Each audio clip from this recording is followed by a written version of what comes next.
Penguin Random House Audio presents Life is in the Transitions, Mastering Change at Any Age. This is the author, Bruce Feiler.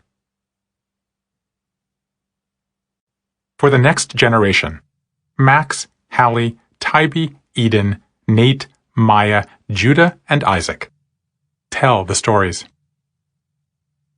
Life is in the transitions as much as in the terms connected.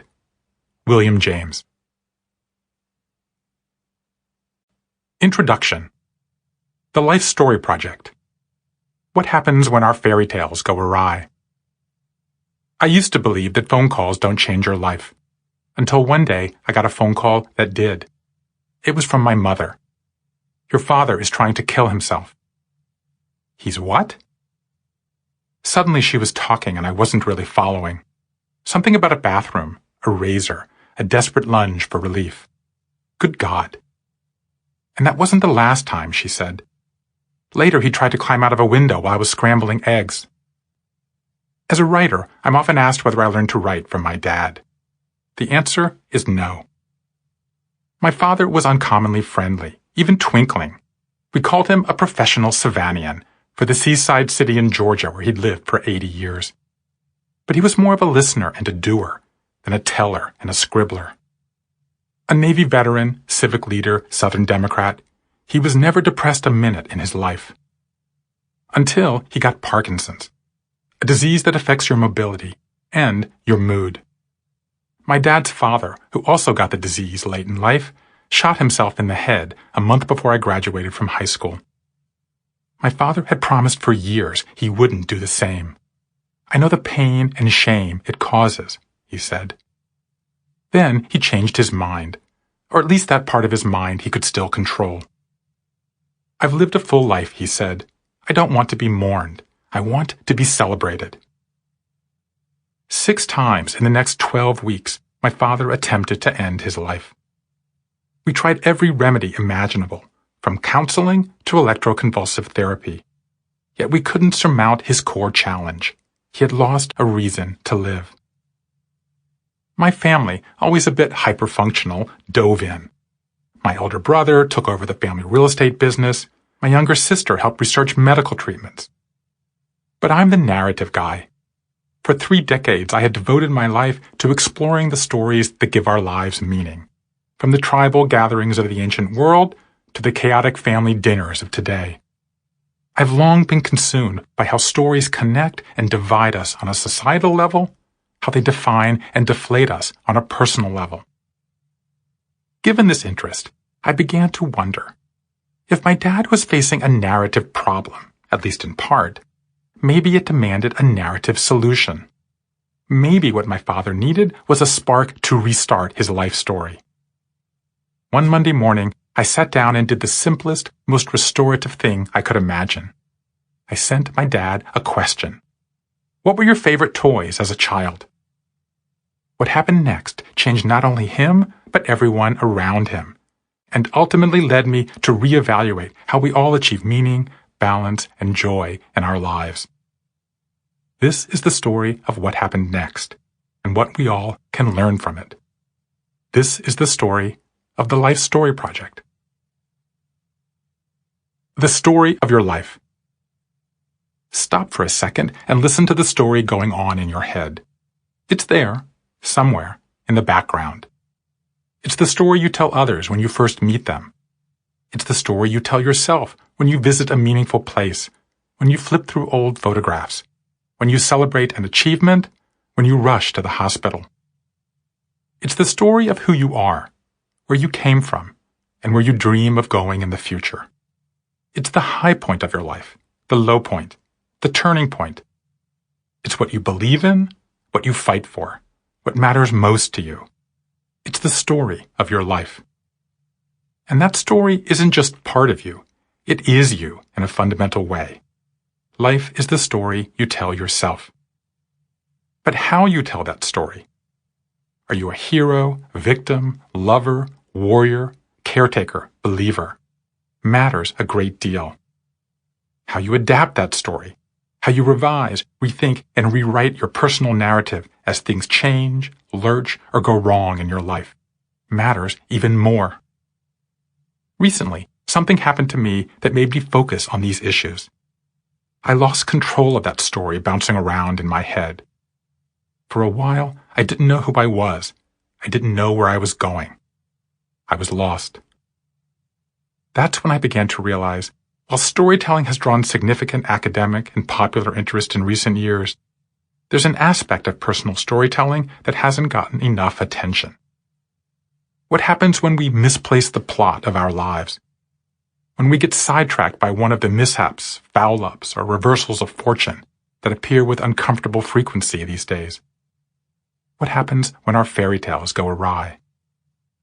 That's what happened to my dad that fall, to me around that time, to all of us at one time or another. We get stuck in the woods and can't get out. This time, though, I decided to do something about it. I set out to learn how to get unstuck. How I became a life historian. What I did next, traveling around the country, gathering hundreds of life stories of everyday people, and then scouring those stories for themes and takeaways that could help all of us navigate the swerves in our lives, has a bit of a backstory. I was born in Savannah, Georgia, to 5 generations of Southern Jews. That's 2 storytelling traditions of outsiders that collided in me. I left the South and moved north for college, then left college and moved to Japan. There, in a town 50 miles and 50 years from Tokyo, I began writing letters home on crinkly airmail paper. You're not going to believe what happened to me today. When I got back home, everywhere I went, people said, I loved your letters. That's great, I said. Have we met? Turns out my grandmother had Xeroxed my letters and passed them around. They went viral the old-fashioned way. If so many people find these interesting, I should write a book, I thought. With some luck, I landed a book contract. More important, I'd found a calling. Stories were how I'd always found myself, how I put my unease and outsiderness into coherent form. Over the next 2 decades, I wrote stories, books, articles, television, from 6 continents and 75 countries. I spent a year as a circus clown and another traveling with Garth Brooks. I retraced the greatest stories ever told, from Noah's Ark to the Exodus. I also got married and became the father to identical twin girls. Life was ascending. Until I had a back-to-back-to-back set of experiences that shattered that linearity, and with it any illusion that I could control the narrative of my life. First, I was diagnosed with a rare aggressive bone cancer in my left leg. My disease was so nonlinear, it was an adult-onset pediatric cancer. Frightened and face-to-face with death, I spent a brutal year enduring more than 16 rounds of chemo and a 17-hour surgery to remove my femur, replace it with titanium, and relocate my fibula from my calf to my thigh. For 2 years, I was on crutches. For a year after that, I used a cane. Every step, every bite, every hug I've taken since has been haunted by the long tail of fear and fragility. Then, I nearly went bankrupt. The modest real estate business my father had built was gutted by the Great Recession.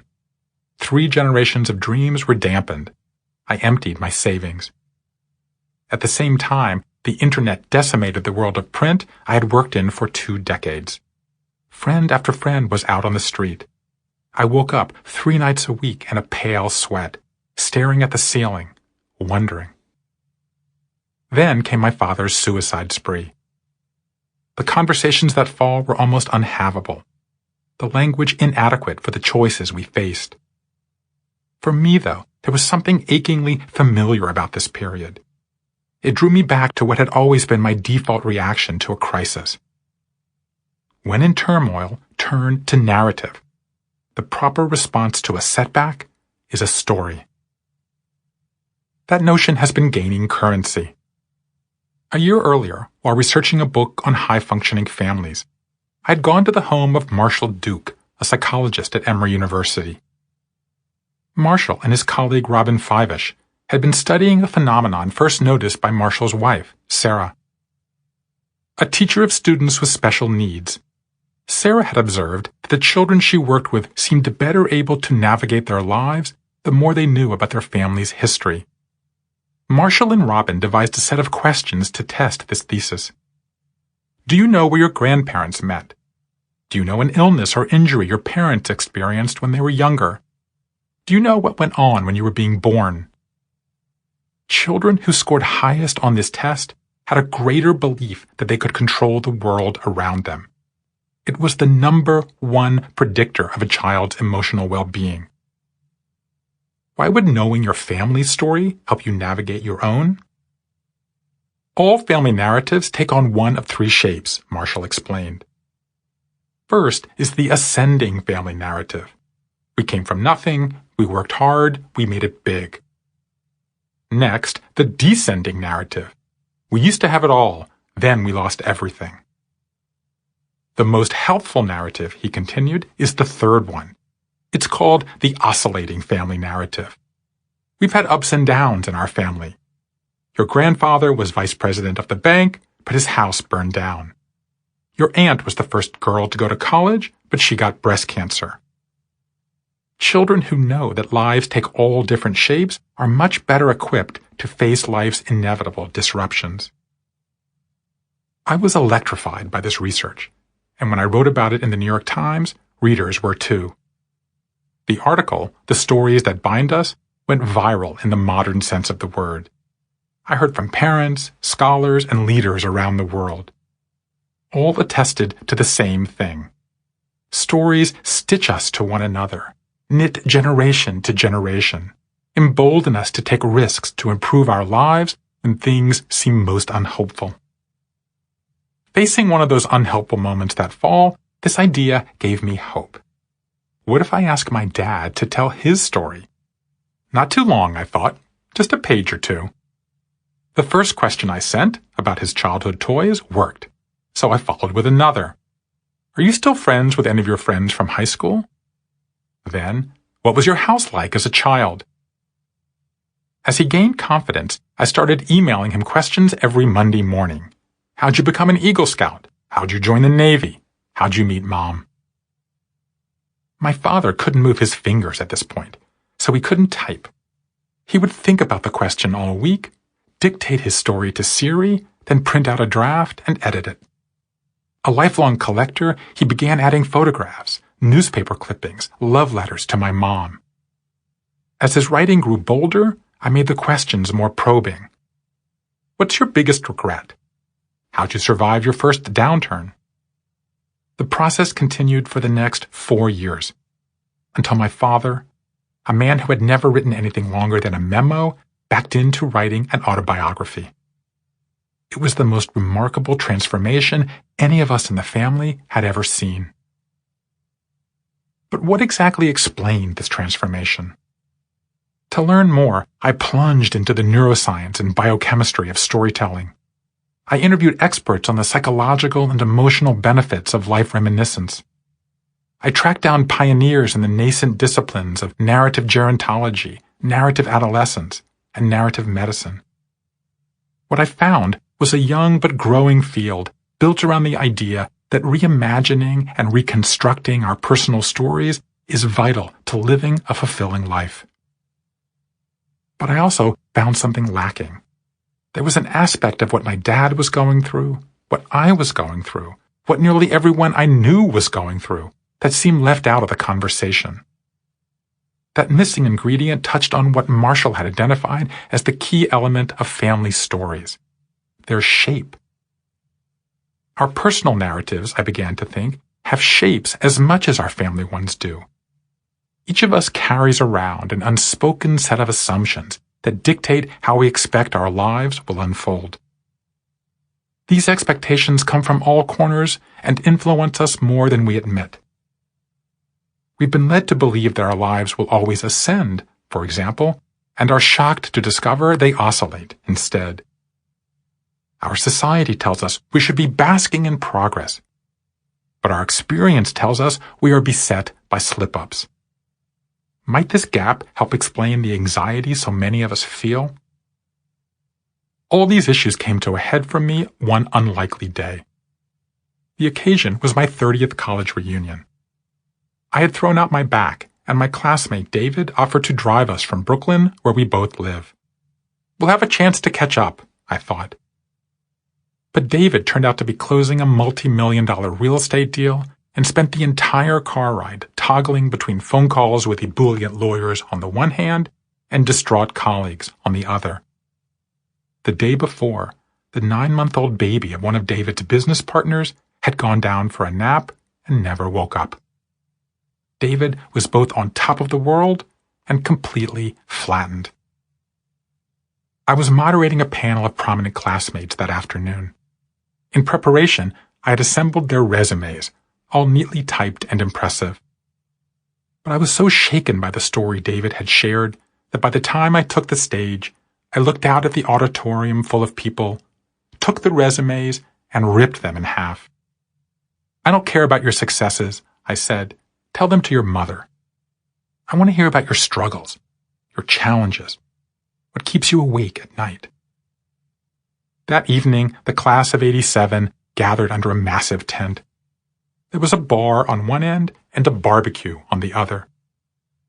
It took me 2 hours to walk from one end to the other, as classmate after classmate came up and poured out their own heartbreaking stories.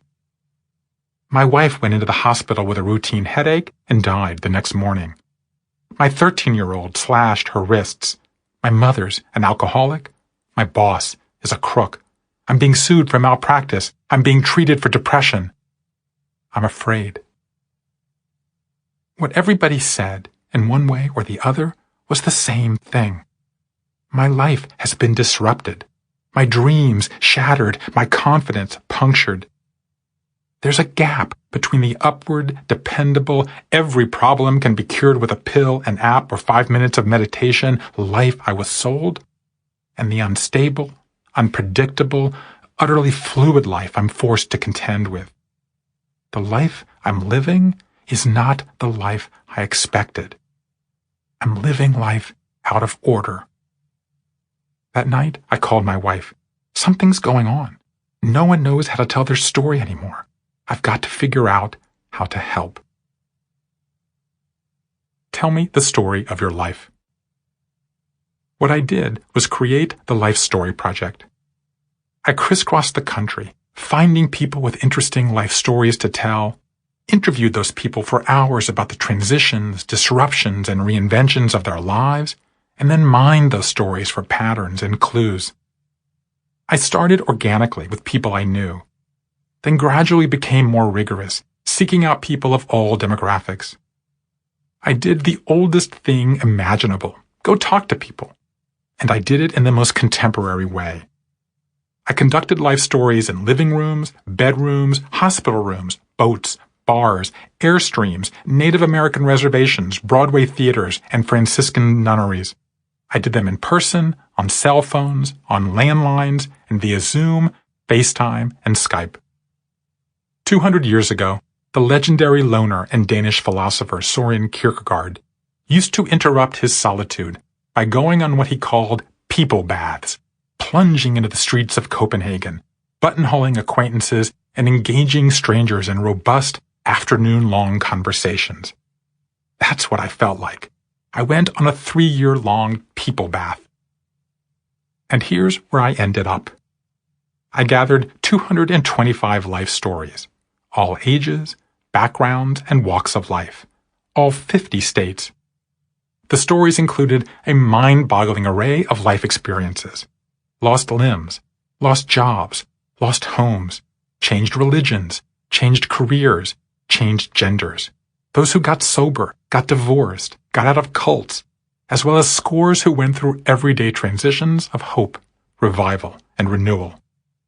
A small sample includes a Wall Street bond trader turned romance novelist, a truck driver who became a male nurse, the Army Ranger who discovered Saddam Hussein, a 2-time cancer survivor who climbed Mount Everest, a CIA analyst who quit to train rescue dogs, a magazine writer turned mortician, a theoretical physicist who stepped down from a tenured professorship to devote himself to his YouTube band called Ninja Sex Party, a country music songwriter who became a Lutheran pastor, the most decorated Paralympian in American history, a pharmaceutical CEO who quit to raise his 3 sons after his wife killed herself, a United States Senator, a Grammy winner, a former white supremacist, a reformed alcoholic who went door to door apologizing to 24 people whose homes she robbed while drunk, 3 people who went to prison, 4 people who died and came back to life,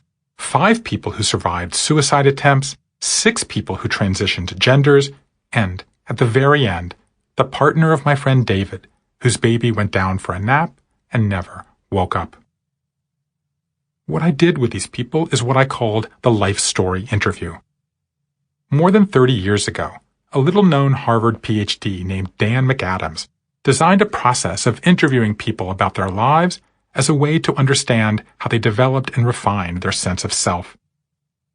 Dan went on to become the chair of the Department of Psychology at Northwestern, and narrative studies went on to spawn cutting-edge discoveries from adolescence to old age. I reached out to Dan, who generously offered to guide me through my project. He encouraged me to take the template he designed in the 1980s, but modified for the issues I was interested in. Don't try to be an academic, he said. Be yourself. As he predicted, what quickly happened was that new and surprising themes began to emerge that I hadn't read about in the literature on life course, human development, and personal change. What I soon discovered is that a host of unprecedented forces are reshaping contemporary life: technological, political, spiritual, sexual. Yet the techniques we use to make meaning of our lives have not kept up. We're going through transitions more frequently, but our toolkit for handling them has not changed to keep pace. The interviews I conducted were designed to understand and address this phenomenon. My first question was open-ended. Please tell me the story of your life in 15 minutes. Most people took more than an hour. Next, I asked about major life moments, high point, low point, turning point, a meaningful experience, a major transition they handled well, another they handled poorly. Since navigating such transitions quickly became an overriding theme, I spent a lot of time digging into this under-discussed phenomenon. I asked subjects whether their biggest life transition was voluntary or involuntary, whether they used rituals to get through this time, what the biggest emotion was that they struggled with, how they structured their time, what old habits they shed, what new ones they created, how long this transition took. In the final section, I asked about the prominent storylines that shaped their lives, and ended with my 2 favorite questions, the ones that produced the most enlightening insights. Looking back over your entire life story, with all its chapters, scenes, and challenges, do you discern a central theme? Looking back over your life story in a slightly different way, what shape embodies your life? The sheer breadth of raw material I ended up with was both deeply moving and nearly overwhelming. When I finished, I had more than 1,000 hours of interviews. All were on the record, all recorded. When I had them transcribed, the total reached 6,000 pages. Stacked together, they reached the shoulders of my adolescent daughters. Reading them from beginning to end took me 2 months. The next step was mining them. Modeled on a process used by my friend Jim Collins, the management guru, as well as Dan McAdams, I assembled a team to help analyze the stories. We spent a year building a massive database, coding each story for 57 different variables. The variables ranged from which phase of transitions people found most difficult to which types of advice they found most helpful, from when their defining life events took place to what their dreams were for the future. And we haggled over our findings in day-long murder boards in which no idea went unchallenged, and everyone was sent back to the transcripts and existing research to double and triple-check our findings. I can say with confidence that 90% of the patterns we uncovered have never been written about before. And we have the data to back them up. Transitions are coming. Before digging into that data and the stories behind them, I'd like to begin with an overall observation. If I could put what I learned into a simple formula, it would be this. The linear life is dead. The nonlinear life involves more life transitions. Life transitions are a skill we can and must master. I realize these statements risk sounding a little obvious and a little opaque. What do you mean by linear life? How can you be sure that life transitions are more plentiful? How am I supposed to master such things if I don't even know what they are? Fair enough. But to me, the patterns are clear. The warning lights are blinking, and the urgency is upon each of us to update how we make sense and meaning of our lives. With that caveat, I'd like to begin by suggesting what I think is causing much of the unease so many of us have been experiencing, and by laying out what I hope to achieve with this project. Specifically, I have 3 goals, 2 warnings, 1 promise, and 1 final moonshot dream for this book. Let's start with the goals. The first is to put a name to a little understood phenomenon in contemporary life, one that appears to play an oversized influence in how we think about ourselves. Our lives no longer follow the traditional linear path. At the start of my project, if you'd asked me to describe the shape of my life, I would have said it was a line. One that stretched backwards through my family, then moved forward, up and down across my life, based largely on my outward success. And I would have thought everyone would say something similar. I would have been wrong, deeply, dangerously wrong. Worse, I would have missed something fundamental about how we live today. The smartest minds today, including those studying computers, biology, math, physics, have come to understand that the world no longer adheres to predictable linear mandates. Instead, life is filled with chaos and complexity, periods of order and disorder, linearity and nonlinearity. In place of steady lines, observers now see loops, spirals, wobbles, fractals, twists, tangles, and turnabouts. Curious about how this applied to our day-to-day lives, I began asking everyone I met, "What shape is your life?" I was flabbergasted by the answers. People mentioned all manner of shapes. Circles, hearts, butterflies, boomerangs, rivers, trees, mountains, spirals.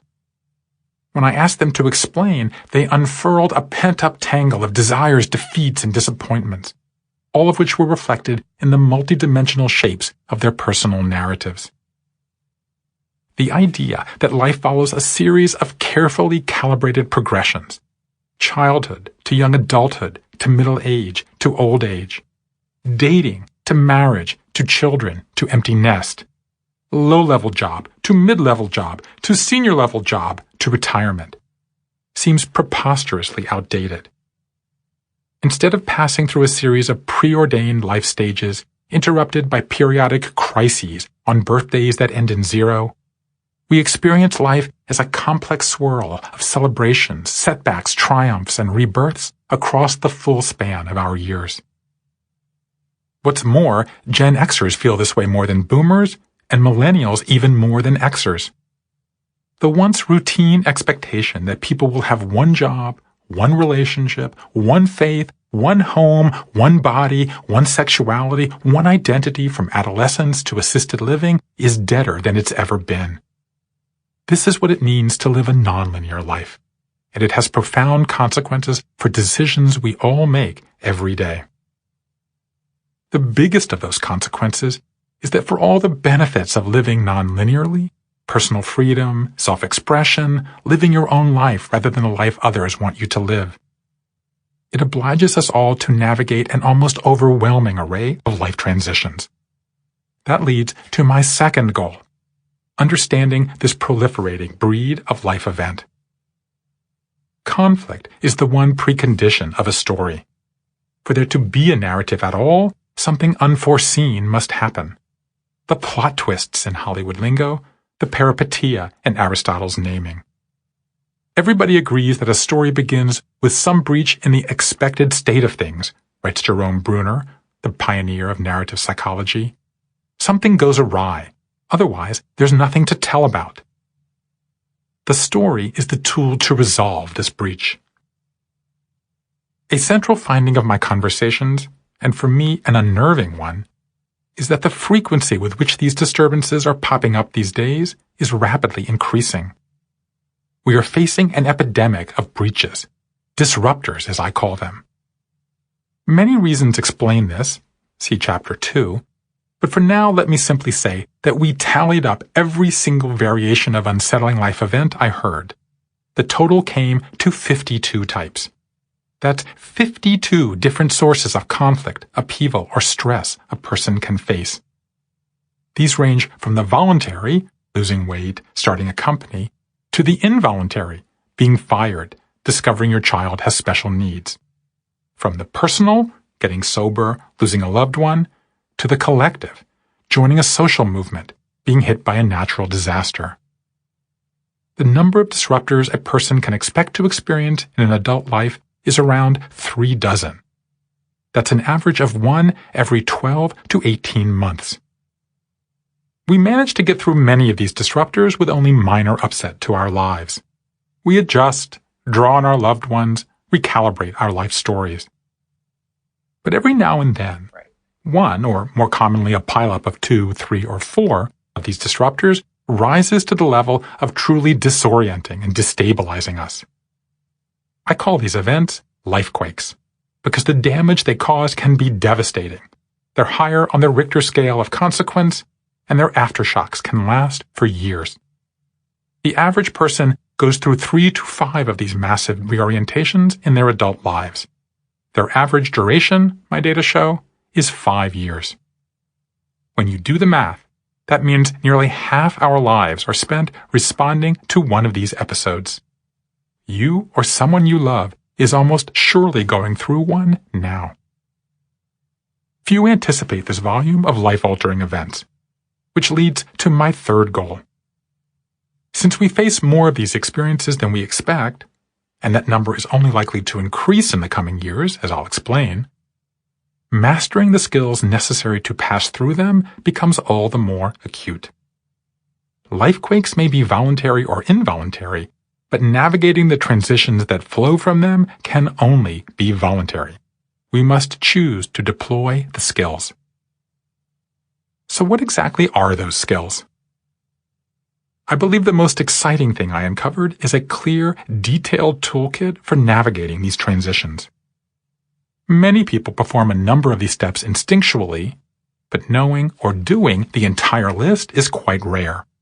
Not least because many of these ideas contradict a century of thinking about how we navigate personal change. Assembling this toolkit also represents the biggest single change I went through while working on this project. At the outset, I expected that how people handled crises in their personal lives or work lives or spiritual lives would be quite different from one another. Each transition must have its own playbook. I was mistaken. What I found was far more similarities and a far more unified toolkit than I ever would have imagined. The second half of the book, beginning in Chapter 7, lays out that toolkit in explicit detail. This leads to my twin warnings. Transitions are coming. Be prepared. And to my promise, I think we can help.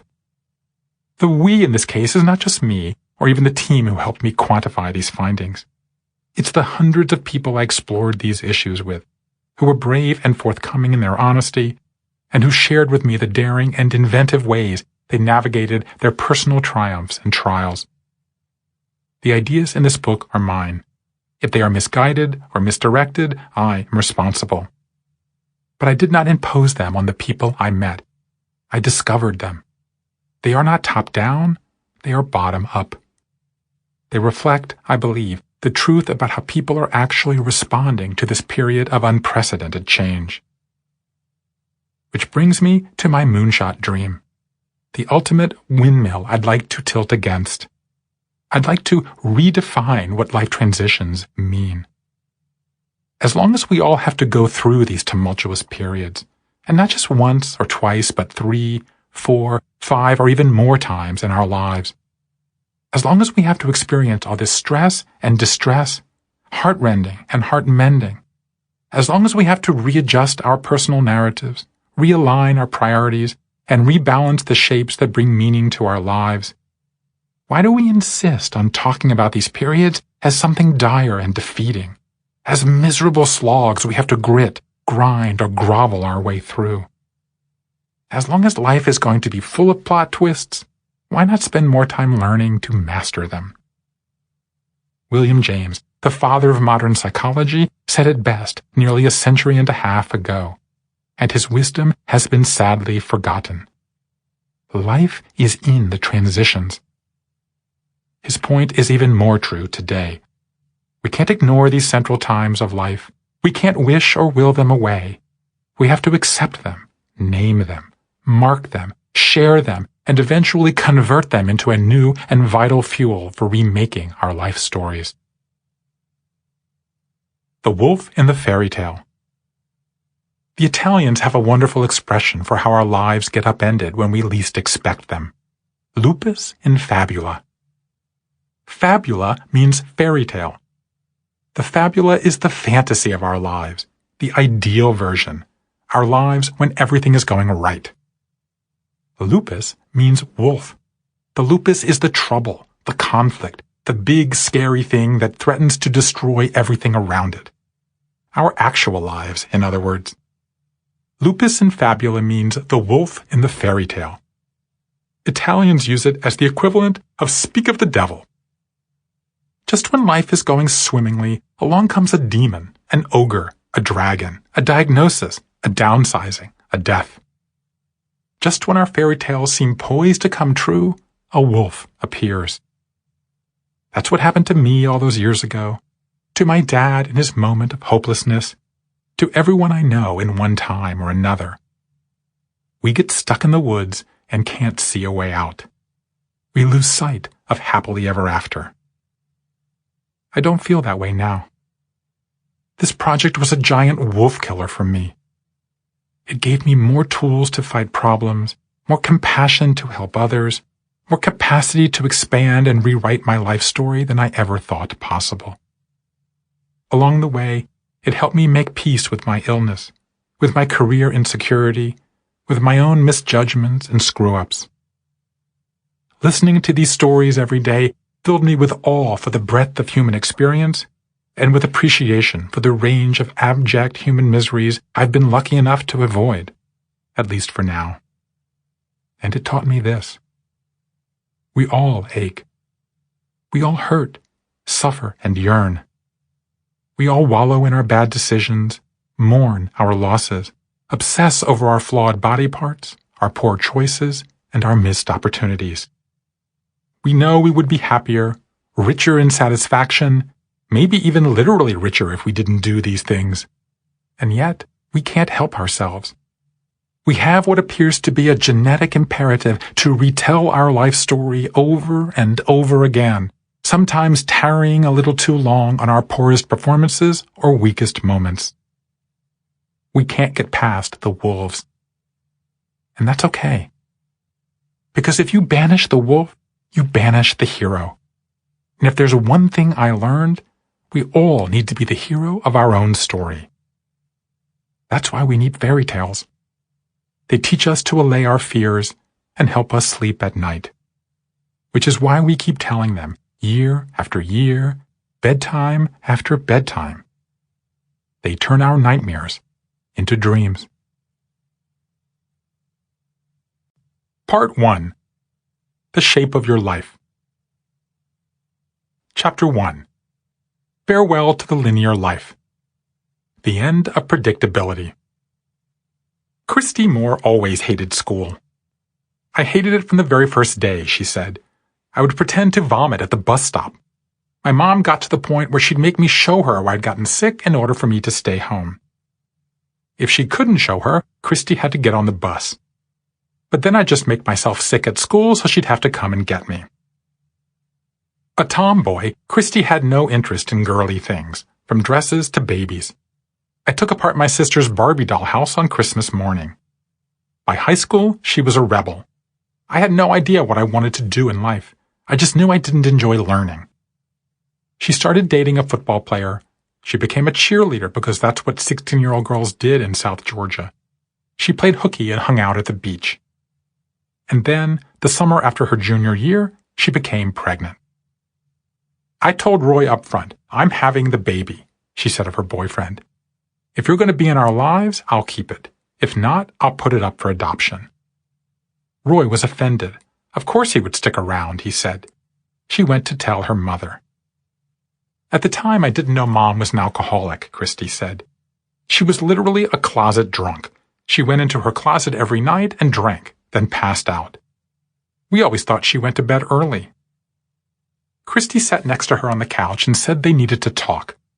"You and Roy are getting close," her mother said preemptively. "Maybe you need birth control." A little late for that, Christy thought.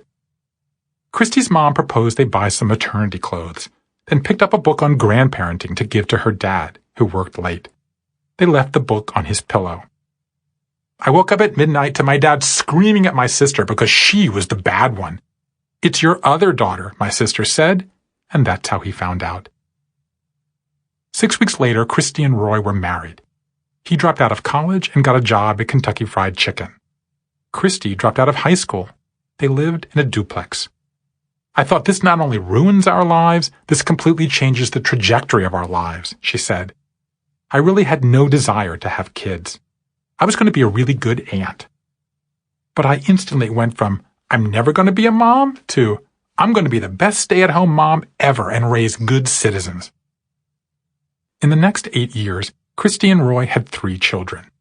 He worked multiple jobs in fast food, rising from assistant manager to manager. She took a paper route from 3 to 6 in the morning. They had to switch from the Methodist church to the Baptist church because her old community shunned her. They eventually scraped up enough credit to get a loan and buy a small Japanese restaurant in a strip mall in Wilmington Island, Georgia. But Roy suffered repeated bouts of ulcerative colitis and had 2 major surgeries and was out of work for months, tumbling them into medical debt. We were that typical family with 2.5 kids and 1 paycheck away from being homeless, and we didn't want that. We needed security. Then, something unthinkable happened. Christy used to take her daughter to the public library for toddler time. One day, the kids went off to do arts and crafts, and Christy, pregnant with her second child and bone-tired, plopped down in the nearest comfy chair. Unable to move, she stretched out her arm and grabbed the only book she could reach. It was Wuthering Heights. I didn't understand half of what I read, so I had to read it twice. When she finished, she went on to the next book. It was To Kill a Mockingbird. "That book changed my life," she said. "To this day, I read it every year. I start on Thanksgiving night and read it slowly through Christmas Eve. My kids laugh at me. 'Mom, it's not going to change.' But every time you read it, you get something else out of it." Every Tuesday and Thursday, Christy would go to the library, sit down, and reach for a book. She slowly made her way through the entire shelf of classics: Pride and Prejudice, The Great Gatsby, Moby Dick. And it was there, in that chair, on that shelf, that she found the answers she and Roy had been looking for. She would go back to school. She would turn to the one thing she had always hated as a child: education. On the day she dropped her 3rd child at preschool, Christy drove straight to Armstrong Atlantic State University. "I cried the entire way. What have I done? I'm a stay-at-home mom." I sat through my first class in psychology and thought, I have no idea what this man is talking about. All the 18-year-olds sitting around me obviously knew because they were shaking their heads and taking notes. I went back to my car and started crying. "You're out of your mind. You're a high school dropout. You're not smart enough." But she got right out of the car and went to her 2nd class, then to her 3rd. Every day she would drop her youngest off, then drive to school.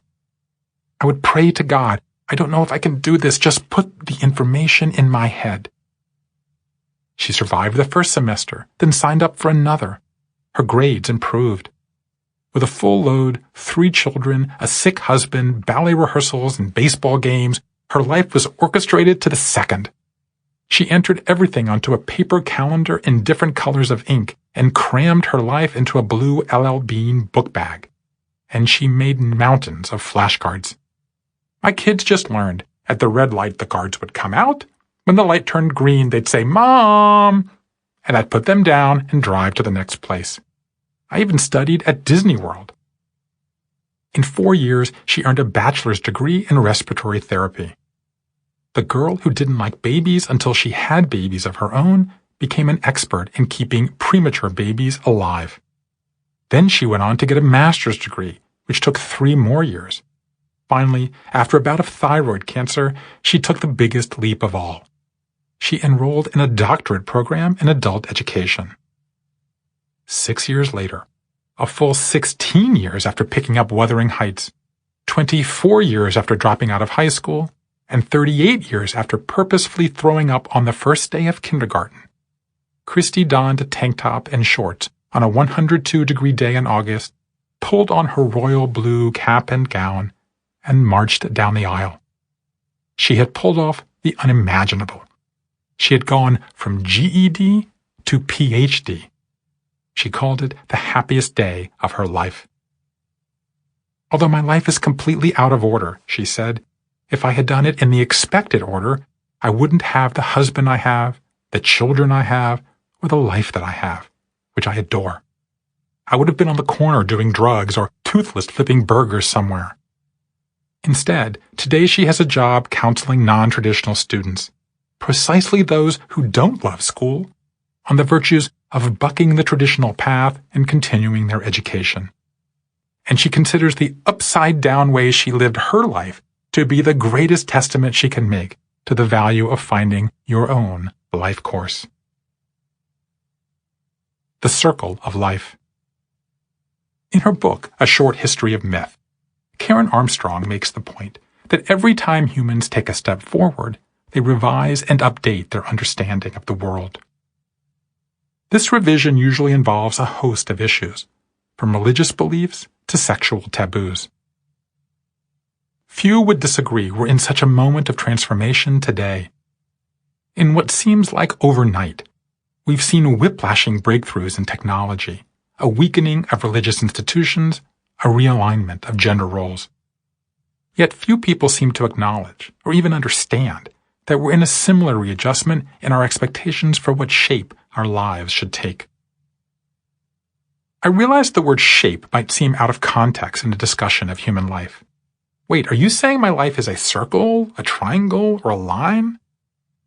In a way, yes, because that's what society tells us. I'm using the word and the idea underneath it the way it's been used for centuries to refer to the deep-seated assumptions and unspoken paradigms that define our view of the ideal human life. Specifically, whether our lives are expected to follow a path that's circular, ascending, descending, oscillating, or something else entirely. While these distinctions may sound abstract, they have thousands of real-world implications, governing everything from when we should get married to when we should work, from when we should get sick to when we should take risks. In short, who should control the shoulds of our lives?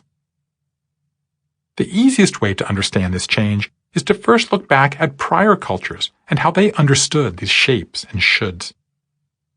Broadly speaking, there have been 3 significant evolutions in our understanding of life shape, which relate directly to our conception of time. We've shifted from a concept based on natural time, seasonal, cyclical, to one modeled on mechanical time, regular, syncopated, linear, to one characterized by the more variable understanding of time as dynamic, unpredictable, nonlinear. Let's start at the beginning. The earliest ways of thinking about time reflected humans' observations of the world around them. With no timepieces, early civilizations from Babylon to Egypt likened time to nature, the seasons, the weather, the reassuring cycle of regularity. There was virtually no sense of chronology in the ancient world, of history, of one life event influencing the next. Instead, most cultures believed that humans followed a pre-existing circle of life. The Egyptian Ouroboros, in which a serpent devours its own tail, is one early representation. In this cyclical worldview, the highest form of living was not to forge your own path, to be the hero of your own story, but to re-experience what already happened, to replicate the universal story. All this began to change in late antiquity, with the arrival of linear time. The Bible played a big role in this, as it introduced the idea that time followed a historical progression, from Adam and Eve through the patriarchs, kings, prophets, and so on. With Christians, this advancement reached its ultimate peak with Jesus. Gradually, life changed from being a circle to something more linear and capable of progress. Now, each of us could follow a path that elevated our condition. Now, each of us could aspire to a life of personal fulfillment. That led to a new consensus shape in the West: life as a series of stages. Shit was about to get real quick. Davon Goodwin's life was not cyclical at all. He went through so many unpredictable pivots that he considered his life to be a pentagon. Davon was raised by a single mom in the projects of Pittsburgh. His father was imprisoned on drug charges. My brother was always angry, he said. But I was like, yeah, everybody has their dad to go play with. Cool, I have a mom. Davon visited his grandma one summer in North Carolina and started digging in her backyard. The dirt changed my whole life, he said.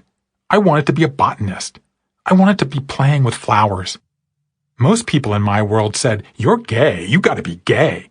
But I just loved plants. Back in Pittsburgh, the head of Davon's school invited him to take over an abandoned greenhouse.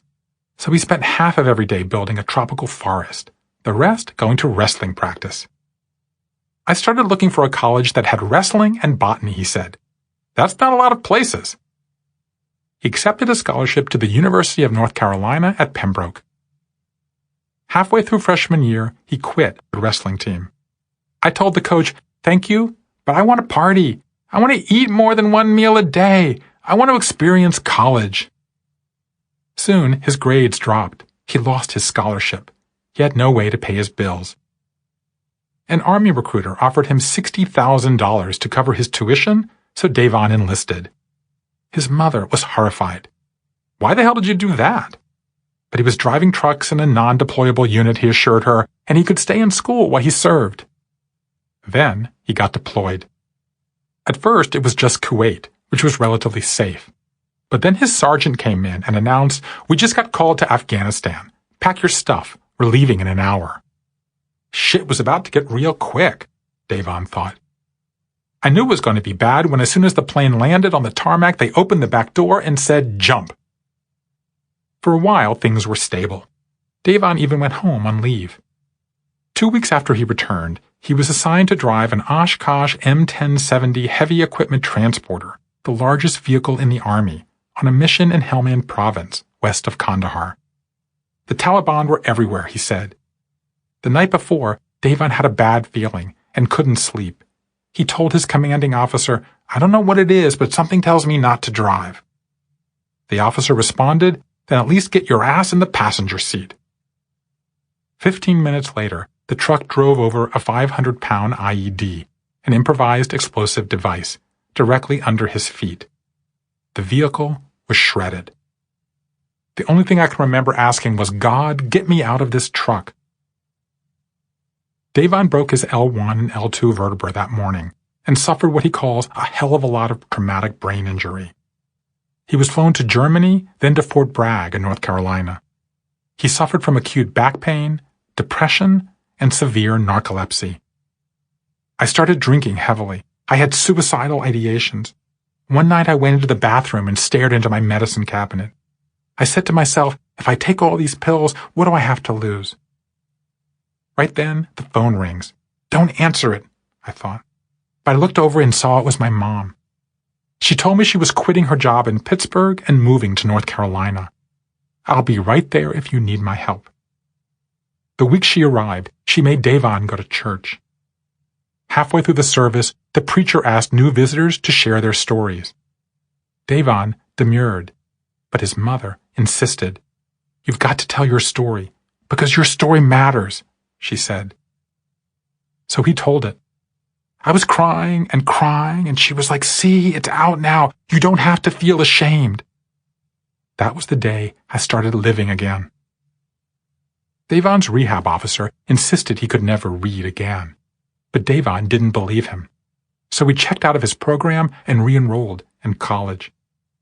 He started with one class, then added more. He got married and had a son. That gave me even further reason to live, he said. He graduated but struggled to find work. No one wanted to employ a narcoleptic. People would say, "You're great, but we can't let you do anything." He was down to his last month's rent when he met a local doctor who ran a 500-acre farm on the side. They were looking for a manager. Davon went for the interview, stuck his hands in the soil, and immediately remembered his childhood love of gardening. "It's hard to explain," Davon said, "but it felt like there was healing in that soil. I had forgotten my earlier dream, to be a botanist, to cure cancer, to travel the world. The day I got blown up in Afghanistan, that ended my first life's mission. But now I have a new mission, to help communities of color have access to fresh produce. All I can say is, that bomb was not a bomb. That bomb was a blessing. It forced me to come up with a new dream." The stages of life. A few steps from the Thames, in the Blackfriars neighborhood of London, is a brutalist concrete office building occupied by BT. Tom Cruise broke his ankle here while performing a stunt for the 6th Mission Impossible. In the courtyard is an aluminum sculpture in the shape of a totem pole, consisting of 7 faces. The sculpture pays homage to the most famous speech in Shakespeare's As You Like It, one that perfectly captures the next biggest turn in how people viewed the shape of their lives. All the world's a stage, and all the men and women merely players. They have their exits and their entrances, and one man in his time plays many parts, his acts being 7 ages. By the early modern era, the idea of life following a circle finally died away, replaced by the idea of life proceeding through a series of ages, phases, or stages. Few people knew or cared about their exact chronological age. Instead, people viewed their lives as consisting of periods, youth, apprenticeship, marriage, parenthood, sickness, death, and so on. A series of expressions arose that captured this progression. Everyone now followed a life course, a life span, or a life cycle. The word career, from the Latin for wheeled vehicle, was invented at this time to capture what it felt like to navigate this course. The primary visual metaphor for this way of living was a rising and falling staircase. Individuals were expected to climb through their early lives, peak in middle age, and then slowly decline. Men and women had their own staircases, but the general shape was the same. Children play, those in their prime work, the old hobble. What's striking is that unlike more recent paradigms, here middle age is the pinnacle. As life became more urban during these years, city pleasures rose. First among these, theater. Since plays are performed on stages, the stage quickly became the chief way of talking about life. Each step on the staircase was a stage, in which you were an actor performing in the great drama of life. Shakespeare's 7 stages included the infant, the schoolboy, the lover, the soldier, the shrunken, and the second child. Sans teeth, sans eyes, sans taste, sans everything. It's hard to overemphasize how influential these constructs were. They normalized the notion that life was universal, rigid, unforgiving. Life went up, then it went down. There were no exceptions, no second chances, no getting clean at 40 or finding new love at 60. You have only one shot, and it's downhill from there. To reinforce that message, hourglasses were common in these staircases. Everyone was running out of time before Father Time himself appeared to inform you your time was up. You might think we would have ditched this doom and gloom in the modern world. We would have done everything in our power to free ourselves from this rigid up and down shape. Instead, we made it worse. He said to me, "I expect great things from you." David Parsons is proof that strict up-and-down models don't work. David was born into American automobile royalty in Detroit, at a time, 1952, when American automobiles were the envy of the world. His family had 8 cars, 1 for each member. 3 of David's grandparents immigrated through Ellis Island. 1 was a potato farmer from Sweden who moved to Michigan and invented the concealed door hinge, which made him prosperous, connected, and Republican. His son, David's father, followed the same path. He was in the first class of recipients to be awarded the National Medal of Technology, along with Steve Jobs and Stephen Wozniak. In high school, I was expected to be an athlete, David said. I was on my way to Dartmouth, probably to play football and study pre-law, when I got the part of Curly in Oklahoma my senior year. There's a moment in the show when Curly kisses Lori, then turns to the audience and declares his love. I was absolutely sucked in, David said. David told his parents he wanted to ditch the Ivy League for music school. His father took him to dinner with the governor of Michigan, the state's senior United States senator, and a former All-American quarterback, all of whom were lawyers, all of whom attempted to change his mind. All of them failed. David enrolled in music school at the University of Michigan and went on to get undergraduate and master's degrees in performance. Unlike his peers, he also got work at the Santa Fe Opera, the Houston Grand Opera, and when he moved to New York, the first 5 operas he auditioned for. A good average is if you get 1 in 10 auditions, he said. Then you're making a living. I was making a career. He was raved about in the New York Times, featured on CBS News Sunday Morning, invited to Edinburgh by Alistair Cook. And, on top of it all, he married Miss America. They met while he was again playing Curly at Cincinnati Opera, and she was playing Lori. She broke a date with baseball icon Johnny Bench to go out with David. We just fell in love, he said. They quickly began a glamorous life of travel, music, artistic residences in Europe. Their home was in New York, but their heart was in the stage lights. And all this time, he kept a dark, hidden secret. David was a stone-cold drunk. I started drinking when I was 11, he said, significantly, seriously. I grew up in a world where people would give you ashtrays for Christmas. My parents had a liquor cabinet stocked with every kind of liquor you could want, with extra cases in the basement. It was easy to take things. After his wedding, David began to lose control. He had a botched surgery on his vocal cords that ended his opera career. He began teaching. He joined the church choir. He took a job at a sporting goods store selling ski equipment. I just said, my life is over. The only thing I've ever done is be a singer. I felt, well, for some people, things just don't work out. And then, things got worse. David's oldest brother, Carl, became gravely ill with AIDS.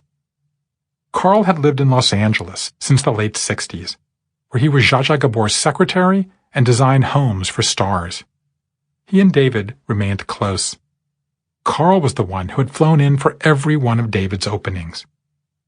Now Carl had to fly home and move in with his parents. They had no idea he was gay, David said. Denial is a powerful tool. On David's last visit with Carl, he was surrounded with purple flowers. He had this kind of corona around him of purple, David said, and he said to me, I expect great things from you. Carl died in the 3rd week of December. 4 days later, David was in western Oklahoma, where his father-in-law was a conservative pastor. David asked if he could sing in the Christmas service. It was better than I'd ever sung, he said.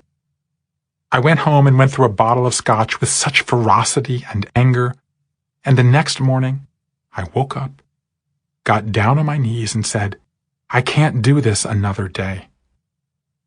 David didn't know anything about recovery, he said. He had never been to an AA meeting. I just said, God, please help me not drink today. If I make it, I'll thank you tonight, and I'll ask you again tomorrow morning. He paused.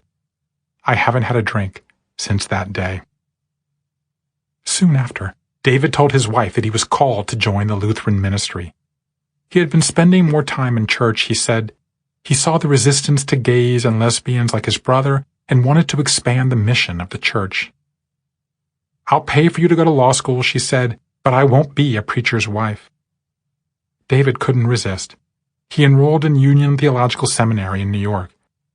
And at the end of the first year, she called to say she wasn't coming home. I kept saying this was going to be great, and she kept saying it wasn't. David started working at St. John's St. Matthew Emmanuel Lutheran Church in Brooklyn 2 days before 9/11. When I met him, he was living in the parish house, along with his second wife and their 11-year-old daughter. He had become a leading voice in the Lutheran Church for LGBT inclusion. He sang in the choir, but dreamed of returning to the stage one day. When I asked him the shape of his life, he said, the cross. Every pastor is a theologian of the cross, he said, but in my case, I believe in the Jesus story. I know that freaks people out, especially in New York, but I lived a very dissipated life, and now I live a life of service. There was a very specific point in time when God came down and touched my life. That's the crossroads that led me to where I am today. The linear life. The fascination with time that began in the early modern era became all-consuming by the industrial age. Humans in the 19th century became time-obsessed. They started eating when the clock told them, working when the clock told them, sleeping when the clock told them. A large reason for this preoccupation was that timepieces were suddenly ubiquitous. Pocket watches became widespread in the 1800s, followed by wristwatches and grandfather clocks. A song from 1876 told how grandfather adored his beloved clock bought on the day he was born. It followed him through the stages of life until it stopped short, never to go again, when the old man died. The sheet music sold 1 million copies. It was inevitable that as humans started tracking their day by the clock, they began tracking their lives by the clock as well. The dominant shapes of life in the 20th century were all mechanical, industrial, sequential. The arrow of progress, the conveyor belt of life. Up by your bootstraps, rags to riches. Forward, forward, let us range, in Tennyson's phrase. In this climate, it was no surprise that the new field of human psychology adopted similar language.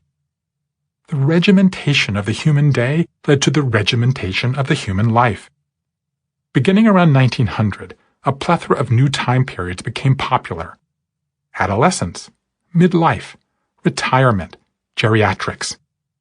Each new time of life came with its own barrage of studies, conditions, and self-improvement products. Sigmund Freud, for example, said all humans were permanently shaped by a series of psychosexual stages they were expected to pass through between 0 and 12. Oral, anal, genital, etc. Jean Piaget identified a different series of developmental stages and a different calendar. Sensory motor, birth to 24 months, pre-operational, 2 to 7, and so on. These ideas revolutionized our understanding of children. They represent milestones in thought. But they also had lasting consequences that are not always understood and are not always positive. Namely, they acculturated all of us to the idea that life proceeds for children and adults through a series of set, well-established metamorphoses that unfold on a uniform timetable. Even the term human development likens people to cars or washing machines. In the beginning, we are not yet done, then we become ready for use, and somewhere down the line, we become obsolete. Sure enough, in the wake of these ideas about childhood, a flood of prominent theories about adult development appeared. Suddenly, there were 6 stages of moral maturation and 5 of self-actualization. John Bowlby, the British psychologist who explained how children attach to loved ones in stages, extrapolated that we unattach in a reverse process. Elizabeth Kubler-Ross introduced the widely popular idea that both when we are dying and when we grieve, we pass through 5 successive stages: denial, anger, bargaining, depression, and acceptance. Joseph Campbell's iconic hero's journey is a staged model of spiritual growth. By far the most influential of these linear models is Erik Erikson's 8 stages of development. Born in Germany to a Danish father and Jewish mother who quickly divorced, Erikson was mocked as a Jew in school and as a goy in synagogue. He fled the Nazis, ended up in America, and turned his extraordinary life into grist for a series of crises everyone had to master. Trust versus mistrust in infancy. Intimacy versus isolation in early adulthood. Integrity versus despair in old age. Failure to pass through any stage in the predetermined order prevents one from having a healthful life. Erikson openly acknowledged the influence of industrial metaphors on his thinking. As our world image is a one-way street to never-ending progress, he wrote, our lives are to be one-way streets to success. Erikson's contribution is that he extended Piaget's stage model past childhood all the way to old age. But his disservice is equally profound. He validated the rather flimsy idea that adulthood passes in 3 carefully delineated time periods. To read him today is to be stunned by the bias. Progress marches on whether you're on schedule or not. And yet, what happens if you get pregnant at the wrong time, as Christy Moore did? Get a life-threatening injury at the start of your adult life, as Davon Goodwin did? Or find that you succumb to addiction, lose your livelihood, lose your brother, and have your marriage end, as David Parsons did, on a calendar that's not predetermined? Today, each of these staged constructs has been diluted, debunked, or discredited in some way. They are too pat, too narrow, too grand, too male. As Columbia University's George Bonanno, a leading grief researcher, wrote, the stage models are simply too tidy. They are based more on wishful thinking than empirical data, and they put too much pressure on people to meet someone else's expectations. Bonanno goes so far as to call them dangerous, doing, quote, more harm than good. It's the should problem all over again. You should be feeling this at this specific time in your life. If you don't, there's something wrong with you. Yet as harmful as these ideas were, they were trumped by the impact of the mesmerizing but ultimately misleading idea put forward by the greatest of all popularizers of the linear life. Her name is Gail Sheehy, and her idea, life is a series of passages. It's raining cancer in my life. Anne Raymer's life has followed no linear trajectory. It was more like a comfy pair of slippers, she said, until one day the comfort melted away. Unlike Christy Moore, Anne wanted only to be a mom. I was a stay-at-home mom, and I was enjoying that very much, she said of her life in Cleveland, Ohio. I wasn't ambitious. I felt like I don't have to do anything big or grand in the world. I need to raise good human beings. And her plan was working. Anne and her husband Dan, an architect, had a son, Alex, then a second son, Brent, then a daughter, Lauren. I was very content, Anne said.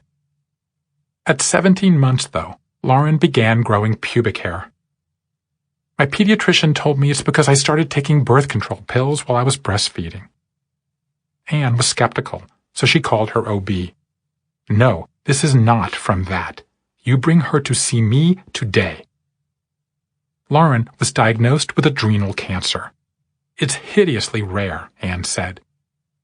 Lauren had an operation to remove the tumor, went through chemotherapy, and was declared cancer-free. Pretend this never happened, doctors said. Anne wanted another child, but her husband balked. What if that child gets cancer too? He asked. Anne prevailed, and Olivia was born 3 years later. 3 years after that, cancer did return. Only this time it wasn't Olivia, or even Lauren. It was 11-year-old Brent. Brent came home from school one day and announced that his soccer coach had held him out of practice because of his leg. "Do you have pain?" Anne asked. "No, I have a limp." The next day, Brent couldn't run across the field. "I looked in the back of his pelvic bone and there was no muscle there," Anne said. That wasn't right. He was a huge athlete. Brent was diagnosed with an osteogenic sarcoma, another extremely rare cancer. "I had an ugly feeling right away," Anne said. "I need to see a geneticist immediately," I said, even before seeing an oncologist. The geneticist confirmed her worst instincts. Brent had the Frau-Maney syndrome, a hyper-rare hereditary disorder that results from a mutation of the p53 gene that predisposes carriers to get multiple cancers. Brent wasn't the only child to have the mutation. Lauren did too. Her 2 other children did not. "We also tested me and Dan," Anne said, "and this part is fantastic. The geneticist came in and gave us the good news. So, neither you nor your husband has the mutation."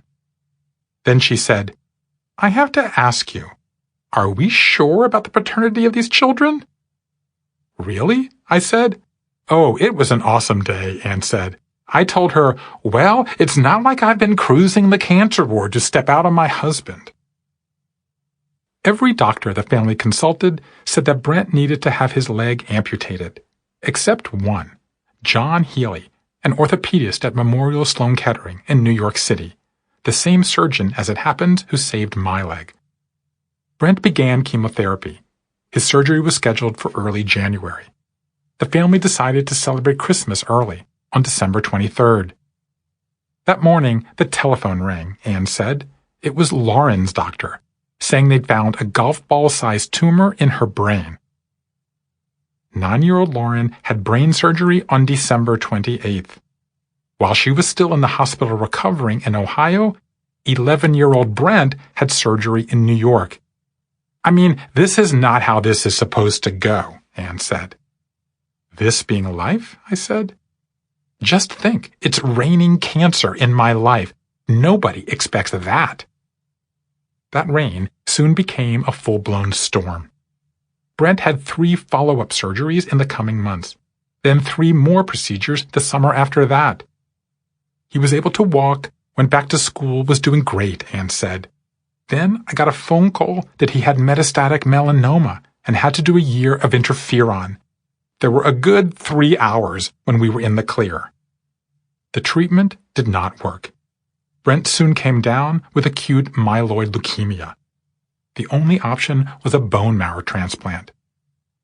While all this was going on, Lauren's brain tumor came back. "So we're doing kids with cancer for the second time," Anne said. Lauren's surgery was scheduled for the same time as Brent's transplant.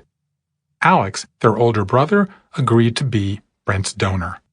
So I had 3 kids on the oncology floor in the same month. Lauren's surgery was successful.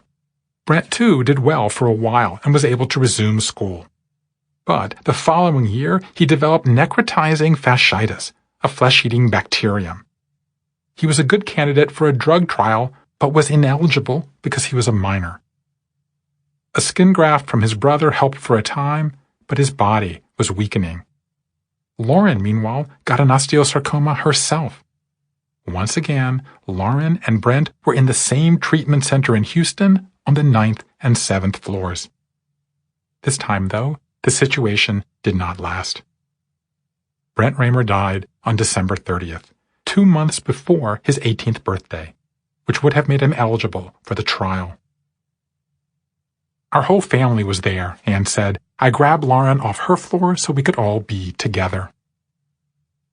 Anne, the mild-mannered, stay-at-home mom with no aspirations for herself, was transformed into an activist. She lobbied elected officials in Washington to change eligibility requirements for drug trials. She hunted down medical researchers and beseeched them to reconsider their restrictions for minors. She started a Lee Fraumeni support group online. I developed great friendships with the ladies in the group, but in the end, I had to step away because my story was starting to frighten the newbies. That story, though, was a source of strength for Anne. I was struck that in our conversation, Anne barely mentioned her childhood, her early career as a school teacher, her love of gardening and cooking. Because none of what happened before this whole situation matters, she said. Before my daughter had cancer 5 times, before my son had a horrific 6.5-year battle with cancer, before this entire period that I call cancering. Perhaps most challenging, the woman who wanted only to be a mom couldn't always be the mom she wanted to be. For a long time, I didn't even feed my own family, she said. People would bring meals in.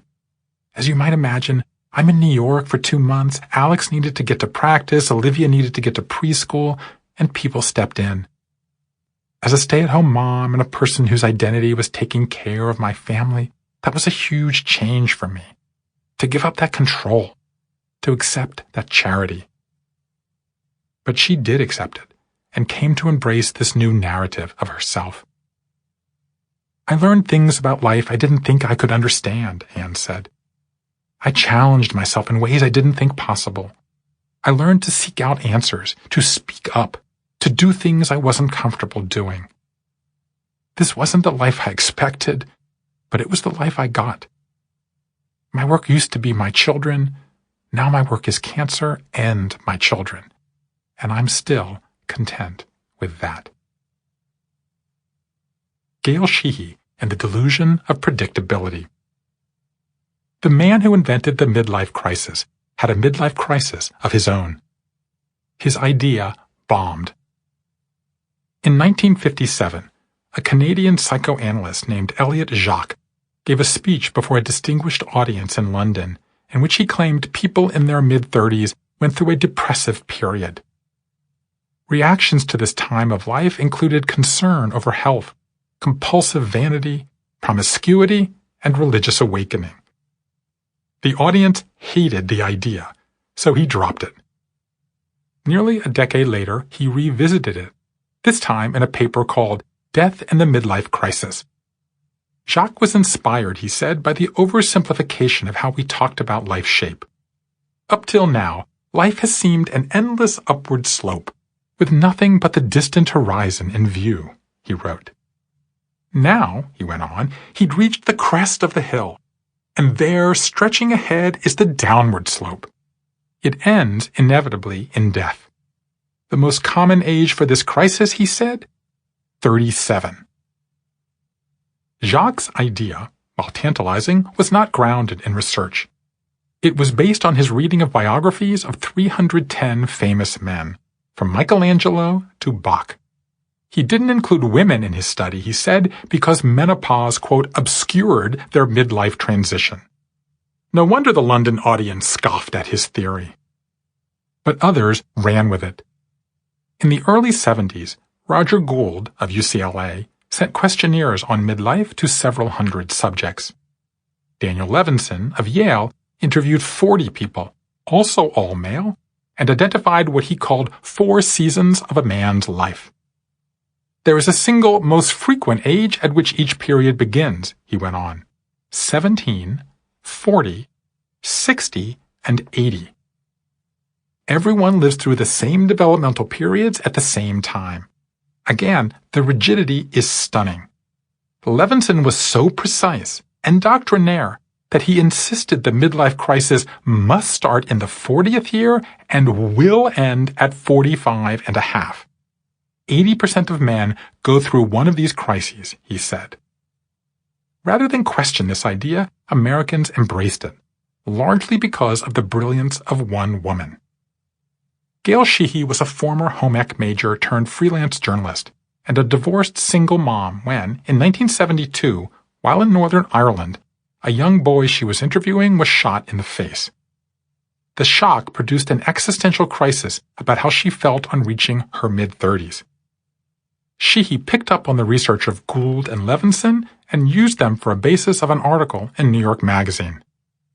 Gould, who went uncredited in the story, sued her for plagiarism and won, securing $10,000 and 10% of the royalties of Passages, the book that grew out of the article. Published in 1976, Passages tapped into a moment of deep change in America, with the sexual revolution, surging divorce rates, and economic anxiety all converging. The book went on to sell 5 million copies in 28 languages. It spent 3 years on the bestseller list. The Library of Congress named it one of the most influential books of the century. Subtitled Predictable Crises of Adult Life, Passages is the Bible of the linear life. Using her unmatched talent in naming, she said all adults go through the same 4 stages: the trying 20s, the catch 30 around your 30th birthday, the deadline decade of your 30s, and the age 40 crucible. She mentioned no passage after age 40, which she admitted later was an embarrassment. After the midlife crisis was no longer a theory, it was simply a fact of life. Even in my interviews 40 years later, people used expressions like, my first midlife crisis. I had my midlife crisis at 20, or 32, or 54. My midlife crisis happened after I retired. The slipperiness of the term hints at a larger truth. Sheehy's idea is deeply flawed. Clearly, she mined a rich vein in the culture. She took a century of thinking about fixed, linear development and burst it from the ivory tower onto every kitchen table. But as countless studies have since shown, she almost single-handedly created a set of expectations that often differed from reality. She said not only might we all go through these changes, we would and should. Half a lifetime later, I believe that this expectation that life will proceed in an orderly, predictable manner is a significant source of the dissatisfaction I experienced in my own life and that I encountered in my hundreds of interviews. Christy Moore had the big pivots in her life at 16 and 30. Davon Goodwin at 7, 17, and 23. David Parsons at 11, 16, 38, and 43. And Ann Raymer at 28, 34, and 48.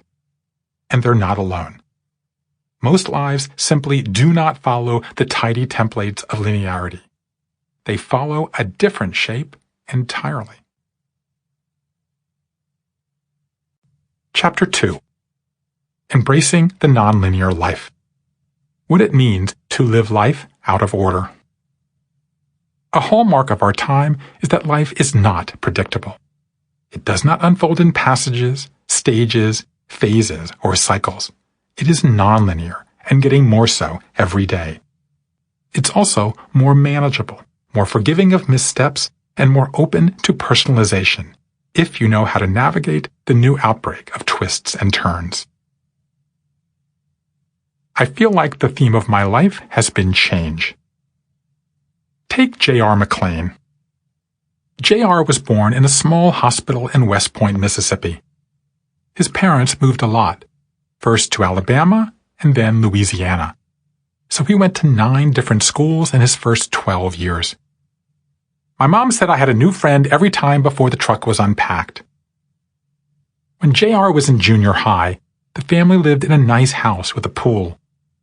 Then my father got this wild hair and decided to become a Baptist minister, which meant he got this tiny church in a rural community making $12,000 a year. One day, J.R. was playing football out front with 7 black friends. Suddenly a pickup truck came screaming into the churchyard. One of the deacons jumped out and started yelling, "You niggers get out of this churchyard right now!" My dad came running out with his fists clenched. "As long as I'm here, these kids are all right playing in the churchyard." The deacon left in a huff, and a few short weeks later, we were asked to move along. J.R. battled ADHD and left high school without a diploma. He drifted into a series of minor jobs before joining the Navy as an aviation machinist. After serving stints in Florida, Europe, and Asia, he got married and was spooked enough by the challenges of military marriages that he left the service and moved with his wife and 2 daughters back to Alabama, where he began driving 18-wheelers. To make a living, you had to spend a lot of time on the road, he said, which put stress on his family. One day, he took a load to Georgia. I had already told the company, I need to be home for my daughter's birthday this weekend. When they detoured him to Chicago, he turned the rig toward home. The dispatcher screamed, "If you don't turn that truck around, I'm going to tell the police you're stealing our truck." "Fine, I'll park it by the interstate and hitch a ride home."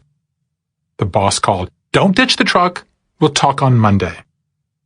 By then, JR had decided to quit driving and enroll in nursing school. "I'd always envisioned myself as an EMT," he said. "When I was a kid, my favorite class was health, and I loved the show Emergency." But we got detoured several times, including taking a year off to care for his wife, who became ill while pregnant with their third child. He eventually graduated at the top of his class. I thought that was pretty good for a guy who never did well in school. When a hospital in Oregon offered him 3 times what he was making in Alabama, he leapt at the opportunity.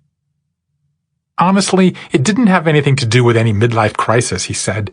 "I was just trying to make a better life for my family." Also, his mother had become intrusive, he and his wife were going through a rough patch in their marriage, and their elder daughter was having social issues. "We were all ready for a change," he said. In the next 5 years, JR went through a tsunami of change. Having already changed professions and regions, next he changed religious affiliations, from Baptist to non-denominational Christian. He changed political orientations. He enrolled in the Nurses Union and helped lead the Oregon campaign for single-payer health care. But the hardest change of all was switching parenting styles, he said. "Before, I was a mom and dad are the boss and you do everything we say or we spank you type of parent. But we wanted a more collaborative relationship with our kids." That came in handy when their 15-year-old daughter, Zoe, became pregnant. "I was originally taken aback," he said. "If that had been me, my father would have used corporal punishment. But she was my oldest baby. I kept thinking back when she was a girl in my lap. I thought, I love her. We're going to figure out what to do from here." Zoe elected to keep the baby, started dating a woman, and eventually moved back in with her parents. In their 40s, JR and his wife became primary caretakers for their grandchild. The effect of all this upheaval was at first physical. There was a weightlessness I felt. My wife felt free to be out of the South. My daughter could love who she wanted. I could stop trying to please other people. And that affected how he viewed life itself. "I imagine it's a common experience," he said, "but I feel like the theme of my life has been change. That goes back to the 9 different schools, to the Navy, to my moving my family across the country. And now I realize change is life. It's what keeps life interesting." The butterfly effect. The moment that's considered the origin of modern science, the Big Bang of the linear life, if you will, came in 1583, when a young student named Galileo at the University of Pisa used his pulse to time the pendulum swings of a hanging lamp in the cathedral. The moment that's considered the origin of postmodern science, the Big Bang of the nonlinear life, came in 1961, when a middle-aged meteorologist named Edward Lorenz at MIT observed the irregular pattern of clouds outside his office. Lorenz attempted to quantify the variable phenomenon using the vacuum tubes of his computer. He couldn't, which led him instead to the more shocking discovery that he later called the butterfly effect. The idea is that weather is not regular and periodic, it's irregular and non-periodic. Tiny influences in one part of the system can transform the outcome in other parts. As Lorenz memorably asked in the title of a 1972 paper, "Does the flap of a butterfly's wings in Brazil set off a tornado in Texas?" Lorenz wasn't the first to see such irregularities. Da Vinci talked about the mystery of flowing water centuries earlier. But Lorenz's discovery set off a new race to explore previously ignored complexities across science. From the path of lightning to the swirl of cream in a cup of coffee, to to the conduct of neurons in the brain. Each of these phenomena is what mathematicians call a nonlinear system. Linear thinking, writes physicist F. David Peat, views the world in terms of quantification, symmetry, mechanism. Nonlinear thinking frees us from those confines. We begin to envision the world as a flux of patterns enlivened with sudden turns, strange mirrors, subtle and surprising relationships. As James Gleick, an early chronicler of this new science of chaos, wrote, "Nonlinearity means that the act of playing the game has a way of changing the rules. It's like walking through a maze whose walls rearrange themselves with each step you take." In previous breakthroughs in science, once observers had identified a phenomenon like nonlinearity in the world, the rest of us would begin to recognize it in our own lives. Some of that has happened. Person after person in my conversations describe their lives as fickle, fluid, changeable, adaptable. But for whatever reason, no unifying expression has emerged to capture this variability. The time has come to fix that. Since our world is nonlinear, we should acknowledge that our lives are nonlinear too. Just as the cyclical life was replaced by the linear life, the linear life is being replaced by the nonlinear life. Once you appreciate that life is nonlinear, you see the examples everywhere. Lin-Manuel Miranda picking up a random biography of a forgotten founding father at a bookstore in Manhattan. Lana Turner being discovered at a diner on Sunset Boulevard. Waylon Jennings giving up his seat on Buddy Holly's chartered plane at the last minute. J.R. McClane changing jobs, homes, churches, ideologies, and parenting styles, all in a 3-year span.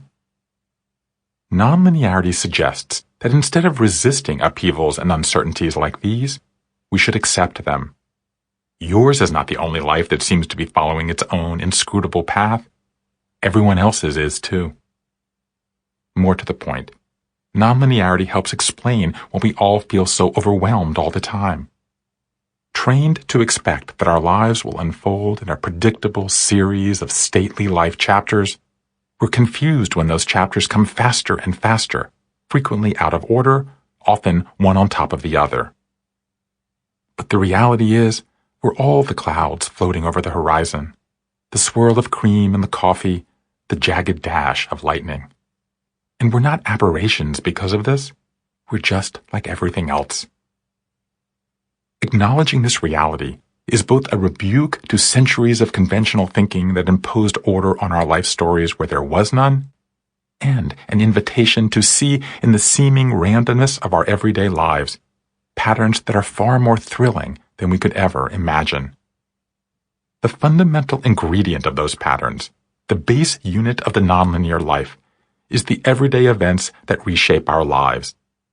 I call these events disruptors. The most startling revelation?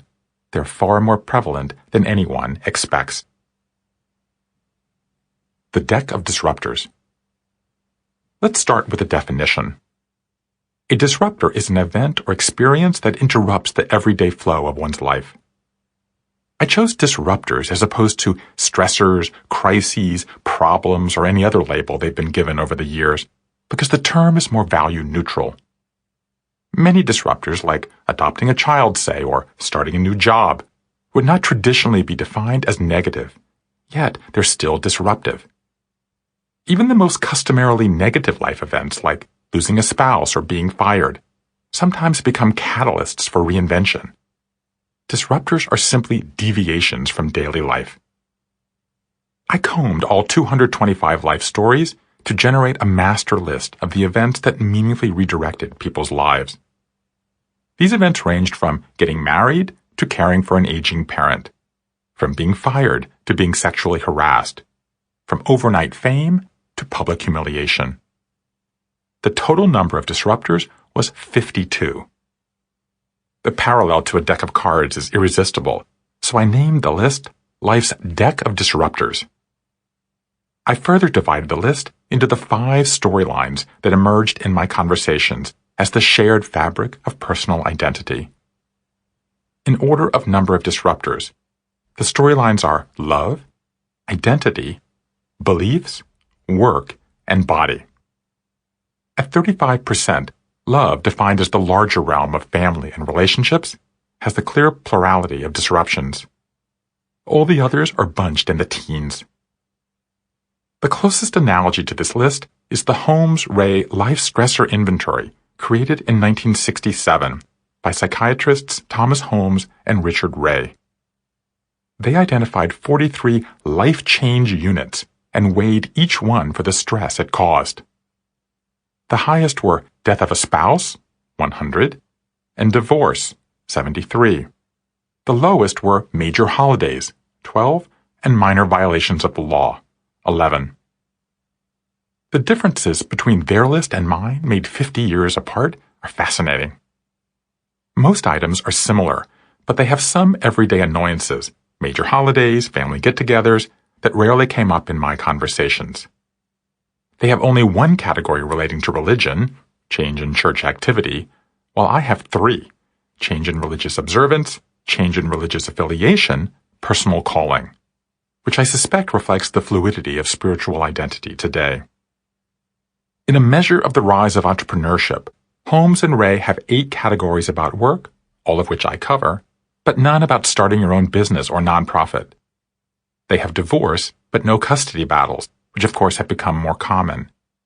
And most striking, none of the more contentious social flashpoints of our time appear on their list. They have no sexual harassment or domestic violence, no mental illness, suicide or addiction, no public humiliation, which has become more prevalent because of the internet. All of those were dominant, poignant themes of the Life Story Project. Since these disruptors are the foundation for everything that follows, I'd like to go into some detail on the senses of life changes people face today. It is my conclusion that the variety of these disruptors is increasing, the span of life in which they occur is increasing, and the raw number is increasing. Here now is the deck of disruptors itself, broken down by category. Love. Getting married, spouse beginning or ceasing work, divorce or the end of a relationship, reproductive difficulties, gaining a new family member, illness of a child with special needs, change in custody of children, child leaving home, childhood sexual trauma, domestic violence, divorce of parents, death of a partner, death of a close family member, suicide of a loved one, addiction of a loved one, caring for a sick family member, caring for an aging parent. Identity.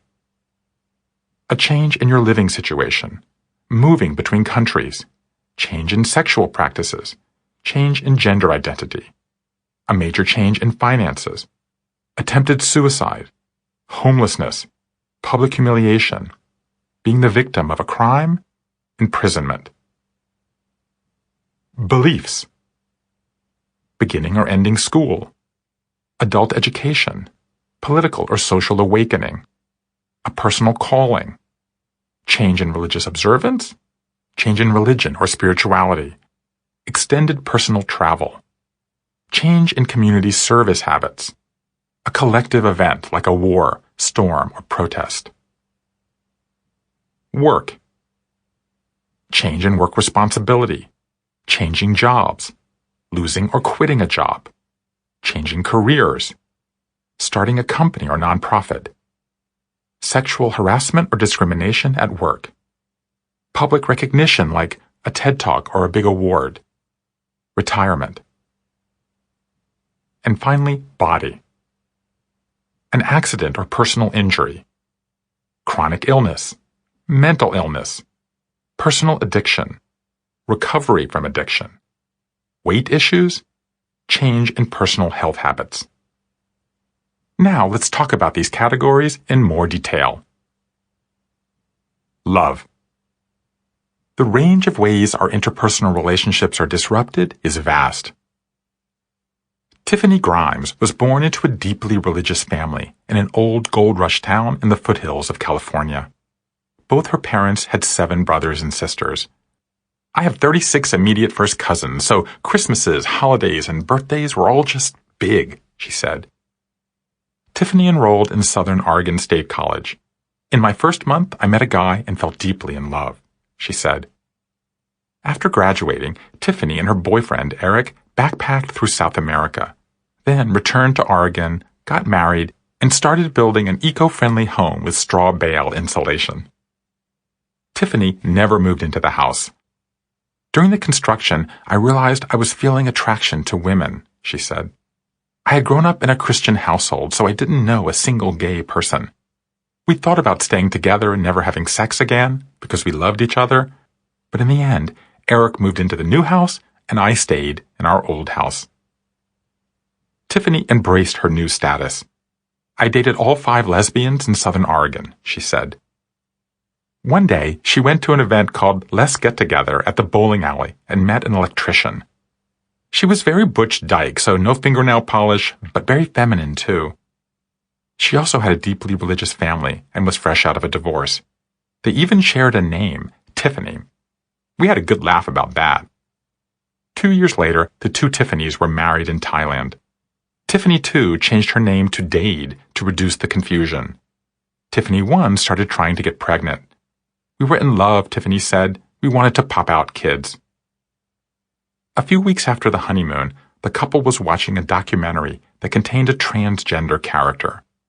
That's interesting, Dade said. Neither mentioned the topic again. 6 months later, Dade picked Tiffany up from work, took her to a diner, and announced that she was a man. I was so pissed off, Tiffany said. I felt tricked, and I screamed, I can't be with a man. I just left a man to be with a woman, and now the woman I'm with wants to be a man. Tiffany made her own announcement. Either you stay female-bodied and we stay married, or you're male-bodied and we're separating. For the next 8 months, neither of them spoke about it. I was all caught up in my own phobias, Tiffany said. Finally, they found a therapist who said, Tiffany, you have to shut up long enough to listen. Dade, you have to speak up long enough to be heard. And that's when I had an epiphany, Tiffany said. My wife is essentially dead, and there's this new person in front of me trying to be themselves. The next weekend, they went to Lake Tahoe. The first morning, Dade took a cup of coffee to the balcony and skimmed a stone across the water. It was such a visual moment, Tiffany said, and I just remember feeling, I'm not done. I love him. I love everything about him. So I told him, I'm not going anywhere. The next week, Dade began taking hormones. Tiffany and Dade had to get legally remarried after he officially became a man. They even started a YouTube channel to share their story. And soon, Tiffany became pregnant. Everything felt so fast and big, Tiffany said, until one day, my body had done this complete transformation into motherhood, and his body had done this complete transformation into manhood. And we said, now we have to go on another journey to figure out how to love each other as we are. I asked Tiffany how she defines herself today, gay, straight, or something else. I'm 43, happily married, and a mother of 2, she said. Beyond that, who cares? What's remarkable about Tiffany's story is how unremarkable it is in many ways. The world of family and relationships is in a period of profound volatility. Just a few statistics make the point. Marriage is less consequential today than at any time in the last 500 years. Since 1950, the marriage rate has fallen by 2/3, replaced by domestic partnerships, open relationships, polyamory, and more. Fewer than half of American households are headed by married couples. All this volatility has upended the traditional family. 1/4 of children are raised by single parents, triple the number since 1960. Half of children will see their parents divorced, half of those will live through a second. Adoption has soared, as have gay families and 3-parent families. Also, a growing number of adult children move back home. For the first time ever, more adults between 18 and 34 live with their parents than with romantic partners. Some examples of the love disruptors I heard: Alan Peake, a rising conservative lawmaker in Georgia, conducted a long-time consensual extramarital affair with a woman he met on the website Ashley Madison. The episode later ruined his career when a list of the website's users was leaked. Rosemary Danielle, a poet and novelist, got married at 16 to a man who was abusive and tried to drown her on their honeymoon. Her second husband confessed to a dark family secret on their honeymoon.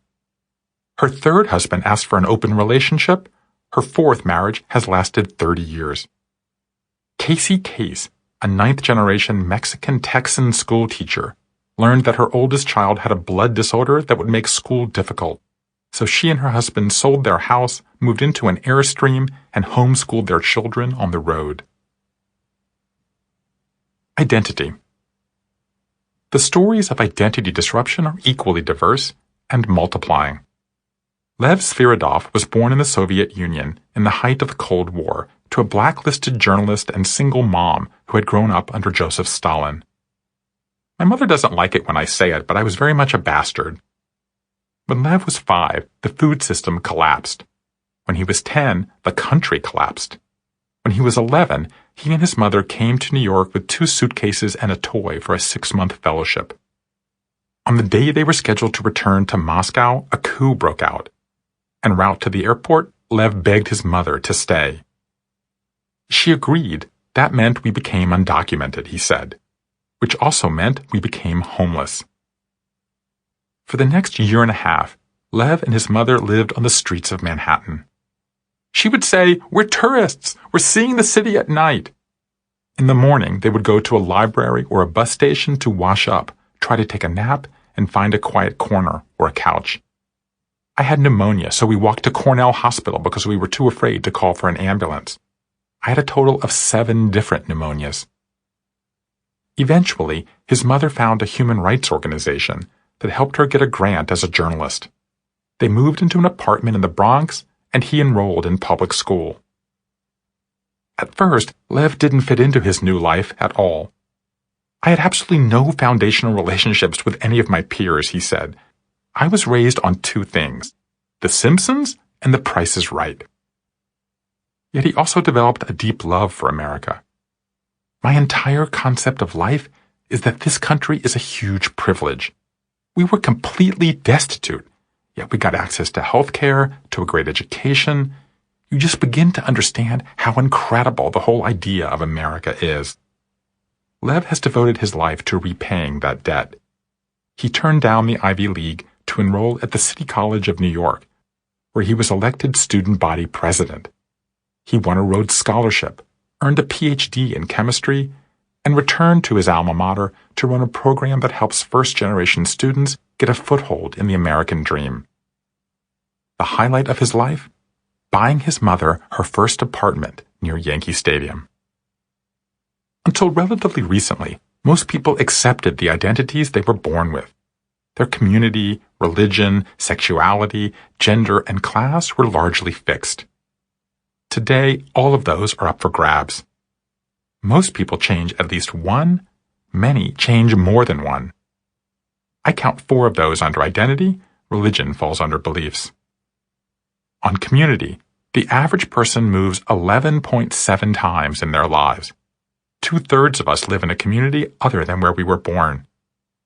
On sexuality, an entire new alphabet has arisen. In addition to L, lesbian, G, gay, B, bi, we now have T, transgender, A, asexual or ace, Q, questioning or queer, P, pansexual, and K, kink. On gender, Facebook has 71 different gender options, including androgyne, a person identifying as neither man nor woman, genderqueer, a person whose gender is beyond the binary, and two-spirit, a Native American who has attributes of both men and women. On class, 36% of Americans move up the socioeconomic ladder in their lives, 41% move down. Some of the identity disruptors I heard. Lin Nguyen was on the penultimate helicopter out of Saigon in 1975. His family was sponsored by the Episcopal Church and relocated to South Carolina, where he found himself as a refugee teenager who couldn't speak English. 5 years later, he was admitted to Yale. Javi Weisberger was raised in an ultra-Orthodox family in New York, had an arranged marriage at 18, and quickly had 2 children. But she also felt drawn to women and later came out, rejected Judaism, and won a landmark case to share custody of her children. Sal Giambanco signed a vow of poverty to become a Jesuit at age 23, but left a decade later, made millions in Silicon Valley, and has since had 3 marriages to men. Beliefs. Our belief systems may be even more fluid than our identities. Brittany Weiland was born in 1994 in West Columbia, South Carolina, to parents who had started a church together in college and homeschooled their 3 children. Brittany was raised with a very, very conservative Christian narrative, she said. She was a perfectionist and liked to follow the rules, which helped in this environment. She was also a rebel and gender nonconforming, which didn't. I got kicked out of the girls' bathroom by accident when I was 8 because my hair was cut short. I only wore my brother's clothes. I screamed every time I had to put on an Easter dress. Brittany enrolled in public high school and began questioning her beliefs. I had to sort out whether I was a Christian or not, she said. She was particularly challenged by the concept of hell. Those flames and fires seemed to have nothing to do with how good you were. And the idea that her friends who didn't believe in Jesus were damned. It didn't make sense and didn't seem fair, she said. There were so many other points of view, I wanted to hear them. She also felt attracted to women. When I was younger, I was homophobic because everybody I knew was. But I was kind of a little bit gay, too, and that was confusing. Brittany gradually drifted from her family as she enrolled in college, took up art, and began channeling her emotions into daring performance pieces, like building a metal cage, inside of which she played a recording of all the demeaning things she'd heard and thought about herself. My parents are wonderful, and I didn't want to cause them any pain, she said, but I finally had to sit them down and say, I'm sorry, I'm not a Christian anymore. That is not what I believe. I asked them to accept my decision, and they said they'd keep praying that I found the truth. After graduation, Brittany moved to Hawaii to start a new life. She decorated windows for Anthropology, started dating a male surfer, and the 2 of them experimented with the off-grid #van life, eventually moving into a rundown school bus that she turned into a ceramic studio. With some friends, Brittany approached the owners of an abandoned sugar mill about converting it into an artist's co-op. The connection to her parents starting a church was not lost on her, and their standoff started to thaw. When I asked her dream for the future, she said, reconnecting with my family through art. We are in a period of unprecedented churn in American beliefs. Part of this is faith. Half of Americans will change religions in the course of their lives. 4 in 10 of us are in an interfaith marriage. A quarter of Americans now say they have no religious affiliation. Political beliefs are also surprisingly malleable. 4 in 10 Americans identify as independents today, up from 3 in 10 2 decades ago. Half of millennials have switched party affiliations. Travel contributes to this openness. 1 in 4 Americans travels outside of the country every year, a number that's quadrupled in the last 20 years. Some of the contemporary belief disruptors I heard. John Muir was born to an American military dad and a Korean mom, who divorced when he was 9, leaving him angry, bitter, and divided between 2 worlds. Until he was walking across a snowy bridge at 19 and felt called by God to become a youth preacher. Jocelyn Wurzburg was a sheltered Jewish housewife in Memphis who was stirred by the assassination of Martin Luther King Jr. and built a network of all-women black and white luncheons. Mark Lakeman quit his architecture firm in Portland after uncovering unethical practices, spent a year traveling to indigenous communities around the world, and then returned home to set up a renegade nonprofit to build outdoor tea shops in busy urban intersections. Work. No area of life is more fraught with surprising change than work. Brian Wecht was born in New Jersey to an interfaith couple. His father ran an Army-Navy store and enjoyed going to Vegas to see Elvis and Sinatra. Brian loved school, especially math and science, but also loved jazz saxophone and piano. A large part of my identity came from being a fat kid who was bullied through most of my childhood, he said. I remember just not having many friends. Brian double majored in math and music and chose graduate school in jazz composition. But when his girlfriend moved to San Diego, he quit and enrolled in the theoretical physics program at UC San Diego. 6 months later, the relationship failed. 6 years later, he earned a PhD. When he solved a long-standing open problem in string theory, the exact superconformal R-symmetry of any 4D SCFT, Brian became an international star and earned fellowships at MIT, Harvard, and the Institute for Advanced Study in Princeton, New Jersey. He secured an unimaginable job, a lifetime professorship in particle physics in London. He was set. Except, Brian never lost his interest in music. He met his wife while playing for an improv troupe. He started a comedic band with his friend Dan called Ninja Sex Party. I was always afraid it was going to bite me in the ass during faculty interviews because I dressed up like a ninja and sang about dicks and boning.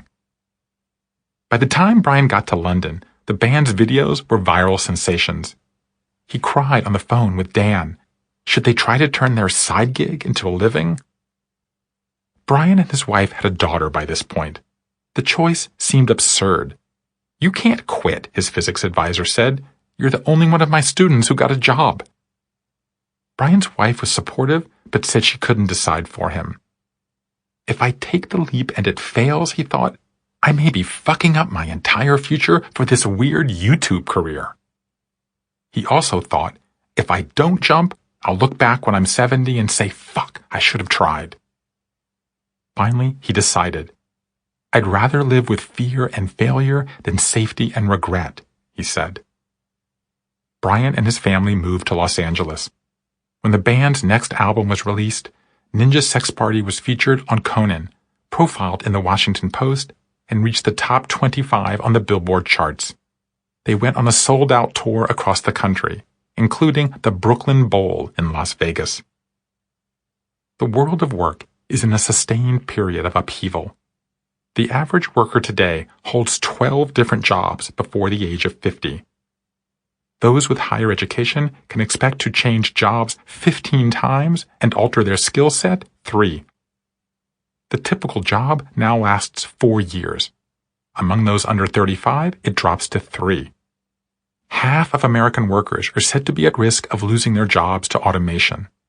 It's no wonder that 90% of workers are disengaged from their jobs and 6 in 10 would choose a different career. Or that 4 in 10 have a side hustle. The bottom line? Americans view their careers less as a path these days and more as a portfolio. Some of the work disruptors I heard.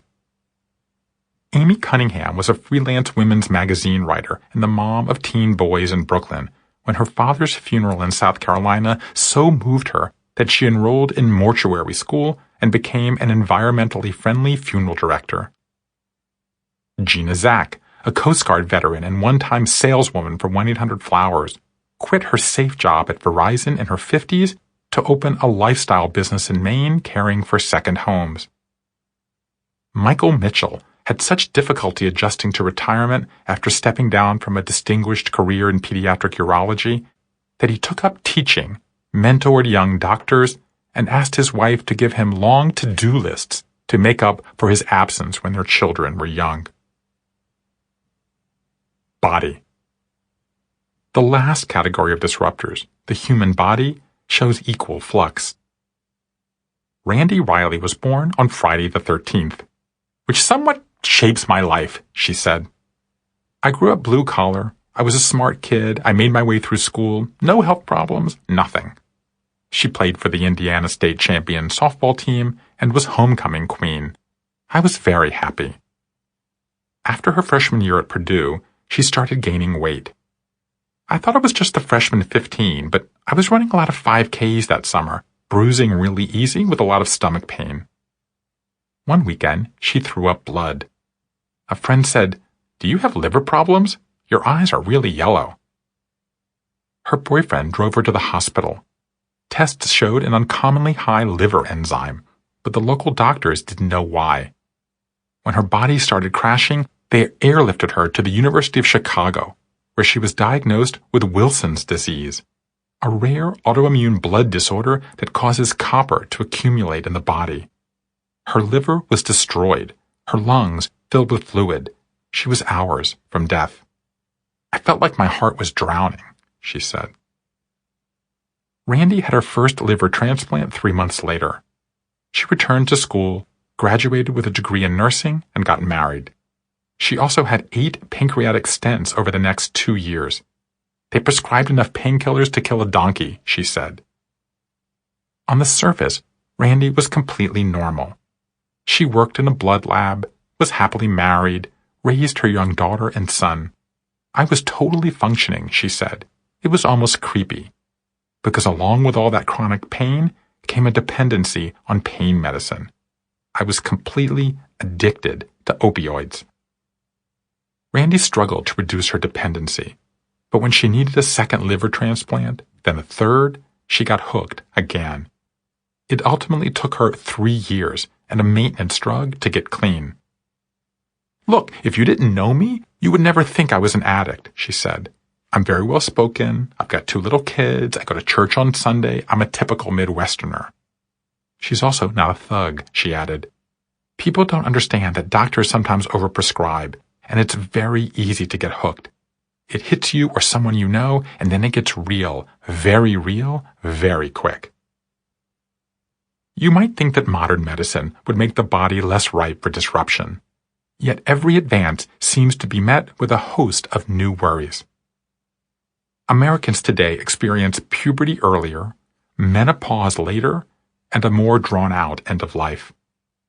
We are also facing an unprecedented epidemic of depression, anxiety, and suicide.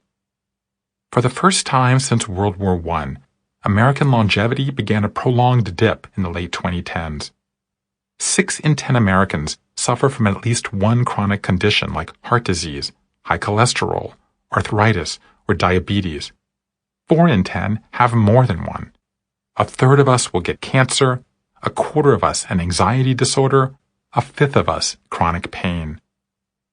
All of these problems worsen with age, and more of us are old. The percentage of those over 65 went from 5% in 1920 to 16% today. The number of older people is expected to balloon by as much as 75% by 2050. Some of the body disruptors I heard. Jeffrey Spar was a freshman tennis player at Ohio State when he got a case of jock itch he couldn't ignore, checking himself dozens of times a day. The first sign of an obsessive-compulsive disorder he now fights with medication and art therapy. Lee Mintz already suffered from sleep apnea and diabetes from traveling 100,000 miles a year, leading an international nonprofit, when she discovered her own ovarian tumor, prompting her to get a divorce, hire a trainer, and lose 60 pounds.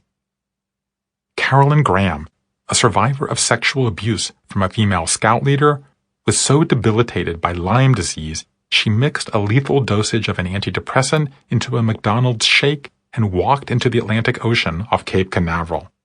The first of 2 suicide attempts, she survived before turning to alternative therapies that cured her. The collective toll of all these ways our lives are being upended constitutes the first rule of disruptors. They're becoming more prevalent. The second rule is that they occur over a wider span of time. The whenever life shakeup. From the start, the midlife crisis was a dodgy concept. The idea that every person in the culture would go through the exact same crisis starting at the exact time between 40 and 40 and a half should have seemed, on the surface, absurd. As it happened, it took scholars no more than a few years to debunk the idea. And to be clear, what they found, and certainly what I found in the Life Story Project, is not that some people don't experience transitions during this window. It's just that this window is one of dozens in which these kinds of transitions occur. There are three core flaws with the idea of the midlife crisis. First, empirical data finds no evidence for it. Passages set off a wave of studies. The biggest, called Midlife in the United States, was conducted in 1995 and involved 13 scholars and 7,000 subjects, aged 25 to 74. It concluded there is relatively little evidence to support the idea that most Americans experience a midlife crisis, or, more generally, a universal course of life with expectable periods of crisis and stability. Only a quarter of participants reported experiencing challenges during this period, and those were attributed to events, not despair over mortality. By contrast, people were shown to grow happier as they moved through middle age and into old age. The New York Times put it this way: "New study finds middle age is prime of life." Second, the term midlife has become so elastic it's virtually meaningless. As adolescence has moved earlier and old age later, the period of middle life has grown longer. Studies show that young people view middle age as occurring between 30 and 55, while older people view it as between 40 and 70. Like being middle class, everyone is middle-aged these days. Third, life events that were formerly experienced by broad segments of the population at a similar time, like getting married, buying a home, or having children, are now spread out over decades. Many still have children in their early 20s, for example, while others wait until their early 40s, and some have a second set of offspring even later. Meanwhile, events that used to be associated exclusively with midlife, like switching jobs or swapping mates, now happen across adulthood. This final point is worth dwelling on, as it's the essence of the nonlinear life. We're all undergoing change all the time. What's more, we're wired to do so. The first generations of psychologists stressed that we all finish developing by age 21. That notion is now dead. A wave of recent brain research has shown that we're capable of change at any age. As one neuroscientist put it, the brain remodels itself throughout life. The upshot of all this is that we should finally bury the idea of the midlife crisis and replace it with an idea much closer to reality, the whenever life crisis, or, to be more neutral, the whenever life shakeup. I asked everyone I interviewed for a high point, a low point, and a turning point. I graphed each answer, and what I found was overwhelming. Significant life events are equally distributed across our lives. Consider the low point, the closest analogy to the alleged midlife crisis. Those in their 30s said their low points were fairly evenly divided among every half-decade of their adult lives. Those in their 40s show a similar diversity. Those in their 50s show low points gaining ground through their 30s and 40s, but remaining high in their 50s, while those in their 60s show the widest distribution. Turning points are even more dispersed. I then took this analysis one level deeper. To remove age from the equation, I took how old each person was at the time of their major turning point, then divided that number by how old the person was at the time of our interview. The resulting figure represents where the turning point fell in the person's life regardless of age. I found that these low points were remarkably evenly distributed across the lifespan. In sum, I found absolutely no evidence of any bump in major life disruption between 35 and 45. Instead, these disruptions happen whenever. Here's how the whenever life shakeup plays out in real life. Some people are conceived in turmoil. Amy Cunningham was born into a grieving womb, she said. Her older brother died at 13 months, and her mother announced she wanted another baby immediately.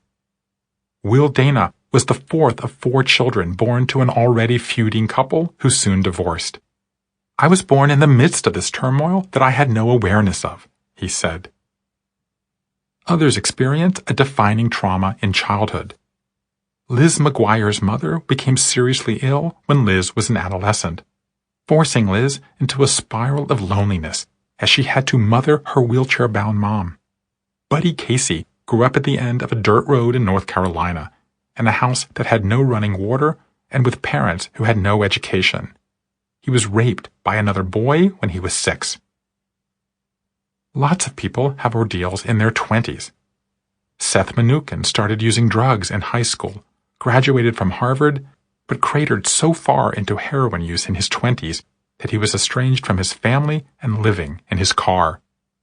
The defining moment in his life was getting clean on his 26th birthday.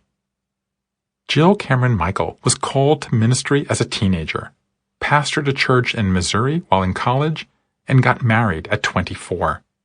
2 weeks later, her husband informed her that he was gay. Others undergo massive shifts later in life. Shirley Egermont was a mother of 7 in Minnesota who docilely worked alongside her husband of 41 years in the pinball business, until she learned he had been having an affair for 10 years, forcing her out of her shell. For nearly 50 years, John Smitha held the shame of killing 40 people in Libya as part of a U.S. military operation until he found God and peace helping disabled vets. Sexual awakenings are a perfect example of how the whenever life shakeup works. Adam Foss became a sex addict at 14.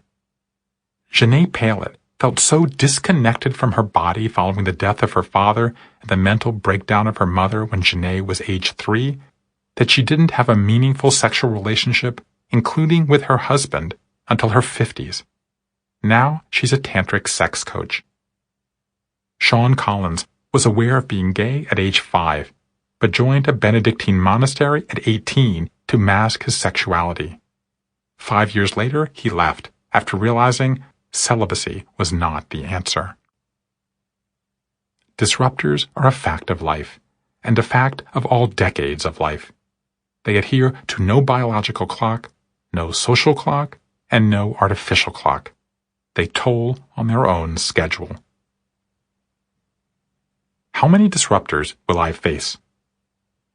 So how many will each of us face? The answer is the final rule of disruptors. More than you think. I took 2 approaches to calculating this number. First, I tallied up all the publicly available data. For example, we know the number of jobs the average person has, 13, the number of moves, 11.7, the number of accidents, 3. We also know the ratio of people who get married, 7 in 10, cheat, 1 in 5, get divorced, 1 in 5. Half of us will have heart attacks, a quarter of us will become addicts, a third of women will be sexually assaulted, as will a sixth of men. I didn't even consider the number of diets, 55, or financial struggles, 1 in 3, because it's too hard to quantify when these are truly disruptive. All in, I concluded that the total number of disruptors the average adult faces is between 30 and 40. Next, I looked at my interviews and counted the frequency with which subjects described disruptive events. Obviously, I didn't hear about every move, breakup, or job change. Still, the patterns were clear. People experience an average of 3 dozen disruptors in their adult lives. When I layered in these 2 numbers, a bright, blinking rule of thumb appears. The average person goes through 1 disruptor every 12 to 18 months. When I shared this finding with others, they reacted with a mix of shock and resignation. Wow. Followed by, yeah. And remember, these are the run-of-the-mill disruptors, not the ones that truly destabilize us. We'll get to those in Chapter 3. More significant is that when you begin to accept that we're all being battered by the crosswinds of contemporary life, wait, I'm not done dealing with this crappy situation and now I've got a new one? It's only logical that some of these disruptors show up at inconvenient times. How we feel when that happens is a key part of modern malaise. We're upset. We're confused. We're exhausted. What we really are, I believe, is haunted by the ghost of linearity. Primed to expect that our lives will follow a predictable path, we're thrown when they don't. We have linear expectations, but nonlinear realities. Even people who are linear in one area, a stable career, say, or long-running marriage, are nonlinear in others, recurrent health problems, or frequent changes in their religious identity. Nearly everyone I spoke to said at least one aspect of their lives was off schedule, off course, out of sync, out of order. We're all comparing ourselves to an ideal that no longer exists and beating ourselves up for not achieving it. Living life out of order means different things to different people. It's 63-year-old Loretta Parham, forced to raise 2 granddaughters after Loretta's daughter was killed in a car accident. It's 29-year-old Sarah Cooper, forced to move back in with her parents after her first marriage lasted merely 3 months. It's Fred Schlomer, coming out as gay in his 50s, and Wendy Aarons, unable to socialize in her 20s because she was the only one of her friends who was married. It's Sarah Holbrook, thrust into the dating pool with a newborn after learning her husband had been having an affair while she was pregnant. And Katrina Alcorn, buying a home with a second husband while still married to the first. It's me, getting a pediatric cancer as a 43-year-old new dad.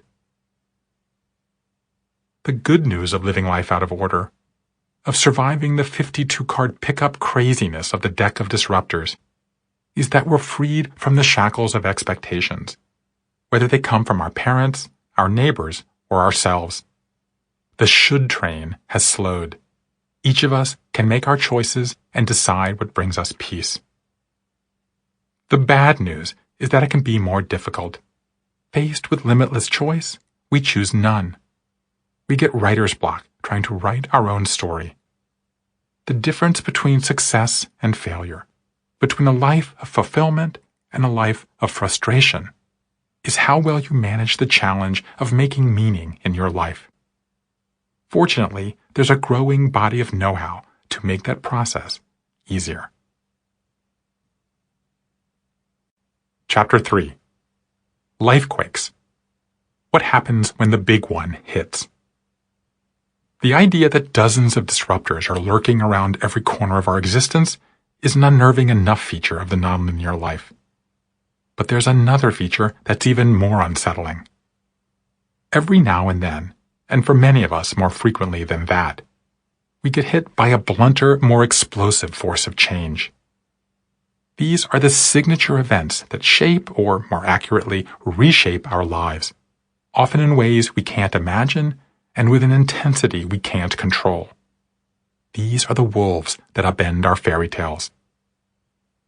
On the surface, these events often seem sui generis. The 100-year flood, the rare disease, the fluke confluence of 2 otherwise unrelated events. But look at enough of these episodes and certain patterns appear. What are those patterns, and what can they teach us about how to navigate these times? These were consuming questions of the Life Story Project. The fear of staying was greater than the fear of leaving. Consider Lisa Ludovici. Lisa was the youngest of 3 children, born in Pittsburgh to 2 alcoholics who divorced when she was 3. I felt like I raised myself, she said. My dad didn't pay any child support. My mother knocked down my door when I was 12 and said, "Get a job." I said, "I'm 12. What can I do?" She said, "Go be a mommy's helper." On top of that, Lisa had 17 migraines a month, beginning the day her father moved out. I would be up all night, screaming, projectile vomiting, head in the toilet, clawing at my eyes, trying to rip them out, she said. I missed tests, trick-or-treating, all kinds of holidays. That was my childhood. By the time I got to Penn State, I could control the nausea, but I still felt pain.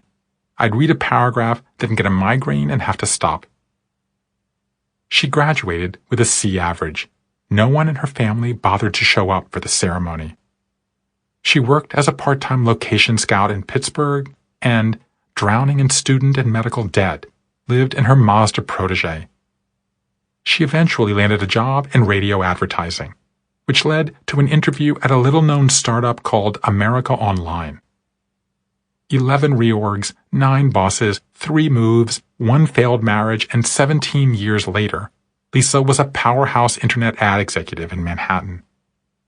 She was earning good commissions and had prestige clients, Pfizer, Kimberly-Clark, Walmart, but was working 14 hours a day and still wilting under the migraines. Also, she hated her boss, who belittled his employees. She cried every night at her desk. One day, Lisa logged onto a conference call a few minutes early and overheard colleagues talking about her relentless drive, and all-around sourness. She walked home to her one-bedroom apartment and combed through her Amex bills, wondering how she could cut costs. She tallied what she had in stocks and savings and figured if she could eliminate her cable, stop eating out, and buy no more clothes, she could hold on for 18 months. She walked into her boss's office the next day and quit on the spot. I did something I'd read about for decades, and I always thought was a great concept. Jump, and the net will appear. Where did she get the courage, I asked? Her answer was nearly identical to Brian Weck's explanation of how he quit physics to join Ninja's sex party. The fear of staying was greater than the fear of leaving. 2 weeks later, Lisa was sitting on her couch, watching public access television. She'd cut the cable, when a woman came on and spoke about the power of the subconscious. She too had left the corporate world and now helped people discover their inner selves. Lisa tracked the woman down and badgered her for a call. By the time I hung up the phone, I said, "This is what I'm going to do with my life. I'm going to help people live better." A month later, she enrolled in a coaching school in Santa Fe. On my 10th day in class, on the 10th of February 2010, at 10:30 in the morning, I was sitting at my desk, my head in my hands, when the director came up to me and said, "What's going on?" Lisa explained she was having a migraine. It was no big deal. She'd had one every few days for 41 years. The director asked her to come into her office and sit in a large easy chair. She then proceeded to hypnotize Lisa and walk her through a guided exercise to rediscover the unsick, unpained self she hadn't known since she was 3. That was the very last day I ever had a migraine, Lisa said. And when we got to week 7 in the course and started learning about how in utero we absorb our mother's thoughts and emotions, how I had been carrying the stress and anxiety of my parents' problems since before I was even born, I knew this was the beginning of my life of people healing. 2 months later, Lisa entered hypnotherapy school. A decade later, she was the leading certified medical hypnotist in New York City, having worked with patients facing Parkinson's, cancer, traumatic brain injury, curled toes, and some of the most incredible things I've ever heard, she said. Lisa lectures at medical schools around the world. She was hired by the VA to treat Vietnam vets still suffering from gunshot wounds 50 years after the war. I'm the first hypnotist to be hired by the United States government to work in the world's largest healthcare system, and we published work showing a 50% success rate eradicating chronic pain when no one else is showing even 30% success. Lisa had transitioned from corporate ad executive to hypnotist. She switched her primary storyline from work to body, and she changed her life from one absorbed in pain and fear to one illuminated with forgiveness and healing. That's the definition of our soul, she said, and my life is to make sure all of us tap into that as much as possible. Monster curveballs. Tumultuous episodes of the kind we're talking about are hardly new. Beethoven was 31 and already the virtuoso composer of his first symphony when he learned he was going deaf. F. Scott Fitzgerald, already the best-selling author of The Great Gatsby, was 38 and suffering from marriage woes, financial worries, drinking problems, and tuberculosis when he fled to the mountains of North Carolina and had what he described as a crack-up. Mark Felt was 59 when he was passed over to become the head of the FBI by Richard Nixon, prompting him to flip and help bring down Nixon as the anonymous mole Deep Throat. These moments go by many names. Max Weber coined the term metanoia to capture a massive change in a person's outlook. William James deemed them mental rearrangements. Hollywood likes turning points. Entrepreneurs, like my wife, use inflection points. Others have tried pivots, U-turns, crossroads, crises. Each of these terms has virtues and weaknesses. Some of my subjects devised their own shorthands.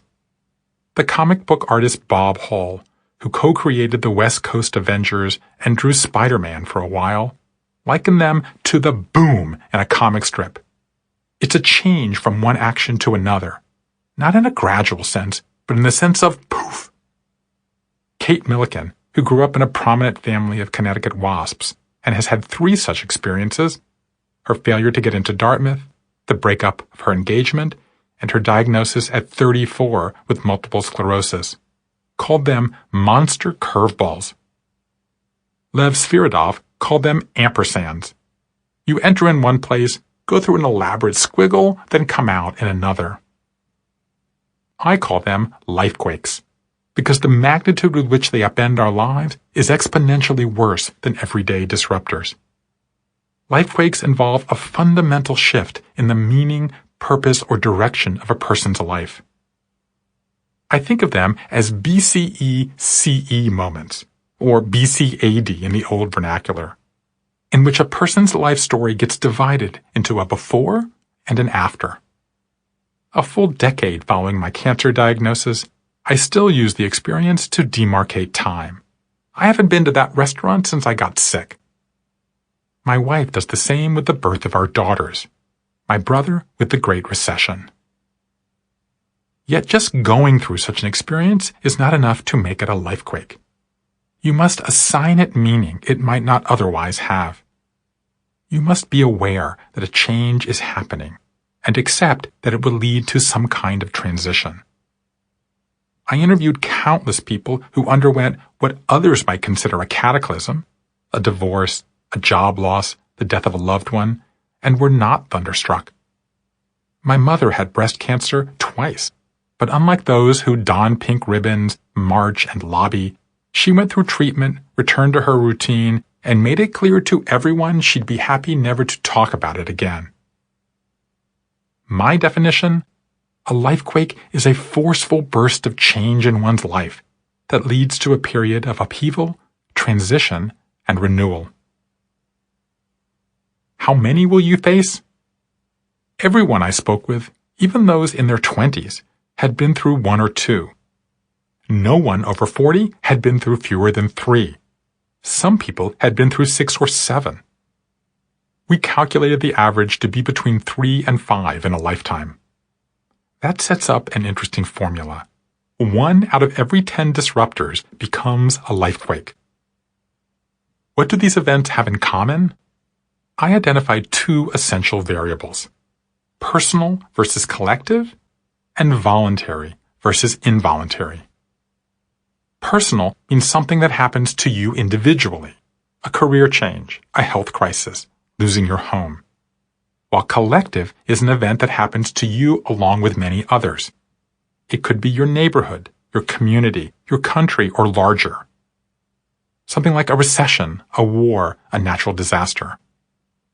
We found that 87% of lifequakes were personal, 13% collective. What's notable about this finding is how people are less and less shaped by shared communal events. Had I done these interviews in the 20th century, with its back-to-back wallops of 2 world wars, the Great Depression, civil rights, and women's rights, surely the number of collective events would have been higher. Voluntary means that the person initiated the change, having an affair, switching jobs, changing religions. While involuntary, it means it happened to you. Your spouse has an affair, your house burns down, you're fired. 43% of our lifequakes were voluntary, 57% involuntary. Layering these 2 variables on top of each other, I created the Lifequake Matrix. It has 4 groupings. The largest grouping is personal involuntary lifequakes. That's 49%. 38% of the lifequakes are personal and voluntary. 8% are collective and involuntary, and 5% are collective voluntary. Since the distinction among these groupings is so critical, and since the breadth of these experiences is so expansive, it's worth going into some depth about how these events impact our lives. I had the sense of being let down by the world. The personal involuntary lifequake is the largest category, nearly 50%. Lisa Porter was born in Vermont to Peace Corps parents who soon moved to Saipan, a small island between Japan and the Philippines. Her parents split, and Lisa and her mom stayed. I grew up in the tight communal culture of an Asian island, she said. I feel like my cultural programming was honoring your elders, being part of a community, making yourself appear less rather than more. So when we moved to Cambridge, Massachusetts when I was a teenager, I was miserable and wanted to return. At 15, Lisa walked into a theater class one day and suddenly discovered the community she'd been longing for. I had found my family. My own family was small and lonely, but here I felt loved and heard. All through high school and college, Lisa was a theater jock. She attended graduate school in arts management. She moved to New York, started teaching stage managing, got married, divorced, remarried, and finally, at 35, had the adult family she'd been seeking. She was happily in love, accepted a prestigious job at the University of California, San Diego, and had just given birth to a daughter, Daisy. I had connection, I had purpose, I had worked myself out of a lot of dark boxes and felt like life was a constellation. But something was never quite right about Daisy. She had eye issues, never crawled, and didn't walk until she was nearly 2. Nobody could tell us what was happening, Lisa said. Finally, a social worker came over and gingerly suggested that there was a nearby preschool for children with special needs. Perhaps they should take Daisy for a visit. I was like, "What?" Lisa said. It's that moment when people are trying to tell you something they don't want to tell you. Daisy turned out to have a neurological disorder on the autism spectrum. The shock was intense. I felt one more time I was back in that dark box, she said. I had the sense of being let down by the world. I had overcome the universe, this strange upbringing, parents who weren't ready to be parents, and now it was happening all over again. But she and her husband Anders quickly decided not to have a pity party, she said. Anders agreed to flip the script and become the primary caretaker. Lisa plunged into the science of neuroatypical children. I got my first big book on the brain. Suddenly I had to learn about the nervous system, the sensory network plasticity. Though I loved teaching more than anything, I had to become the student. Daisy became the teacher in a class with no syllabus. The fact that personal involuntary lifequakes are by far the most common is a reminder that the nonlinear life is, at its core, not something most people seek out. We prefer to think we control the trajectory of our lives. The reality, unfortunately, is far more tenuous. As I dug into the variety of these experiences, the reasons became clearer. The biggest category clustered around the body storyline. A third of personal involuntary lifequakes involved illness, injury, or some other medical event. For all our illusions of progress, we still have limited control over our health. The other subcategories involved death of a loved one, end of a relationship, or financial setbacks. My own experience confirms these patterns. 2 of my involuntary lifequakes involved health, my cancer and my dad's medical crisis. 2 were financial, the Great Recession, and uncovering theft by a trusted employee. Other personal involuntary examples I heard. Eric Westover was a 6'4" former high school wrestler and Costco forklift driver who spent weekends riding his motorcycle in the sand dunes near Lake Michigan when he drove headfirst into a Jeep and lost his right leg above the knee and his left one below it.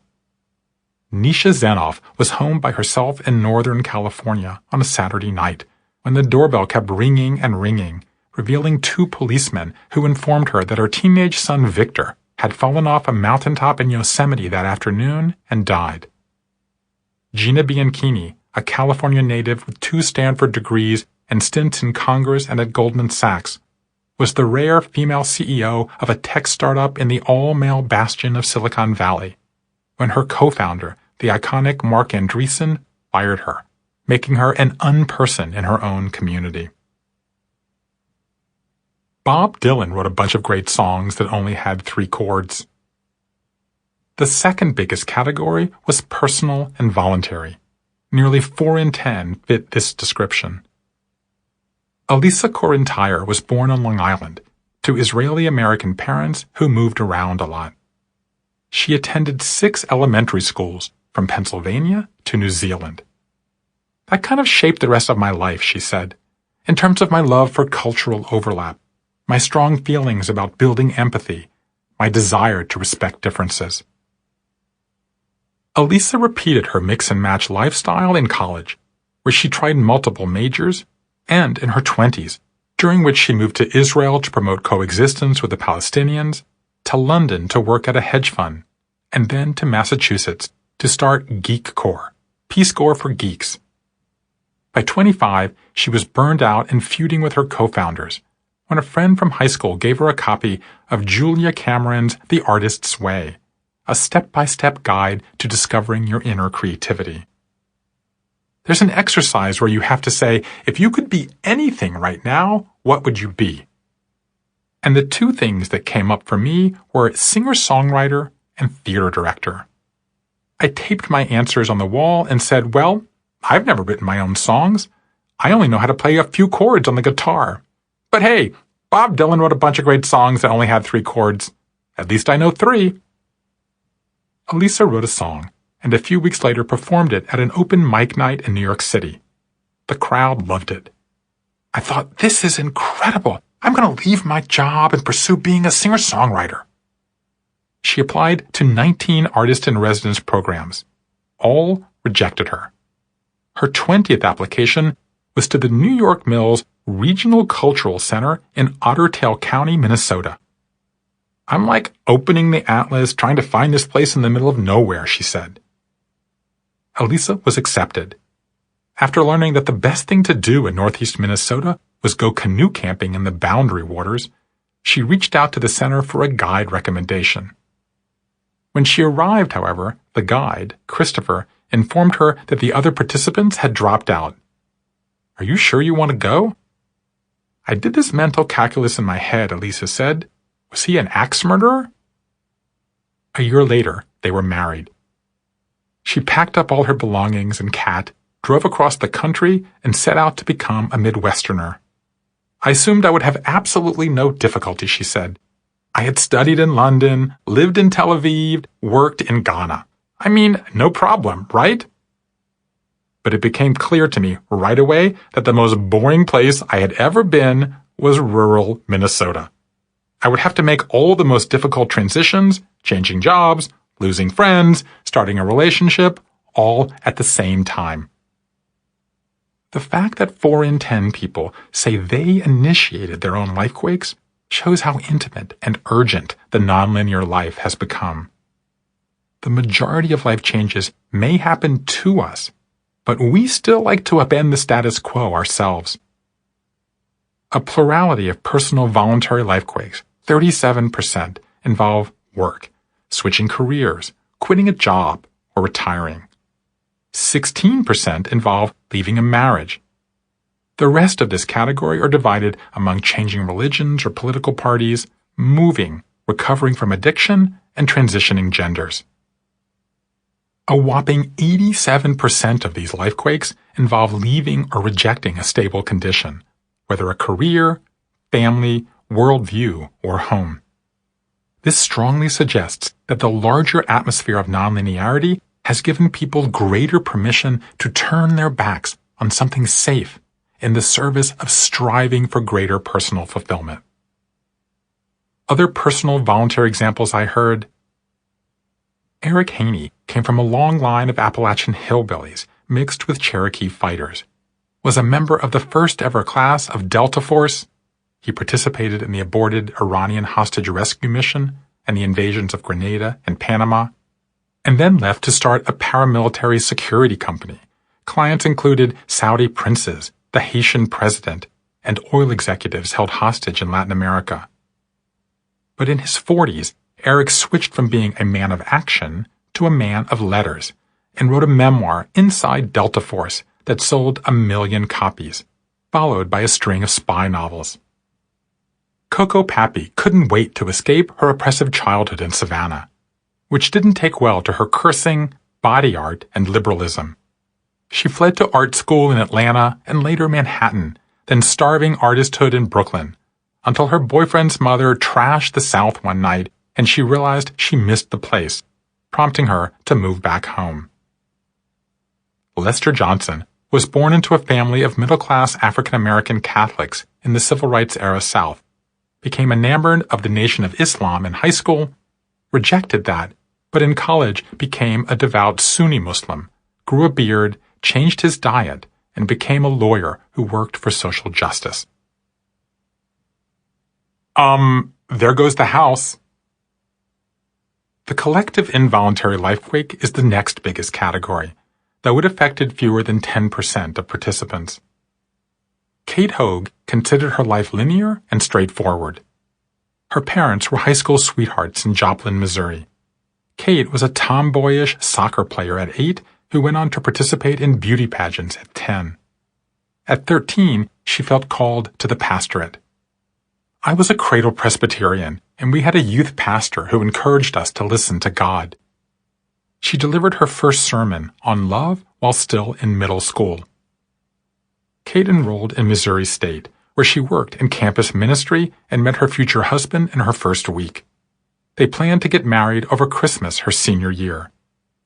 That summer, she lived at home, planned her wedding, and volunteered at the church. On the morning of Sunday, May 22nd, she preached on being open to change. That afternoon, Kate was watching a Harry Potter marathon with her parents when a tornado siren went off. The theme has always been that my dad monitors the weather outside while my mom and I go to the basement crawl space, which is maybe 3 feet high, lined with gravel, where we have a cot and a flashlight. It also doubled as my father's wine cellar, because he's a vintner. This time, though, her dad joined them within minutes. This was the first time in my 21 years that he has ever come into the basement, she said. He brings 2 wine buckets, and my mom says, "What are these for?" He says, "Put them on your head." Kate gulped, but did as she was asked. 3 minutes later, the lights start blinking, and you can hear a rushing sound like a freight train, she said. It's the loudest thing you've ever heard. And then shattering glass. My dad says, there goes the house. I'm sitting there not knowing what to do, so I keep saying the prayer, God be with us, keep us safe. By the time the noise stopped, the water heater had fallen, blocking their escape. Natural gas was pouring in, water was raining down. I'm freaking out about the possibility of now being killed in this space that had recently given us safe haven. My dad says, we survived the tornado, we're not going to die this way. Just then, neighbors appeared overhead. They assumed everyone was dead because the house was leveled, Kate said. It was a pile of matchsticks. Kate's dad tied a jacket to a piece of PVC pipe and waved it like a flag. It was my 78-year-old grandfather who spotted it, Kate said. He had driven as close as he could get, which was a mile away, then run to where we were. My dad explained the situation to him and said, we have some tools in the garage. My grandfather looks over and says, you don't have any tools. A passerby did, though, and 3 hours later, the family was freed. They had survived the deadliest tornado to hit the United States in 70 years, and the 7th deadliest overall. 158 people died. Another 1,150 were injured.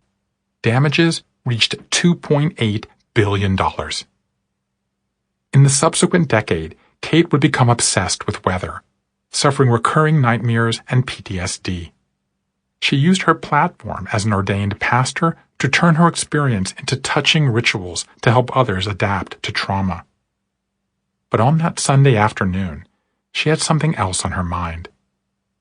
After surveying the devastation, taking in their fractured life and discarded memories, Kate's eyes settled on a tree still standing in what used to be their front yard. In its limbs, a miracle of miracles, was a hanger. On it was her wedding dress, waving in the breeze. In a series of seminal books over the last 40 years, the sociologist Glenn Elder described the long-term impact of collective events like the Great Depression and the 1980s farm crisis.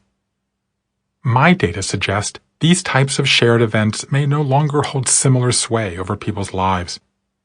It could be that there are fewer of these events, or that people prefer to see their lives as unique and not subject to the same influences as everyone else. By far the most common collective involuntary event people mentioned was 9/11, which played a meaningful part in a large number of life quakes, from changing careers to ending marriages.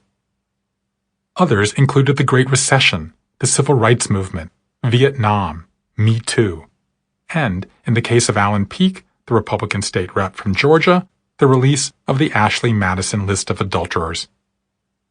Other collective involuntary examples I heard: Doc Shannon was born in the same Alabama town as Gomer Pyle actor Jim Nabors, and became an IRS officer until he was drafted and sent to Vietnam, where he watched two buddies die in a double killing over drugs.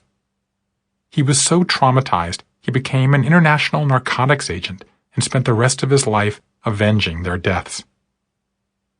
Gayla Pascal dropped out of college in San Antonio to care for her younger brother and started trading commodities. But when the stock market crashed in 1987, she watched grown men cry and fortunes evaporate and was so unsettled she quit to earn a PhD in clinical psychology. Naomi Clark was born male-bodied in Seattle, lived in Japan as a teenager, and began to have thoughts of being female. She repressed those feelings for years, until being blocks from ground zero on 9/11 brought her face-to-face with her mortality. I have only one life, she thought. I would rather risk everything than die without being myself. She began to transition soon after. I was a total corporate bitch. The smallest category of lifequake is collective and voluntary, but they do exist. Shannon Watts has had 3 distinct phases of her adult life. First was her commitment to self. Born in upstate New York to a mom who never went to college and a corporate dad, she was a difficult teen with an undiagnosed learning disorder. I was ambitious and competitive despite struggling to get through school, she said. And I was obsessed with Watergate, which made me want to be a journalist. Shannon studied journalism at the University of Missouri, eloped at 23, had 3 kids by 30, and became a hard-driving corporate communications executive. I'm a very type A person, and I was in crisis communication, which is not just 9 to 5, it's all day, all weekend, she said. I was a total corporate bitch. I was very talented, and I did well financially, but it was just not fulfilling.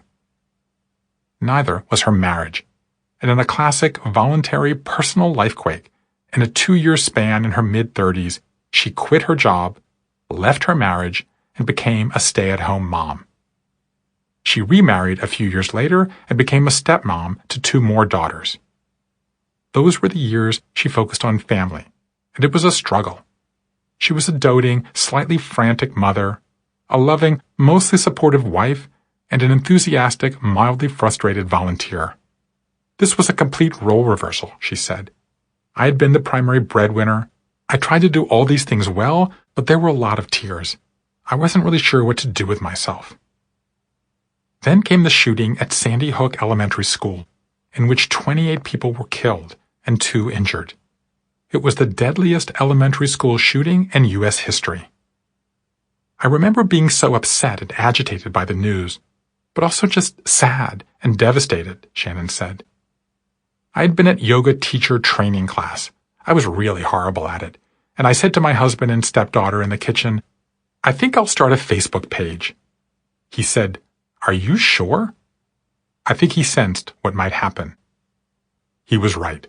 By the time I went to bed, she said, I was getting threatening texts and calls from people who saw my information online. But I was also getting calls from women who were so outraged they said, I'm going to start a chapter of this. She called her group Moms Demand Action for Gun Sense in America. Within a few years, she had 5 million volunteers and 350,000 donors. She had gone in less than a decade from career to family to starting a purpose-driven movement. She quickly became one of the country's most visible advocates for gun safety, which brought widespread acclaim and influence, but also acute vitriol and the pain of missing many family milestones. The corporate bitch had become a more thoughtful activist, crusader, and badass woman, as she put it. The fact that voluntary collective lifequakes are such a small percentage, 5%, is more evidence that people are more fixated on their own life stories these days than becoming a part of larger social narratives. People still engage with causes. Movements like Black Lives Matter, Lean In, interfaith relations, and the Tea Party did come up, but more as everyday disruptors than earth-shattering reorientations. For better or worse, we live in a time when most of our stories start with I, not we. Other voluntary collective examples I heard. Ann Imig was a frustrated musical theater actress and stay-at-home mom in Madison, Wisconsin, when she became an early leader of the mommy blogger movement. Looking for a way to elevate women's voices, she started the viral phenomenon Listen to Your Mother, a nationwide series of staged readings for mothers to share their real-life experiences. DeJuan Williams grew up without a father on the streets of Philadelphia and was arrested for the first time at 16 and imprisoned for armed robbery at 22. The father of 3, DeJuan enrolled in a voluntary group therapy program for incarcerated dads called Fathers and Children Together. DeJuan was so transformed by the experience that after completing his sentence, he went to work for the organization that administers the program. Adam Foss, the child of a rape victim in Colombia who became a prosecutor in Massachusetts, was so alarmed by the way his office was treating young African-American criminals that he quit to join the grassroots movement to reform the criminal justice system. Recruited by John Legend to join his Let's Free America campaign, Adam gave a TED Talk, got a book deal, and met 4 presidents. How disruptors become lifequakes. What these various life stories, whatever their classification, have in common is that they feature an event, episode, or moment that redirects an entire life. But considering we go through about 3 dozen disruptors in our lives, but only 3 to 5 lifequakes, what makes an otherwise routine intrusion rise to the level of remaking our lives? I found 3 primary factors. The first is timing. Sometimes a disruptor comes along at a moment of particular vulnerability, exhaustion, or frustration, and provides just enough spark to ignite a major change. Dwayne Haynes was married to his high school sweetheart and working to rehabilitate sex offenders in Detroit.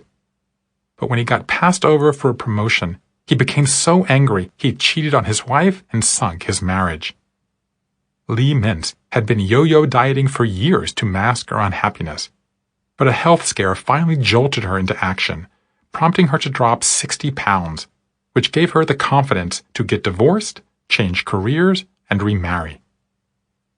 Kelly Milheim's first child brought little change. She adjusted and kept working as an intelligence analyst.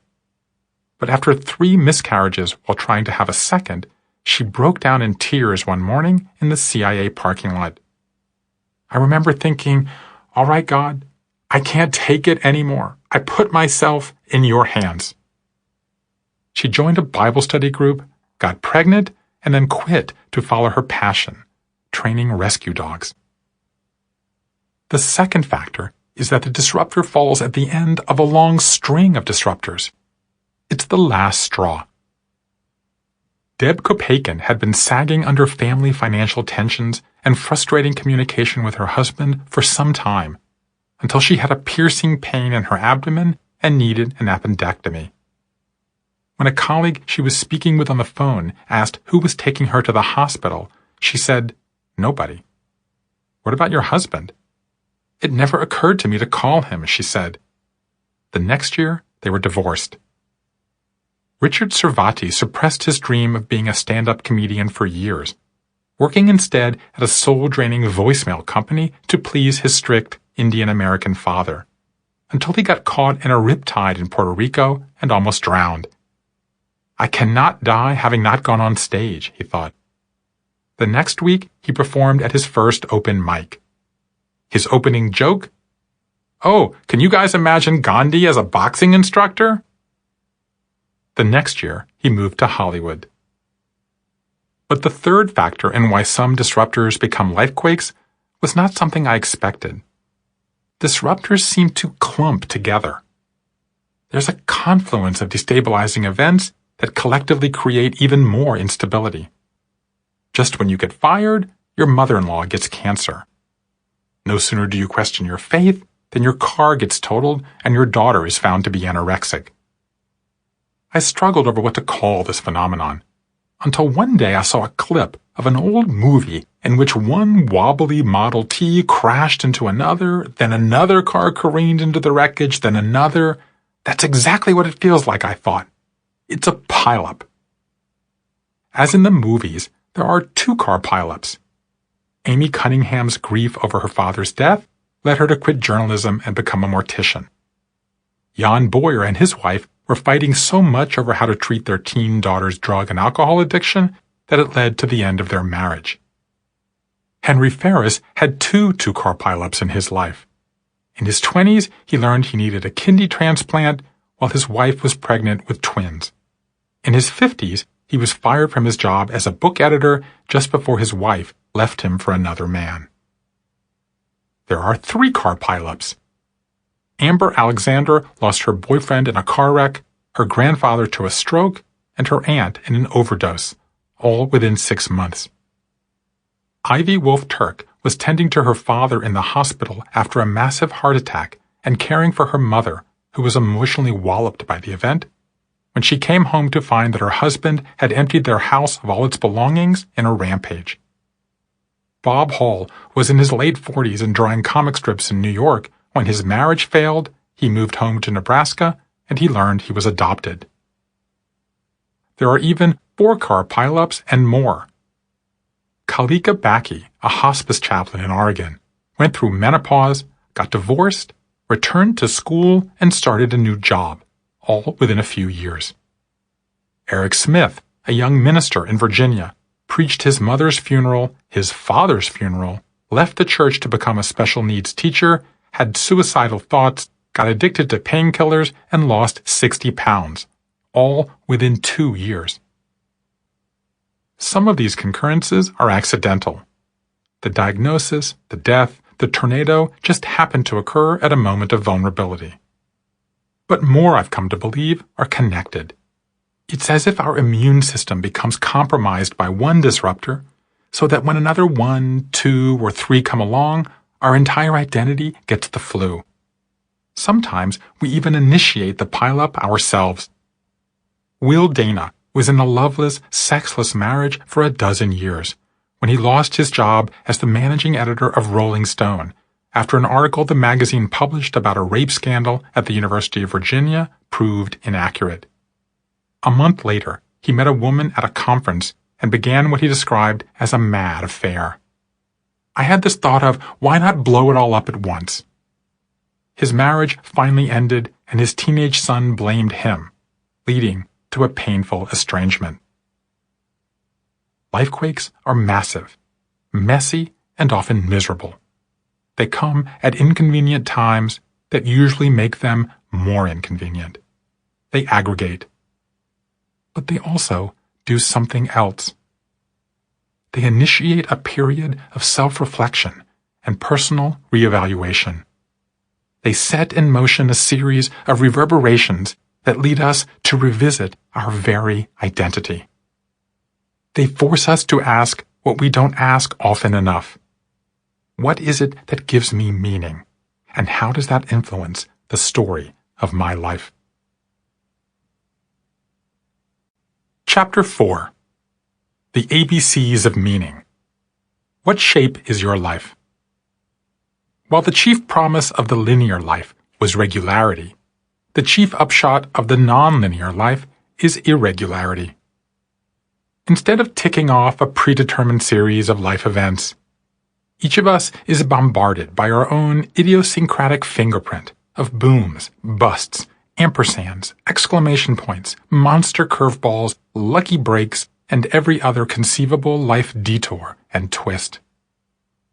A primary side effect of all this volatility is unease, a low state of anticipation and dread, a lingering sense of anxiety over whether what's coming next will be good or bad. How did I end up in this situation? Why am I feeling so unsettled? What do I do now? It's as if all that turbulence breeds a kind of existential agitation. We throw lots of solutions at this condition these days. Work, liquor, porn, pot, prayer, meditation, food, exercise. Many of these succeed for a time. Some of them succeed longer. But sooner or later, an existential crisis demands an existential solution. We are called upon to answer life's ultimate questions. What kind of person do I want to be? What story do I want to tell? What gives me meaning? Fortunately, we have a growing body of knowledge to help answer these questions. A century after the search for meaning catapulted to the center of modern thought, we have increased clarity over what each of us can do to sharpen our definition of what matters most to us. A generation after the importance of narrative identity advanced to the heart of modern psychology, we have greater appreciation that each of us has a personal story, or, more accurately, a collection of personal stories that we use to nurture our well-being. But my conversations suggest there's a connection between these two strands of thought we may have overlooked. Our varied sources of meaning and our multiple personal stories are more aligned than many of us realize. What's more, those building blocks of meaning and those assorted storylines also connect to a notion that has permeated society for millennia. What shape best captures our lives? Understanding the connections among what gives us meaning, what personal stories we emphasize at any given time, and the visual representation of those pillars of identity was a challenging and ultimately thrilling part of the Life Story Project. In this chapter, I'll unpack the results. That's what the communists and Jews want you to do. Let's start with someone who has a non-traditional life shape. Christian Picciolini was born to Italian immigrants who moved to Chicago in the mid-1960s, opened a beauty shop, and struggled. They were often the victims of prejudice, he said. Christian was sent to live with his grandparents in the suburbs, where he felt like an outsider. I hung out in my grandparents' closet, watching other kids through the window riding their bikes and wishing I could join them. I was lonely for the first 14 years of my life. When he was 14, Christian was standing in an alley one day smoking a joint when a '68 Firebird came speeding by, kicking up gravel and dust. The car screeched to a halt in front of me, and this guy gets out. He's got a shaved head, boots. He grabs the joint from my lips, smacks me in the head, and said, "That's what the communists and Jews want you to do." I was just a kid, Christian continued. I had no idea what the hell a communist or Jew was. But he said, "You're Italian. Your ancestors were great warriors and thinkers and artists. It's something to be proud of." Suddenly, I wanted to be just like him. He seemed to have the one thing I had been searching for my entire life: community. That man was 26-year-old Clark Martell, the founder of the Chicago area Skinheads, one of the leading neo-Nazi groups in the United States. Overnight, Christian became a zealot. He tattooed his body from head to toe with swastikas and Nazi eagles. He participated in gang attacks on blacks and Jews. He formed a band and wrote hateful lyrics. The Holocaust was a fucking lie because 6 million Jews could never die. For the first time in my life, I had purpose, he said. And that purpose was saving the world. I thought everybody who didn't think like me was a fool, and I was carrying their dead weight on my shoulders. When Martel was sent to prison 2 years later, Christian became the leader of America's neo-Nazis. He opened new branches from Minneapolis to San Francisco. With his dashing good looks and flair for recruiting, he became the international face of the movement. He was on CNN at 17. When he was 19, Christian performed in front of 4,000 skinheads in Germany. Afterward, they rioted. It was at that moment when I started to recognize the impact of my lyrics, he said. It never really struck me how accountable I was for the ideas I put out in the world. Back in Chicago, some black teenagers walked into the McDonald's Christian frequented. I was belligerent and told them this was my effing McDonald's and they had no right to be there. Christian and his pals chased them outside. One of the teenagers pulled a gun and began firing, but the gun jammed.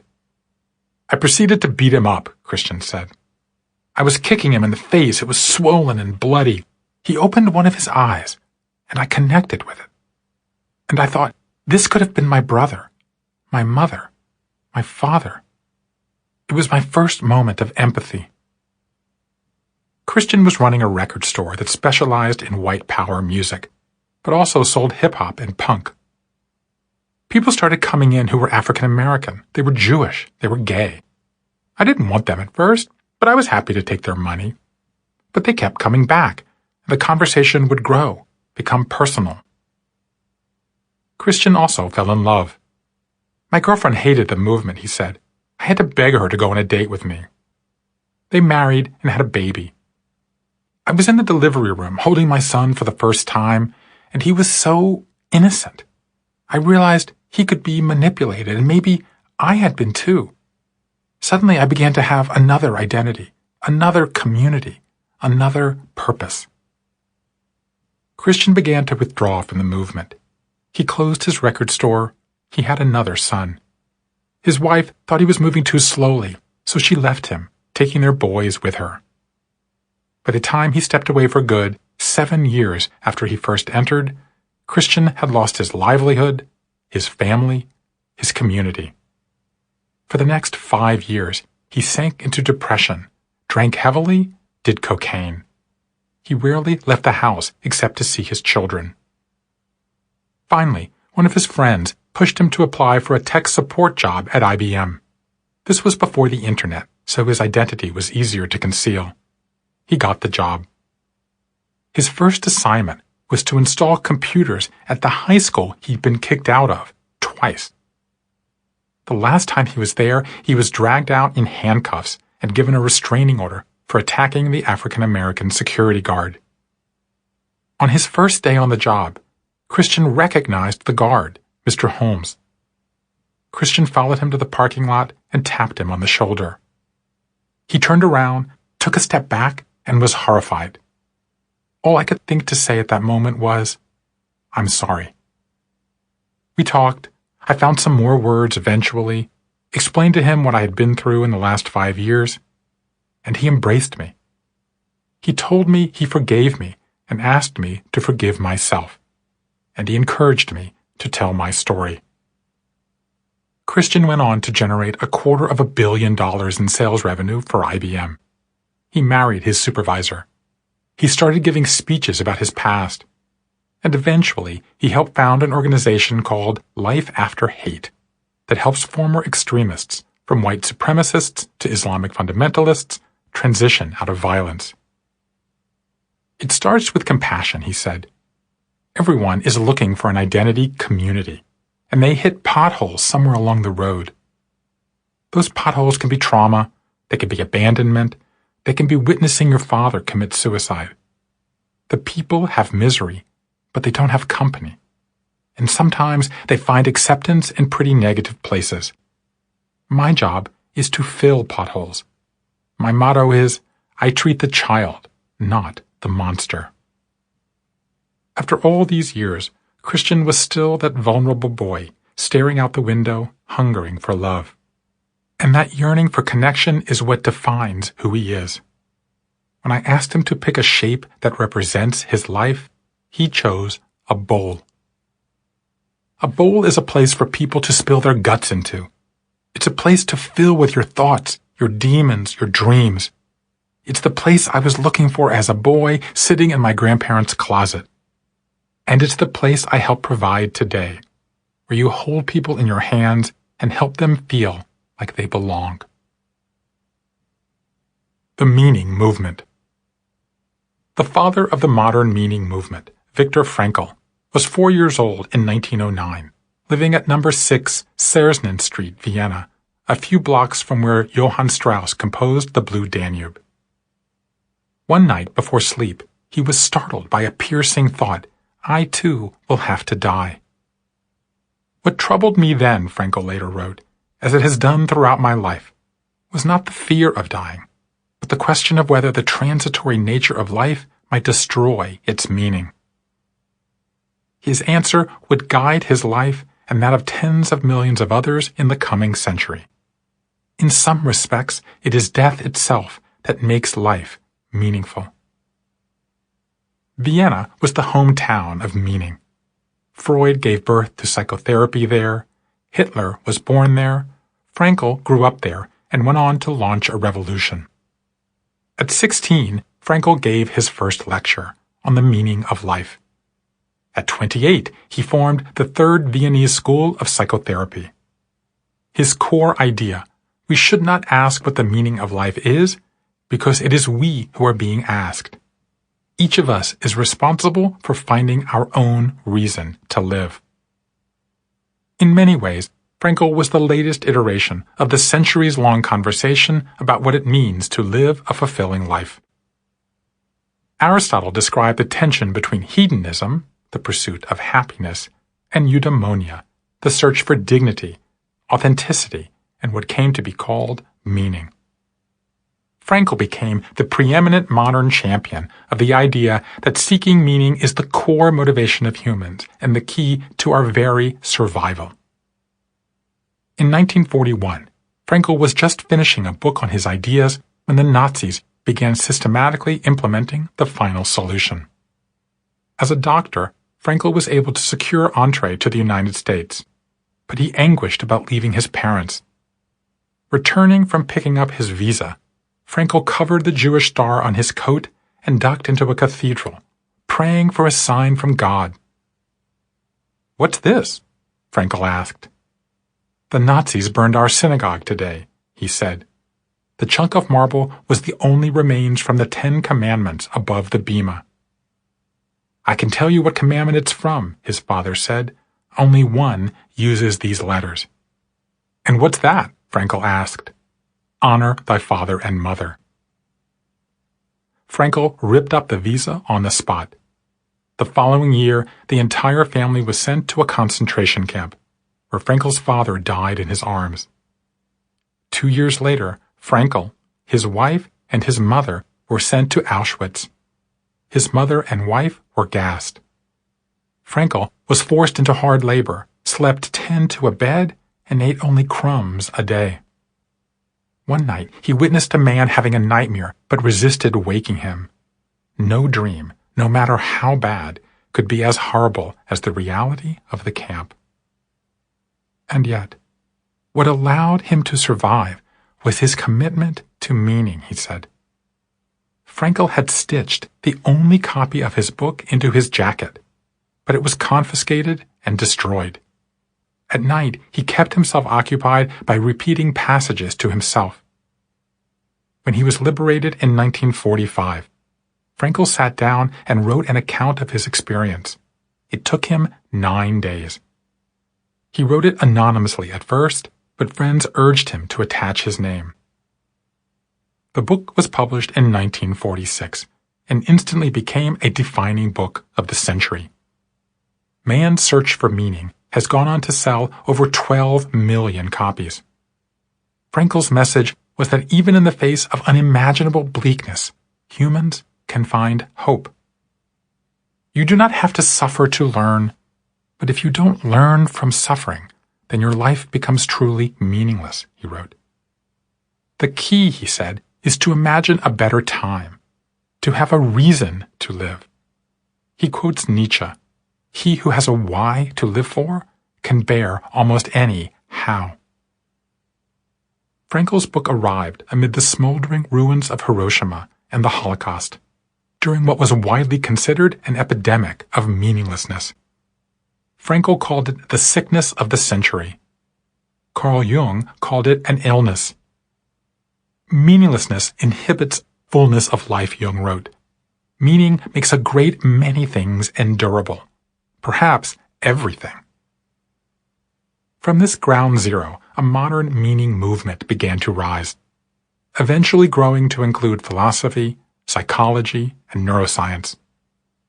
If the symptoms of meaninglessness were alienation and emptiness, the balm was fulfillment and personal sense-making. The central concept of human psychology is meaning, wrote Jerome Bruner, and the central task of every individual is to make your own meaning. There is no single formula. But there is guidance. 75 years of thought and research have produced a robust body of ideas about what it means to live a meaningful life. In our coding sessions, we cross-reference these ideas with the words, phrases, and expressions people used most frequently in my conversations. We then compare these results with the themes people selected for their lives. In the end, we identified 3 ingredients of a well-balanced life. Let's call them the ABCs of meaning. The A is agency, autonomy, freedom, creativity, mastery, the belief that you can impact the world around you. The B is belonging, relationships, community, friends, family, the people that surround and nurture you. The C is cause, a calling, a mission, a direction, a purpose, a transcendent commitment beyond yourself that makes your life worthwhile. These 3 essential ideas, as powerful as they are, aren't the only means we use to live with harmony, fulfillment, and joy. They correspond to another set of tools, the 3 strands of our narrative identity. The first is our me story, the one in which we are the hero, the doer, the creator. We exercise agency and, in return, feel fulfilled. The next is our we story, the one in which we're part of a community, a family, a team. We belong to a group and, in turn, feel needed. The third is our thee story, the one in which we're serving an ideal, a faith, a cause. We give of ourselves to others and, by extension, feel part of something larger. It turns out that we all have all 3 of the ABCs of meaning within us, and all 3 of these personal stories. What's more, we're constantly weighting and re-weighting these elements in response to life events. We're like Lady Justice in that way, with 3 scales instead of 2. When our sources of meaning are in balance, our lives are in balance. When they're out of balance, our lives are out of balance. I learned something else, too. We tend to prioritize one element over the others. We each have what we might consider a home base, a core construct, as psychologists might call it. We are agency-first people, belonging-first people, or cause-first people. We also have a secondary priority and a third. I would be an ABC in this model, my wife a CAB. There's one more way to understand and visualize these sources of meaning. That relates to the final question I asked in every interview. The shapes of our lives. One notable curiosity of the science of chaos is how researchers trying to capture how the world actually works kept circling back to shapes. In the midst of order, they found chaos. But then, in the midst of chaos, they found order. The turbulence in water generates complex dimples and swirls. Clouds drift in and out of tufts and puffs. The perimeter of a country appears from above as the familiar outline you see on a map. But the closer you get, the more you see an endless variety of juts, bends, coves, and bays. Chaos created an entire new vocabulary of shapes to capture these phenomena. Fractals, intermittencies, folded towel diffeomorphisms, smooth noodle maps, strange attractors, bend curves, spiral vortices, meta-wobbles, the drunkard's walk. It was this fascination with shapes in science that first inspired me to ask people what shape best captures their lives. The earliest responses threw me because they seemed all over the place. They included a house, tree saw, spiral, heart, sunset, winding road, the Brooklyn Bridge, a circle, and, from Brian Wecht, a chaos researcher himself before he jumped to YouTube star, a Calabi-Yau manifold. This was beginning to seem like a party game with little point. Still, I kept asking, in part because the answers were so vivid, but more because how people explained their answers was so revealing. It was obvious that people had fierce opinions and that their shapes represented something essential about how they viewed themselves. Saying your life is like a stock market chart versus a heart versus Jesus on the cross communicates something powerful about what matters most to you. But what exactly does it communicate? The last thing I want to do is free people from the restrictive boxes of the past, only to cram them back into new boxes. But at a time when the predominant shapes of the past have been outmoded, the cycles, staircases, and arrows of progress that once reigned, exploring whether any rubrics might come to replace them seems worthwhile. These shapes are clues to the priorities people hold most dear. At root, the shapes fall into 3 buckets. The first bucket includes shapes that reflect some sort of trajectory. This group characterized their lives as primarily moving through time, rising and falling, usually in response to their individual success or failure. I would have chosen this shape, and it was the most popular. Examples include a river, a winding road, a zigzag, a mountain range. Because of the linear nature of this category, I labeled this bucket lines. As obvious as this shape seems, especially to those who chose it, it was by no means the only category. The second bucket consists of shapes that are more spatial in nature. These shapes are enclosed. They have borders, outlines, walls, or other features that could contain things, usually loved ones. 2 and 5 selected this category. Examples include a heart, a house, a basket, and, like Christian Picciolini, a bowl. Given the way these shapes suggest assembling people, I labeled this bucket circles. The final bucket includes shapes that are some sort of object. People who chose this category took shape to mean a symbol, an icon, a logo, if you will, that represented a guiding principle or commitment in their lives. 3 and 10 were in this camp, including my wife, who runs a global nonprofit to support high-impact entrepreneurs, and who selected, in a nod to her interest in new ideas and aha moments, a light bulb. Other examples include a globe, a cross, an infinity sign, a butterfly. Given the inspirational quality of these objects, the way people see them as lodestars, I labeled this bucket stars. As it turns out, the buckets correspond well to the ABCs of meaning, and to the 3 primary stories we tell ourselves. Those who chose lines tend to be more focused on their agency. They're more work and achievement-oriented. Their me story comes first. Those who chose circles tend to be more focused on belonging. They're more relationship-oriented. Their we story is primary. Those who chose stars tend to be more cause-focused. They're more oriented toward their beliefs, saving the world, or serving others. There, the story is paramount. Just because a person picks one shape doesn't mean they don't value the others. We all have multiple sources of identity. What it does suggest, I believe, is that we foreground one of these shapes during certain times of our lives. We're all familiar with this idea. We all know people who build their identity around their work, or who sacrifice their own ambitions to raise children, or care for a sick relative, or who eschew careers with high financial return in favor of teaching school, spreading the gospel, or saving the environment. What we've yet to fully appreciate, I believe, is that making this choice means we prioritize a different pillar of meaning. We emphasize a different personal story, and we prize a different life shape. In place of the one singular definition of a meaningful life we're taught to expect, we now have multiple definitions. Let's take a closer look at these various strands of meaning and how people prioritize among them.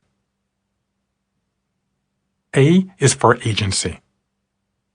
Deb Kopeikin grew up in a split-level Brady Bunch house in Potomac, Maryland, that was riddled with tension. There were no sidewalks and there was no escape, she said. At 14, she would drive her parents' car just to get away. At 17, she fled to Japan, taught English, and told her first piece of journalism to 17 magazine. I was like, I can freaking do this. I can travel, I can sell articles, and I can get someone else to pay for it. Deb returned home, had a fling with a cover boy from Tiger Beat, and enrolled at Harvard, where an experiment with LSD opened up new worlds. I finally saw who I was, she said, and I wanted to explore that person instead of the person others wanted me to be. She ditched her safe major for photography and channeled her rage from an attempted rape into bold, daring work in which she ventured into difficult neighborhoods and shot gritty portraits. I felt like a prey, she said, so I became the hunter. And she got hooked. She moved to Paris and became a war photographer. Israel, Afghanistan, Zimbabwe, Romania. My life was already a war because I'm a woman out in the world, she said, so why not go to war? I had to become proactive. But after 7 years, she tired of the empty sex and rampant harassment. She was face down in mud in Moscow, bullets whizzing overhead during a coup. The same one that caused Lev Sviridov to become homeless in Manhattan. When she realized she wanted out. She got married, moved to New York, and had 3 children. Even then, she was the primary breadwinner. When her marriage failed after 15 years, she was the one who walked. I had reached a point where I just couldn't live in a relationship that offered no love in return for the love I was putting in. Walloped by a spate of health issues, breast cancer, a hysterectomy, heart problems, she had a May to December relationship with a young lover and parlayed her anger once more into art, photography, prose, painting. Deb dreamed of circles. She still longed for a committed relationship, but she was, at the core, a line. I'm picturing a piece of graph paper. There are good times and bad times, a sine wave going up and down and up. Agency is the first, and maybe even the foremost, ingredient of a meaningful life. At the heart of the American dream lies a belief in individual agency, writes historian Stephen Mintz. Fully half of the people I interviewed chose a shape that indicated they prioritize this category. Those numbers contained a slight gender gap, with 51% of men and 47% of women. The psychologist Bessel van der Kolk defines agency as the feeling of being in charge of your life, knowing where you stand, knowing that you have a say in what happens to you, knowing that you have some ability to shape your circumstance. People who exhibit agency have been shown to be happier and healthier and have a higher quality of life. Agency is so important that even deluding yourself that you have it can improve your life. Merely understanding a problem, even if you can't do anything about it, gives you a sense of control. By forcing yourself to learn what's happening to you, you come to accept it. You become an agent in your own meaning-making. As someone who falls into this category myself, I can relate. Whenever I faced a crisis, whether my wife's high-risk pregnancy or my own high-stakes cancer, I've become the planner, the researcher, the describer. Work is the most prominent arena in which people express agency. Like Deb, the line people I met tend to be defined by their work. They're builders, makers, doers, people of action, as Aristotle would have said. A host of contemporary studies have reinforced this conclusion. Workers who feel they have more autonomy and control work with more zeal and focus. Workers who can decorate their own workspaces are happier and more productive. Workers who are given more freedom over their schedules are more likely to accept a job and less likely to leave. But agency is not limited to work. General Mills found in the 1950s that making its Betty Crocker powdered cake mix too easy deflated home cooks. A team of psychologists discovered that requiring homemakers to add a single egg gave them a sense of accomplishment. Dan Ariely and colleagues found the same with IKEA furniture. The act of assembling the merchandise gave people a greater sense of satisfaction. Residents in nursing homes, given even a modicum of personal control, like caring for a plant, are happier and healthier and live longer. From work to home, agency is the dominant source of meaning for those who see their lives as following some sort of up and down linear shape, an oscillating personal narrative. They are people like Henry Ferris, who escaped a challenging family in Georgia, survived a kidney transplant, and became an elite book editor in New York. He edited Barack Obama's Dreams for My Father, before losing his job and marriage in the same year. I look at my life narratively as a line with peaks and valleys. Antonio Grana, a child of gay rave culture in San Francisco, who had an abusive alcoholic lover, entered a 12-step program, married a woman, and then started an IT company. The shape of his life shoots and ladders. You have to accept that a punctuation mark happens in your life, then slide back and take a different path. John Evanhuis, an IBM executive in the Bay Area, who, after raising children with his wife in a high-stress community, suggested they trade in their country club lifestyle and move to the outskirts of Glacier National Park in Montana, where he telecommutes and they're in nature every weekend. His life, he said, was a hockey stick. Everything was going along fine, then whack, everything just changed and became phenomenal. And Serena Steyer, who lost her husband to suicide when she had 3 children under 8, but went on to earn advanced degrees in psychology and law, write mystery novels, and become a mediator. My life is like waves in an ocean, she said. There are foamy times, there are calm times, but on the whole, it's beautiful. The agency people are fierce and determined, and like being in control.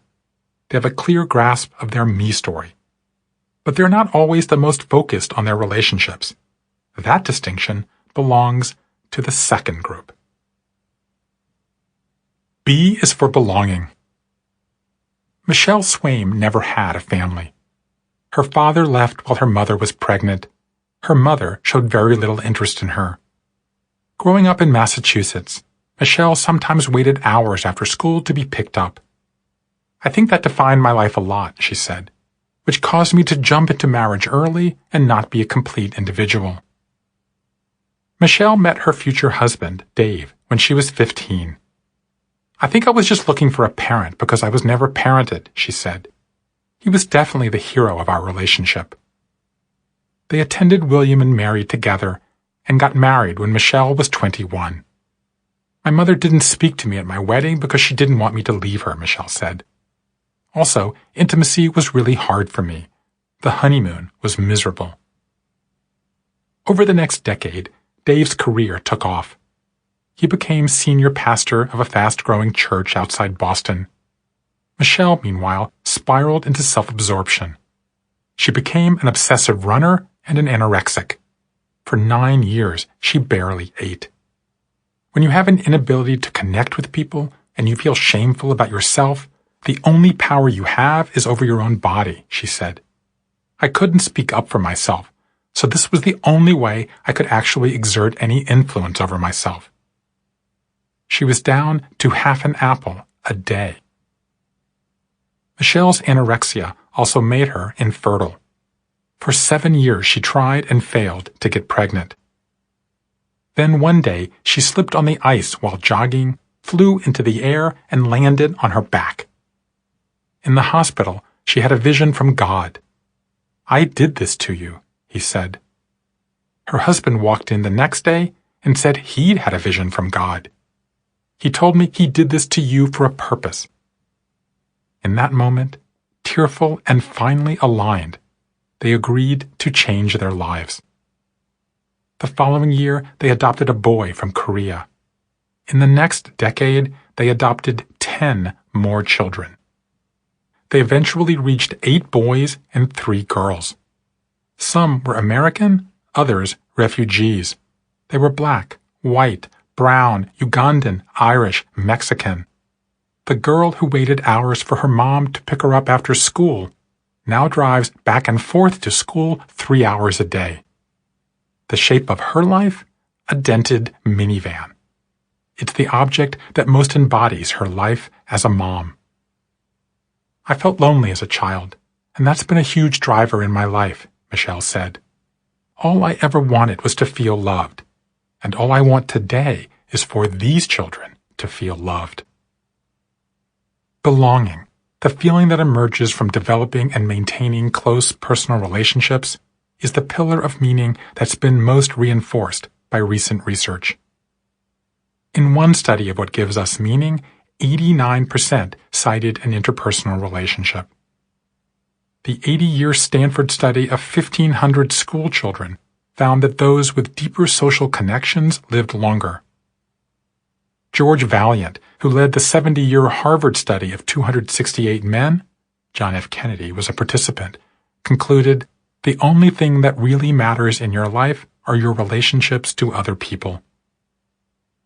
In my conversations, 1 in 5 picked a shape that reflected the importance they gave to belonging. This included a wide gender gap, with 61% of women and 39% of men.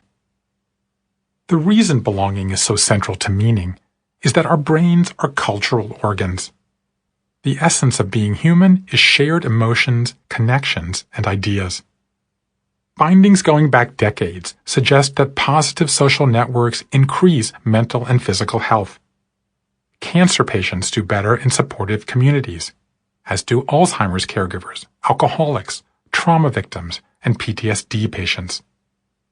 Children who experienced the Blitz in London alongside their parents fared better than those sent away from London to be with family in the countryside. It's not just family and support groups that provide a sense of belonging. Neighborhood, country, even work can provide it. People with strong connections in the workplace are more open to growth, are better colleagues, and are more resilient. They also get promoted faster. New hires who are welcomed warmly on their first day at work are more productive 9 months later. Employees who form trusting relationships with their managers take critical feedback more effectively. Workers who grow closer to their colleagues use "we" more than "I" in their emails. Those who get fired use "we" less often. Belonging is a defining feeling for many. People like Ellen Schaefer, who grew up on a farm in North Dakota, moved to the big city to work for Target and General Mills, but, after her husband lost his job, returned to Fargo to be close to family and build community around a monthly supper club. My life is one of those shapes you make with a spirograph, where you put a pen in a circle and it turns into a flower. It's not a line. How boring would that be? Jen DeVore, a star athlete in Seattle, met her husband at Yale and became a hard-driving executive at the Los Angeles Times, but quit to raise 3 boys, support her husband, and research her family ancestry. The shape of her life? A house. I hope I've made an impact on my community and done good in the world, but ultimately, I want to do good for my family. Lisa Heffernan, the granddaughter of Russian Holocaust refugees who turned her back on her parents at 17, raised 2 boys, then worried so much about being left by them that she co-founded a popular Facebook group for empty nesters. My entire mission has been to create a family tree. My husband and I both had undependable parents, so our focus was for our children to always be able to depend on us. And Amber Alexander, who grew up in a tight-knit trailer park in Gary, Indiana, was pummeled by the deaths of 3 loved ones in her 20s, became CEO of the local Y, and then was devastated by the brain tumor of her 2-year-old son. I see my life as a heart because God has blessed me with love even through pain and trial. Love is the dominant emotion of those who put relationships at the center of their lives. They are the most at peace of the 3 shapes I encountered. Their we story is greater than their me story. But they're not the most passionate. That distinction belongs to the 3rd group. C is for cause. Tammy Trottier was raised on the Turtle Mountain Indian Reservation on the North Dakota border with Canada. The youngest of 4 girls who attended Catholic schools, she was painfully shy. The shyness was so debilitating my face, my jaw, my mouth would open, but I couldn't speak. My sisters didn't want to take me anywhere. She's embarrassing. Tammy was the only one of her siblings to opt out of the family grocery store. Instead, she enrolled at Minot State University, where she studied journalism. She also started exploring her native heritage that she felt had been stripped from her on the reservation. She went to sweat lodges, started dancing, took an Ojibwe name, Red Wind Woman. It was all about developing relationships with other indigenous people, she said. Our trauma is that we were attacked. Building on that interest in trauma, Tammy went on to get a PhD in clinical psychology. I always wanted to be a doctor, she said. I wanted to make our people proud. She married a fellow tribe member, had a baby, and tried for another. But problems arose. Surrounded by white men at work, she began to doubt herself. She had 2 failed pregnancies. For 2 years, I was living with angst and anxiety. I lost 60 pounds. I was a shell of a person. Then she had a revelation. Western medicine would never cure her. She immersed herself in native health practices, studied the healing powers of animals, and emerged with a new body of knowledge she called turtle medicine. I jumped up one day and announced, I'm going to teach people to heal themselves. She moved her family back to the reservation and co-founded a clinic for women and girls. It's the first clinic on indigenous lands run entirely by women. People questioned, can you make it? Are you going to be financially okay? I never doubted, because there's a difference between a vocation and a calling. Once I discovered what I was supposed to be doing, I knew nothing could stop me. The shape of her life reflects her passion. It's a turtle shell. Like a turtle, I've learned that there are times you need to retreat inside your shell to protect yourself, but you can't live inside your shell. You have to have your purpose. Mine is being mindful, living at a slow and steady pace, and taking care of my shell, but also my people. Having a cause, a the story, is the 3rd great pillar in living a meaningful life. A cause is something you believe in that's bigger than yourself. It's serving God, being green, mentoring, marching, caretaking, canvassing. Supporting a cause gives you a sense of purpose and self-sacrifice, and it's good for you. Those who volunteer enjoy higher levels of happiness and live longer. It's also hard. 4 in 10 of us say we have no cause. One reason may be that the sources of cause are changing. As fewer of us get it from religion, more of us are seeking it at work. But only 1/3 of us say our work gives us meaning. Those who do tend to perform work that reduces suffering, improves the world, or generates delight. In a famous study, Jane Dutton and colleagues found that even people who do the most menial jobs in a hospital, like changing bedpans, can take deep meaning from their work if they believe they are improving the lives of patients. Caregiving is another area that gives many people their cause. Helping those in need leads to improved health and well-being, not only for those who receive the help, but also for those who give it. Patients who help new patients just diagnosed with their condition enjoy better recovery themselves. The same even applies to those with a terminal illness. As my dad's disease progressed, he often directed attention to how difficult it was for my mom. When I got cancer, I created a council of dads for my daughters. Again, though I didn't know it at the time, I now see how this helped all three of the ABCs. Agency, I'm doing something. Belonging, I'm deepening bonds between my family and my friends. And cause, I'm helping my daughters through their pain. Having a cause was the dominant source of meaning and the dominant shape of 3 out of 10 of my subjects. People like Bryn Enterkin, who raised $34,000 to build a school for girls in Cambodia while still in high school, moved to Uganda in her 20s to work on malnutrition, then went on to train social entrepreneurs around the globe. The shape of her life is a Fibonacci spiral. I see my life as a love of people that started small but is expanding to serve more and more. Wally Ali, who was born a Jew named Melvin Meyer from Starkville, Mississippi, had a cross burned on his lawn for endorsing integration while an undergraduate at Alabama, was institutionalized after an LSD trip, and then converted to Islam and became a Sufi master. His shape is the winged heart of the Sufi order. Daisy Khan, who was born into a traditional Muslim family in Pakistan with limited freedom for girls, attended school on Long Island, then went to Wall Street before marrying a liberal imam and opening a non-profit to spread equality for Muslim women. The shape of her life? Boxing gloves. I'm a fighter, she said. I've always been pushing boundaries, and I'm going to take these gloves and pass them on to the next generation that needs them. And Jason Doig, a Jamaican-American NHL star who retired overweight and miserable, turned vegan, went through sugar detox, and became an evangelist of healthy living. The shape of his life? A Taurus. It's a donut-shaped energy source that's constantly flowing, he said.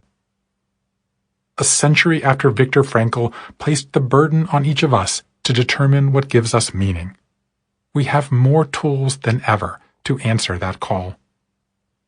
We have 3 primary levers we can tug: agency, belonging, and cause. We have 3 principal stories we can tell: our me story, we story, and the story. We have 3 prevailing life shapes we can choose: lines, circles, and stars. And every now and then, if our life takes a swerve, we can alter these priorities as we wish. I call this process shape-shifting, and it's a powerful way we can make meaning in times of personal change. Chapter 5. Shape-shifting. How we make meaning in times of change. The meaning we make from our lives is not static or stable. It fluctuates, it oscillates, and every now and then, it evaporates.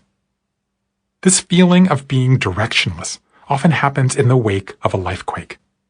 I think of these moments as meaning vacuums, when the air is sucked out of our lives, and the previous balance of tendencies that gives us agency, belonging, and cause is wiped clean. What follows is a series of aftershocks, ripple effects from the initial jolt that often elicit fear and confusion, but can be signs of healing. What follows is a period of shape-shifting. So, I got fired. Jamie Levine remembers his childhood in Worcester, Massachusetts as a time of bliss. No divorce, no relatives died. I was happy-go-lucky, he said. There were tensions, of course. His dad's mill went out of business, and his father had to reinvent himself as a florist. It scared me about money and imparted in me a general fear about wanting to have financial security, Jamie said. But it hardly derailed him. Tall, handsome, and ambitious, Jamie did well in school, was active in extracurriculars. He expected to go to Harvard. He was turned down. It was the first time I remember emotionally thinking, damn, I did not get what I wanted. I better regroup and figure out who I want to be. What he wanted to be was ultra-rich, he decided. He went to Brandeis, majored in economics, and took a semester at the London School of Economics. I wanted to be Alex P. Keaton, he said. I was a Reagan kid, growing up with Richie Rich comic books. L.A. Law was popular, that show where everyone was rich and had great cars. I don't think I was abnormally focused on money. I think a lot of us were at that time. It was the go-go 80s, but it was very important to me. Were you a jerk? I asked. Yeah, I think so, he said. I was very unself-aware. Jamie earned an MBA at the Wharton School and applied for a job in investment banking at Goldman Sachs. Everybody in my class wanted that job, he said. It was the top, the elite. You were the shit. He was hired. It was my ticket, he said. Finally, I felt redemption for what happened to my dad and for getting turned down from Harvard. He plunged in, worked around the clock, started climbing. I totally drank the Kool-Aid, he said. I was happy to be on the treadmill, and if someone just pressed the button higher, I was going to run faster. He transferred to London, married a junior associate, Rebecca. They got pregnant and bought an expensive house in Chelsea. The upward trajectory continued, he said. Jamie was a pure line. His agency had made him who he was. Then Jamie and Rebecca went for their 8-week scan. Their baby had a hole in its abdominal wall that allowed its intestines to escape. It was not uncommon, and there was a high likelihood it could be cured by surgery, Jamie said. But this turned out to be the first of many situations where if there was a 99% chance of something good happening, in all those cases, we ended up in the bad bucket, the 1%. Scarlett was born without a third of her intestine. Condition so rare, even the top doctors in London hadn't seen it. She remained in the hospital for the next 10 months. From the day she was born, she could eat whatever she wanted, but it passed through her so quickly she couldn't absorb any nutrients. Every night, for the rest of her life, she would need an IV to survive. At first, Jamie tried to keep up his pace. He went to work at dawn, was in the hospital from 7 to midnight, and then did it again the next day. He made partner a few months after Scarlett was born. But everything else was imploding.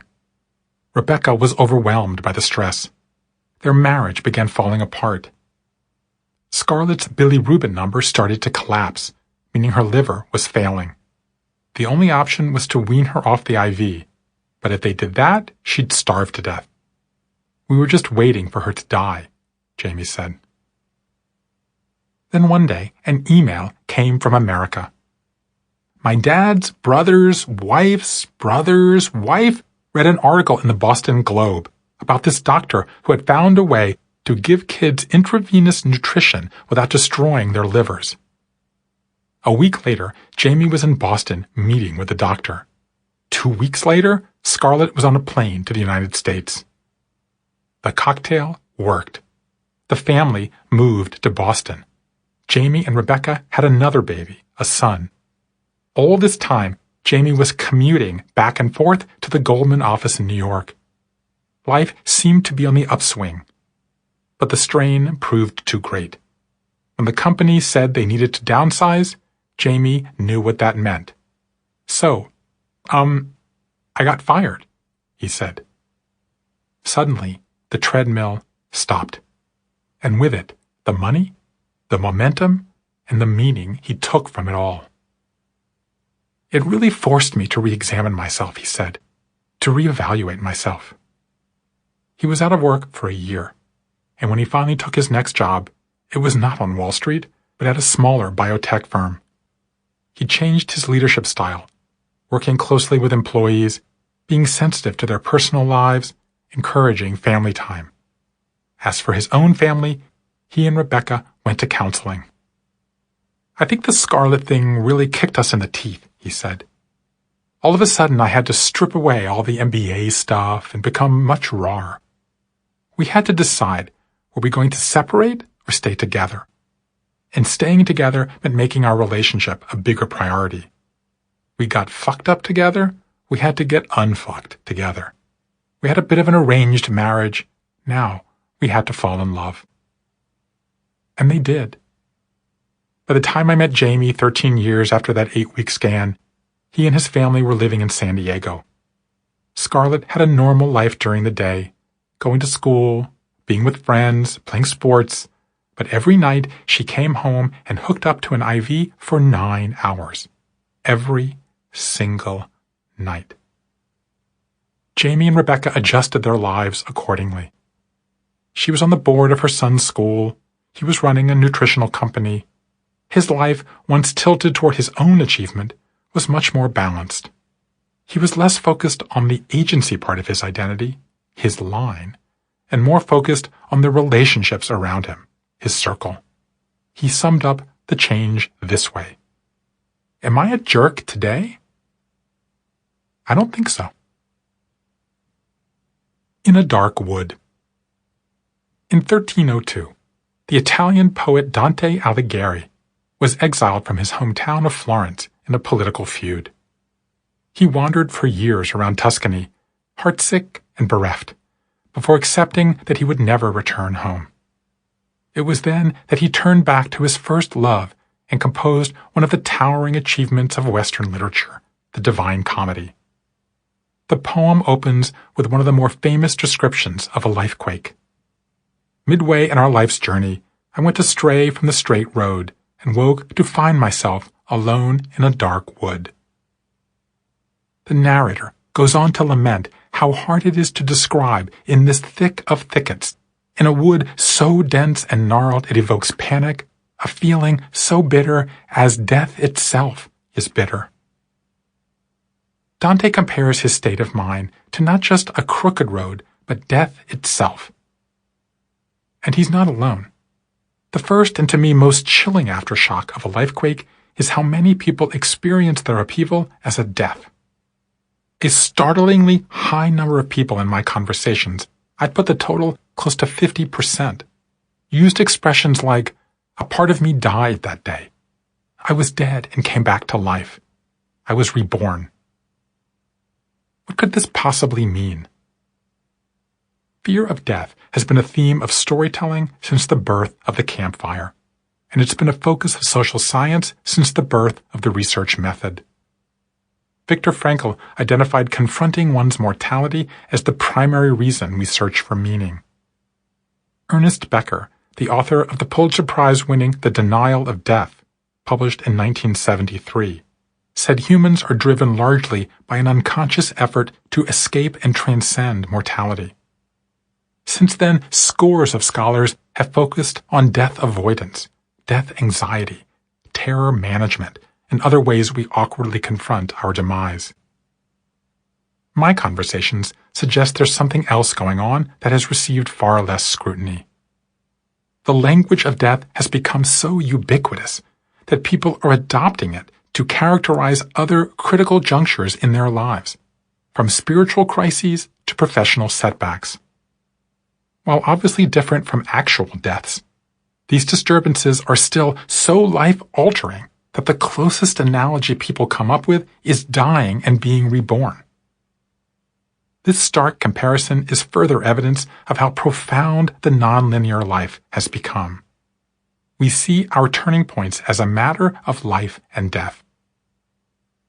What's more, a sizable number of people actually welcome these metaphoric deaths.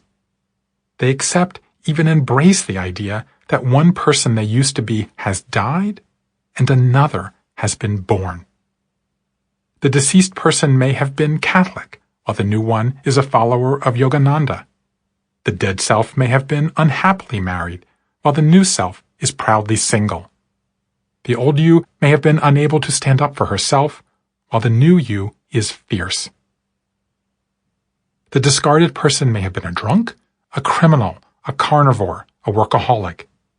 And the new one, better all around. I'm not suggesting that fearing the end of life has become less potent, but I am suggesting that accepting that life comes with periodic reincarnations is more widespread than we've understood, and that managing these reinventions is a critical part of making meaning in times of personal change. Some people who used this language actually lost someone close to them. Nisha Zenoff, who learned from police officers at her door that her son was dead, said, "Something in me died forever in that moment, and something in me was born forever." What died, she said, was the illusion that death couldn't touch me, that my children would live forever, that we would die in order. What was born, she said, was the deeper belief that there is some soul or energy or spirit that lives on forever even after the physical body dies. I could never have gotten through those days, months, years without it. I hesitate to call it God, but I know in that moment that my fear of death dissolved. I've had stage 4 cancer, and I checked myself to see if I was afraid to die. But after a Victor died, I know life is short, and I wanted to go on for a long time. Others lost their bodily freedom. Travis Roy, the son of an ice rink manager in Augusta, Maine, was the #1 hockey recruit in the country and a freshman on the NCAA champion Boston University Terriers when, 11 seconds into his first shift, after winning a faceoff, he lost his balance and crashed against the boards, collapsing to the ice.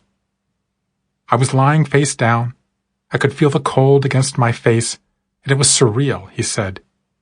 I could see my body parts moving, but I had no sensation of that movement. I knew my life was changed forever, and that everything I was would never be restored. He spent the last 25 years in a wheelchair. Others spoke of the death of a person they had become but didn't much like. Mayard Howell was born in Trinidad, earned a scholarship to Morehouse, then moved to Brooklyn, and slowly inched his way into the middle class, with jobs in retail, banking, and pharmaceutical sales, each one earning slightly better benefits and slightly higher salary. But as soon as he hit $100,000 and felt secure, he realized he had become slave to the corporate slog. He quit, emptied out his 401k, and opened a CrossFit gym. I had to save my life, he said. My doctor was recommending I go on antidepressants, but I used to sell that shit. I didn't want to take it. So I fucking said goodbye to that part of me that was chasing money and said I wanted to chase my passion.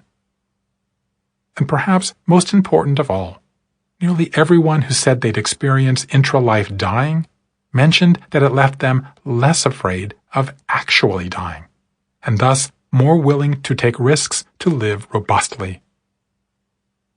Christina Wanzelak started drinking when she was 13 and using cocaine soon after. She went through 3 treatment programs before she was 18, and within a few years was unemployable, broke, friendless, and feral, robbing homes to feed her addiction. When she was 22, she was arrested for disorderly conduct and forced to spend a night in a homeless shelter.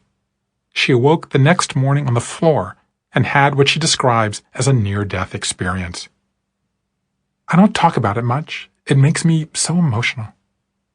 There aren't human words to explain what it feels like being in that light. This unequivocal, all-encompassing sense of love and peace and understanding. I remember thinking, I should be afraid of this. I'm dying. But then the light started to dim and move away from me, she continued, and I heard, not in words, because there are no words over there, but I heard that it wasn't my time, that I had things to do. Then I came to. I was on that floor and realized I would never be the same. The experience had changed how I lived. It brought a lot of peace around death, because I know what it's like over there. There's no longing, there's no suffering, there's nothing to be afraid of. Whatever the cause of the lifequake, the first aftershock is that the devastation can feel deadly in its impact, which appears to be a backhanded way to help us find a new way to live. An autobiographical occasion. The second impact is that the breach in the normal causes people to revisit their life story. In the summer of 386, the brilliant but hedonistic North African teacher of rhetoric, Augustine of Hippo, was walking outdoors in Milan when he heard the voice of a child singing, "Pick it up and read it! Pick it up and read it!" After first thinking it was a game, he soon realized the voice must be referring to the Bible. He located a copy and opened it to a passage that warned against carousing, drunkenness, and lust. Augustine had indulged in all three, and at that moment he felt his heart flooded with light. He converted to Christianity, was baptized, and eventually became the most influential thinker in early church history. But that may not have been the most consequential thing Augustine did. Spurred by his conversion, he went on to write a detailed account of his early life of sin in a salaciously revealing memoir called The Confessions. Augustine, in effect, invented the modern autobiography. But why? Why would a prominent Christian leader publicly reveal everything about his inner life, from his newly sprouted pubic hair to his involuntary erections? As it happens, he addressed the question head-on in Book 10. His inward healer compelled him to, he wrote. His conscience drove him to share his personal transformation, to show that we're all capable of moving beyond our past evil deeds.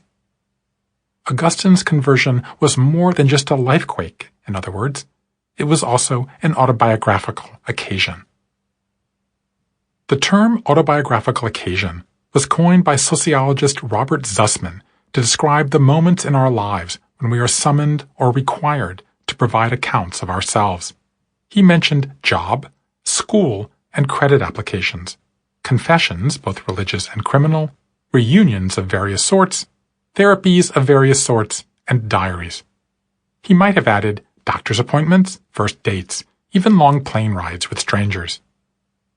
If accounts of everyday life are episodic and situational, autobiographical occasions are broader in scope and involve efforts to make sense of a wide range of occurrences. They are not simply stories about events. They are stories about lives, Zussman writes. They are those special occasions on which we are called on to reflect in systematic and extended ways on who we are and what we are. The term captures what happens to most people after they experience a significant life rift. Really, any major disruption is an autobiographical occasion. In my own life, getting married was an autobiographical occasion, as was having twins and later cancer. My father was clearly having an autobiographical occasion when he lost the ability to work, walk, and bathe. An autobiographical occasion is any moment when we are encouraged or obliged to reimagine who we are. It's a narrative event, when our existing life story is altered or redirected in some way, forcing us to revisit our pre-existing identity and modify it for our life going forward. And nearly everyone goes through such moments. In my interviews, I asked every person whether their biggest lifequake occasioned a rewriting of their life story. 3/4 said yes. A number of these people said they didn't realize at first that the experience would trigger this kind of personal reevaluation, but that over time they did come to see it this way.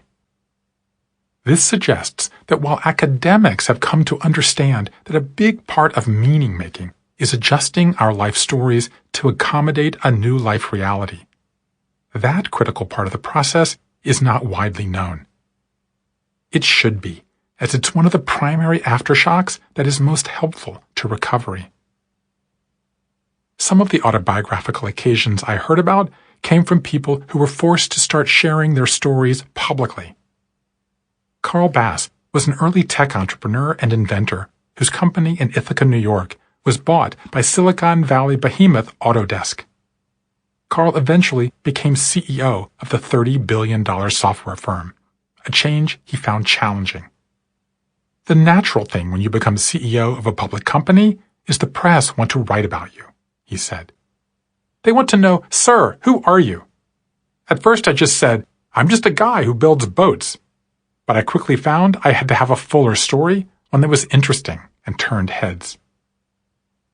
Many of the autobiographical occasions mirrored the building blocks of meaning. Some of these storytelling adjustments were acts of agency. Anna Cristal was a refugee from Tashkent who moved to Brooklyn at 5 and later attended high school in New Jersey. In college, she fell in love with international travel, majored in Spanish, Russian, and Italian, and then moved to Israel. But when her mom got sick, she was strong-armed into returning home, where she lay in her bed for a year, sulking and watching television. While doing the chair pose in yoga one day, she had a revelation. I realized, holy fuck, I can change the narrative of my life by reframing it. I saw myself as the victim of my circumstances, and I'd done that my whole life. I realized I needed to take control. She moved out of her parents' house, got a job, and restarted her life. Some of these storytelling adjustments were acts of belonging. Naomi Clark, the Japanese-American game designer who transitioned into being a woman after 9/11, struggled with how to tell her parents. She was prepared to lose them, but didn't want to. So she employed a common technique in autobiographical occasions. She wrote them a letter. I was terrified and had all sorts of nightmare scenarios in my mind, Naomi said.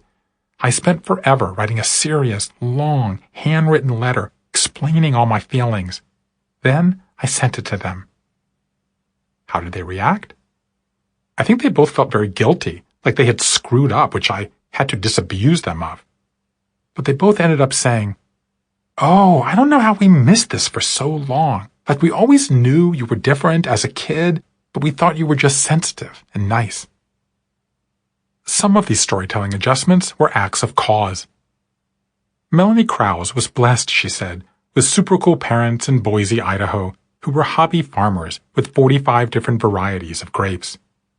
Melanie studied biology at the University of Washington, moved abroad, and then moved to far western Oregon to be with her future husband, Joe.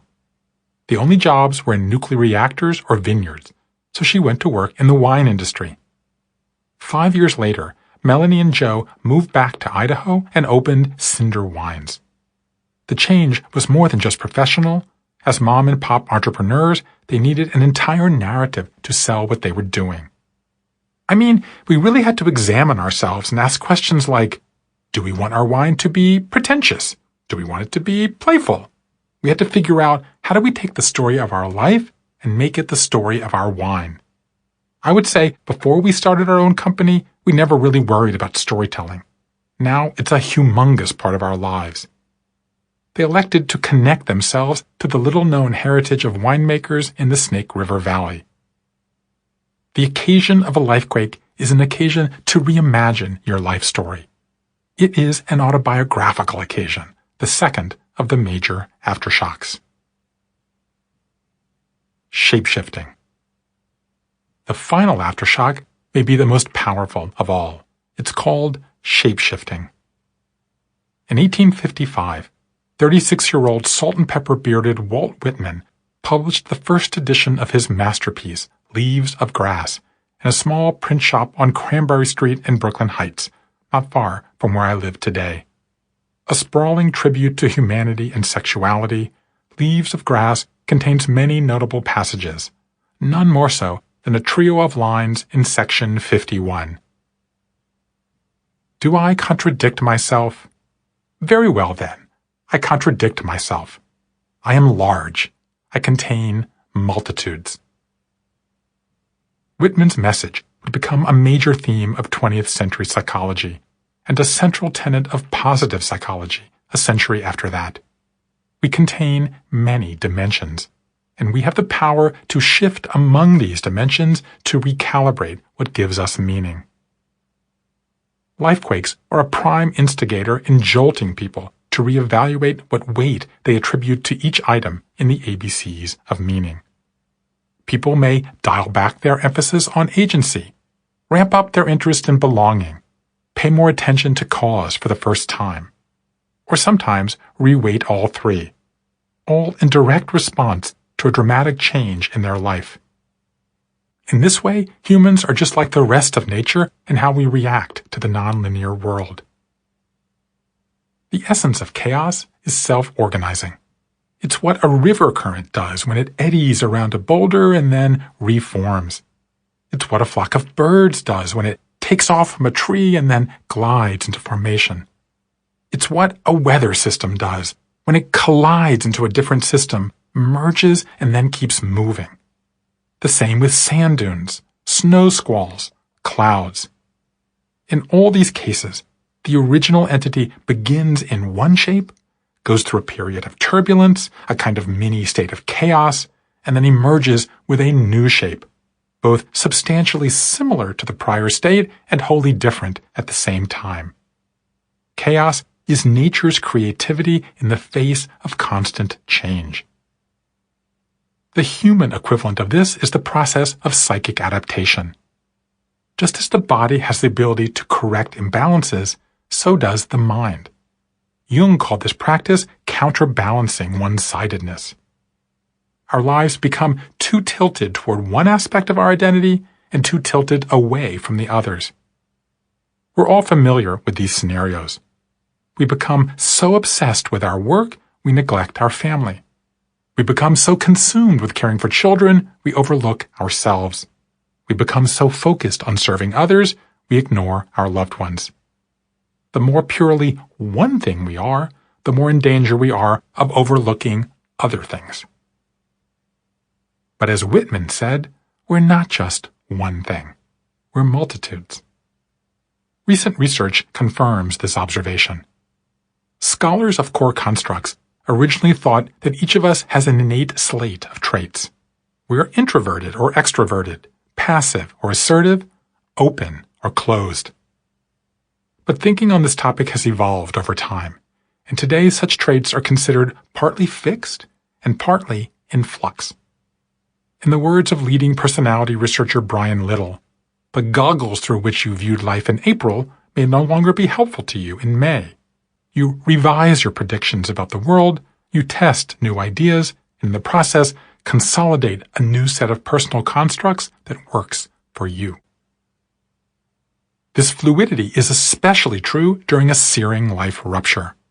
Your day-to-day existence simply cannot be navigated in the same way. Familiar landmarks have been overturned. Faithful roadmaps have become obsolete. You need groundings, new passageways, new constructs. I use the term shape-shifting to capture this phenomenon, because the heart of the exercise involves rebalancing the relative weight we give each of our three sources of meaning and the shapes that embody them: agency, line; belonging, circle; and cause, star. We've all experienced this in our own lives. Think of the workaholic who suffers a setback and decides to devote more time to the family. The stay-at-home parent who starts volunteering once the children are in school most of the day. The primary caregiver who burns out tending to the demanding patient and decides to take up a long-forgotten hobby. Shape-shifting is the remedy to a life out of balance. It would be nice if we had the wherewithal to do this on our own, yet for whatever reason, it often takes a major rift to compel us to re-examine our priorities. And that re-examination takes us in surprising directions. We've become accustomed in recent years to the language of resilience, and to the idea that after a massive interruption, we revert to the norm. We bounce back, return to our former lives, become ourselves again. All those expressions imply that after a big life disturbance, we eventually go back to the person we were before. That kind of linear rebound does happen in some cases. But far more frequently, we actually move in new directions.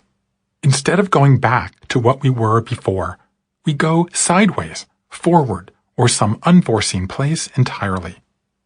Shape-shifting, in other words, is nonlinear, just like every other aspect of the nonlinear life. Here are some examples of how this process works in real life. lines. People pivoting from being primarily self-oriented to being more service or relationship-oriented were by far the most common type of shapeshifts I heard. Some people go from agency to cause. Anne-Marie D'Angelo had been a professional dancer since she was a teenager and rose to become leading ballerina of the Joffrey Ballet. But when she injured herself in her 50s, she became a life coach focused on helping injured dancers transition into the real world. Darryl Ross was running an insurance company in his hometown of Grand Rapids, Michigan, but he was so shaken by the murder of a friend that he sold his company and started a nonprofit to promote affordable housing. Others shift from agency to belonging. Jan Egberts parlayed graduate degrees in business and medicine to become CEO of a publicly traded pharmaceutical company. But after his estranged wife killed herself following an extended mental illness, he stepped down to care for his adolescent boys. Wendy Aarons was a young screenwriter paying dues in Hollywood studios, but became so turned off by the casting couch and other Me Too-style indignities that when she and her husband relocated to Austin, Texas, she opted to become a stay-at-home mom. Circles. Relationships are among the richest wellsprings of fulfillment, but there are limits. I heard from a number of moms in particular who reached the point where they needed to or were forced to look outside their children for sources of meaning. Some of these circles switched from belonging to cause. Anne Raymer became so incensed after her dying son Brent was denied access to clinical trials because he was under 18 that the mild-mannered mom became an outspoken advocate for pediatric cancer patients, giving fiery speeches, lobbying the vice president, badgering the FDA. Lisa Heffernan and Mary Dale Harrington, both moms in Westchester County, New York, were so shaken when their children started going to college that they started a Facebook group called Grown and Flown to offer guidance to struggling empty nesters. Other circles switched from belonging to agency. Peggy Batten was a philosophy graduate student in Southern California who had never been that committed to what she called husband and children and conventional country club life. So when a great job opened up in Utah, she left her children with her husband and went to pursue her career. Shirley Egremont was content to be the mother of 7 and a supportive wife for 41 years. But when her husband ran off with a younger girlfriend to find happiness, she realized how manipulated and controlled she had been and became a different person, she said, more independent and self-confident. Stars. Finding a calling is a great font of well-being, and something many people move toward in their lives. But some who build their lives around a cause grow weary from giving too much. Some of these people shift from cause to agency. John Austin spent 25 years in federal law enforcement, ultimately becoming an assistant special agent at the Drug Enforcement Administration, before a health scare prompted him to give up the precious job security and open a risk management firm. Ann Imig, who built a nationwide movement of live storytelling events for moms called Listen to Your Mother, became so burned out by the unpaid work that she stepped down to focus on her own writing. Others shift from cause to belonging. Susan Pierce devoted her life to higher education and was starting her second decade as president of the University of Puget Sound when her husband had 2 strokes in 3 months, leading her to reject pleas to stay in her job and instead move to Florida to care for him. Matt Wyatt was a young political activist in Atlanta, the only white student in his class at Emory to major in African American studies, and the head of the Democratic Party of Georgia. But when his free-spirit wife became fed up with his hours, he quit and moved with her to Costa Rica. Shapeshifting is a powerful sense-making tool that allows us to restore balance to our lives when, for whatever reason, we become overly tilted toward one of the 3 pillars of meaning. This type of adjustment can happen voluntarily or involuntarily, but it often happens in response to a lifequake. Along with viewing that lifequake as a temporary death and using it as an autobiographical occasion, shapeshifting is one of the big 3 aftershocks of such major life disruptions. Yet, as helpful as these aftershocks can be, they're still preliminary compared to the major task of rebuilding your life. That rebuilding involves a complex, often wrenching process of transition. While that term is a familiar one, the actual mechanics of how transitions work are poorly understood. A big reason we don't navigate transitions in the way that most people expect. Chapter 6: Learning to Dance in the Rain. A new model for life transitions. Let's go back for a second to our original definition of a lifequake, a forceful burst of change that leads to a period of upheaval, transition, and renewal. We've talked about the first of those issues, what causes the burst of change, and what happens in the wake of the upheaval. But what about the last 2 points, namely the transition and renewal? How do those happen? The short answer: by choice. The person going through the experience has to choose to convert the change and upheaval into transition and renewal. The initial jolt can be voluntary or involuntary, but the transition must be voluntary. You have to make your own meaning. Let's start with an example. I'm going to wrap my fingers around your neck. Frady Reese was the second youngest of 6 in an ultra-Orthodox Jewish family in Brooklyn. Her Cuban-born father was extremely violent and abusive, she said, so her mother took the children to raise by herself. Frady was spunky but not hostile toward religion. She wore knee socks under her shapeless dresses. It was kind of lame. Watch out, world, Frady is wearing socks over her tights. But it was still significant. I like to push boundaries. As a child, Frady had no access to television, radio, or newspapers. I went to an all-girls school where we learned to cook and sew, she said. I didn't know who the Beatles were and thought hamburgers were made of ham. At 16, she had to sign a document promising not to take the SAT. At 18, Frady was put into the marriage pool. With parents who were separated and poor, she was not considered a good match. She started going on arranged dates, on which the intendeds were not allowed to be alone or make physical contact. You'd sit across from each other, order Coca-Cola, and talk about how many kids you'd like to have, she said. Then you'd go home and have to decide whether to spend the rest of your lives together. When her first match confessed he'd tried marijuana, Frady turned him down. Her next match was a chain smoker who had dozens of violations for reckless driving. On 2 of their first 3 dates, he got into fistfights with strangers on the street. Because Frady had spent her 1 reject card, she agreed to marry him. 6 weeks later, they were husband and wife. You weren't supposed to be in love, she said, but I persuaded myself that I was happy. He threatened to kill her on their wedding night. And not just in passing, in minute, grisly detail. I'm going to wrap my fingers around your neck, he said. I'm going to squeeze until you take your last breath. And I'm going to look you in the eye and watch you stop breathing.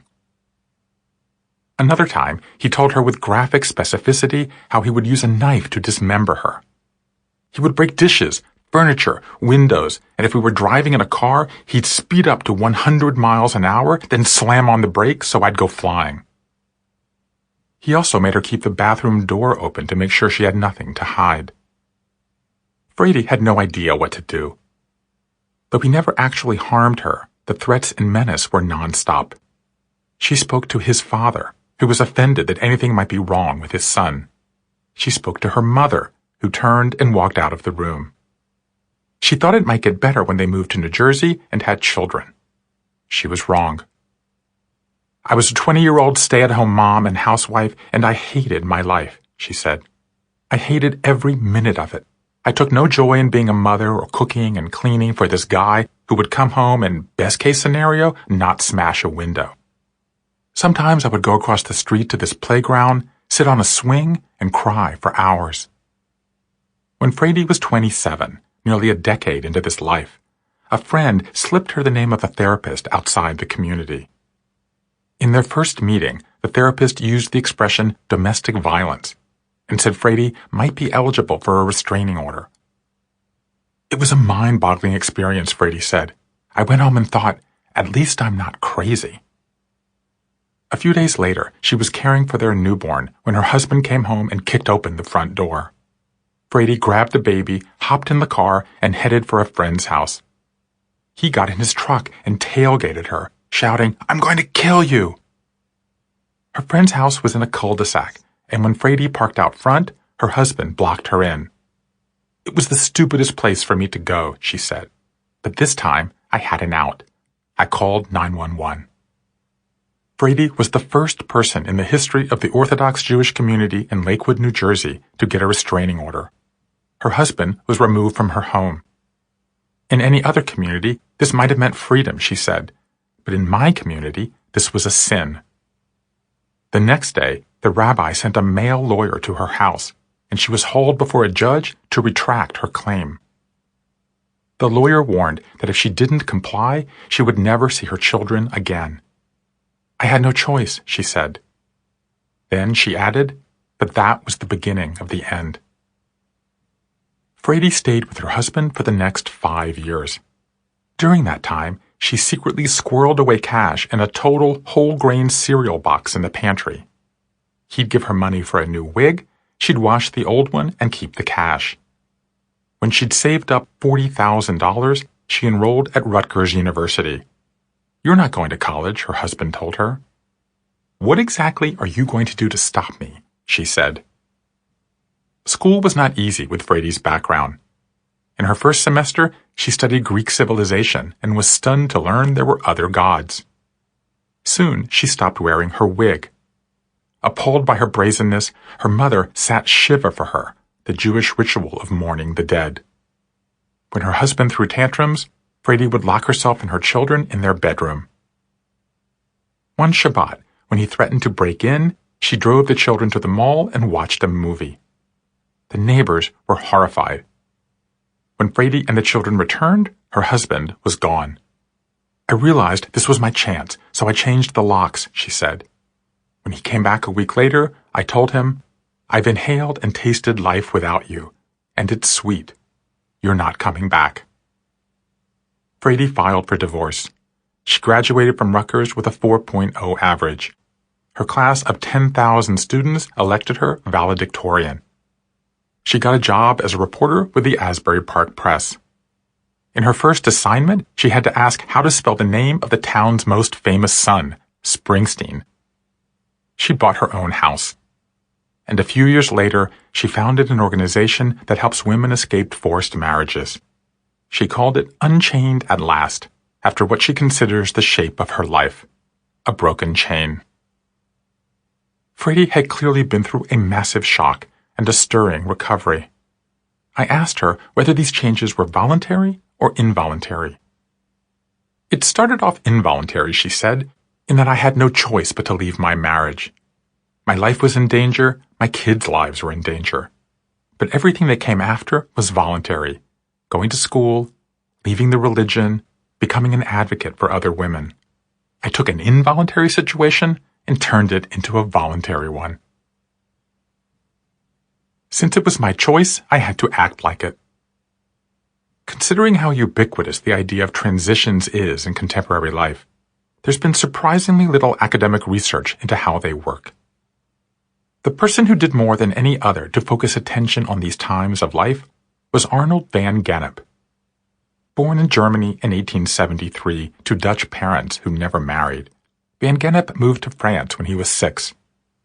From this cross-cultural background, he developed a passion for crossing cultures. He went on to speak 18 languages and do pioneering work in Egyptology, Aramaic, primitive religions, and folklore. His greatest contribution was to name the periodic episodes of transformation that mark a person's life, from weddings to funerals to coming-of-age ceremonies. He called them les rites de passage, or rites of passage, though his translators said passage should more accurately be rendered as transition. So what exactly is a transition? Van Gennep said they're bridges that help connect the different periods of one's life. William Bridges, the business consultant and author of the influential 1979 bestseller Transitions, said they're inner reorientations and redefinitions one goes through in order to incorporate change into one's life. I like these definitions, but they miss a number of ingredients I found particularly poignant in my interviews. For starters, as I'll discuss in the second half of the book, transitions clearly involve challenging periods of bewilderment and turmoil, but they also involve vibrant periods of exploration and reconnection. Also, the standard descriptions miss the inventive nature of transitions, the way we use them to cast off habits we've grown tired of and create new ones we're proud of. Finally, the existing rubrics fail to capture the way we use these times of life to reevaluate what gives us purpose, connection, and shape. My definition: a transition is a vital period of adjustment, creativity, and rebirth that helps one find meaning after a major life disruption. But how do you enter this mysterious state? Does it happen inevitably, or do you somehow have to decide? And if so, how do you do that? I spent some time digging into this issue. In every interview, I asked a series of questions about a major life change the person had experienced. The first question: was this a voluntary or involuntary transition? The answers were remarkably consistent. Whether people chose to disrupt their lives or had their lives disrupted for them, they viewed their transition as having been their decision. They had agency over their reaction. Kamran Pasha was a middle-class Pakistani immigrant who came to New York when he was 2. He grew up poor, homeless, and filled with shame after his father was diagnosed with schizophrenia. Kamran survived in part by making up stories of heroes overcoming adversity, a passion that led him to screenwriting. But not until he was fired from his safe job at a Los Angeles law firm because he was too busy trying to break into Hollywood did he finally submit his first script to an agent. The transition was involuntary in the sense I got pushed into the void, he said, but once it happened, I realized I had to take the big leap. It's like that wonderful scene from Indiana Jones in The Last Crusade, where he has to cross this canyon, but there's no bridge. Once he steps into the void, he discovers there's a bridge he couldn't see. For some, the switch from involuntary disruption to voluntary transition happens over a matter of months. John Tiro was a country music songwriter in Nashville with a #1 hit song to his credit when he stunned and upset his family by announcing he was called to Lutheran ministry. I didn't want to make this change, he said, but God wanted me to have one of those big transitions that need to happen for us to be healthy. At first, I resented it, but that just destroys you. Finally, I realized, since it was my choice, I had to act like it. Was it voluntary or involuntary? Ultimately, I'd say voluntary. For others, the switch takes years. Chris Shannon was a high school dropout and Titan II missile engineer when he left his Air Force base in Arizona one day on his motorcycle with his wife behind him. Within minutes, they were hit by a drunk driver, breaking Chris's back and neck and severing his right leg. He was declared clinically dead twice. The driver left the scene but didn't get very far because Chris's femur was stuck in the radiator. Chris spent a bitter 2 years sulking over his condition and tending to his wife, whose injuries were less severe but who was more traumatized, before finally electing to leave her and move on. It took me all that time to realize the best and easiest way to get things done was to make the voluntary choice to embrace life, to wake up on a rainy day and love the smell of air. Perhaps the best description I heard of what it feels like to go through a period of turmoil and make the affirmative decision to transition through it came from Deborah Fishman. Deborah grew up anorexic and lonely in a secular Jewish family in Connecticut. At Princeton, she became Orthodox, though not as devout as Freddie Reese had been. After graduation, she got married. At first, Deborah embraced the meaning-making aspect of being in a tight community. Cooking, raising children, observing Shabbat. The shape of her life, a braid, represents stitching together a community.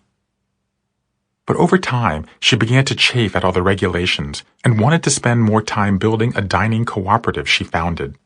She and her husband agreed to divorce. On the one hand, I think the changes that happened were brought out of me, she said. I was coming to life. But I definitely had to flip the switch. I didn't wait for things to be resolved. I went out and resolved them. Life is not about waiting for the rain to stop. It's about learning to dance in the rain. Why transitions are nonlinear.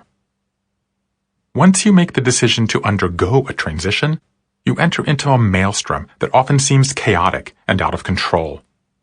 But my conversations suggest there's a surprising order to these times, and a substantial number of things you can do to make them go more smoothly. Let's start with the overall structure.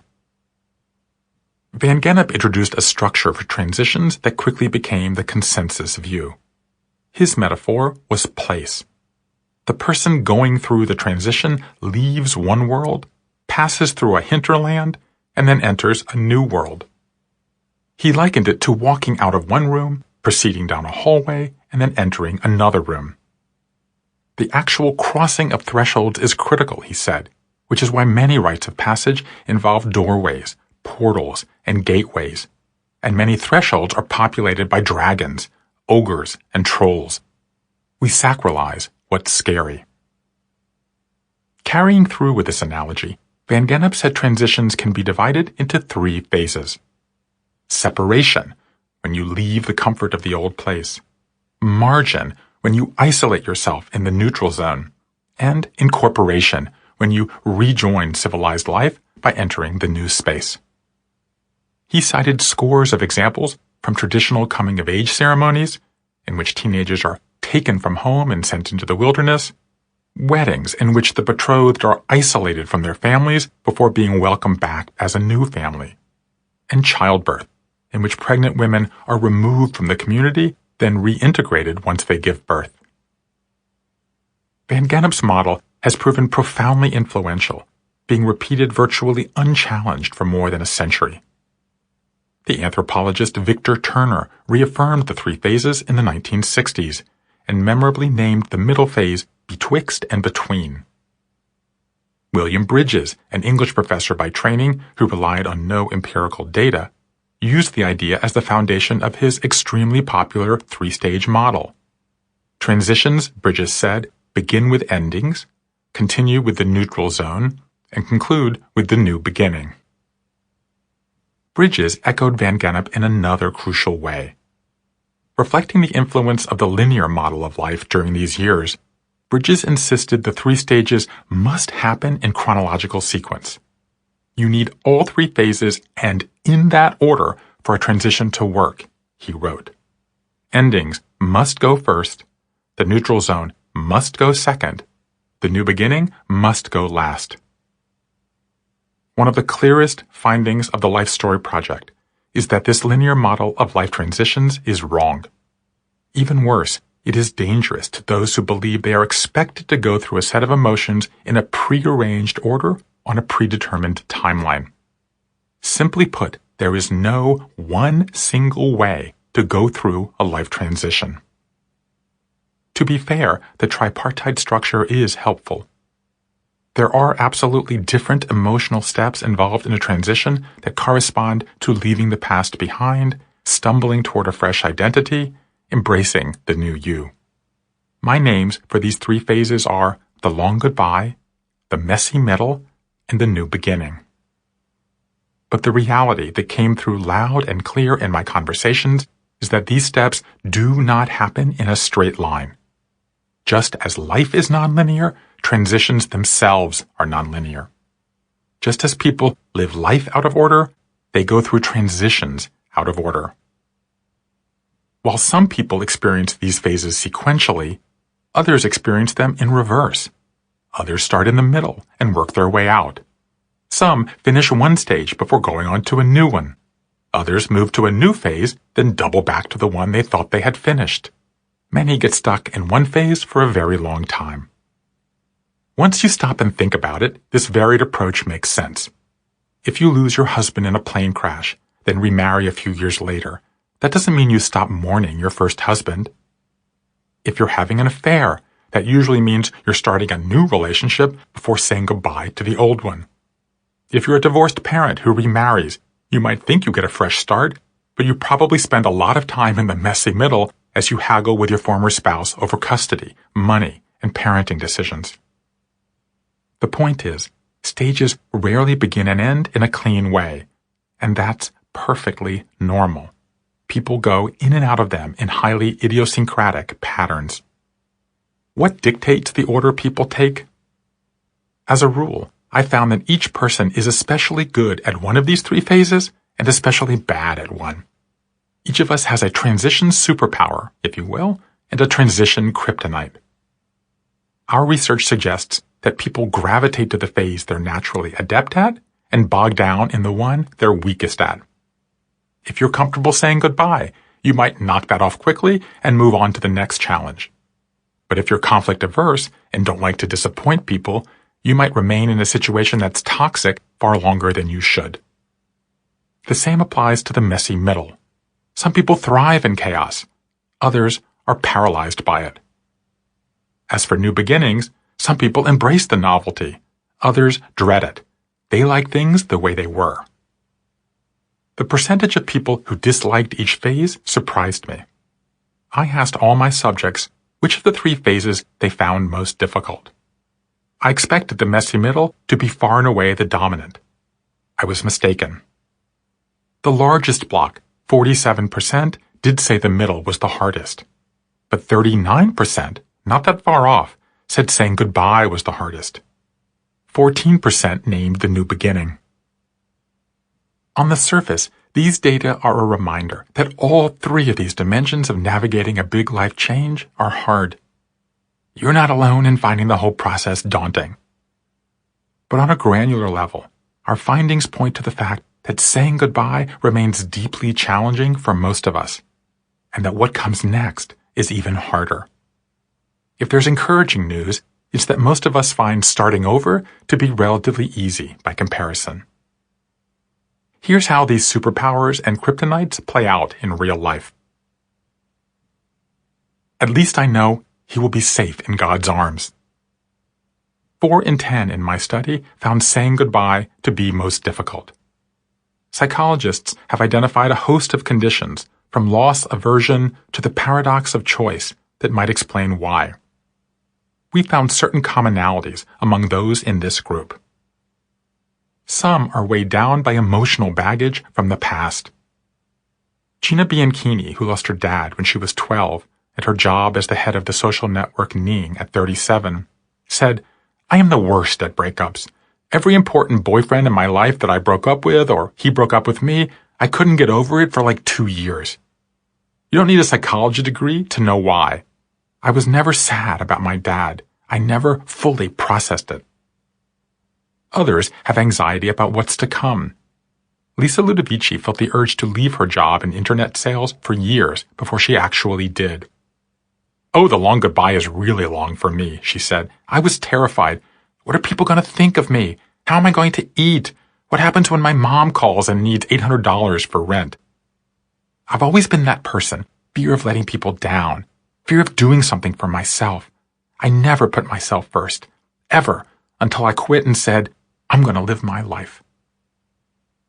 Some are heartbroken about what they've lost. Nisha Zenoff went into group therapy after the death of her teenage son.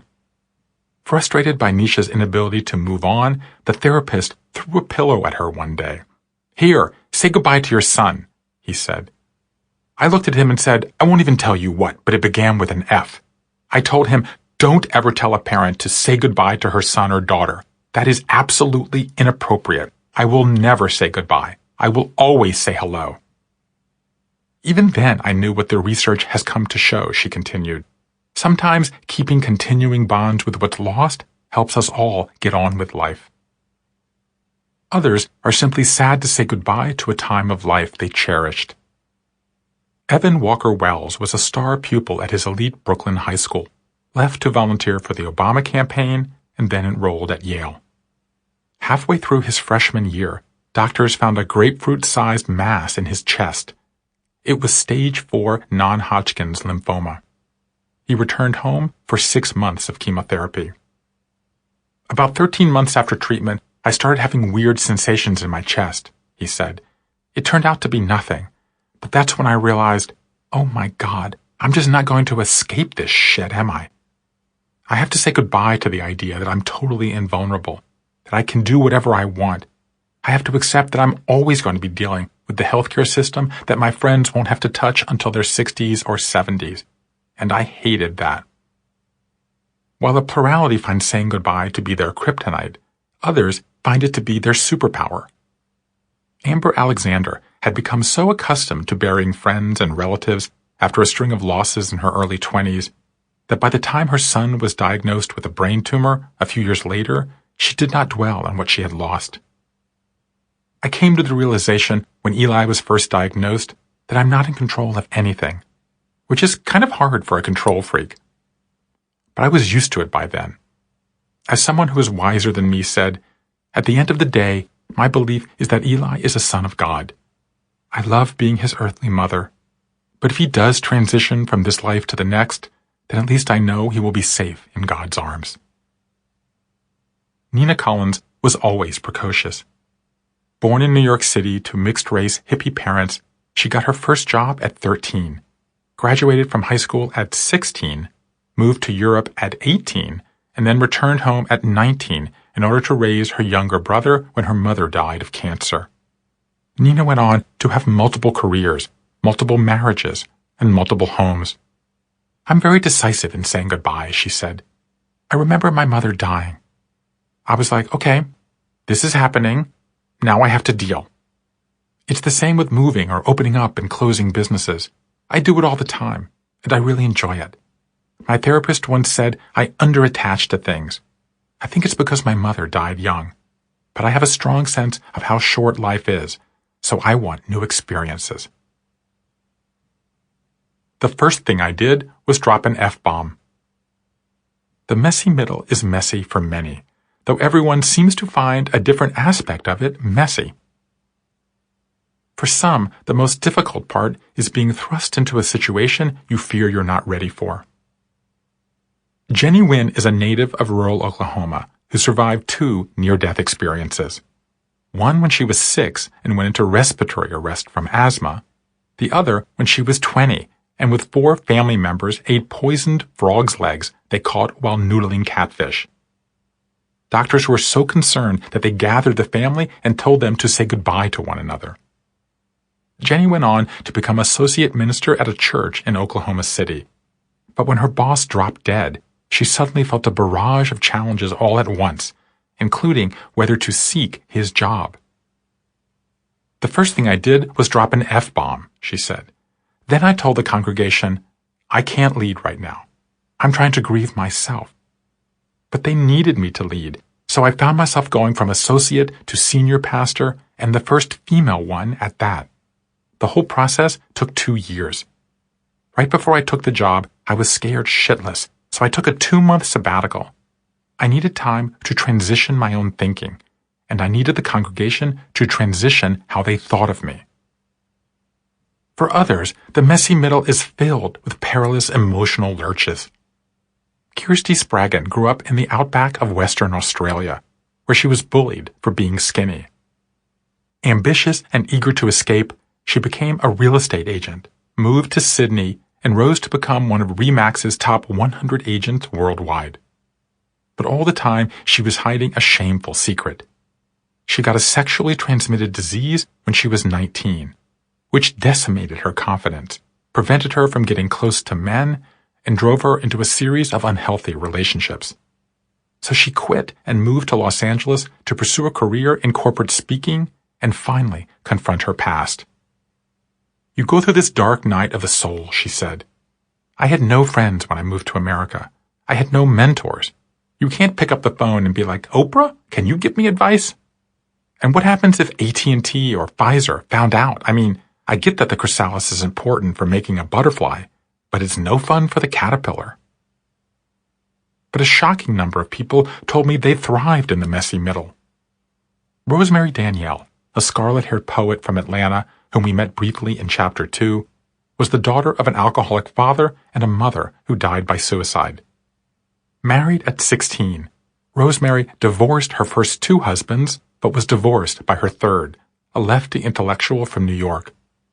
She was so devastated, she responded by dating only manly men, cops, cowboys, teamsters, working on an oil rig and writing a steamy kiss-and-tell called Sleeping with Soldiers.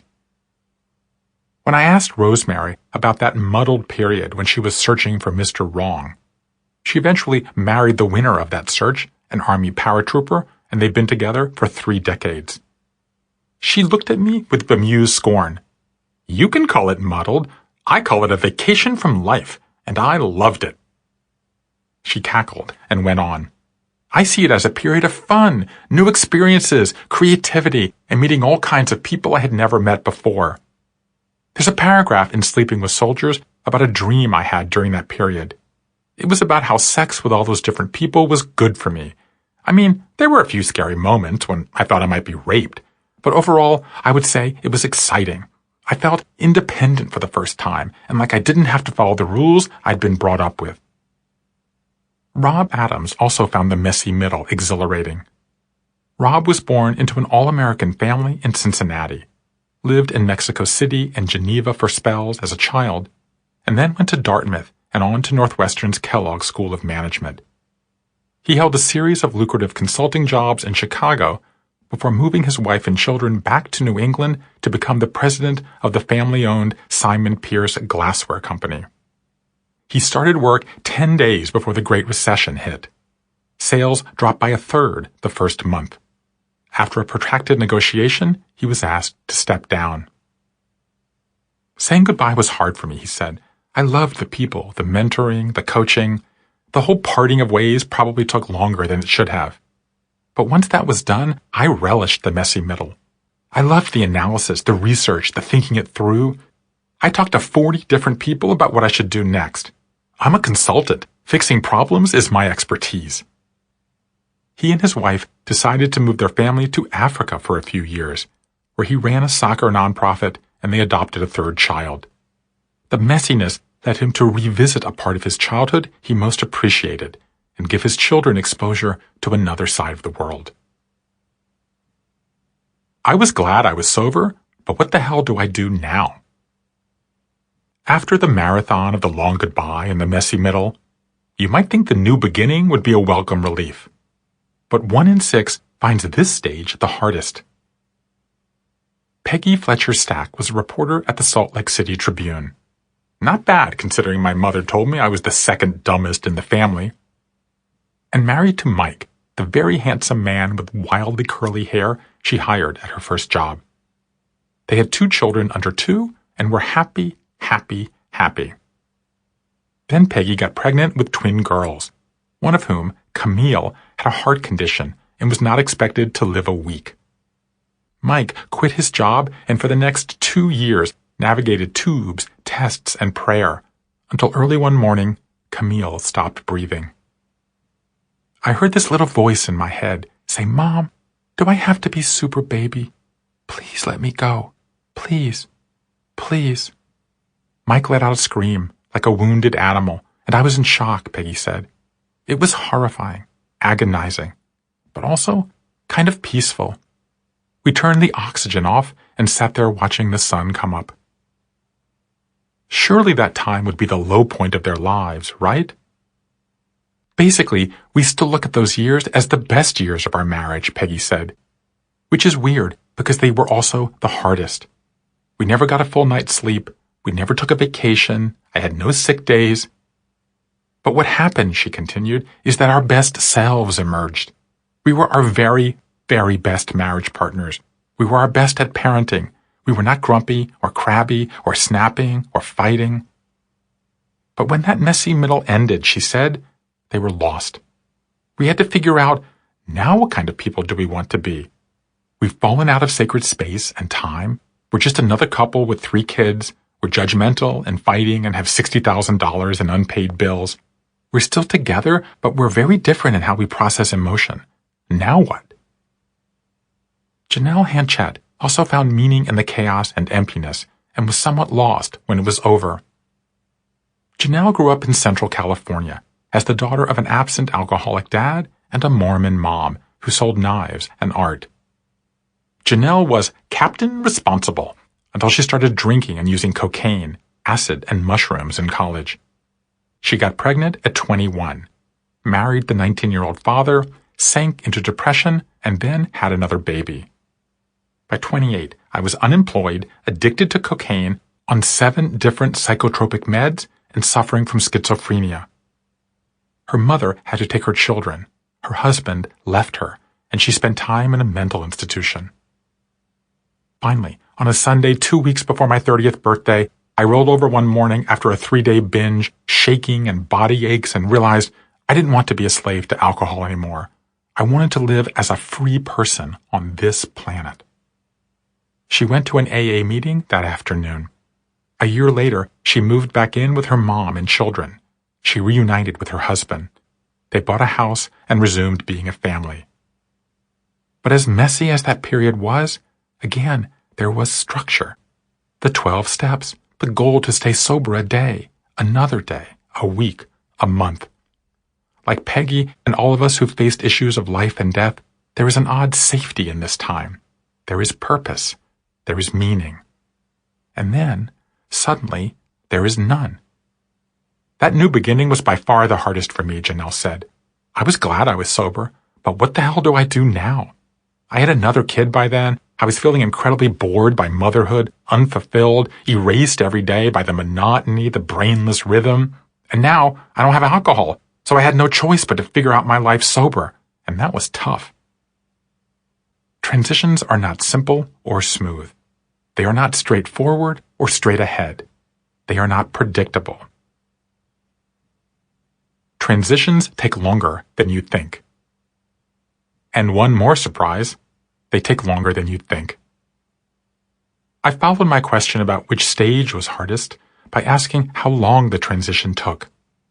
The answers were consistent and not what I expected.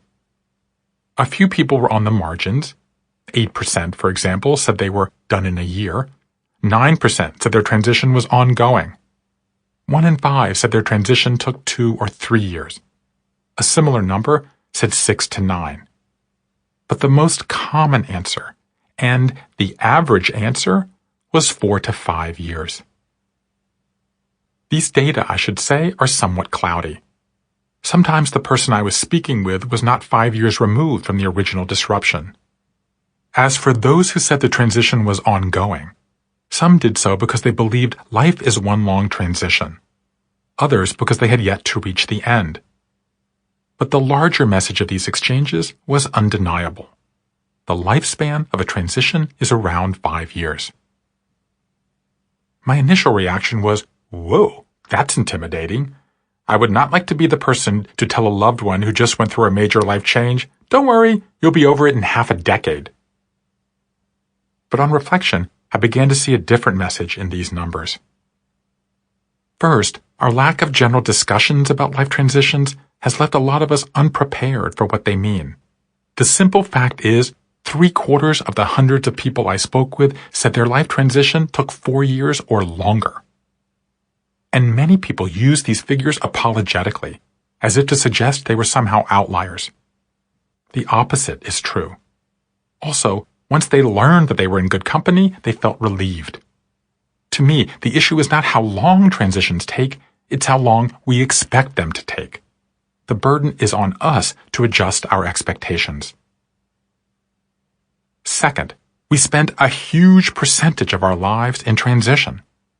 If you consider that we go through 3 to 5 life quakes in our adult lives, and each one lasts 4, 5, 6 years or longer, that could be 30+ years we spend in a state of change. That's half a lifetime. To my larger point that we need to make the most of our transitions, this may be the best argument yet. If you view transitions as times to resent and resist, you're throwing away far more of your years than you realize. Better make the most of these times before they make the least of you. That leads to the final lesson. The poet Robert Graves once wrote of life in the trenches of World War I that the noise never stopped for one moment, ever. That's what it feels like to go through a massive personal change. Life becomes noisy, cacophonous, confusing, confounding, and it doesn't stop. The transition is what helps quiet the din. It's the slow, nonlinear, effortful process of turning the noise back into music. Lisa Porter, the professor of stage managing who gave birth to Daisy, a daughter with special needs, made a beautiful analogy between life transitions and theatrical transitions. The transitions are like the mortar between bricks, she said. The bricks are the building blocks of a show or your life.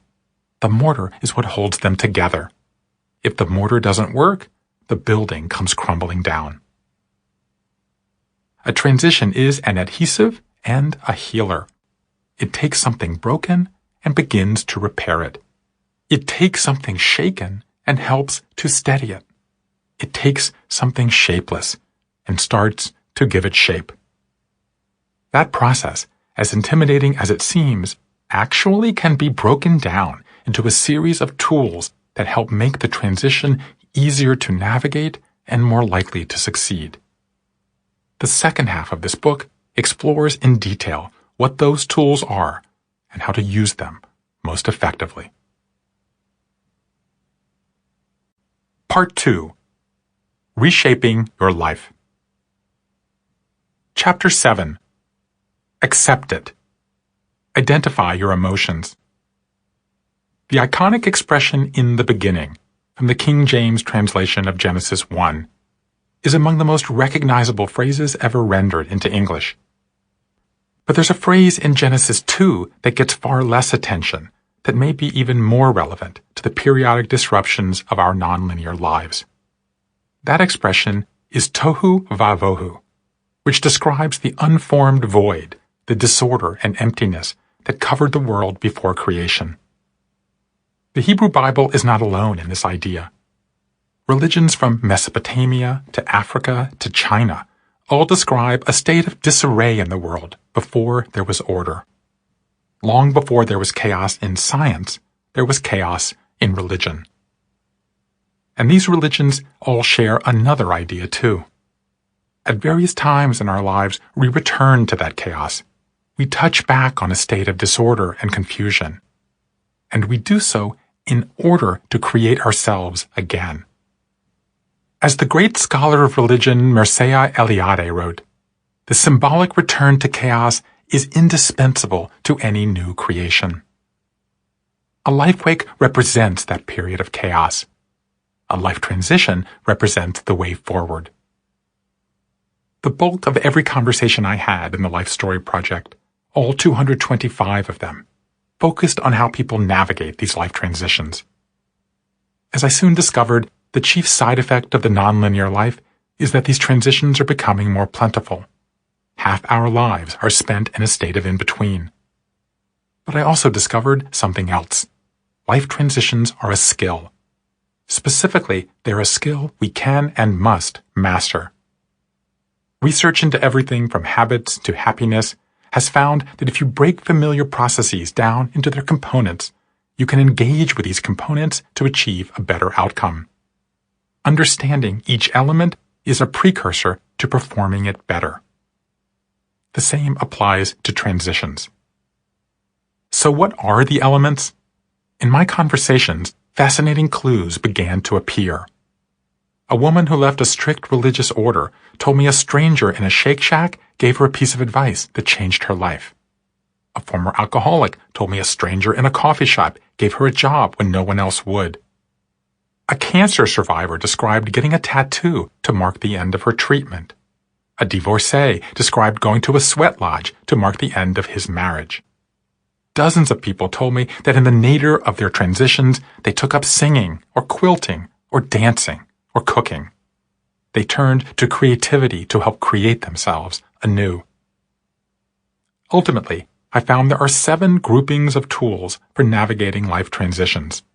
Collectively, they form the Transition Toolkit. I prefer toolkit to roadmap, blueprint, or some other example because there is no single way through a transition. The 7 tools are: accept it, identify your emotions; mark it, ritualize the change; shed it, give up old mindsets; create it, try new things; share it, seek wisdom from others; launch it, unveil your new self; and tell it, compose a fresh story. Before we dig into this process, a few observations. First, most people use a number of these tools, either instinctually or because they've worked on them. No one uses all 7. Everyone has room to grow. Second, the tools are rarely used in sequence. The first 2, identifying your emotions and ritualizing the change, are broadly associated with the long goodbye. The next 2, giving up old mindsets and trying new things, generally happen in the messy middle. The final 2, unveiling your new self and composing a fresh story, usually happen during the new beginning. The 5th tool, seeking wisdom from others, tends to float. Still, even this sequence is not rigid. Like every other aspect of the nonlinear life, the transition toolkit gets employed out of order. Finally, only you can decide which tools you most need to work on. In the chapters to come, we're going to explore these tools one at a time. But keep in mind, there is no single formula. My goal is not to cajole you into doing one thing or another, but to share with you how other people in similar situations have navigated their unsettled times, and then let you find the approaches that are more helpful to you or your loved ones. By the end, I'm almost prepared to guarantee you'll find some ideas that will make your transition easier. Now, let's get started. For simplicity's sake, we'll begin with the first tool: accept it. I had been tumbling down a cliff, and now, for the first time, I stopped. Charles Gossett was born in Oklahoma City into a close-knit family that was also filled with anger, rage, and what he called isms, including alcoholism. I loved school, he said. I loved learning. I was consistently in the top 1% of nationally standardized tests. But he also felt disconnected from the world. I remember feeling from the age of 5 that something was off. There was either something out of place with me or the world itself. As he entered adolescence, Charles became depressed and aggressive. He turned to psychiatrists and preachers for help, to little avail. He started dabbling in gangs. Mostly I was just trouble looking for a place to happen, he said. Then I found alcohol at 15 and the clouds parted. Everything was possible. I could forget myself with the bottle, and I thought that was the answer. Charles drifted in and out of relationships, and at 19, while at Oklahoma State, he swallowed a bottle of pills in an attempt to end his life. Just before he passed out, he visited the dorm room of a classmate he had a crush on. She called for help. Several years later, they were married. Christy became an elementary school music teacher. Charles became a city forester. They had 2 daughters. But Charles continued to drink, downing a pint of whiskey every afternoon between work and home. He tried various ways to get sober, but it never lasted more than a week or 2. Finally, Christy took the children and moved out. This time, he checked into a facility. While I was there, a word came up on the screen during one of my sessions, he said. The word was acceptance.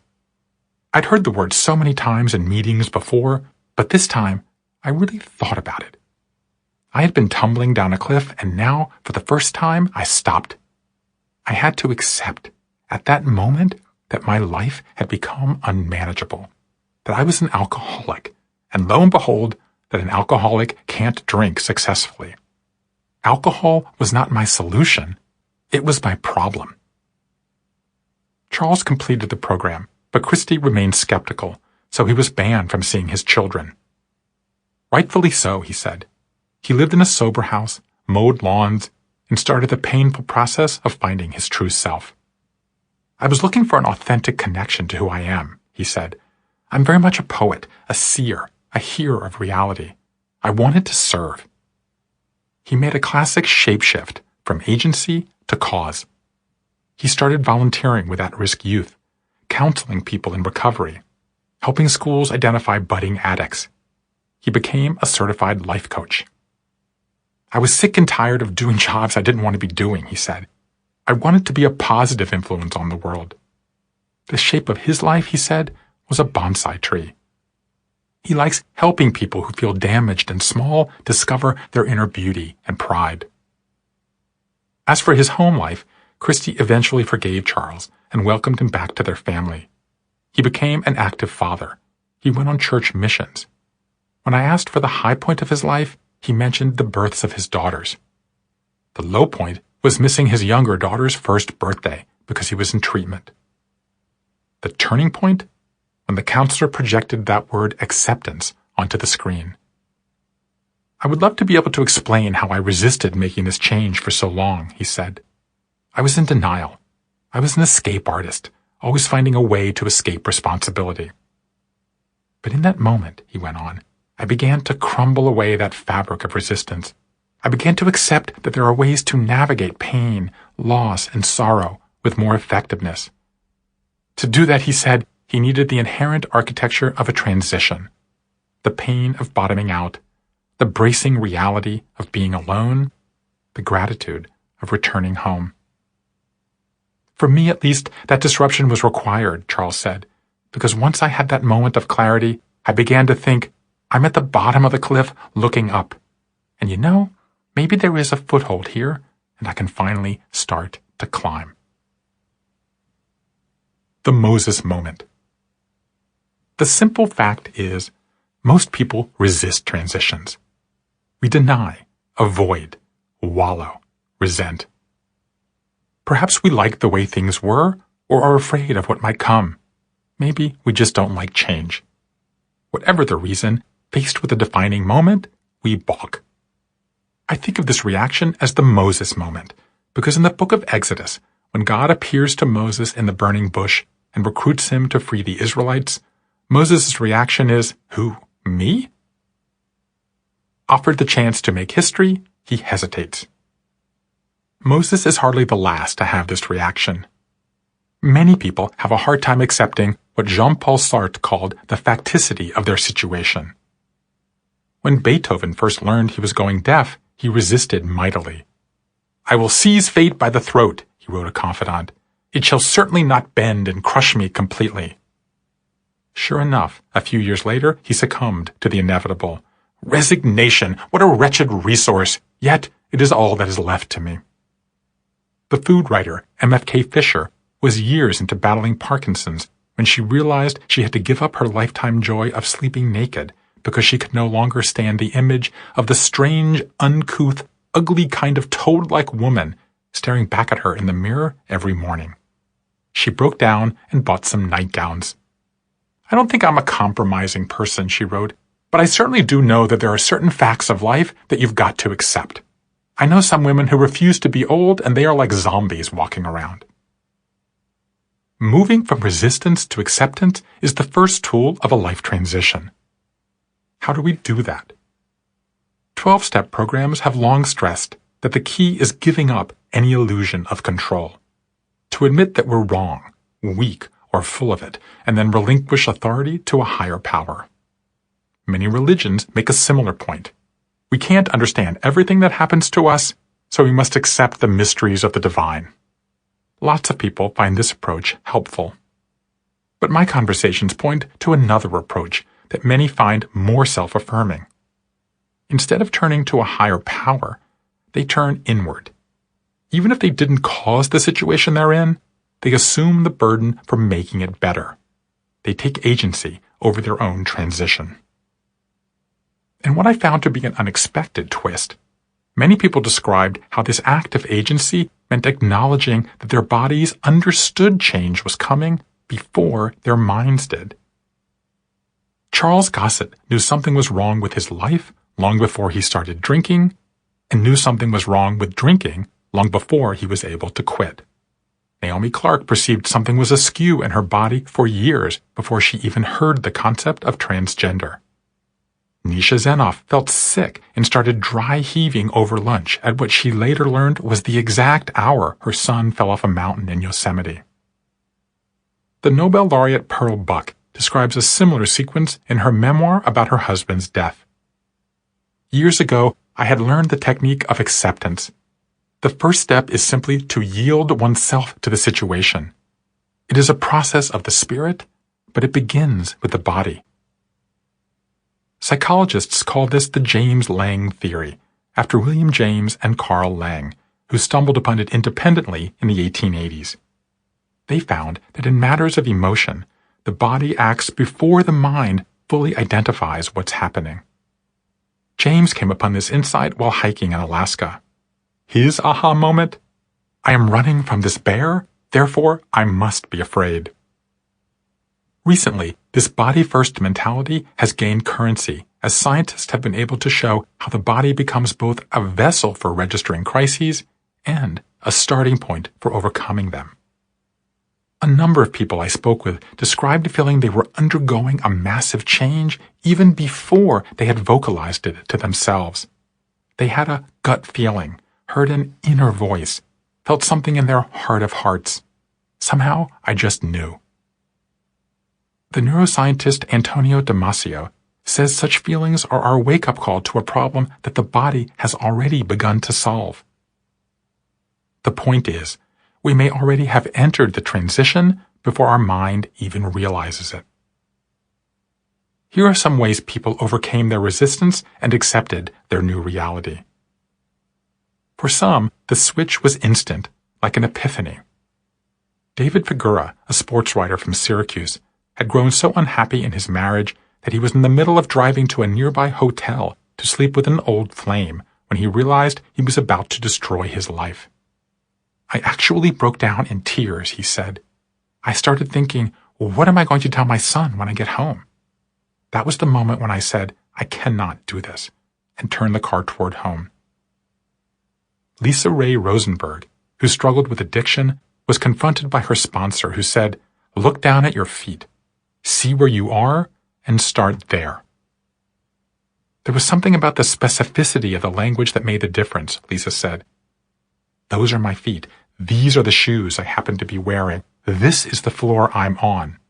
She hasn't used drugs or alcohol since.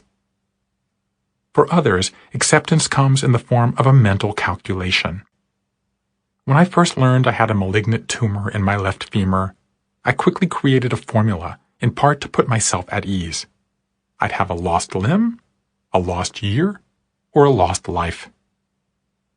Karen Peterson Machinga, a model and psychic in California, did the same thing when she got a phone call that her husband, an art director, had fallen off a ladder on a film set. Is he alive? She asked the producer. Yes. Can he move his toes? Yes. Can he move his fingers? Yes. Okay, I can work with this. Psychologists call this negative visualization, where you imagine situations that are worse in order to help you accept the otherwise awful situation you're in.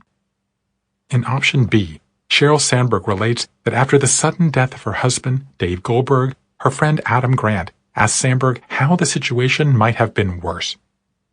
Worse, she said? Are you kidding? How could this be worse? His answer? Dave could have had the same cardiac arrhythmia driving your children. Sandberg says she found his answer helpful in reframing. Loretta Parham, whom we met briefly in Chapter 2, told me that when her daughter Leah was killed in a car crash just minutes after leaving Loretta's home in Atlanta, Leah's older daughter, who was also in the car, was injured but survived. Loretta had a hard time accepting what the police were telling her. I said, no, not my Leah. Loretta insisted on going to the morgue. 2 things in that visit helped me, she said. I was able to be grateful that, 1, Leah's younger daughter had not also been in the car, and 2, that Leah had not been lying in a hospital dying by herself. She died immediately, and that gave me a lot of peace. Even people whose life changes are positive sometimes have a hard time accepting them. When Carl Bass learned he was about to be asked to become CEO of Autodesk, he hid in the bathroom for 5 days, he said. I thought, this is not for me. I don't want to do it. I don't have the skills to do it. When Carol Burrs, an attorney in Chattanooga, Tennessee, was pressed to run for city council, She was mortified when she won. Like many women, I suffer from imposter syndrome, Carol said. How did she get over it? Her answer was the same as Carl Bass's. I hope I never get over it. It drove me to work harder and learn more than everybody else. Acceptance is difficult precisely because it involves drawing a line we usually don't want to draw, and entering a realm we usually don't want to enter. But it's also difficult for another reason. It never happens in isolation. It's part of a larger stew of emotions that leaves us feeling inert when we go through times of change. The only thing we have to fear. I asked everyone I interviewed, what was the greatest emotion you struggled with during your transition? The answers ran a wide gamut. At 27%, fear was clearly the most popular reaction, followed by sadness at 19% and shame at 15%. Others that made the list included guilt, anger, and loneliness. I then asked how people coped with or overcame these emotions. Their answers were practical, poignant, and quite inventive. Let's examine the top 3. Fear clearly terrorizes people and paralyzes them with indecision. Frady Reese told me that after living with her abusive husband for 15 years and finally escaping with their children, she was overcome with fear. It wasn't fear of failure, she said. It was fear of the unknown. I just didn't understand this world, and now I had to raise 2 kids in it? On top of that, she was diagnosed with breast cancer. When I went into the hospital for surgery, I had to list my next of kin. Can I name my 11-year-old daughter? I asked. No, it needs to be an adult, they said. That's when I realized I didn't have a single person who would help me out in a crisis. At its root, fear is positive. Being afraid triggers a series of physical reactions, rapid heartbeat, flushed skin, adrenaline, that helps save us from peril. Face to face with a lion, we know we must fight or flee. Fear is good, said the screenwriter Stephen Pressfield. Fear is an indicator. Fear tells us what we have to do. But not all fearful situations are as clear-cut as staring into the eyes of a 400-pound predator. Many involve emotional adjustments, financial insecurities, or just plain dread about facing an ordeal with no guarantee of success.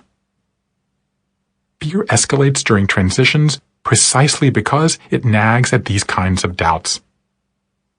In 1986, the psychologists Hazel Marcus and Paula Nurius introduced the idea that all of us keep a running catalog of possible selves. These imaginary selves represent our hopes for what we'd like to become, our dream selves, and our worries for what we're afraid of becoming, our feared selves. In times of change, our dream selves retreat and our feared selves become more looming. And yet, humans are remarkably adaptive. As fear has metastasized in our nonlinear age, our coping mechanisms have grown. I heard a wide array of ways people push back against their fears. Compare down. The most frequent tactic is that people create a mental equation under which fear of the future, as great as it may be, is still less than fear of the present. The equation looks like this. Fear of the unknown is less than fear of the known. This is how Brian Wecht justified leaving his physics job in London for his YouTube comedy band. I'd rather live with fear and failure than safety and regret.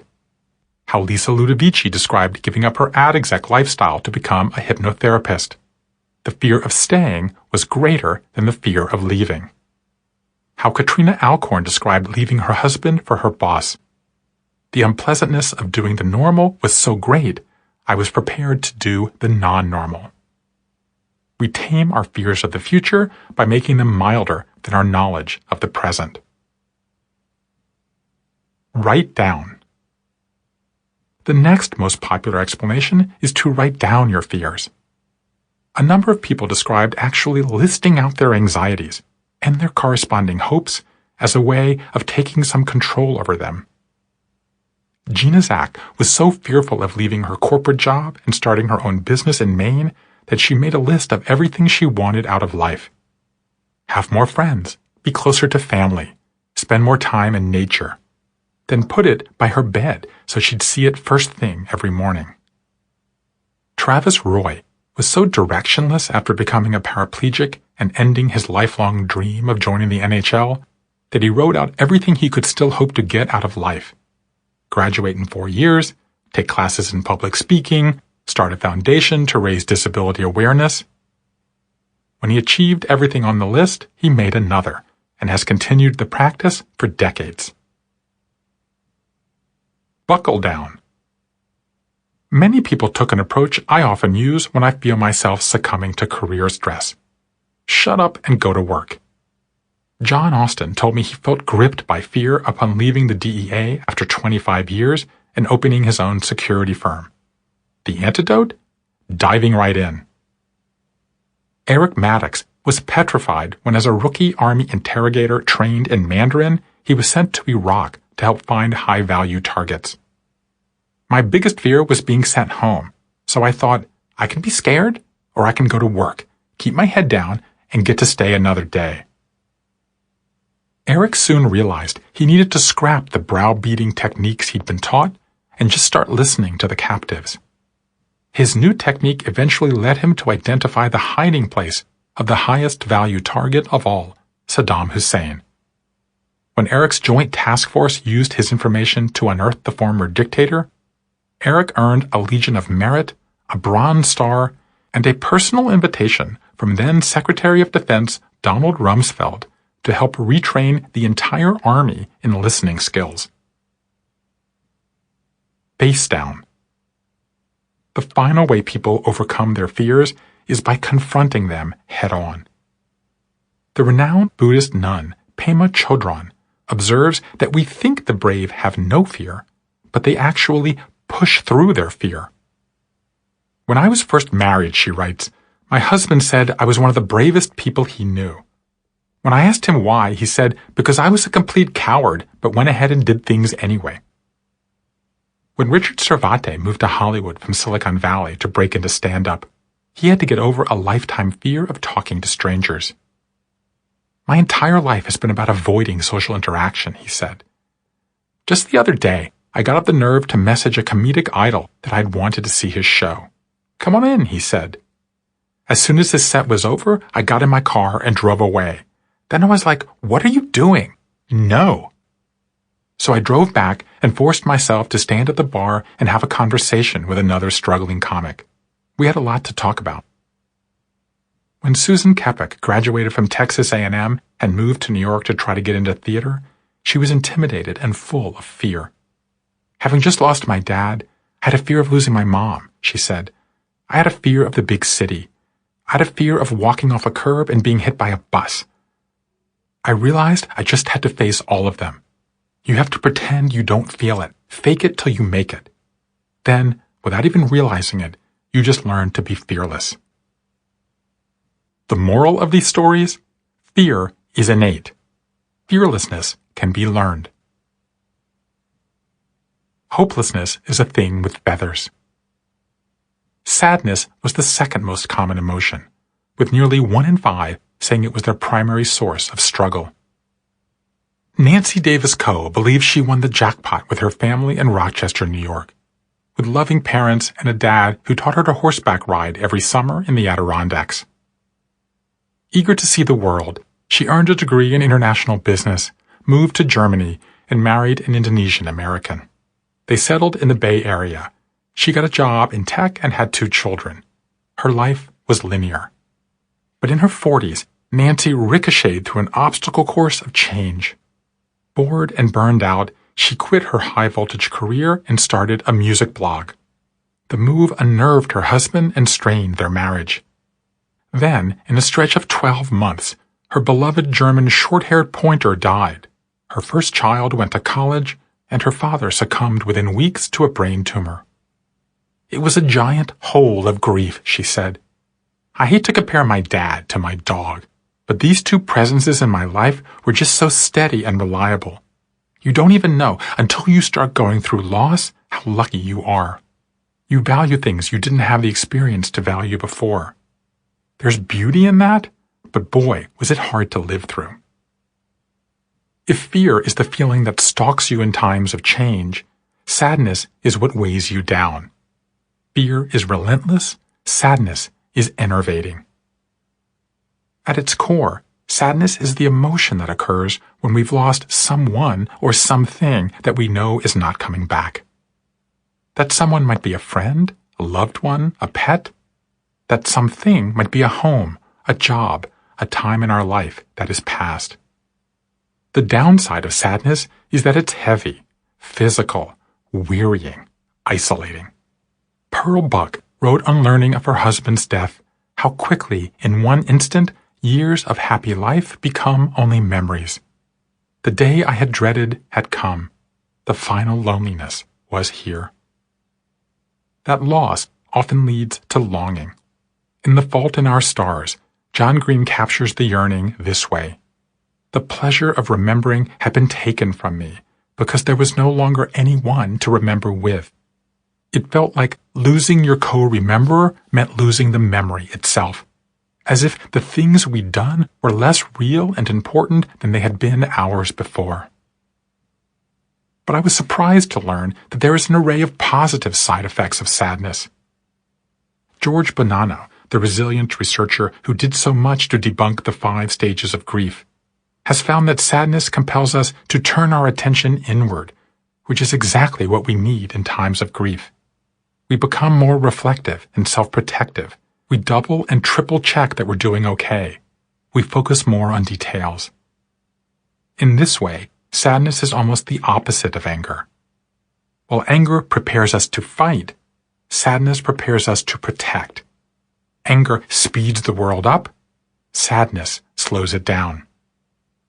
Sometimes bereaved people even say that living with the sadness of loss is like living in slow motion, Bonanno writes. There seems to be less need to pay attention to the world around us, so we are able to put aside normal, everyday concerns and turn our attention inward. I found 3 primary ways people describe coping with sadness. Resignation. The first is a slow, gradual surrender. This begrudging acceptance, like so much of life today, is not linear and returns at the most unexpected times. Oscar Emmett, a genderqueer medical student in New York, whose traditionally religious family in California rejected his decision to no longer live as a girl, to take male hormones, and to grow a beard, grieved the road not taken. Sometimes I feel sad that I lost a certain path, Oscar said. I'm jealous of the people whose lives seem easy and laid out, like my best friends growing up. They got married to the man they were set up with. They have children who are good and successful. Their husbands come home, sing songs, and put the children to bed.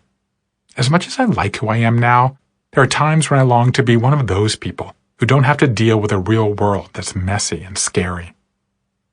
Leo Eaton, a British filmmaker who fell madly in love with an American debutante and had to work hard, including concealing a stint writing pornography, to earn her trust, described the uncontrollable grief he felt at her passing from breast cancer after 45 years of marriage. I would often talk to Jerry in my mind, he said. I remember standing on the deck of a ferry and just telling her what I was going through. She is always the voice in my head. Everything she ever was and is was downloaded into me. He wasn't always sad, he said. There were moments of absolute joy in remembering her with friends, but then the grief returned like waves. Last week I was watching a silly romance on television, and a wave of grief swept over me just as strong as any tide. It passes, but in that moment it was just stunning in its power. Relationships. Many people turn to others in times of sadness. After Elisa Corintire moved from New York City to rural Minnesota to be with her canoeing guide, she felt the sadness of a loss, the sadness of not fitting in, the sadness of doubt that I had made the right choice. The corrective? Making connections, she said. When I would feel down or lonely, I'd go to the local coffee shop. People would smile at me or talk to me. The owners became my friends. I'd go to the post office and be recognized. The cure was feeling like I became part of the community. After Sarah Holbrook found herself divorced with a newborn, her friends nurtured her back to life. I hate being alone, and suddenly I was very alone. That made me so very sad. But I wasn't really alone because I had so many friends who would come over and spend time with me. Relationships got me through the relationship trauma. Radical honesty.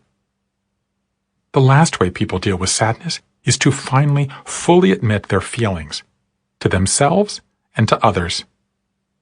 Sasha Cohen was born in Los Angeles to a Russian mom and American dad, started gymnastics and ice skating as a toddler, and by 16 made the U.S. figure skating team at the Salt Lake City Olympics. But she fell in the long program and finished a disappointing 4th. 4 years later, in Turin, she was first after the short program, but again fell in the long, ending with a silver. Her sadness dogged her for years. I tried not to burst into tears in every conversation, until one day a friend forced her to watch the tape. It was just tears, and more sadness. I think I finally just allowed myself to feel the tragedy and pain instead of just trying to shut it down. After Sean Collins was fired from his job as a top producer at NPR, he returned to his hometown of St. Louis and to his roots as a parish preacher. While his instinct was to conceal what happened to him, he eventually learned to share it. I think of that Emily Dickinson line he said, "Truth is such a rare thing, it is delightful to tell it." Part of my experience was learning to be truthful, to tell that story. I made a living asking other people to be truthful, yet some of the hardest stuff was to do it for me personally. U on shame. The third most common emotion was the most surprising for me, shame. 1 in 6 chose this as their toughest struggle. Unlike fear and sadness, the shame stories were somehow more visceral, more painful, in part because there was an element of personal responsibility.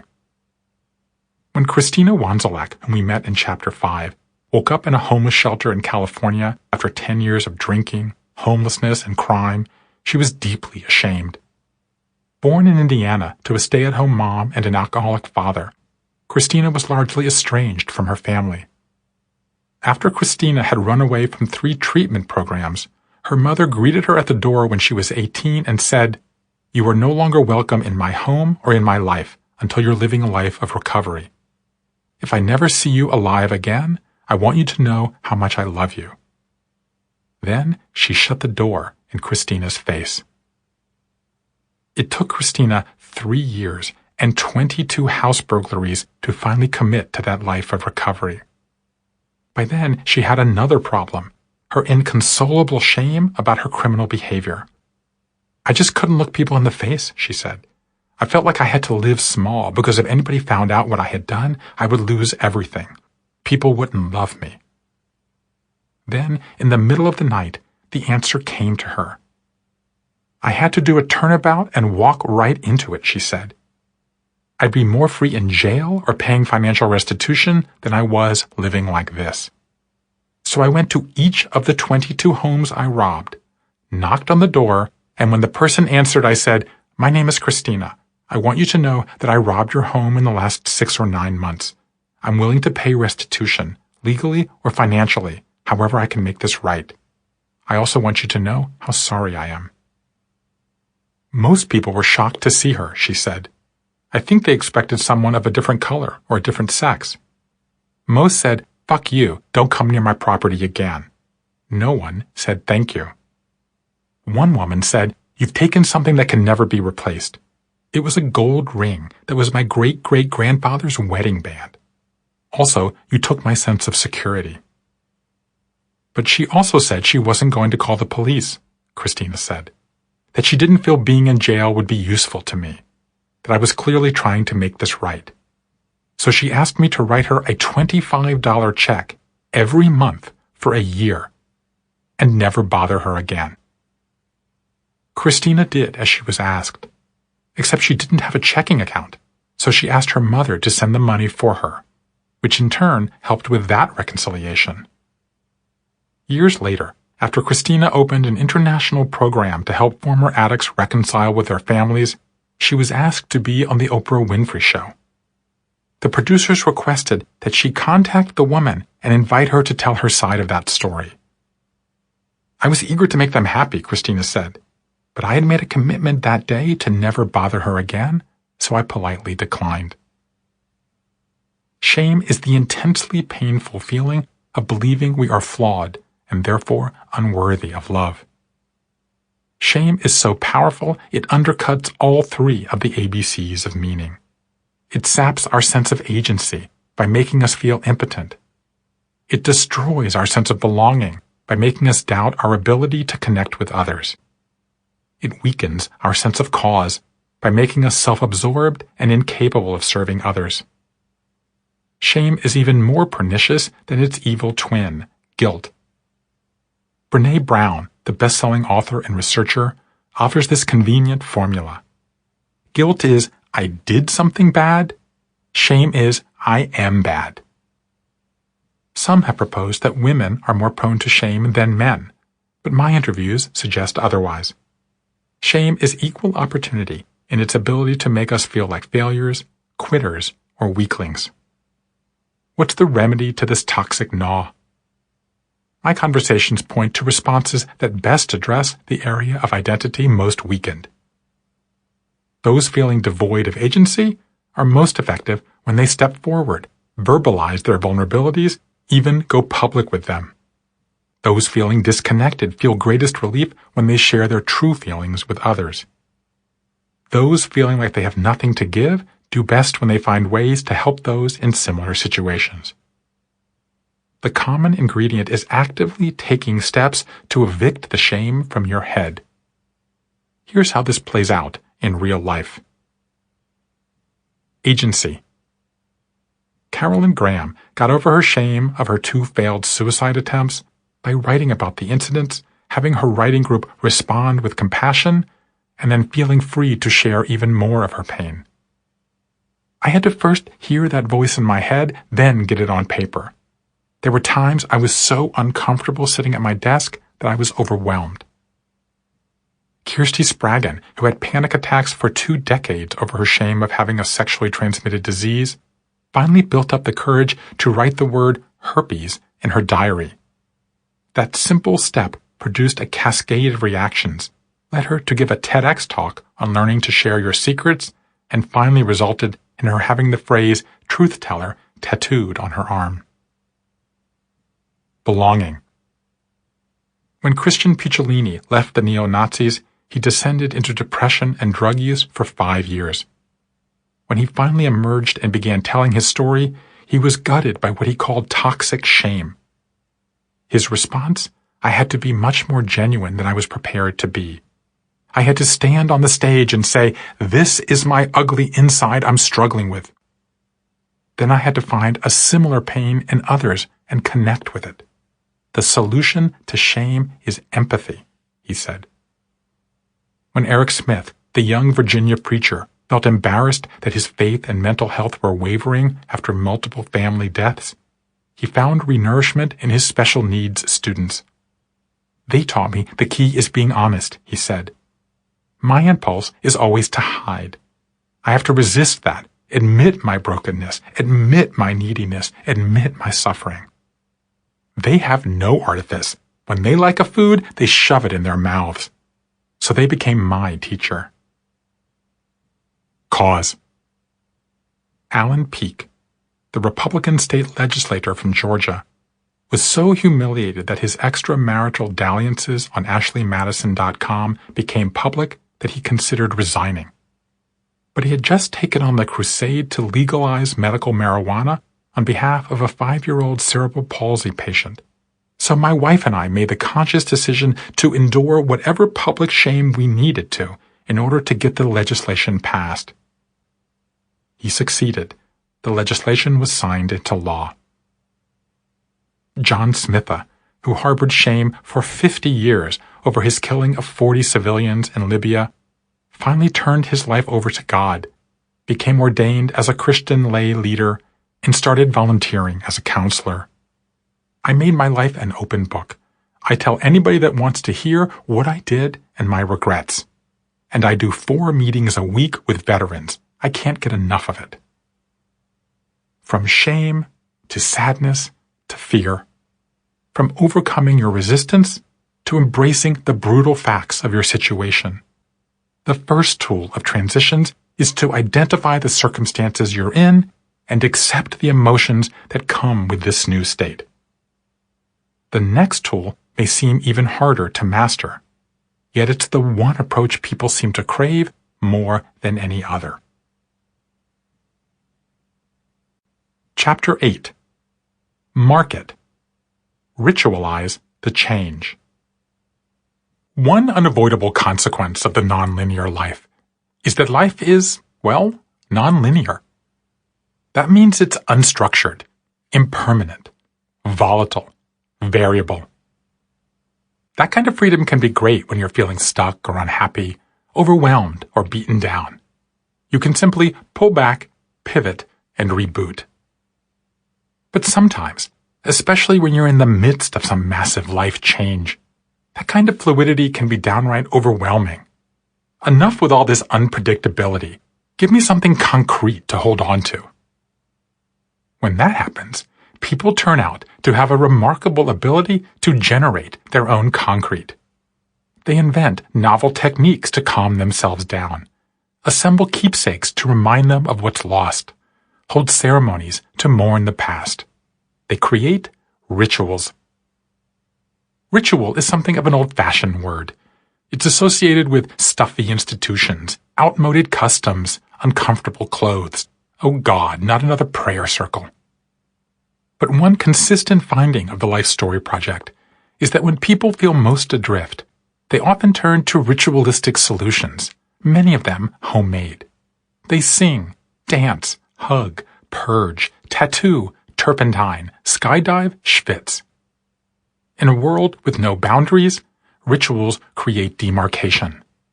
In moments of deluge, rituals provide containers. In periods of shape-shifting, rituals give shape. I've been thinking about this for 10 years. Margaret Patton was born into a life of undeniable privilege and inescapable prestige. Her great-great-grandfather was George S. Patton Sr., a Confederate colonel during the Civil War. Her grandfather was George S. Patton Jr., the iconic World War II general who spearheaded the invasions of North Africa and Sicily and led the Third Army across France and Germany after D-Day. Her father was George S. Patton IV, a major general who served in the Korean War, the Vietnam War, and the Cold War. I always thought I would marry into the Army, have a bunch of kids, and travel, she said. But Margaret had a rebel streak. When her family flew first class, she refused to sit there and went to the back of the plane where the real people were, she said. When her parents set her up with an eligible officer at the Kentucky Derby, she fled to the infield to be with the masses. She got kicked out of high school for smoking pot. I was kind of leading a double life, she said. I was wrestling with the money my family had, with the motto we all grew up with, to whom much has been given, much shall be required, with the implications of our involvement in Vietnam. But whenever I said I wanted to run, I was always told, "You're a goddamn Patton. Your blood won't let you." When Margaret was 18, her freshman roommate at Bennington College started Catholic instruction with a community of Benedictine nuns in Bethlehem, Connecticut, called the Abbey of Regina Laudis. One weekend, Margaret tagged along. A half-hearted Episcopalian, Margaret was intrigued by the isolation, the spirituality, the commitment. She returned over the summer for a longer stay. One night, the foundress, Lady Abbess Benedict Duss, asked to see her. Mother Benedict explained that the nuns were having a ceremony the next day, August 27th, to commemorate the liberation of the parent abbey in Jouarre, France, from the Nazis in 1944. It was that event, the abbess explained, that had inspired her to open the facility in Connecticut out of appreciation for American troops. Mother Benedict asked Margaret if she would raise the American flag in the ceremony. Thinking of her ambivalence toward the American military, Margaret demurred. "I don't think you have the right person," she said.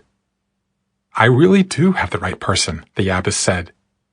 "You don't know this, but our foundation owes its life to your family.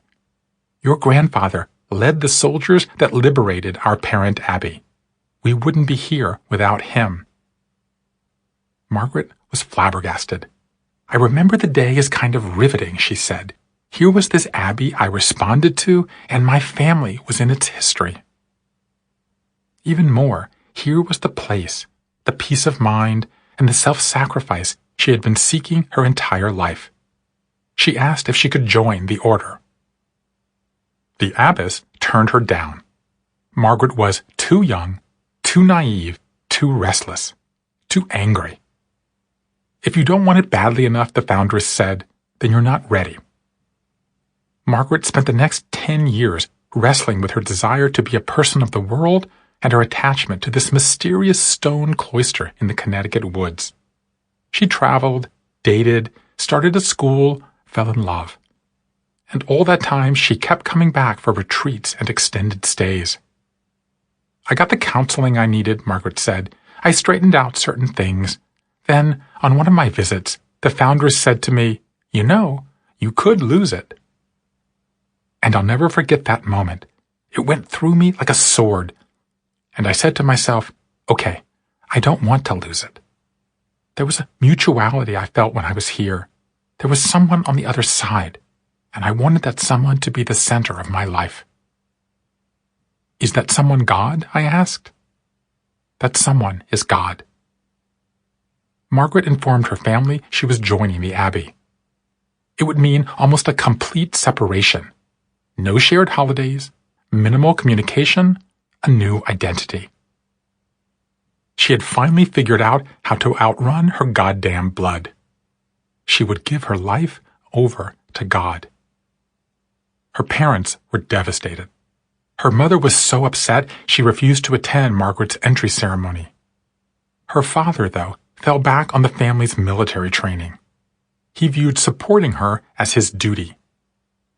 On New Year's Eve, 1982, the general escorted his daughter to dinner at the nearby Mayflower Inn. We sat down and my father said, "I want the best wine in the house. My daughter's going in the convent." And I'm like, "Dad!"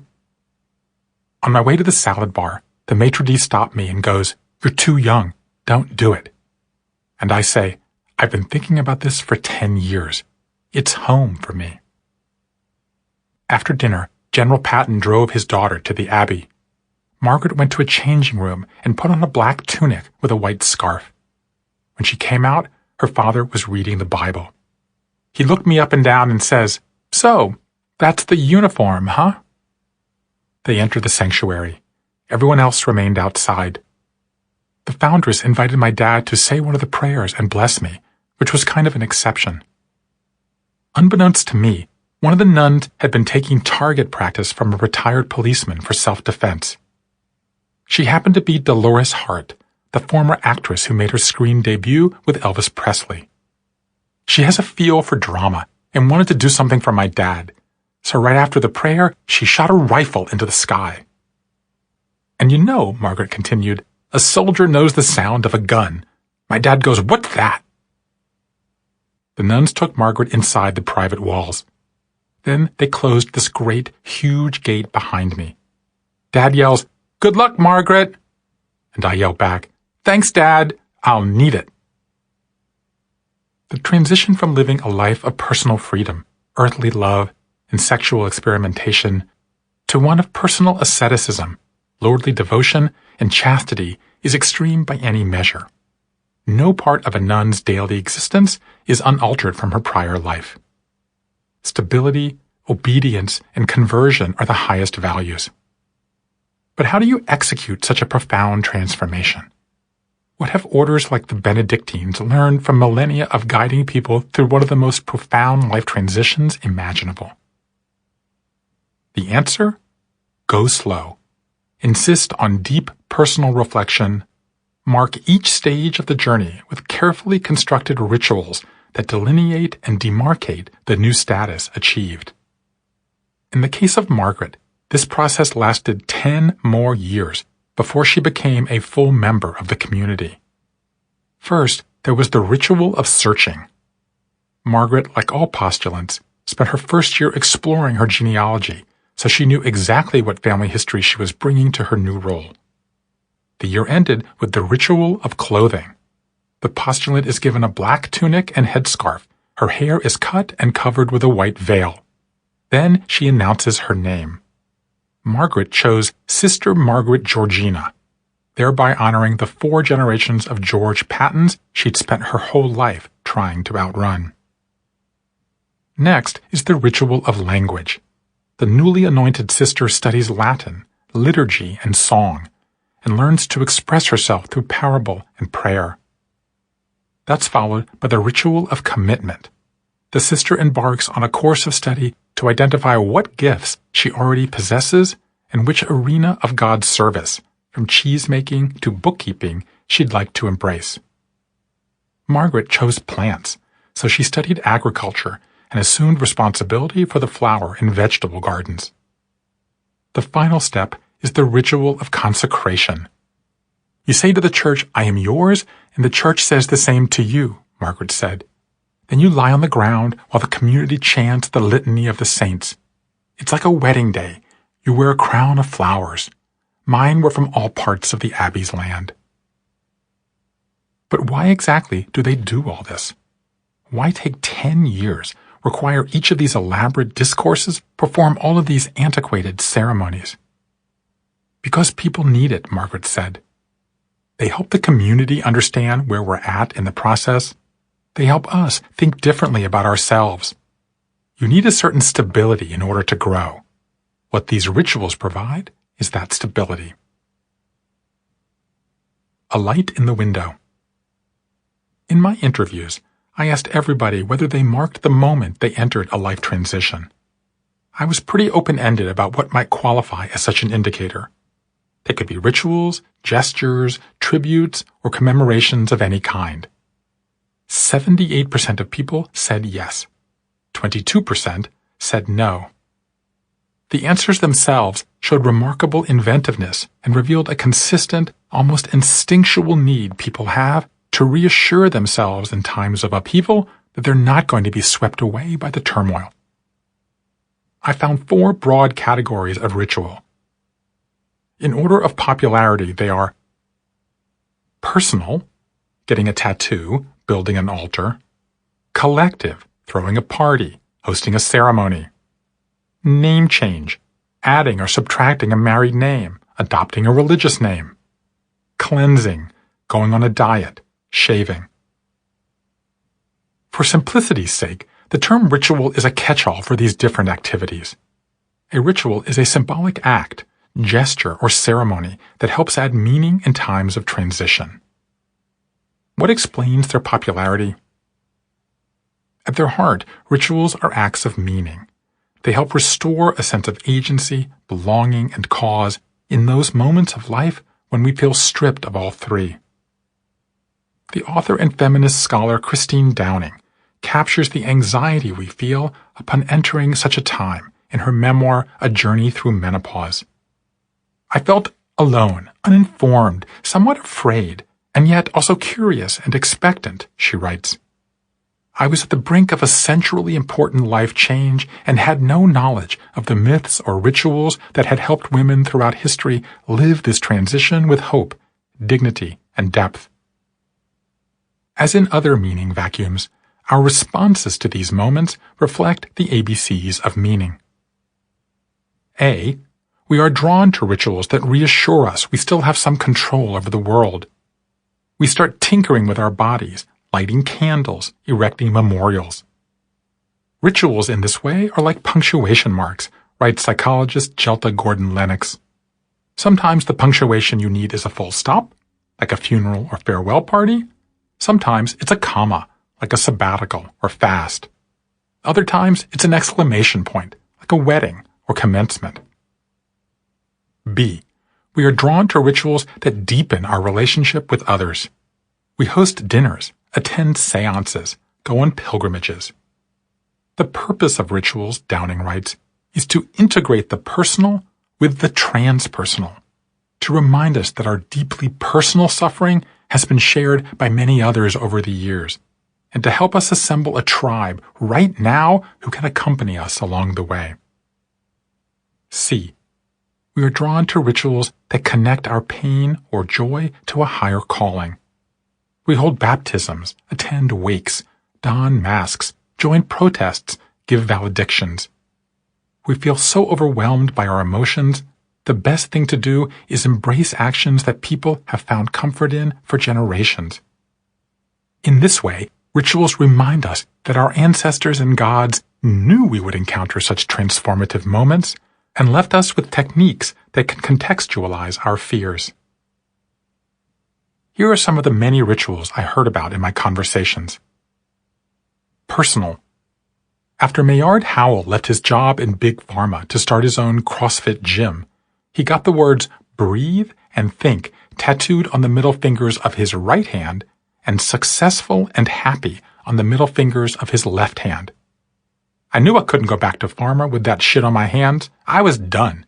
I told my friends, I'm going to tattoo my face like Mike Tyson.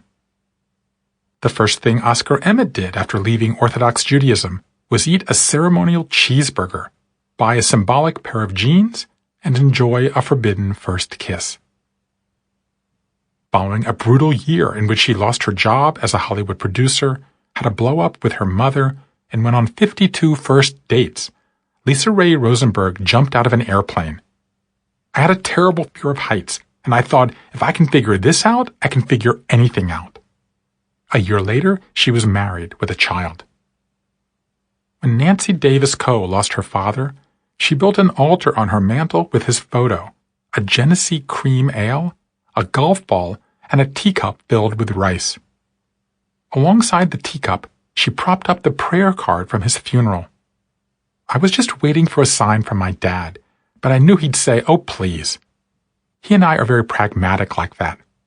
But one day I went to the mantel and there was a thumbprint in the rice. My kids were too young to reach it, and I thought, yeah, that's how he would do it, just to tweak me. Collective. After Fred Schlomer left his wife of 30 years and came out as gay, the Kentucky psychologist attended a Native American sweat lodge in New Mexico, where small groups of practitioners gathered stones and hawk's wings and did piercings, a practice involving cutting the breast above the nipple, inserting a twig, and stretching the skin while others whoop and chant. Naomi Clark hosted a hormone party for friends at a chic Manhattan bar when she first began the process of transitioning to a woman after 9/11. Deborah Fishman, as she was preparing to leave her Orthodox husband, exiled him from the house one night over Passover and hosted a women's empowerment Seder, in which she wrote a series of prayer and observances that celebrated spring, focused on wellness and renewal, and stressed not the liberation of the Israelites from Egypt, but women from men. She's done it every year since. Name change. Sarah Paneo made millions as the rare female derivatives trader on Wall Street, but gave it up to move to New Hampshire and pursue a career self-publishing steamy romance novels. To protect herself from ridicule, she adopted the pseudonym Serena Bowen. It felt almost ritualistic, she said, like assuming a new persona. I had this other side of me, but I didn't want other people to see that part. After Sarah Siskin published an article about race relations at Harvard that made her persona non grata in liberal circles and ultimately sent her to Fox News, she had a change of heart, renounced her conservative views, and wanted to become a comedy writer. In order to distance herself from her former persona and give her some freedom to develop a new brand, not haunted by the internet shaming she had experienced in the past, she added her middle name, Rose, to her professional identity.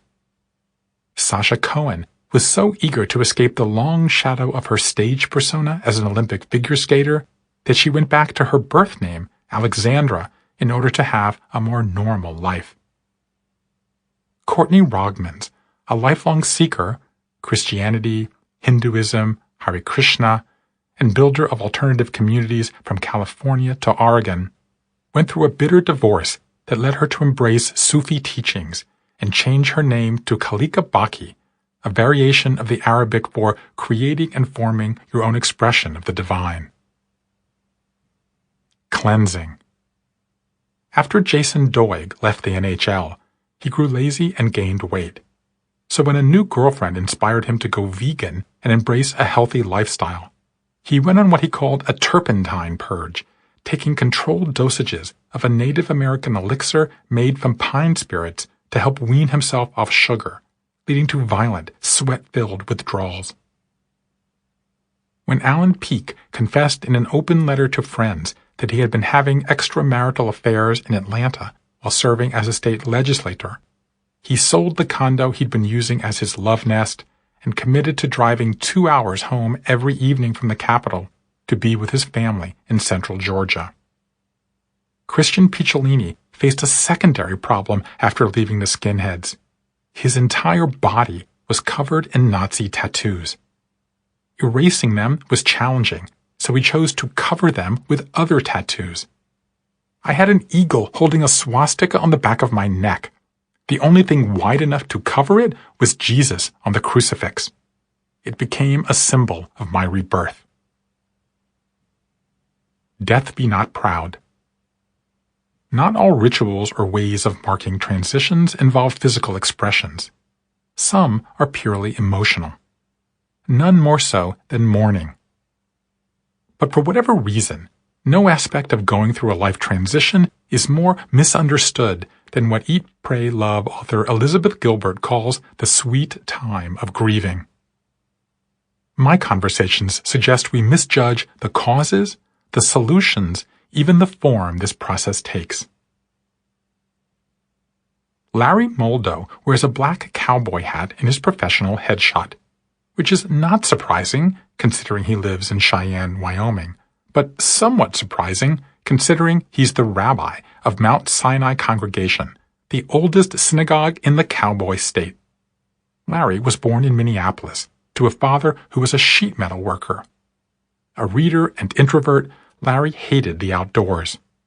I believe that God allowed us to create walls so we could be inside of them. A math whiz and autodidact, he was asked by his second-grade teacher, "Do me a favor, don't learn any more math until your class catches up." 6 years later, they caught up, but by that time I had moved on to history. Uncomfortable around others, Larry lived at home for college, took a job in Jewish education in Peoria, Illinois, and then became director of ritual at a synagogue in Omaha. He got married, worked for his father-in-law in a pawn shop, and then became a licensed gun dealer. "I did it because my father-in-law asked me to," he said. "Turns out you can sell things you don't use. I was selling jewelry even though I don't wear much jewelry. Out here, even grandmothers have handguns, because twice a year they bring them onto the street and shoot them into the air. That's how you celebrate New Year's Eve and the 4th of July."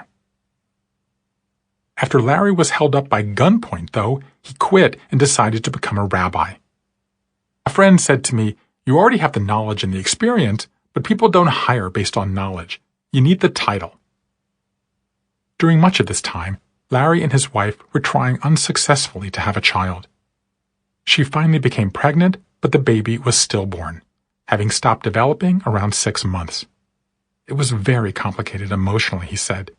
Also, nobody in my wife's family had told us about the high-risk nature of first pregnancies in that family. For 6 generations, the first child was stillborn. The deaths were caused by cord wrapping every single time.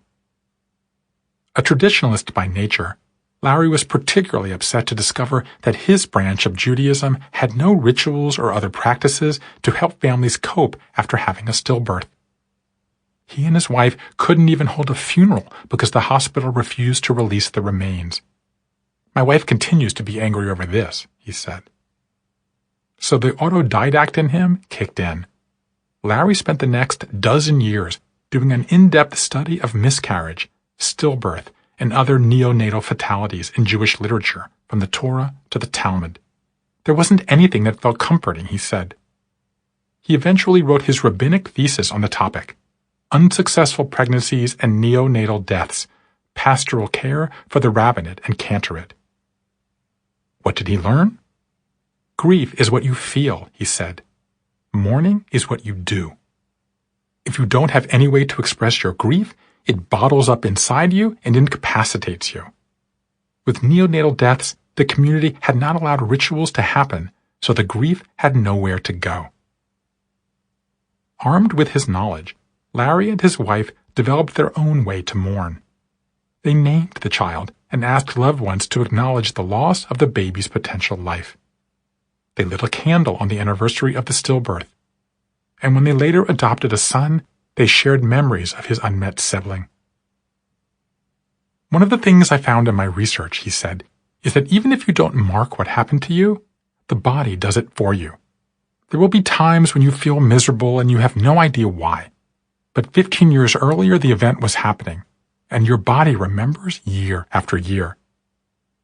The purpose of mourning, he went on, is to get these feelings out into the open, even sharing them with the community, because if you don't, they'll just bite you later on. Mourning is something people tend to think they understand. It applies mostly to deaths. It takes a long time. It unfolds in stages. None of these truisms is exactly true. Let's look at them one at a time. For starters, grief is not just for death anymore. People grieve all sorts of things, from the loss of a home to the departure of children for college, from the job that went to someone else to the naive expectation that everything would work out in the end. In my conversations, sadness was the second most common emotion people felt during a transition. And much of that sadness was not for things that had been lost, but for things that never came about. The happiness never achieved. The dream never realized. As John Greenleaf Whittier wrote, "For all sad words of tongue or pen, the saddest are these, it might have been." As for the second myth, mourning need not take a long time. As recently as a century ago, people thought mourning lasted forever. Former First Lady Sarah Polk, who was 45 when her husband, former President James Polk, died in 1849, wore black mourning clothes for the rest of her life, more than 4 decades. Today, mourning is understood to be far more contained. George Bonanno, the grief researcher at Columbia, has found that 60% of mourners show no symptoms of grief a month following a loss. Some overcome their sadness in days. On the opposite extreme, up to 15% of bereaved people struggle with grief for years. Finally, grief is nonlinear. Like many areas of human psychology, grief went through a period in the 20th century of being reduced to a progressive timeline of tasks, steps, and stages. What's more, those who failed to tick off each box in the prescribed order were deemed to be deluding themselves and in need of corrective counseling. Now we know each person follows their own path and their own timeline. One of the most consistent findings, writes Bonanno, is that bereavement is not a one-dimensional experience. What Bonanno and others have found is that grief passes more quickly if those experiencing the loss take concrete steps to mourn what's gone. Mourning has the added benefit of helping those around the person who has experienced the loss. Especially when the mourner mixes in what might be considered positive, even public experiences, laughing, sharing stories, holding gatherings, building memorials. The act of mourning becomes an act of connecting, and by extension, an act of rebuilding. It's no wonder that in my conversations, 2/3 of people said they mourned in some way during their transition. Here are some of the more effective mourning techniques I heard about. A personal anniversary. Devon Goodwin created a special holiday on the anniversary of his traumatic brain injury in Afghanistan. Every August 31st, he said, I don't do anything. I don't work. I just sit and think and call my friend Kelly, who was in the back seat, and see how she's doing. There's not a single time the day has not affected me. A family observance. Dwayne Hayes, a one-time hyper-macho husband in Michigan, was emotionally ripped open when his wife, having already had 2 failed pregnancies, had a placental abruption and delivered twin daughters, both dead. We created a lot of rituals around the girls, he said. We celebrate their birth every year with their siblings, who were born later. We get cupcakes and visit the cemetery. We bring wreaths in winter. A fond send-off. Lisa Heffernan, the mom who feared being an empty nester so much she co-founded a Facebook group for moms of young adults, carefully managed how she transitioned her kids to college. I created all sorts of rituals that have to do with how I put them in their dorm room, the restaurants we go to, the shops we visit. I ritualized how we would communicate by setting up a special group text. I called it the digital dinner table. I eventually realized I wasn't grieving their leaving. I was grieving knowing them less. I just didn't want them to become strangers. A private reflection. Helen Kim, a Korean-American biophysics professor in Alabama, got late-stage gastric cancer, which led to the loss of 2/3 of her stomach and then to the end of her marriage, as she was no longer able to devote herself fully to her husband and he was unwilling to care for her. Helen's trauma kept being reignited every time she went out to eat with colleagues. I invariably had to disappear into the bathroom with diarrhea, she said. I would sit there and think, why do I have to be different? I would do a little mourning, then I'd go back to the table and nobody would know the difference. A sense of perspective.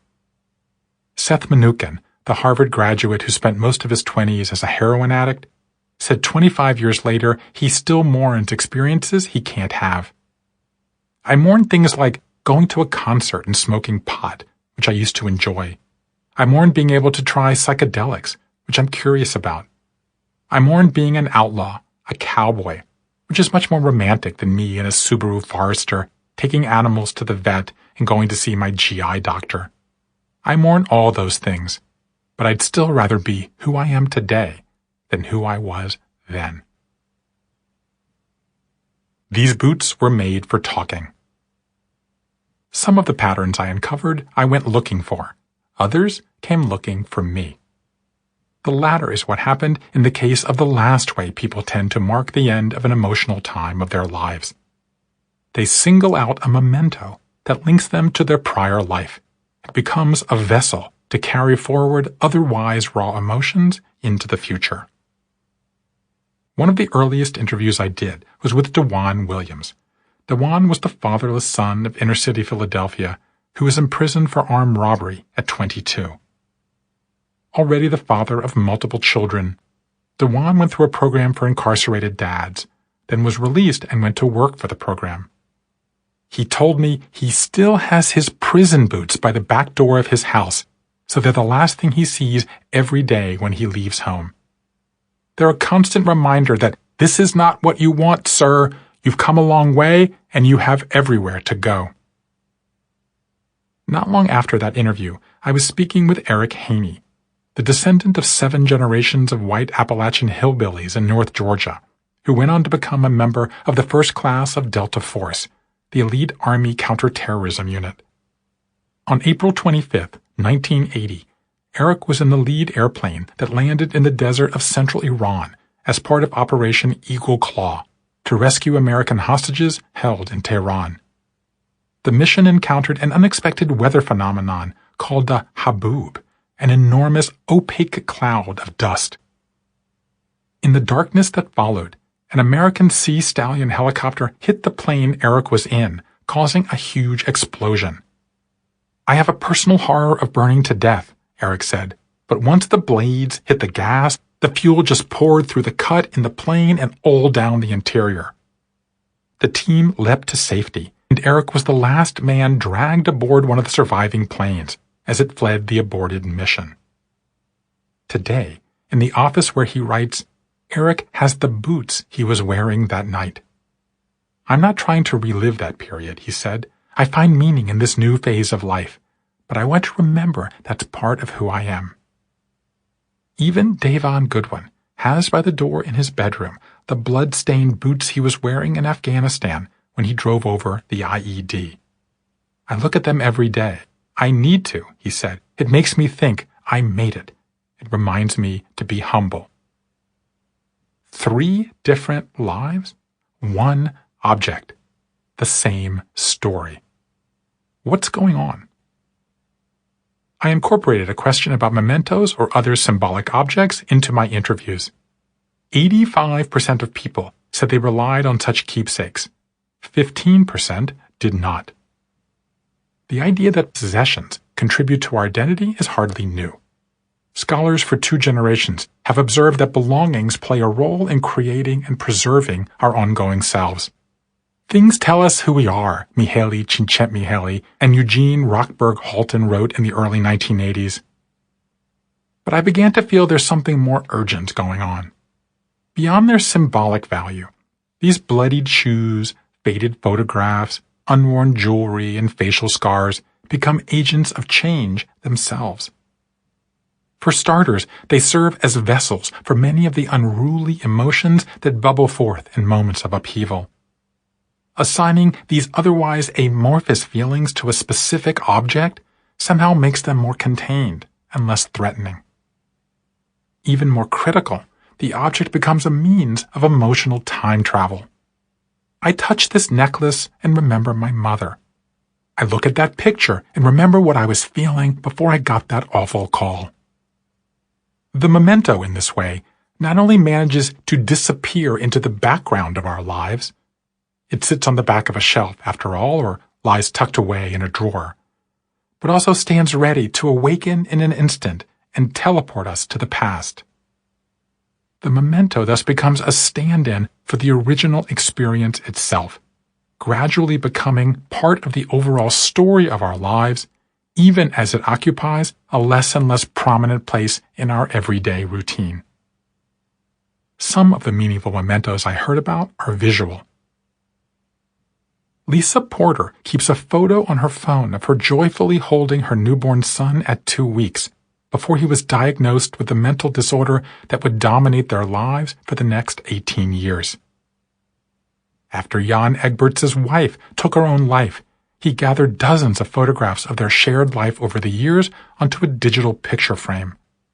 I was very angry at the time, he said, but seeing the progression from all the happy pictures when we just met or were traveling to China, Afghanistan, and Iran, to her mental health deteriorating to the point where she wasn't smiling at all and there were no more happy pictures, I hadn't noticed the progression before, and it helped me.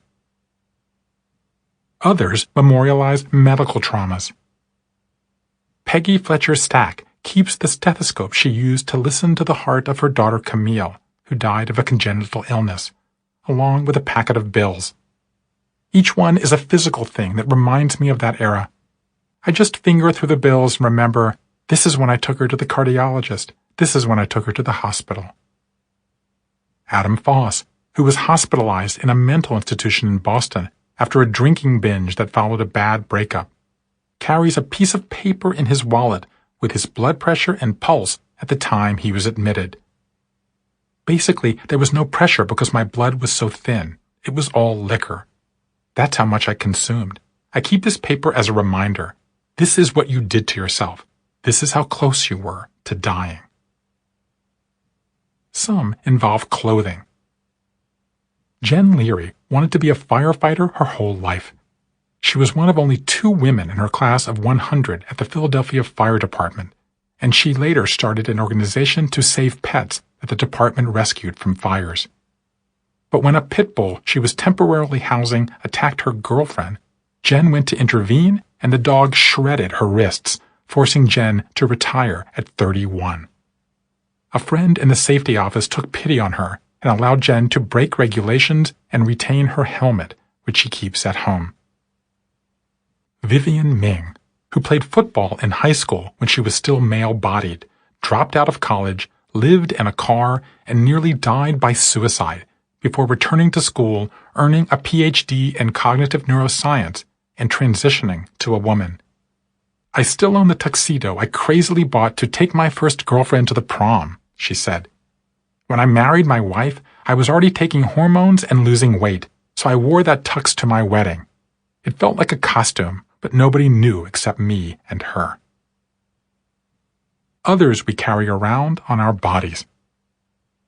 Eric Johnson, who worked for a mob boss for years in Brooklyn running numbers, watched his girlfriend get murdered, became a cocaine addict, then got clean, opened a plumbing company, and became a church deacon, said his memento was track marks. They're needle marks on my arm. I'm not ashamed of my story because it's what got me here. But I look at those and remember I don't want to go back. Doc Shannon shaved his mustache when he was deployed to Vietnam in 1968. But when 2 buddies were killed, he regrew it to honor them. Every day for the rest of my life, when I shave, I see my mustache and I think about those guys. It's been 50 years and I still have my mustache. When each of my 5 grandchildren turned 13, I shared this story with them and asked them to share it with their grandchildren so they can remember my friends too.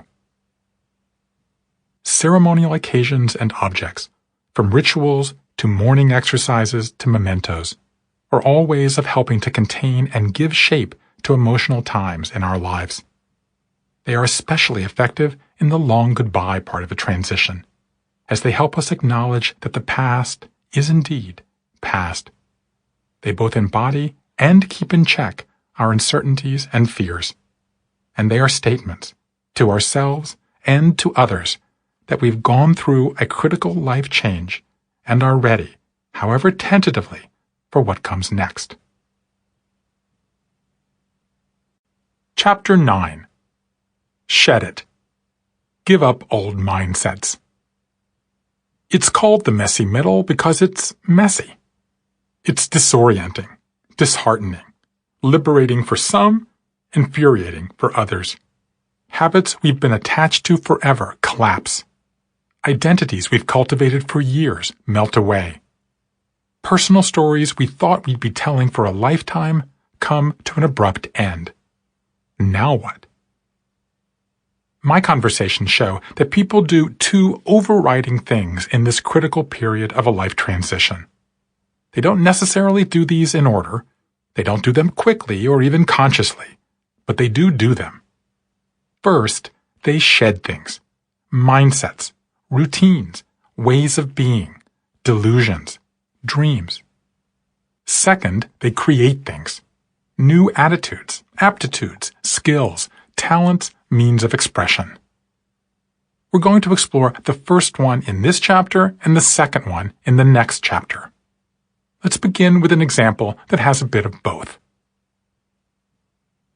My bullshit was going out of my backside. Mark Lakeman was born in Portland, Oregon.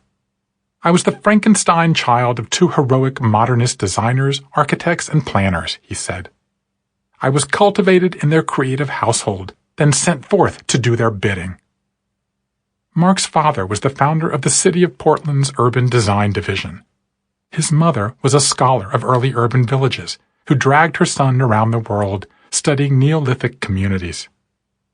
I got exposed to so much interesting content, Mark said. Plus, throw in the 60s, John F. Kennedy asking us to consider what we could do for our country. I was just hardwired to think there was something we could do about it. In high school, Mark channeled his zeal into creating a giant comic book, 2 feet by 3 feet, in which he repurposed Marvel superheroes and villains into space characters feuding over Western expansionism. I think I was trying to compensate for my teenage angst, he said. Following a gap year renovating houses, Mark studied architecture for 5 years at the University of Oregon, then went to work at a local design firm. Fortunately, at exactly the point when I was questioning my career, there was a huge toxic waste cover-up, he said. My firm was designing a Bank of America building in downtown Portland, right at the edge of the river. And it turns out our contractor was paying the government inspectors to ignore the fact that there was a high concentration of contaminated material in huge storage tanks that were buried on the site. The way this was disclosed, he continued, was in a joking way. Everyone laughed as if it were no big deal and we weren't breaking the law. Mark's response was to turn it into a big deal, at least for himself. I did this beautiful job of quitting, he said. I brought all 6 of my bosses into the conference room and lovingly harangued them about how we all had common aspirations when we went into design, but now had abandoned them. I basically said, I'm leaving, but I still believe in you. Years later, one of my bosses told me the speech had helped the firm to make some changes. It was nice to hear. Mark then did what many people do in the wake of a lifequake. He drifted. He wandered. He got lost. I started traveling. It wasn't with much intention at first. I just knew I needed to go and look around. I went to Europe, around the Mediterranean, then down in North Africa. I started asking people, what's wrong with me? What's wrong with my community? And people said, Americans aren't really interesting. You tend to talk a lot about how much things cost, and you don't listen very well. But those people also asked him to hang around. For the next 7 years, Mark lived on the road. He'd pitch up in a place, make some friends, they'd give him some work, and he'd live there for a while, then move on. All during this time, he was going through a process of jettisoning layers of his identity, peeling back, one after another, his pretensions, his ugly Americanness, his tendency to talk too much. He felt raw and defenseless. At one point, I was dreaming of walking down to the bridge about 6 blocks away and jumping off. But slowly he worked to unearth his core beliefs. He shed his attachment to money. I had to simplify my life, he said, liberate my need for comfort, stop trying to be a consumer. He dialed back his fixation with career. I had to recalibrate, figure out how to work with alternative capital, stop thinking in terms of budget and accomplishment. He reduced his attachment to civilized comforts. Finally, I realized that in order to fully experience human patterns, I would have to visit a pre-industrial people who had never been impacted by colonialism. So he did. Mark traveled deep into the remote jungles of southeastern Mexico, where he was invited to live among the Lacandon Maya people, one of the most isolated tribes in the world, who reside in the Zapatista war zone on the border with Guatemala. It was kind of like trying to find the Garden of Eden, he said. There, after months of building trust, Mark had an experience that would only have been possible, he believes, after all the purging he'd put himself through. There was this moment I never talk about, but that I could pretty much call holy, he said. I was sitting with this young man on the edge of a Mayan sacred house. The whole community was having a gathering. Everyone was wearing the same clothing. Except for some facial hair, they could have been androgynous. This man, whose name was Mario, had been my guide for months. As the two of them were sitting cross-legged, a butterfly alighted on Mario's shoulder. Then, with a wave of his hand, Mark said, the butterfly leaves his shoulder and starts to fly above his hand. The butterfly begins tracing arcs of horizontal circles just above his open palm, but not landing on it. Mario leans forward into a squat, puts out his other palm, and the butterfly hops onto that wrist, then goes back and forth in a kind of dance. I would say 6 times. Then, how can I describe this? Mark continued. The butterfly lands on his right index finger. Mario leans forward, as if offering the butterfly to me, and says, "Put your finger up." I put my finger up, and the butterfly clearly wasn't interested in jumping on me. So Mario leans in and seems to be trying to compel the butterfly with some urgency. Eventually, the butterfly jumps from his finger onto mine. And I'm not really interested in Steven Spielberg effects, space aliens, planets exploding. But in that moment, watching the subtle dance between a butterfly and a human, I felt like there was a 10-year-old boy inside my body that was still alive, and that there was more to life than I would ever have thought possible. And I remember feeling, he went on, that something inside of me was melting away, like my bullshit was going out of my backside or something. I felt so affirmed that I had to recover that sense of doing something for the world that I had first felt when I was a boy. Mark returned to Portland, determined to carry with him the idea that humanity had lost communal gathering places, like the one he had experienced that day. We had succumbed to the urban grid of industrial streets, closed front doors, minimal human contact. He started a guerrilla-design community called the City Repair Project.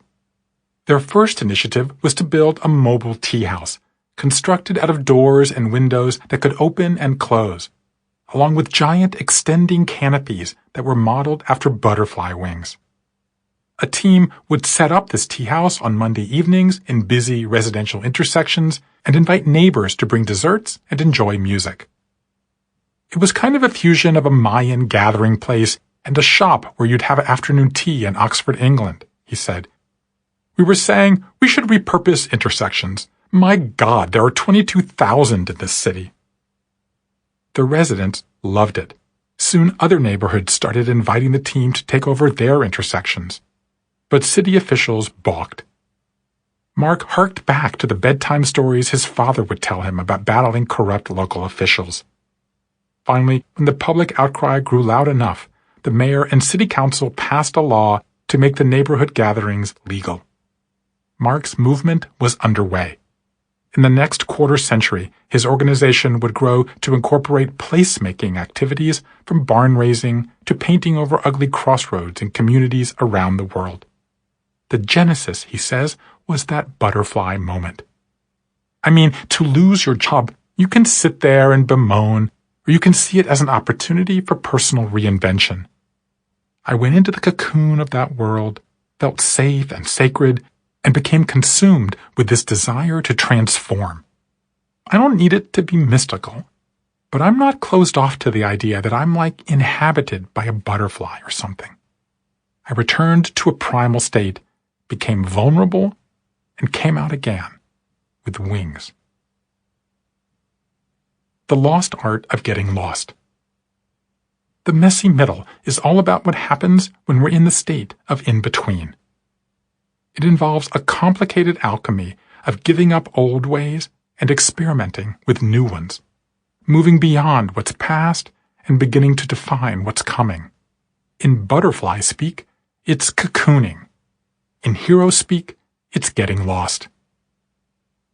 Before we delve into the question of how people handle getting lost, even take advantage of it on occasion, it's worth pausing to remember that getting lost is an unavoidable part of the process. And it's been that way since the dawn of storytelling. Most major religions include the idea that significant human breakthroughs include periods of disconnection and disorientation. Hindus call this phase forest dwelling. The Abrahamic faiths liken it to desert dwelling. Abraham goes forth into the unknown. Moses leads the Israelites into the wilderness. The Israelites are exiled to Babylon. Jonah disappears into the whale. Jesus goes into the desert. Paul ventures on the road to Damascus. Muhammad retreats to the mountaintop. Ancient myths have the same trope. Oedipus heads into the unknown, as do Hercules, Jason, Perseus, Achilles, and Odysseus. The same happens later on with Benedict, Antony, Buddha, Machiavelli, and Dante. Classic fairy tales have a similar theme. Little Red Riding Hood scampers into the scariness, as do Jack and Jill, Snow White, Sleeping Beauty, and Jack up his beanstalk. Joseph Campbell called this leg of the hero's journey crossing the threshold, when the hero leaves the ordinary world and embarks on an adventure. That characterization perhaps makes this step more romantic than it feels. Margaret Atwood may have captured the sensation of disorientation better when she observed, "When you're in the middle of a story, it isn't a story at all, but only a confusion, a dark roaring, a blindness, a wreckage of shattered glass and splintered wood, like a house in a whirlwind, or else a boat crushed by the icebergs or swept over the rapids and all aboard powerless to stop it." Now that's what it feels like to be lost. And while it's small consolation when you're going through it, that is what you're supposed to feel. As André Gide said, one doesn't discover new lands without consenting to lose sight of the shore for a very long time. The counterintuitive thing I learned from my conversations is how many people recognize even welcome this sensation of anguish, of hitting bottom in the language of addiction. Because bottom means there's no place left to go but up. J.K. Rowling said of the moment 7 years after graduating from university, when she was a divorced, jobless, single mom, as poor as it is possible to be in modern Britain without being homeless, and by every usual standard the biggest failure I knew, rock bottom became the solid foundation on which I rebuilt my life. Bruno Bettelheim famously titled his book on the hidden value of fairy tales, The Uses of Enchantment. Maybe it's time to consider the inverse, the uses of disenchantment. There's plenty of spiritual evidence for this. I once was lost, but now am found, goes the most famous hymn of all time, Amazing Grace. There's plenty of psychology evidence, too. For decades, researchers have found that people who experience identity crises and manage to resolve them are superior to others in achievement, intimacy, and adaptability. But the best evidence of all may be in those fairy tales. The wolf is invariably the one who brings out the best in the hero. Without the wolf, the whole thing's merely a walk in the woods. Here are some examples of how people embrace the meaning vacuum that comes in the midst of a life transition. Gina Bianchini said she still remembers exactly what she did after getting fired from her CEO job in Silicon Valley. What I did that night, and essentially for weeks afterward, was drink red wine and eat French fries. Actually, the French fries were more important to me than the red wine. I just really wanted to eat French fries, especially with friends. Anna Kristal found that after moving back home from Israel to be with her infirm mom, she had to acknowledge that she was flailing and directionless. I think the experience I had with binge-watching, lying on my bed in yoga pants, my legs out, my laptop propped up on my stomach, zoning out, gorging on episode after episode of Parks and Recreation, finally got to me. I remember thinking, this is absurd. If a caveman walked in here right now, he would think this wasn't even human. Like, I'm fucking here. I could spend another 3 months wishing for a change, or I have to make the change. Bob Hull returned home to Nebraska in his 50s after his stint writing Batman ended, his marriage failed, and he learned he was adopted, a 3-car pileup that left him completely adrift. I had no story, he said. It felt like I didn't exist. It was as if the Titanic had suddenly shifted in the other direction. Everything was being reset, but I didn't know what it was being reset to. Brad Carodi was devastated after being passed over to become partner at Booz Allen, and then rebounding into a promising job at a startup that sputtered too. He christened the experience being in the quiet room. The quiet room is when you're sitting there in the spare bedroom, no one is calling, and you're wondering, can I muster up the confidence and the conviction and the motivation to go back to my spreadsheet of potential investors and just start picking up the phone, trying another 4 calls, having small talk with the secretaries, listening to the same lame excuses as to why someone can't talk to you or didn't call you back last week? Anytime you're in one of those situations, the room goes quiet again, and you don't believe you can go on. Deb Kopeikin was so ambushed by 4 years of personal, professional, and health crises, she decided the only way to respond was by owning the conflagration. I call these the chaos years. I look at these years of tumult and change as the most painful of my life. Oh my God, am I going to survive until tomorrow? But also the most beautiful. I think we all fear tremendously the lack of structure, the lack of care, the lack of love, the lack of everything we understand. I'm not saying I don't have dark moments. I'm saying that when I do, I'm able to say, I'm having a dark moment right now. I get through it by sitting in the backside of my feelings for a while, come out of it, and then I'm fine. 3 paths through the woods. One common feature of these accounts is that people describe their messy middles with phrases like the dark period, the chaos years, the wandering, the walkabout. There's a sense of aimlessness, blindness, vagrancy, nomadism. We become exiles from the normal boundaries of life, refugees from the routines of everyone around us. How do we respond? We draw our own boundaries. We devise our own routines.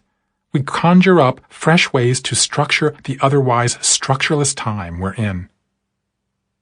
I hadn't been particularly focused on how we organize our time during transitions until I met Ida Benedetto. Ida grew up as a free-range kid in New York's Hudson Valley. When I think back on my childhood, there were all these moments of me just going and exploring, usually solo, and finding great joy in doing that.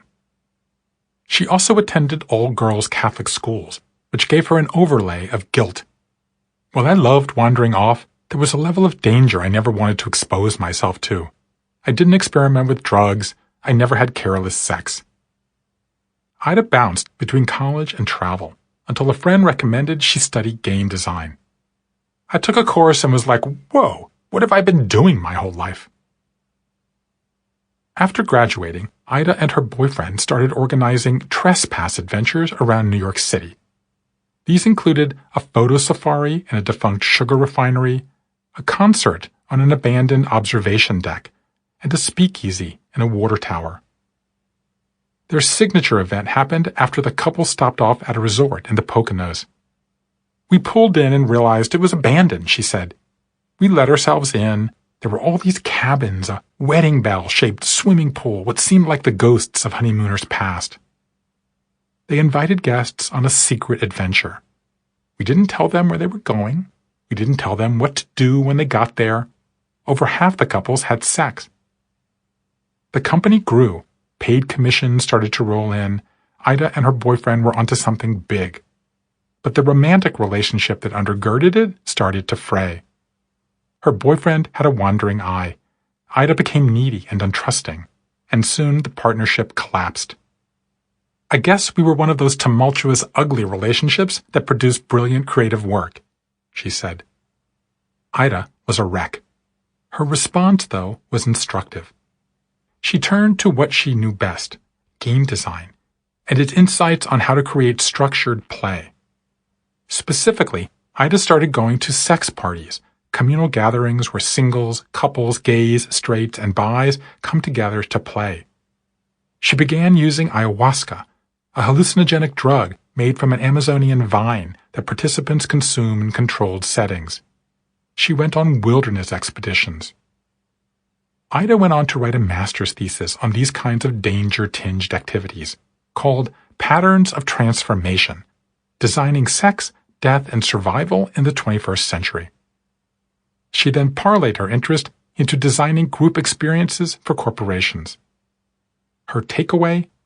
When your life is falling apart, you need anchors. If you approach transformation through designed experiences, the transition is more likely to succeed. My conversation with Ida and other gamers taught me a valuable lesson about the need for structure, what gamers call designed experiences in life transitions. There are three primary types of games. The first is sandbox. These are games with strict boundaries and radical freedom within. Examples include Minecraft, Farmville, and the more exploratory version of Fortnite. The second is a quest. These are games with the goal of achieving a certain end and earning a specific reward. Examples include Pokemon, World of Warcraft, and scavenger hunts. The third is a cycle. These are games with a series of loops in which the goal is to perform better each time. Examples include Mario Brothers, Candy Crush, and Pac-Man. These categories, with their differing approaches to routine, risk, and reassurance, struck me as a perfect analogy for how people organize their lives during periods of instability. So I added a question to my interviews. How did you structure your time during your transition? Sure enough, a similar pattern emerged. Some people gravitate toward a more exploratory approach, akin to a sandbox. They sleep around, experiment with drugs, tinker with their appearance, redecorate. Others adopt a more linear, quest-like path. They join a 12-step program, go on a pilgrimage, enroll in classes, open a bed and breakfast. Others choose a cyclical model. They attend religious services, meditate, garden, journal. Of the scores of responses we coded, all but 2 fit this rubric. The cyclical model was the most popular, suggesting that people prefer regularity. The sandbox approach was second, a reminder that many people do stretch themselves in these times and test their limits. The quest type was third. A number of people did mention using a combination of the 3. Here are some examples of how people structured their most unstructured times. Cycle. Eric Johnson started attending church every Sunday. Helen Cherko joined a monthly writing group. Javi Weisberger went to therapy. John Smitha volunteered with veterans groups 3 times a week. Melanie Krause planted vegetables. Margaret Klein embraced the life cycle events of the Jewish sacred calendar. Quest. Barbara Prestigiacomo, a former perfumer, enrolled in pest control school. Bob Hall set out to find his biological parents. Ed Conant made a multi-state road trip with his 3rd wife to find a retirement home. Michelangelo made a cross-country trip to save his failing marriage. Leo Eaton went on a walkabout to all the places he'd lived with his wife before he finally arrived on the Greek island they had called home, where he sprinkled her ashes in a garden. Brett Parker set out after being diagnosed with Parkinson's to run 7 marathons on 7 continents in 7 days. He succeeded. Sandbox. Matt Wyant quit his job and moved to a hut on the beach in Costa Rica with his wife and newborn baby. Doc Shannon experimented with drugs. Serena Steyer, having dated only her husband before their marriage, went through a period following his suicide when she experimented with men and had to find out about myself sexually, she said. Jason Doig, after retiring from the NHL, dabbled in real estate, stocks, and carbon offsetting. Ann Imig went on more than a dozen 20-minute informational interviews in all different fields after giving up on acting and having a miscarriage. Her opening line, "I'm trying to figure out what I'm doing with myself. I want to hear why you love what you do." Sarah Holbrook dated indiscriminately. "My husband had just cheated on me while I was pregnant with his baby. I'd just gotten divorced. I'd lost the baby fat right away. I had big boobs because I was nursing. I wasn't 40 and wrinkled or 50 and sagging.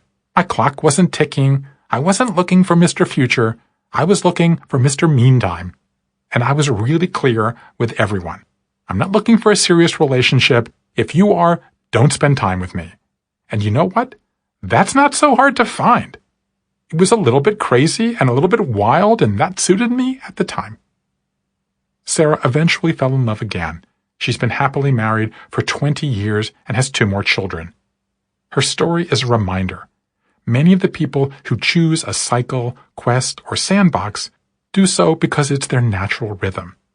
But for others, the structure they adopt might be a temporary fix that gives them the structure they need at the moment, even allows them to test out a different life shape before they resume the rest of their life.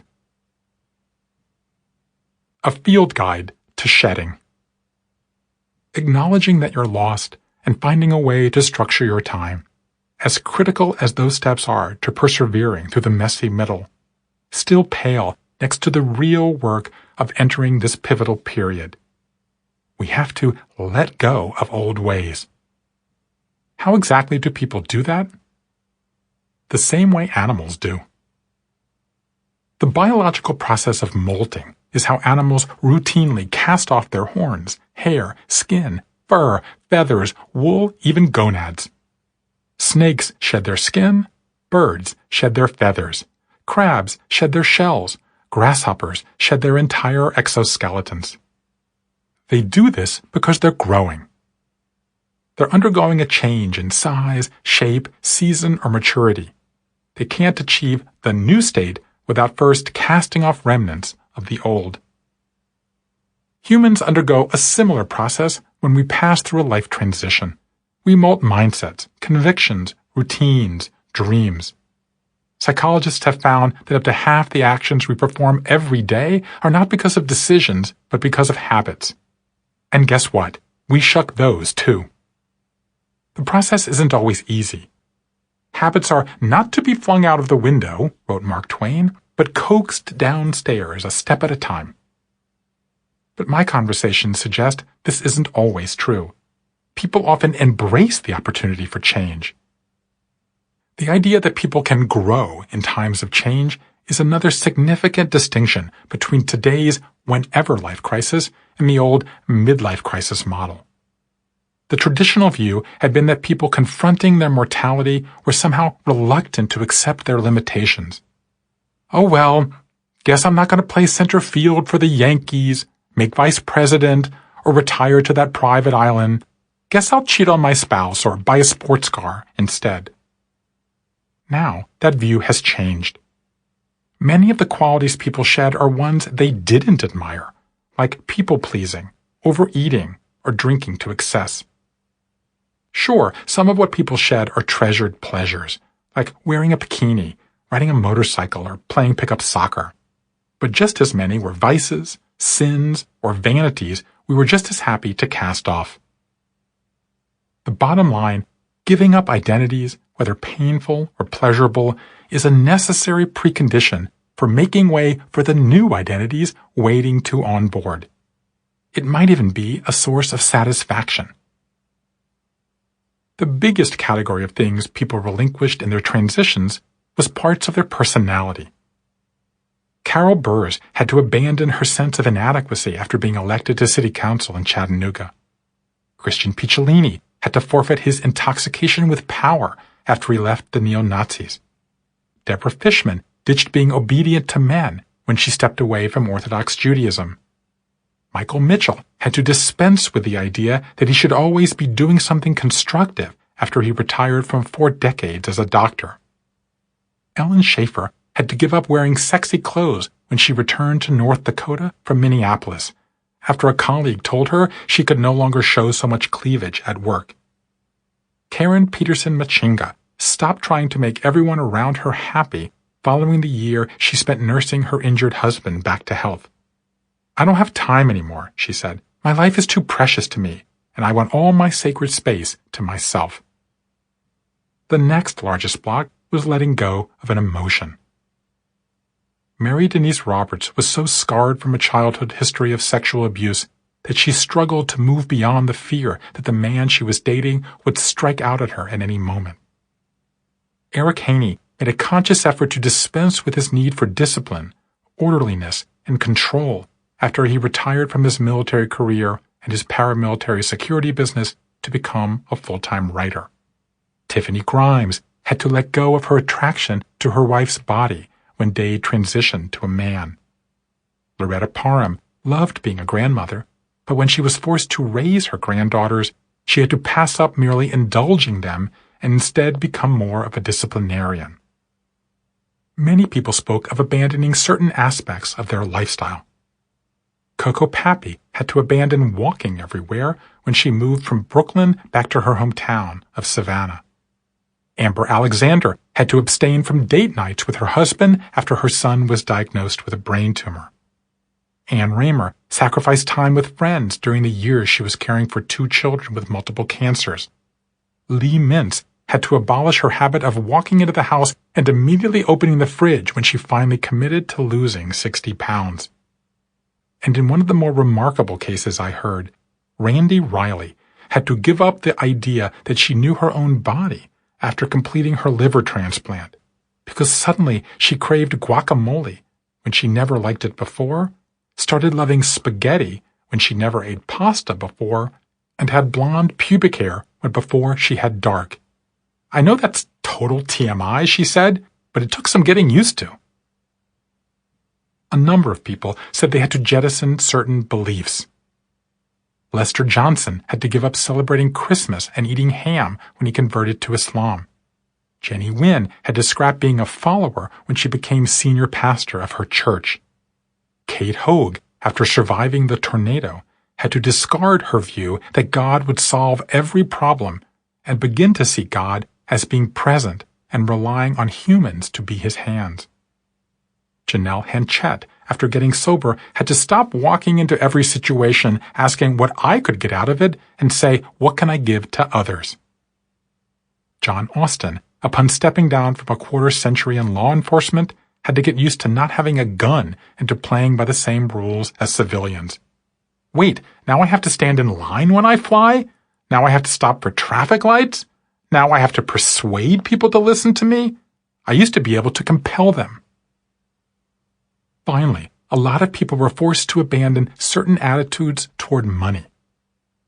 Jeffrey Spar had to drop his need for a regular paycheck when he quit his family's textile business to start a nonprofit around mental health.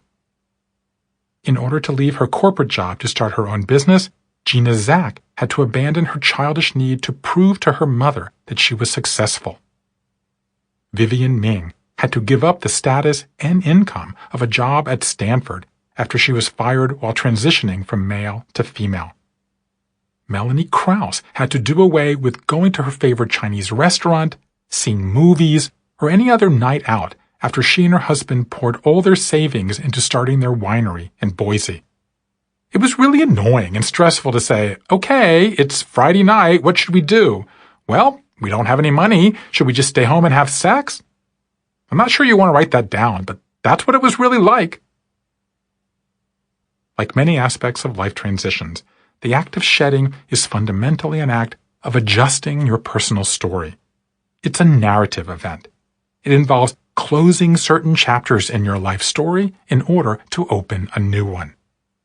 That new chapter, as it happens, is built around one of the more exciting things I heard about: a period of breathtaking creativity. Chapter 10. Create it. Try new things. A lot of going through a life transition can feel like a slog. There's accepting the uncertain situation, ritualizing your change in status, shedding your old impulses. But somewhere along the way, something unexpected happens. The process starts to get inventive, imaginative, even buoyant. You experiment with a fresh diversion. You pick up a long-forgotten interest. You start to revisit your story. You try something, anything, in a way that didn't seem possible even a few days earlier.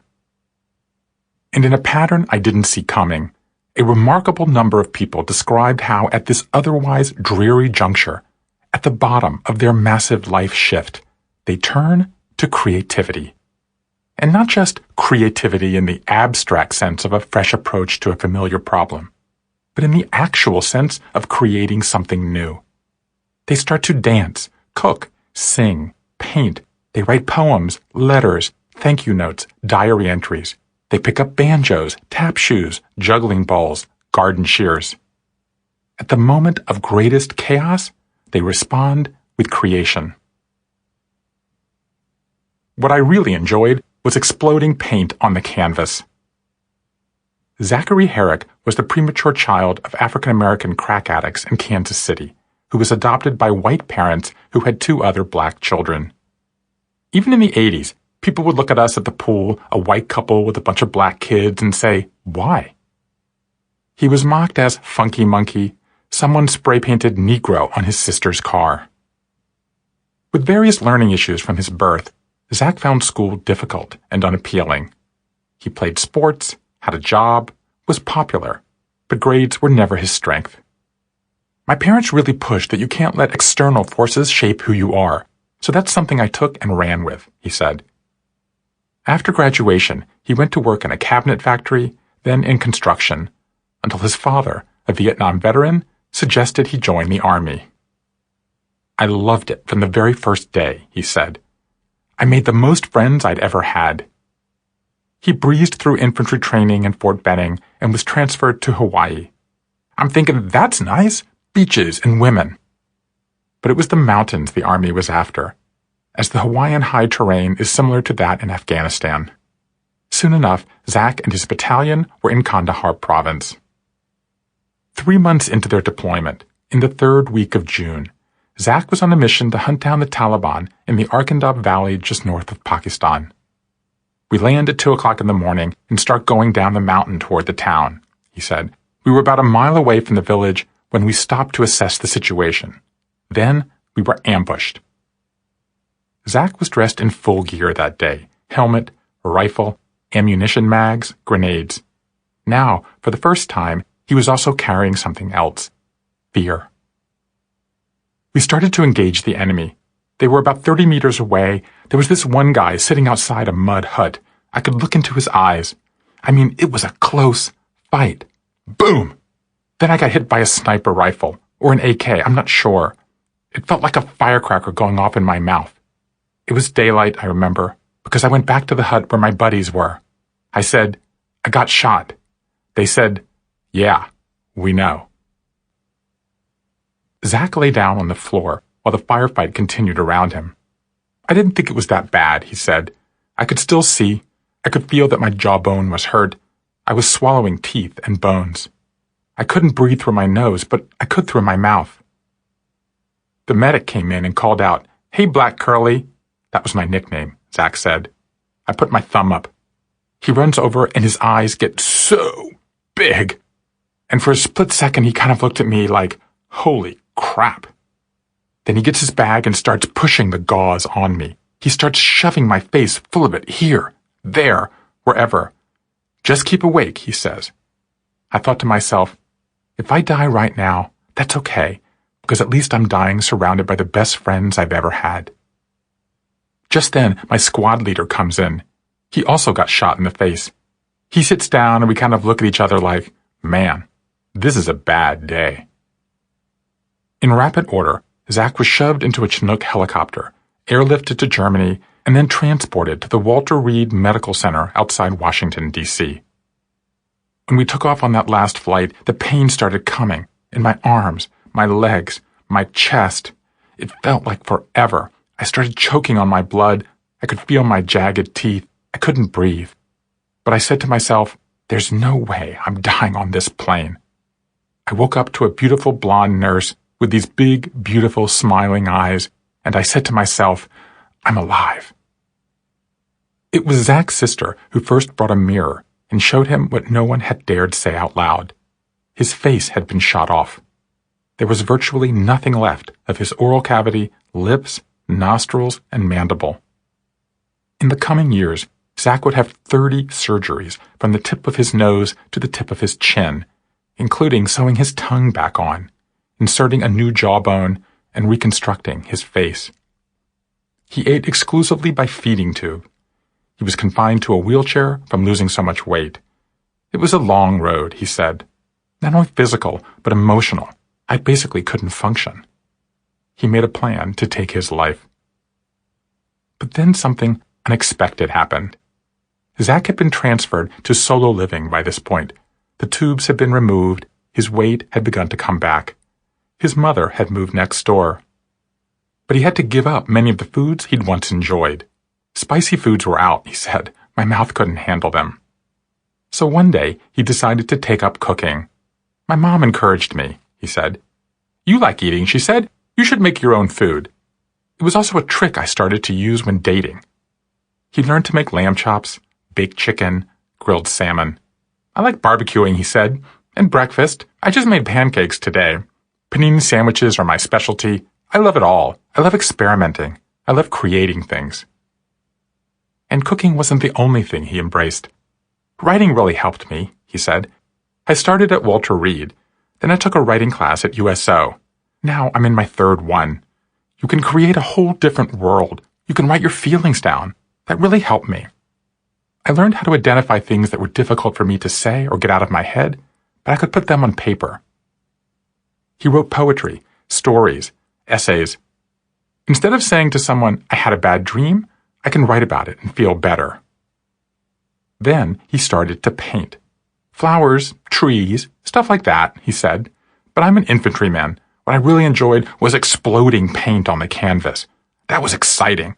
It was aggressive in a way that wasn't damaging another human being, which I enjoyed. Wait, you started splattering paint on the canvas? I asked. Yeah, you know that guy? Jackson Pollock.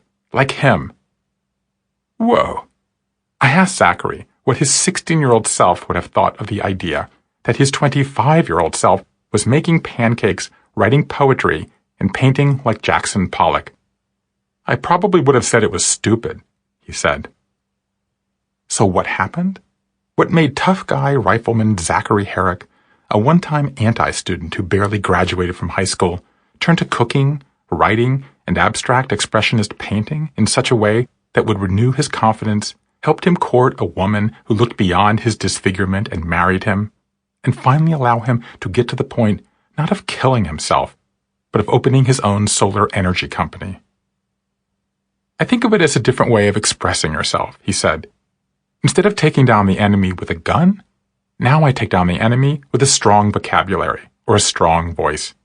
It helped me transcend to a different realm. I'm still Zach, but now I'm Zach the creative guy. I'm Zach who can splatter paint on the canvas and make it beautiful. I'm Zach who can connect through poetry. I'm still strong physically, but now I can shift to other ways of being. I'm the full 360. The Matisse Rule. Experiment. In January 1941, the 71-year-old French master Henri Matisse, already heralded as perhaps the greatest painter of the 20th century, was lying in a hospital room in Nice, preparing to die. Doctors had discovered a tumor in his colon that they deemed untreatable. Pushed by his daughter, Marguerite, Matisse undertook a treacherous 12-hour journey toward German-occupied Lyon, where doctors performed an experimental surgery to remove 14 inches of his intestine. The procedure took 4 days and brought him even closer to death. In those little moments of calm, between two pangs, I imagined the inside of a tomb, Matisse recalled, a little space, completely enclosed with no doors. And I told myself, no, I prefer still being around even if it does mean suffering.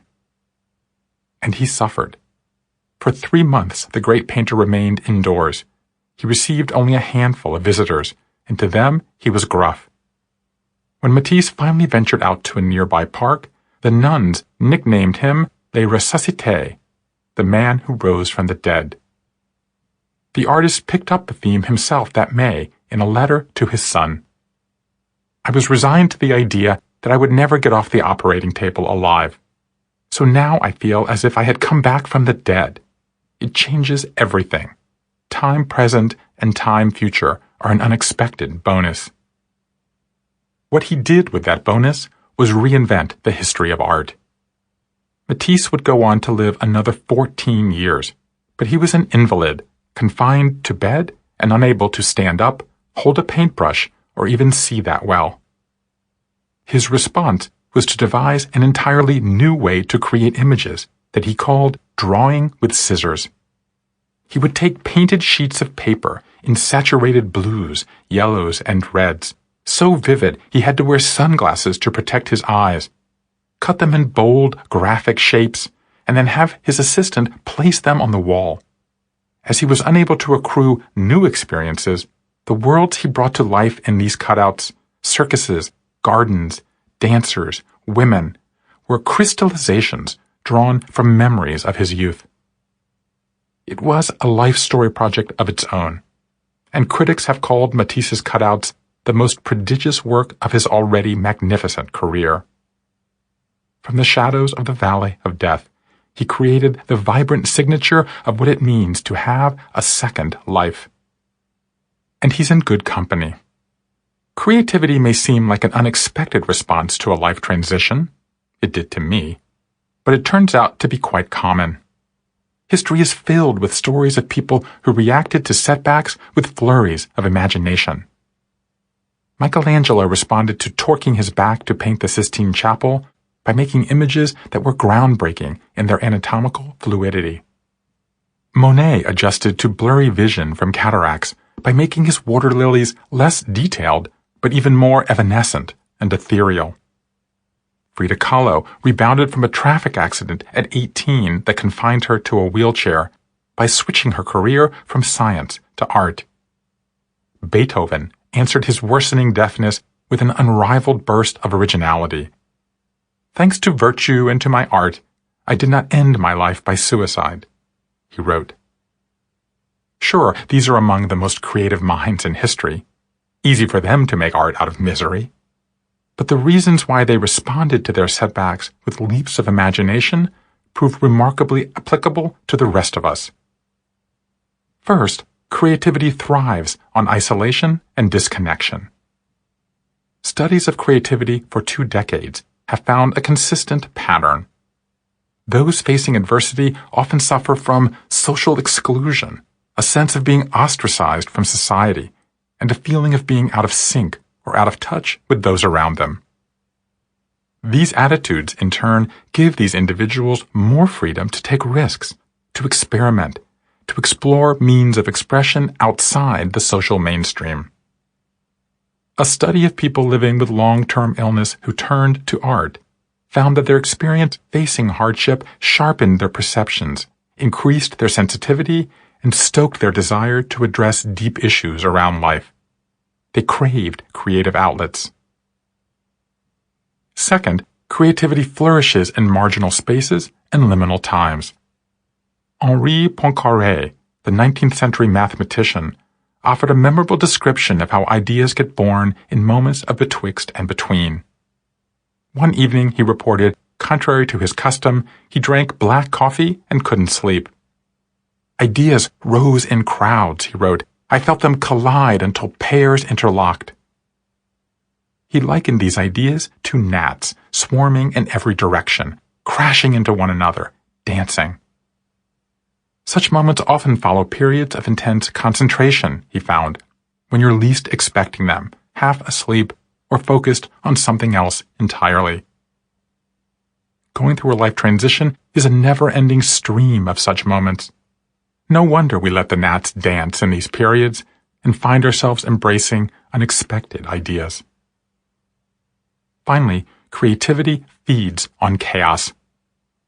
A common theme in stories of creativity is how bursts of novelty or invention emerge in moments of rupture or upheaval. Just think of any artistic breakthrough of the last century: jazz, rock and roll, cubism, abstract expressionism. All were born in some way of major breaches in the world. What applies to societies also applies to individuals. When we go through disruptions, sprigs of innovation start to appear. As my conversations showed, sometimes these fragile sprigs blossom into new versions of ourselves. Here are some examples of the breadth of creative pursuits people began in their transitions. Gala Pascal started building hand-painted birdhouses after getting caught up in a faculty scandal at Emory and losing her research position. Soon, she was selling her creations at a gallery. Hal Eastman, a Stanford MBA, whose 30-year career included stints at Boeing and Ford, helming 2 public companies, and starting 2 companies of his own, abruptly stopped working at age 55. Seeking a change, he spotted a dancer one day in a restaurant near his home in Idaho and asked if he could photograph her in nature. "It's not sexual," he said. "Bring your boyfriend if it would make you feel more comfortable." He went on to publish 5 books of fine art photography, including one of time-lapse images of dancers in the outdoors, another of bareback horse riders in dreamlike states, another of rhythmic forms in nature. Sarah Rose Siskind learned to play the ukulele while going through a depression after leaving Fox News and renouncing her conservative views. "It's a great instrument to get you through a transition because even when you fuck up, it sounds beautiful," she said. Evan Walker Wells taught himself to cook and play guitar while he was going through chemo. "I was learning to dice onions and having these fever dreams at night. The two had nothing to do with each other, except I really wanted to do the onions right, and it became a vessel for my anxiety." Jenny Wynn began drawing visual representations of her prayers after being elevated to senior pastor. "I'm normally so focused on language, this felt like the Spirit interceding with signs that were too deep for words." Kalika Baki set up a sewing room in her home after leaving her husband and started making beautiful creations with fabric, she said. Jeffrey Spar, the Ohio State tennis player who was debilitated by OCD, left his family's business, and opened a nonprofit using art therapy to help people with mental illness, was petrified about giving his first speech. What if he had an episode? I'm down in the basement practicing. I come up to the kitchen and say to my wife, "Hun, I got an idea. I'm going to paint live." She says, "You're fucking nuts." I said, "Watch this." I put on a fedora, a splattered white painter's smock, and create this whole persona. Then I started painting. She said, "Okay, you can do it."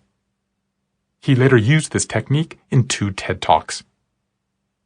And in one of the more inventive acts of creativity I heard, Vivian Ming created an entirely new voice.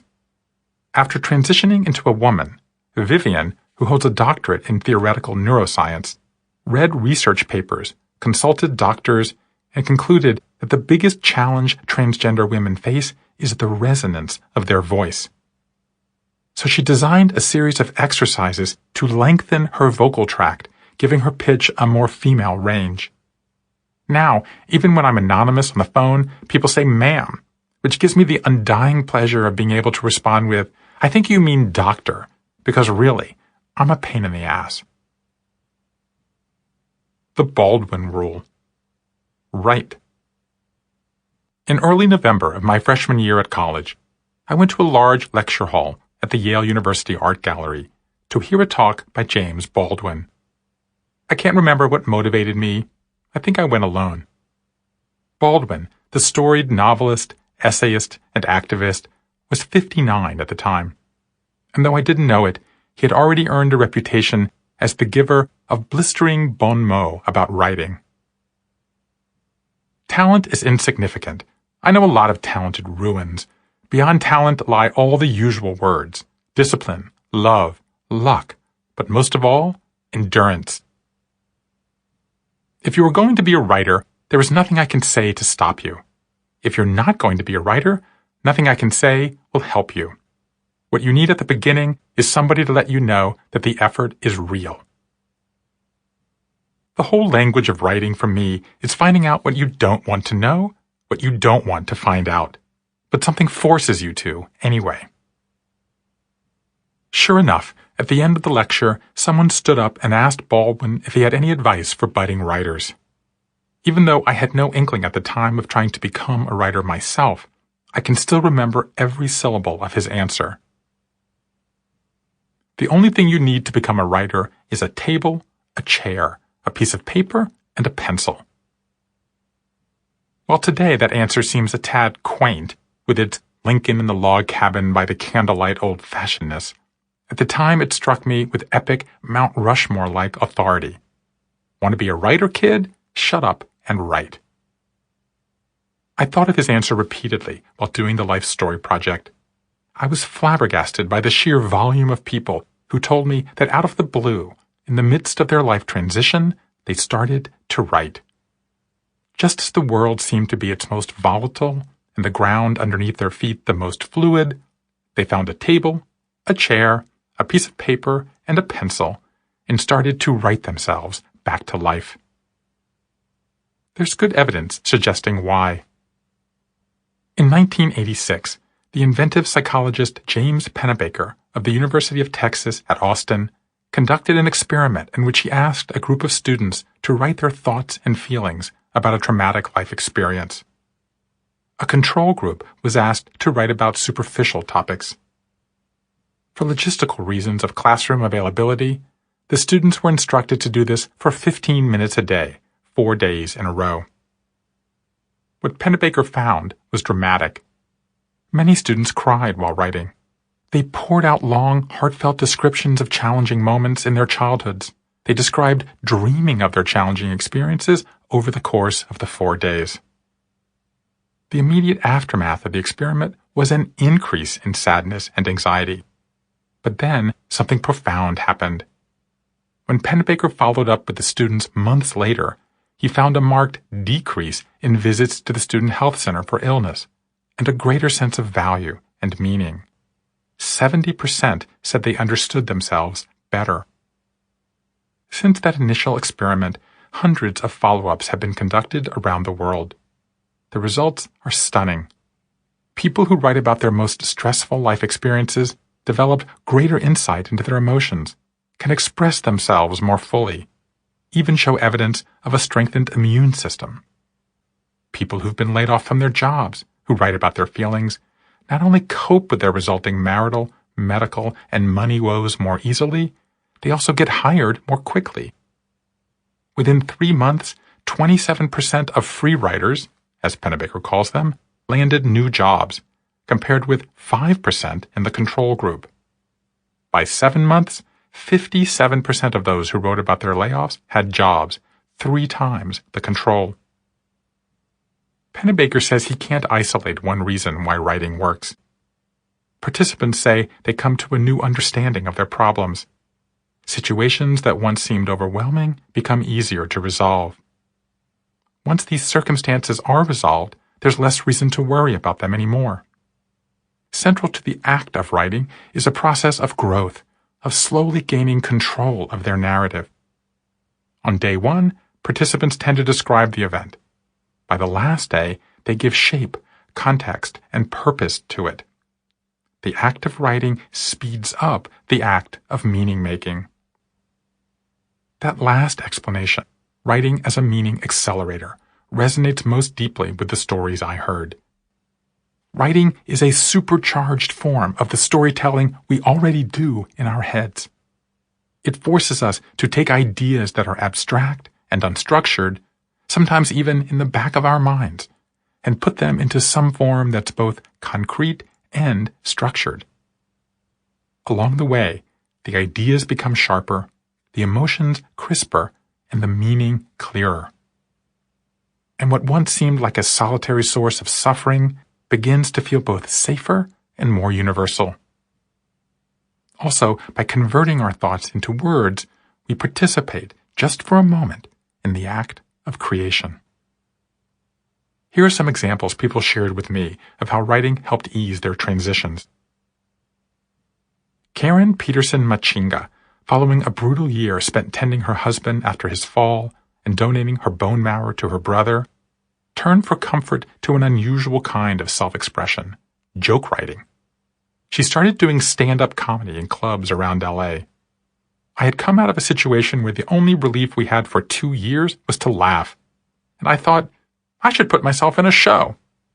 I would show up at open mic night, and there were all these angry young dudes who only wanted to make dick jokes. They got very uncomfortable because at 51, I represented their mom. Dwayne Hayes started a magazine about fatherhood, Stand, for men who give a damn, after his wife gave birth to stillborn twin girls. Ivy Wolf Turk, after being in prison for participating in a $27 million real estate Ponzi scheme, began penning long, handwritten letters to her children that sustained her until she was released and opened a support group for formerly incarcerated women. Lee Mintz kept a weight loss journal in which she wrote down how much she weighed, how she was feeling about her diet, and how she learned to reward herself in ways other than food. One of the recurring themes was, how can I be unhappy? I had plenty of money, I had education, my kids were healthy, it was like I had survivor skills. Ed Conant, a retired Cold War submarine officer turned defense contractor, started writing op-eds about the dysfunction in Washington for his local newspaper in Georgia. Carol Burrs overcame her imposter syndrome upon being elected city council member by learning to slap back at the constituents who wrote her obnoxious emails. People would write me letters that began, "You're a real piece of shit." Usually men. I used to write back, "Thank you very much for your note. I respect your opinion." Finally, I decided, screw this. I started writing these fuck you emails. Don't you ever threaten me again, and if you do, I'm going to the police. It was part of learning to be myself. Rosemary Danielle began writing poetry after suffering postpartum depression. I was 24 years old. I saw a flyer for a modern poetry class at the continuing ed program at Emory. I had never heard of Emily Dickinson or any of those people, so it was like being evangelized. Everybody in the class thought I was real funny because I would say things like, "I put an ejaculation point at the end of the line," and I couldn't pronounce Oedipus Rex. But my life suddenly changed. She's been a professional poet for 60 years. The Tharp Rule. Dig. Twyla Tharp is one of the most forward-looking artists of the last 60 years.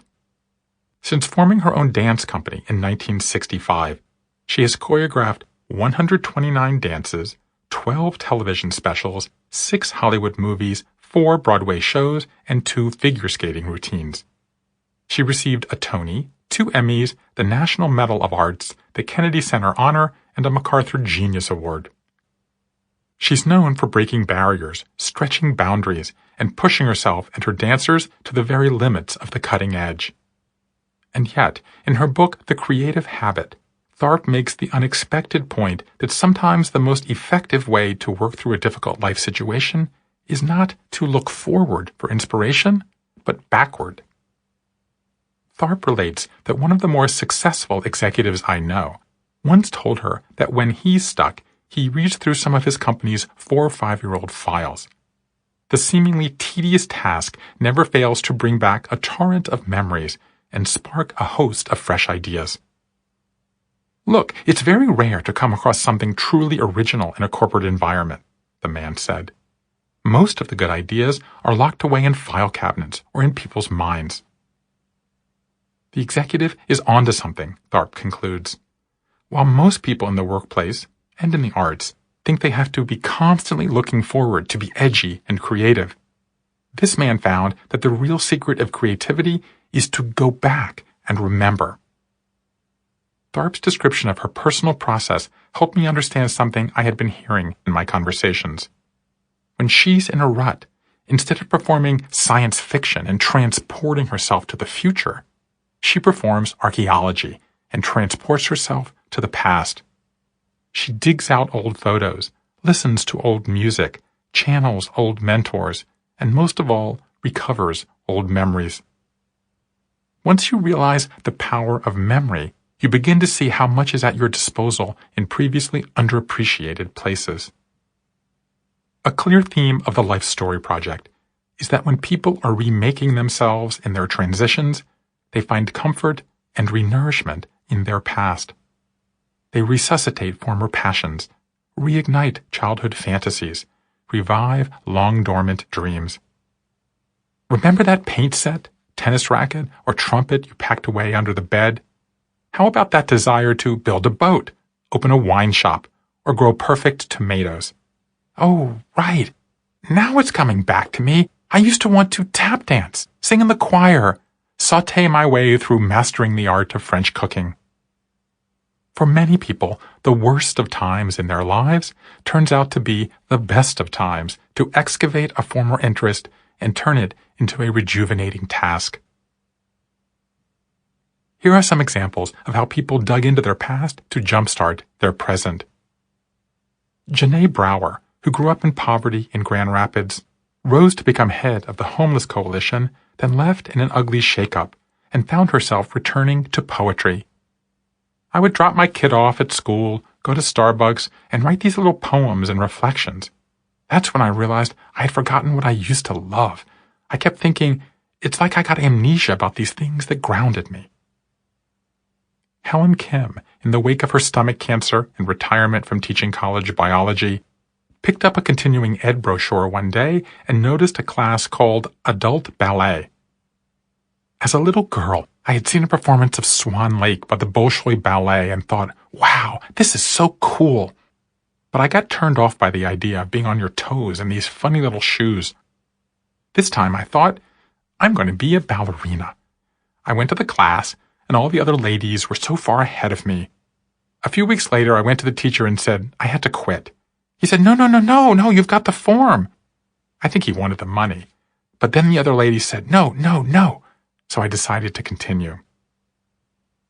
John Ruskey, a Colorado native, read a copy of Huckleberry Finn in boarding school, and with a classmate built a raft after graduation and floated 5 months down the Mississippi River before crashing into an electrical tower south of Memphis.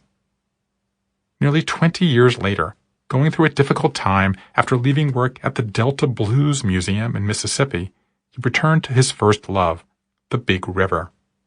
I bought a canoe and started paddling and exploring and reconnecting with the great wild spirit of the outdoors. I began drawing and then painting what I was seeing out there. And every time I went onto the water, the river seemed to reward me with something that made me go back the next day. He soon opened a company that led guided canoe trips down the Mississippi. Laura Deichler, an elementary school teacher and mom in Lincoln, Nebraska, learned from her husband that he planned to start selling pot vaporizers.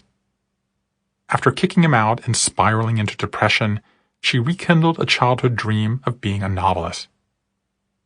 The divorce ended up being a chance to hit refresh, to try and recreate the person that I was meant to be and the life I was meant to have.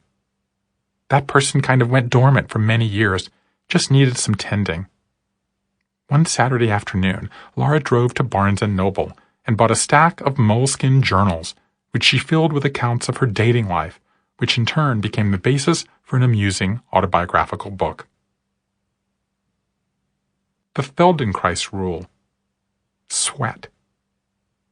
Moshe Feldenkrais had one of those colorful lives that fill 20th century spy novels and 21st century biopics. Born Jewish in present-day Ukraine in 1904, he moved to Belarus when he was 8.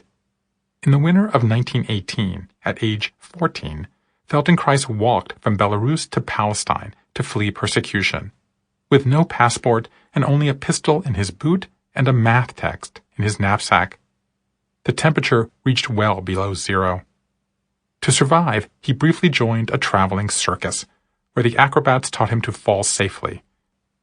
By the time he reached Krakow, 200 people had joined his march, including 50 children.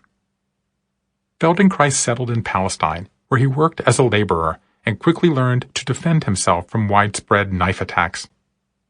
Others were interested, so he wrote a book called Jiu-Jitsu and Self-Defense, which became required reading in the fledgling Jewish Defense Forces. When he learned the founder of Judo, Jigoro Kano, was coming to Paris, Feldenkrais went to meet him and hand over the book. Impressed, Kano asked where he'd gotten it. "I wrote it," he said. "I don't believe you," Kano replied. "Attack me with a knife," Feldenkrais responded. Soon the knife went flying, and Kano hired Feldenkrais to popularize judo in Europe. Feldenkrais moved to Paris, earned a PhD in physics, and worked in the laboratory of 2 Nobel physicists, where he built a device that helped split the atom. In 1940, his biographer recounts, Feldenkrais fled the approaching Gestapo, carrying 2 suitcases containing military secrets and 2 liters of heavy water, which could be used to make a nuclear weapon. His task was to keep them out of the hands of the Nazis. Unable to find a ship to England, Feldenkrais again started walking, this time with his wife. They finally joined an Allied naval evacuation, which was organized by a British officer named Ian Fleming, who went on to write the James Bond novels. During the journey, Feldenkrais began to notice that his knee was flaring up. With his subtle knowledge of anatomy, he traced how the injury affected other parts of his body, his feet, his back, his shoulders. These, in turn, shaped his gait, which in turn affected his entire mood. Feldenkrais began the process of breaking down every movement into its micro-components, which he realized were influenced not just by physical stress, but by emotional stress too. After the war, Feldenkrais began a practice that combined mind-body healing to improve mobility and increase quality of life that came to be called the Feldenkrais method. His core insight: when we go through periods of turmoil, our bodies share the brunt. To create new selves, we have to create new ways of moving. We have to tweak how we walk, sit, stand, lie, dance, even have sex. We have to rewrite the story, not just of our lives, but our bodies. I love this story, in part because in the wake of my 17-hour cancer surgery, I was left with a medical miracle of a left leg, but also one that's more than an inch shorter than my right, missing half a quad, and with a fibula that's located in my thigh, not my calf. In the years since, I've done more than a lifetime's worth of physical therapy, and have had to rethink dressing, climbing, writing, and sleeping, along with every recreational activity you can think of. So it wasn't exactly a surprise in my conversations when person after person described how during their transitions they sought changes involving their bodies. They adopted extreme workout routines, enrolled in hot yoga, signed up for Tough Mudder, took up ballroom dancing, tried swinging, went vegan.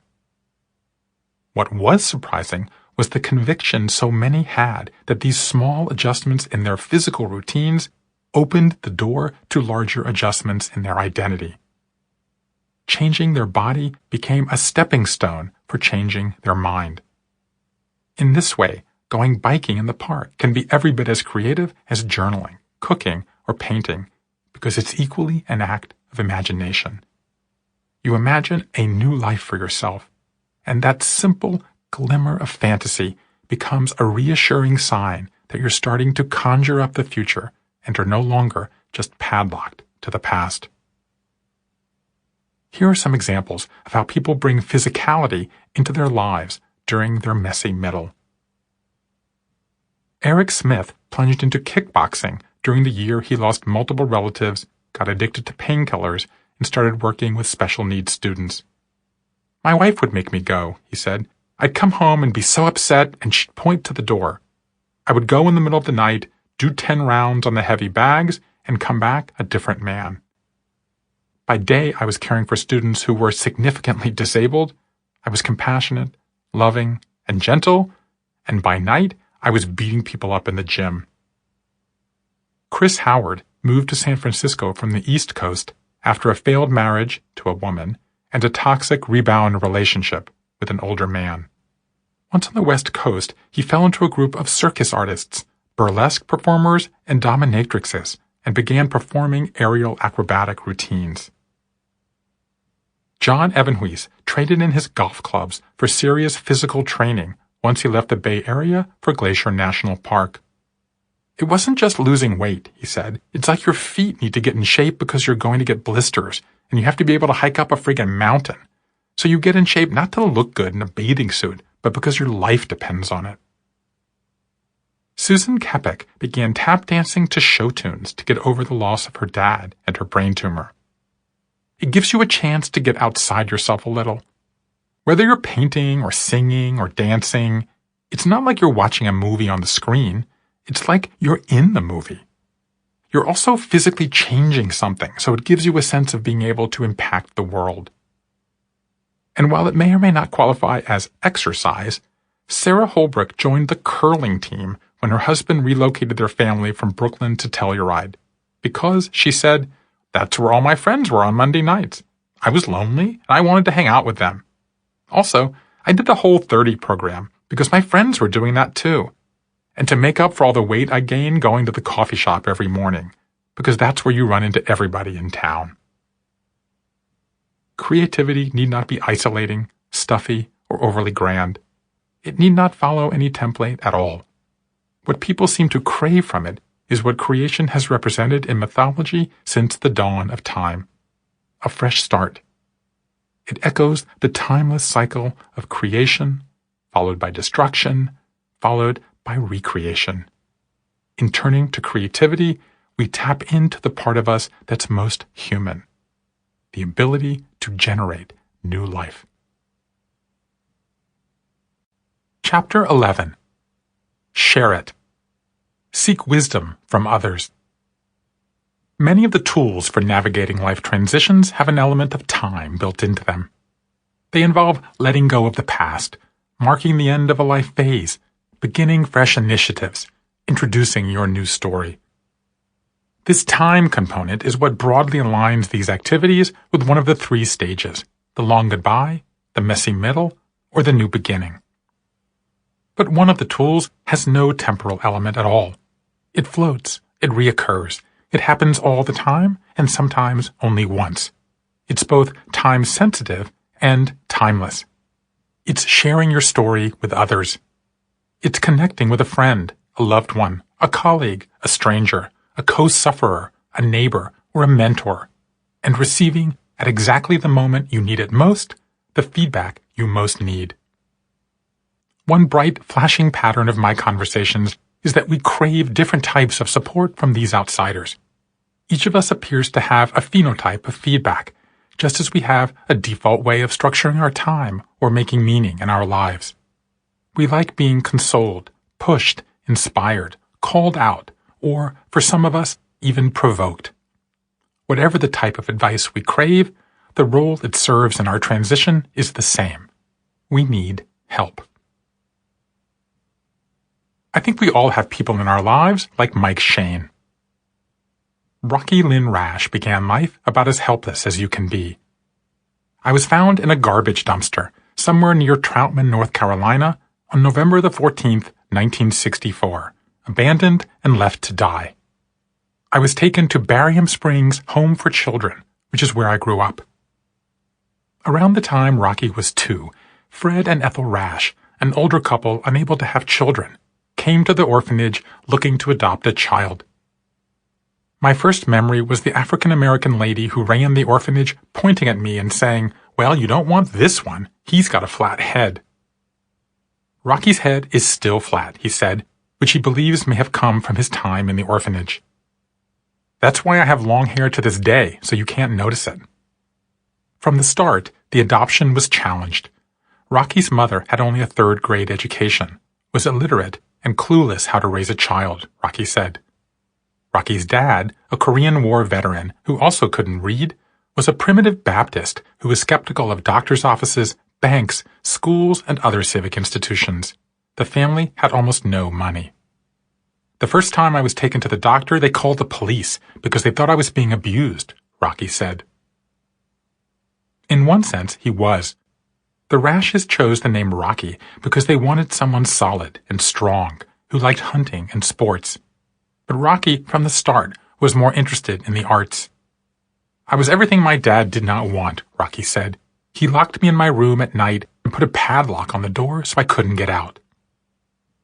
Around 6th grade, Rocky went to a yard sale at a local church and saw a turntable with a speaker and 2 albums, Jimi Hendrix Experience's Axis Bold as Love and Kiss's Alive. They wanted 75 cents for the whole shebang. I went to my mom and I said, "Can I have this?" She gave me $1. I bought the stereo and hid it in my closet because I knew if Dad found it, it'd be gone. Rocky threw himself into the world of music. He mowed lawns to buy a guitar from JCPenney. By 8th grade, he was in a band with grown men. He circled an ad in Guitar World magazine for the Guitar Institute of Technology in Los Angeles. My entire goal in life was to figure out how to get to this school. I had no idea how I was going to do it. I lived on a dirt road in North Carolina. I was trapped. And this is when magical outsiders, good Samaritans, perfect strangers, lucky angels, began showing up in Rocky's life. Exactly when he was most adrift, someone would appear and direct him through the woods. A military recruiter came to his high school and offered money for college. My father had said he would kick me out the day I graduated. He had put in his time, he had raised this little faggot, you're out. So Uncle Sam became my ticket. Rocky joined the Army and became a paratrooper with the 82nd Airborne Division. Everybody else hated it, but I had never had 3 meals a day in my life. Plus, all the drill sergeants were these hardcore infantry fighting men from Vietnam. They took no shit. But it was the first time any grown men had ever said anything positive to me, ever. There was this great big black guy, a staff sergeant, who was 6'5". I was afraid of him, and he was tough on me. But when I graduated jump school, right before they slammed those wings on my chest, he said, "If you can do this, son, you can do anything." Rocky served for the next 3 years, and when he got out, he took the money he earned from the GI Bill, moved to California, and enrolled in the Guitar Institute of Technology. I was going to be Eddie Van Halen. It was just going to happen. But he was an awkward fit. I was dependable, I could play, but I didn't drink, I didn't smoke, I didn't do drugs, I wasn't fun to hang out with. He earned his certification and again, at a loss, got in his car and drove east until the road ended in a seedy beach town in the Carolinas. He joined a dinner club jazz trio, mostly Ipanema stuff, and slept in a sleeping bag in the back of an abandoned video store, with only a cooler and an amp by his side. He was at another dead end.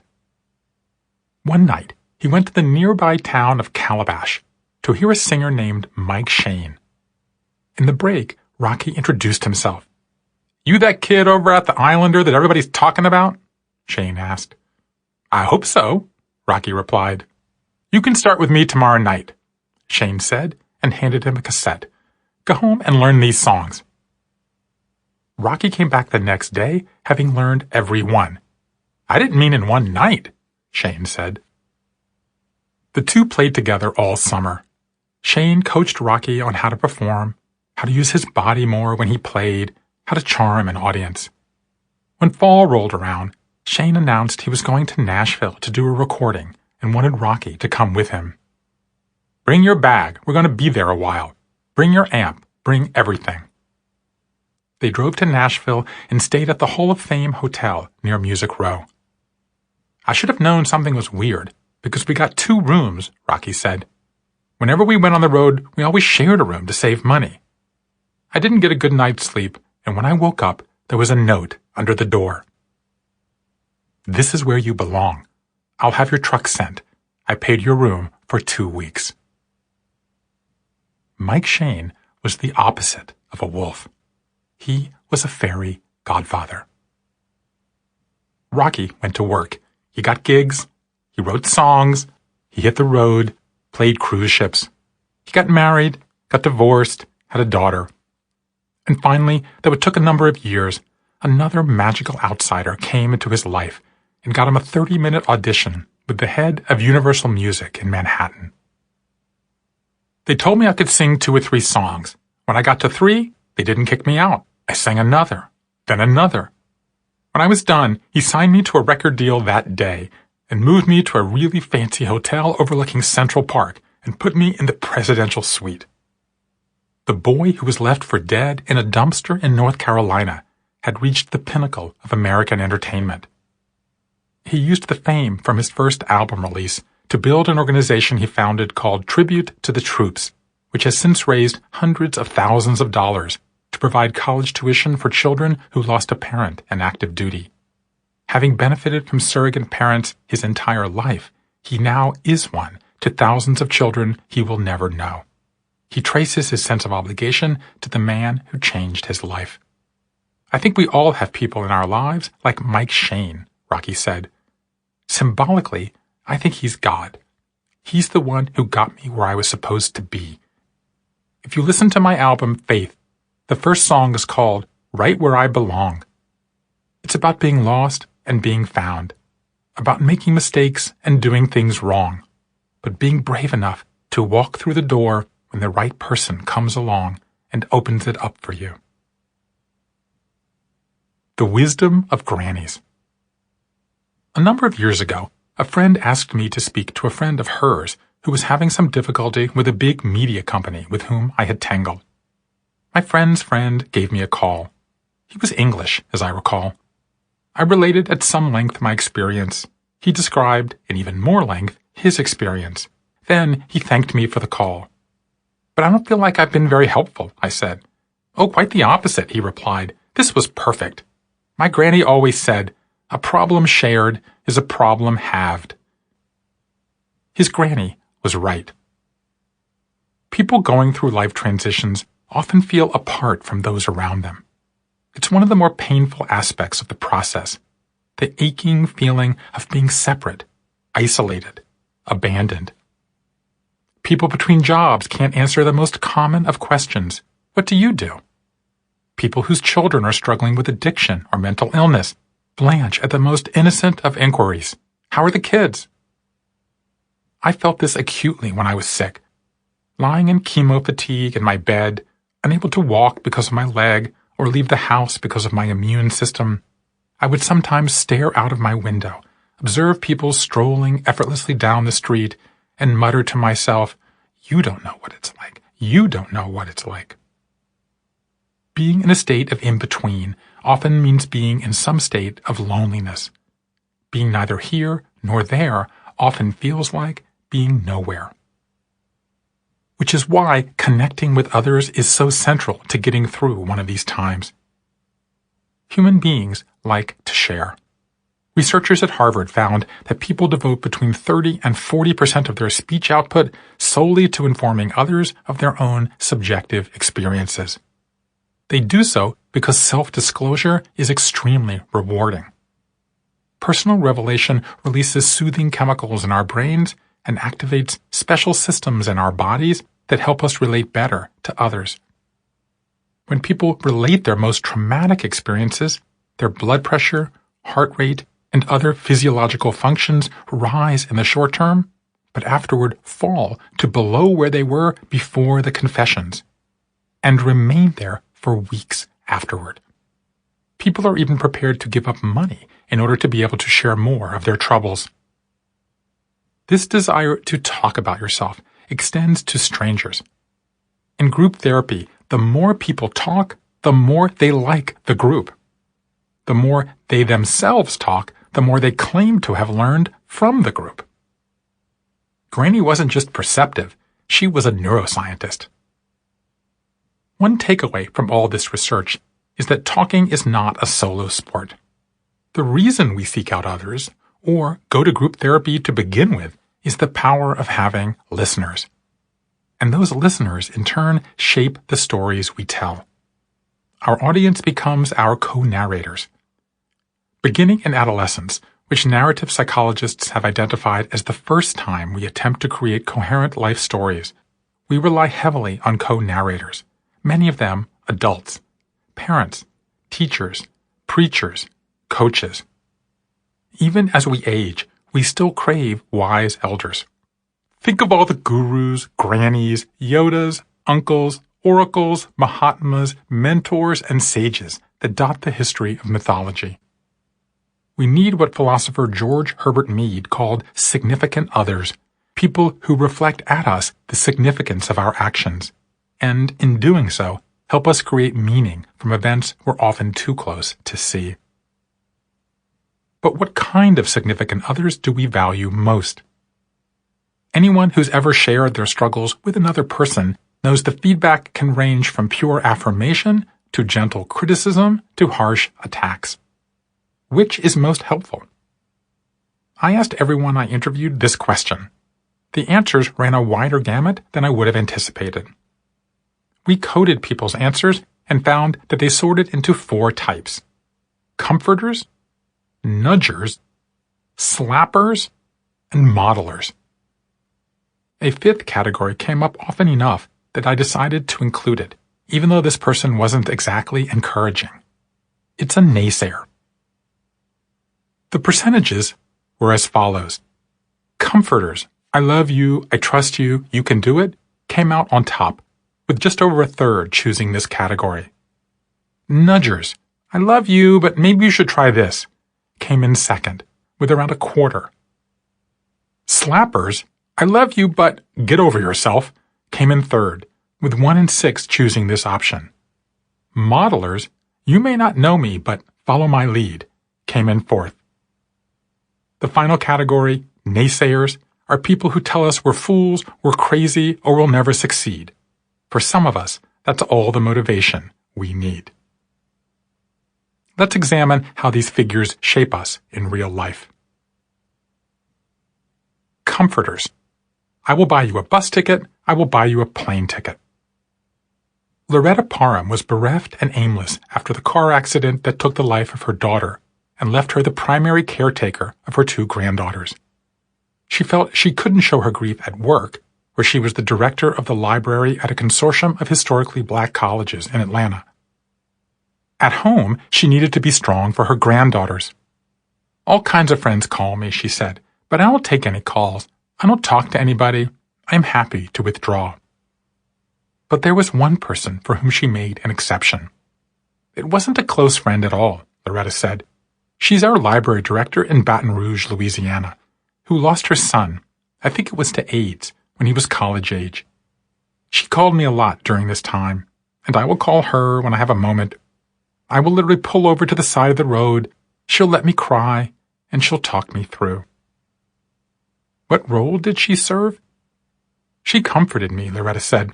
She was the one to let me know that it's okay to feel the way you do. She would tell me, you'll get better, but you don't have to be better now. And she said, don't let anybody tell you how to grieve. Because my husband is the kind that he wants to distract you. He don't want you to think about it a lot. But she would say, don't let anyone tell you what to do. This is yours. Humans, like all mammals, crave companionship. Gorillas travel in bands, hyenas in cackles, porcupines in prickles, hippopotamuses in bloats. We travel in families, teams, congregations, workplaces. Researchers have found that in times of crisis, people's self-esteem tends to be maintained by those around them. The more friends you have, the healthier you are, though this effect is directly connected to how much you speak with your friends about your problems. Those who've been laid off suffer less if they share their stories with loved ones. The same with returning veterans and HIV patients. Children who overcome a hard-knock life have what researchers call adoptability, or a knack for being taken in by others. Like Rocky, they're likable, easy to be around, and skilled at inspiring others to help them out. One of the more vivid examples I know of how the comfort of others can help people triumph over hardship involves a one-time abandoned child, a shy, depressive World War I veteran and failed businessman named William Griffith Wilson. During a trip to Akron, Ohio, in November 1934, to visit an old drinking buddy, Wilson was rattled to find his friend had become sober under the guidance of missionaries. I need a drink, Wilson thought. Pacing the lobby of the Mayflower Hotel, getting agitated from the laughter and tinkling glasses wafting from the bar, Wilson had a revelation. No, I don't need a drink. I need another alcoholic. Wilson turned his back on the bar, headed toward the telephone booths, and eventually found his way to fellow alcoholic Dr. Robert Smith. The two co-founded Alcoholics Anonymous. From that very first meeting, the idea of sharing your struggle for sobriety with a fellow sufferer was central to the organization's success. You see, our talk was a completely mutual thing, Wilson wrote.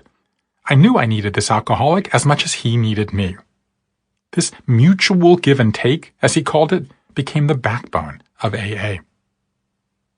Nearly a century later, it's become second nature that unconditional support from either someone who's been in the same shoes or even someone who hasn't can be life-saving.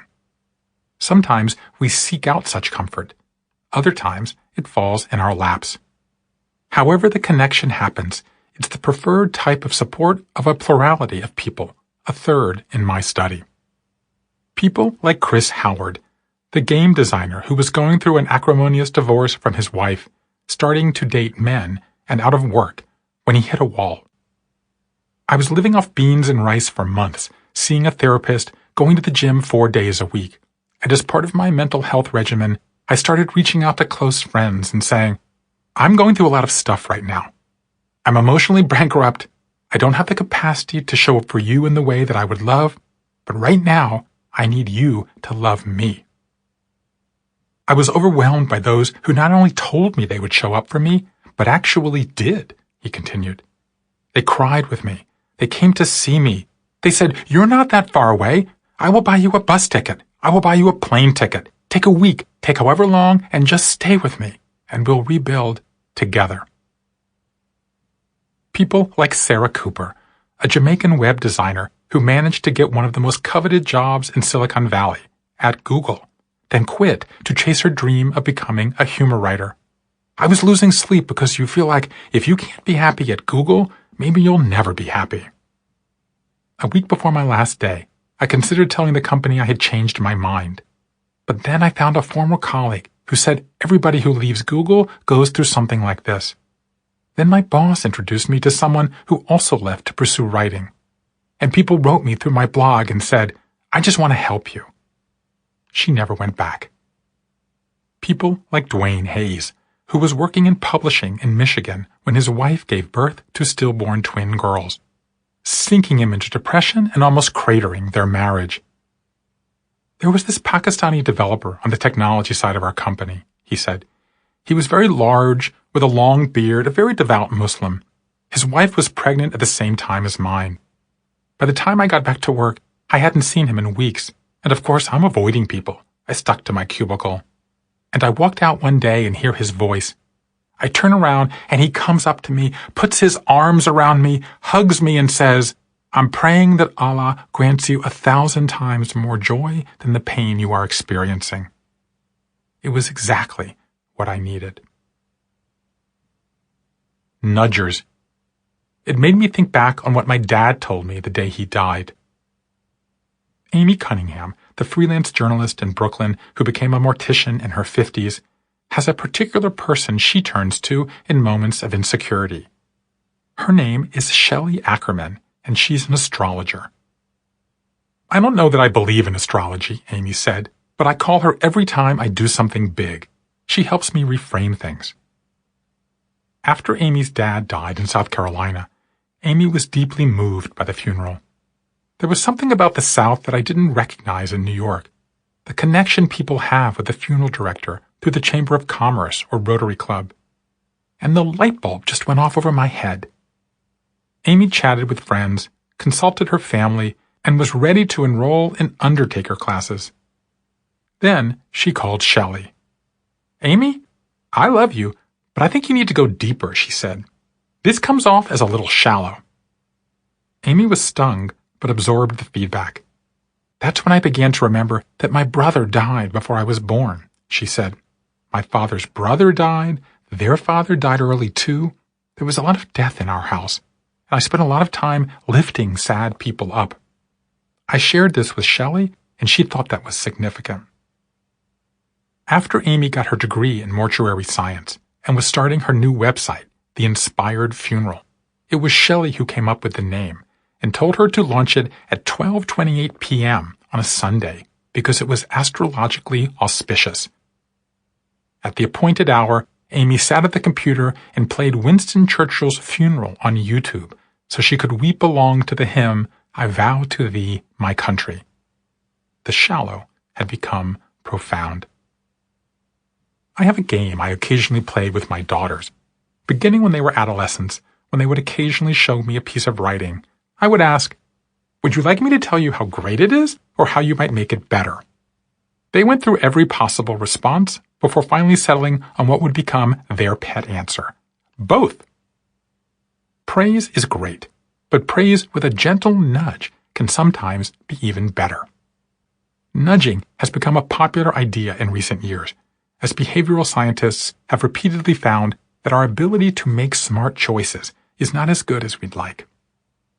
As two masters of the field, the Nobel laureate Richard Thaler and Cass Sunstein wrote in their book Nudge, human decision-making is not so great. It's even harder, they add, in situations that are rare, fraught, and filled with emotion. In other words, exactly the kinds of situations we face in moments of life transition. Some of the reasons they cite: we prefer the status quo. We tend to play it safe. We follow the herd. Often, a slight push, a delicate prod, or a loving poke is all we need. A quarter of people in my conversations preferred these kinds of reactions from their loved ones. As Amy Cunningham said, they want someone to sharpen their thinking, remind them of their dreams, and encourage them to strive for their best possible selves.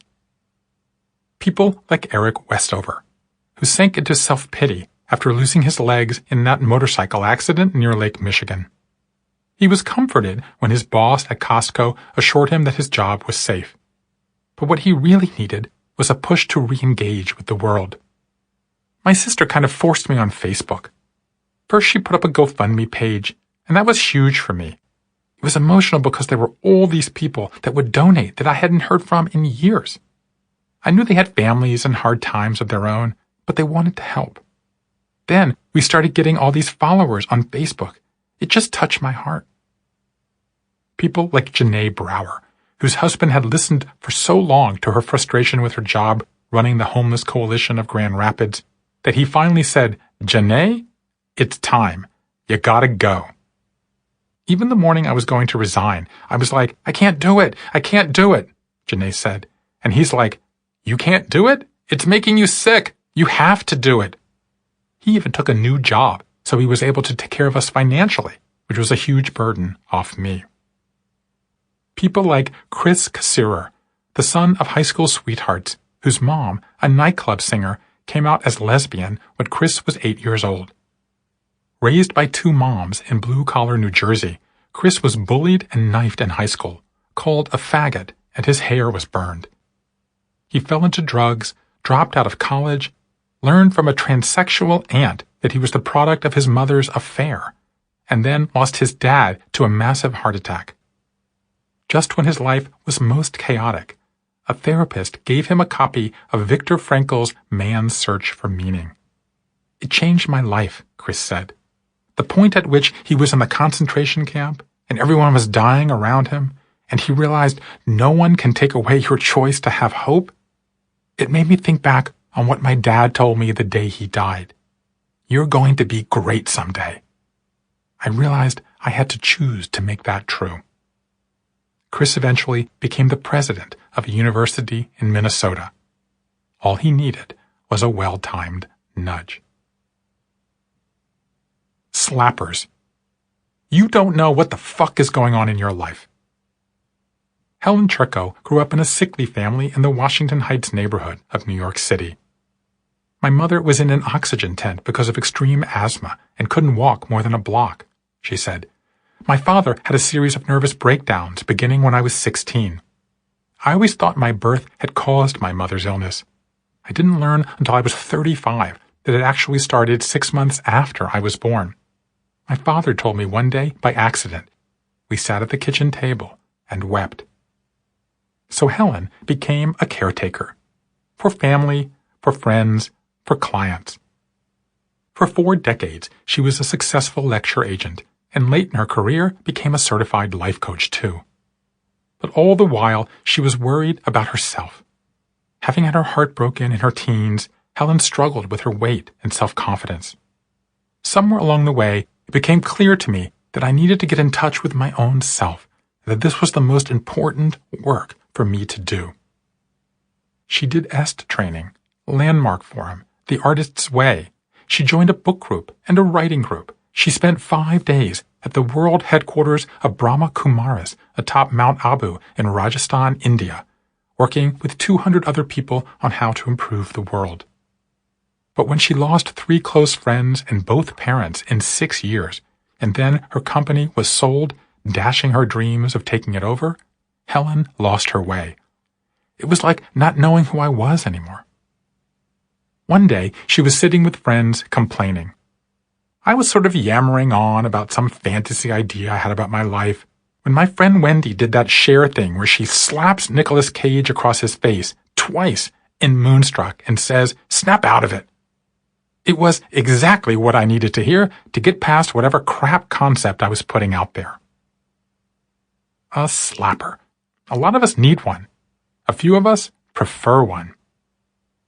In 44 BCE, the Roman orator Cicero wrote a treatise called How to Be a Friend. In it, he makes the point that good friends tell you what you need to hear, not what you want to hear. Nothing is worse or more destructive among friends than constant flattery, fawning, and affirmation. Call it what you will. It is the mark of a weak and false-hearted man to tell you anything to please you except the truth. Modern social science backs this up. Children raised with tough love are more likely to have well-developed character. Adults confronted with painful truths at work are 3 times more engaged and view their bosses as 5 times more effective. Yet, we consistently sidestep telling the truth to those around us. We choose harmony over bluntness. 2 researchers studied whether this kind of conflict avoidance is a good idea.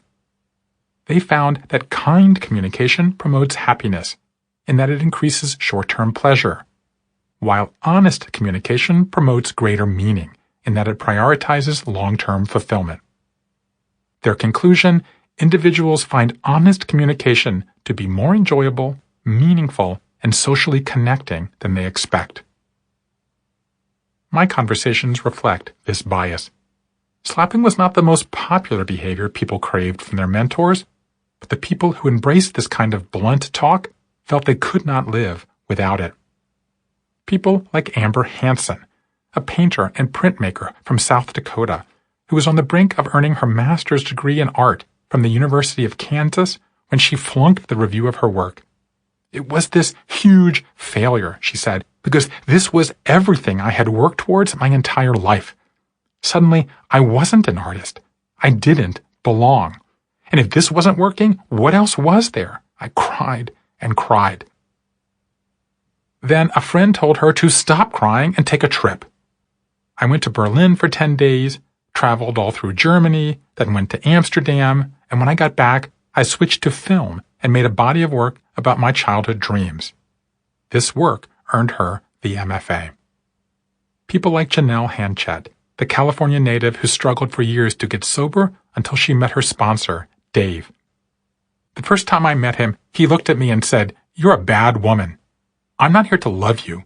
You've got plenty of people loving you. But did that ever help you recover from alcoholism? I don't care about your bullshit lies. In your case, if it looks like a duck, it quacks like a duck, it's probably a fire hydrant. You're so full of shit, you don't know what the fuck is going on in your life." And he was right, she said. I had to have someone like Dave to slap me around and make me question my perception. People like Lisa Porter, the theater professor from San Diego, who sat for a tarot card reading on a yoga retreat and mentioned that her daughter Daisy, who had special needs, was suffering. This woman looks at me and says, "How do you know she's suffering? I think you're suffering." That was the turnaround in my thinking. I said, "Oh wow, you're right. I'm projecting all this suffering onto her. She seems perfectly happy. She's not walking around saying, 'Gosh, I wish I could engage with all the bullshit a typical 13-year-old does.'" It took a stranger to make me realize that. Modelers. Madonna is the only one who's been there all along. Michelangelo didn't have any role models growing up in Plainfield, New Jersey. My parents were batshit crazy. They were good people, but they were raised by crazy people and knew nothing better. Steeped in fairy tales and all things Disney and attracted to boys from a very young age, Michael did what many people in marginal groups do. He turned to outsiders for guidance. In his case, celebrities. In high school, I started experimenting with my style, and Cyndi Lauper was where my eye went. My bangs were orange and hanging over one eye. I had this vintage jacket covered with rock and roll pins and a giant pink triangle. I basically got my ass kicked. Michael started playing hooky and fleeing to Manhattan on school days. He barely graduated. He enrolled in beauty school and started working in salons. And along the way, he adopted a lifelong, long-distance fairy godmother. Madonna is the only one who's been there all along, right?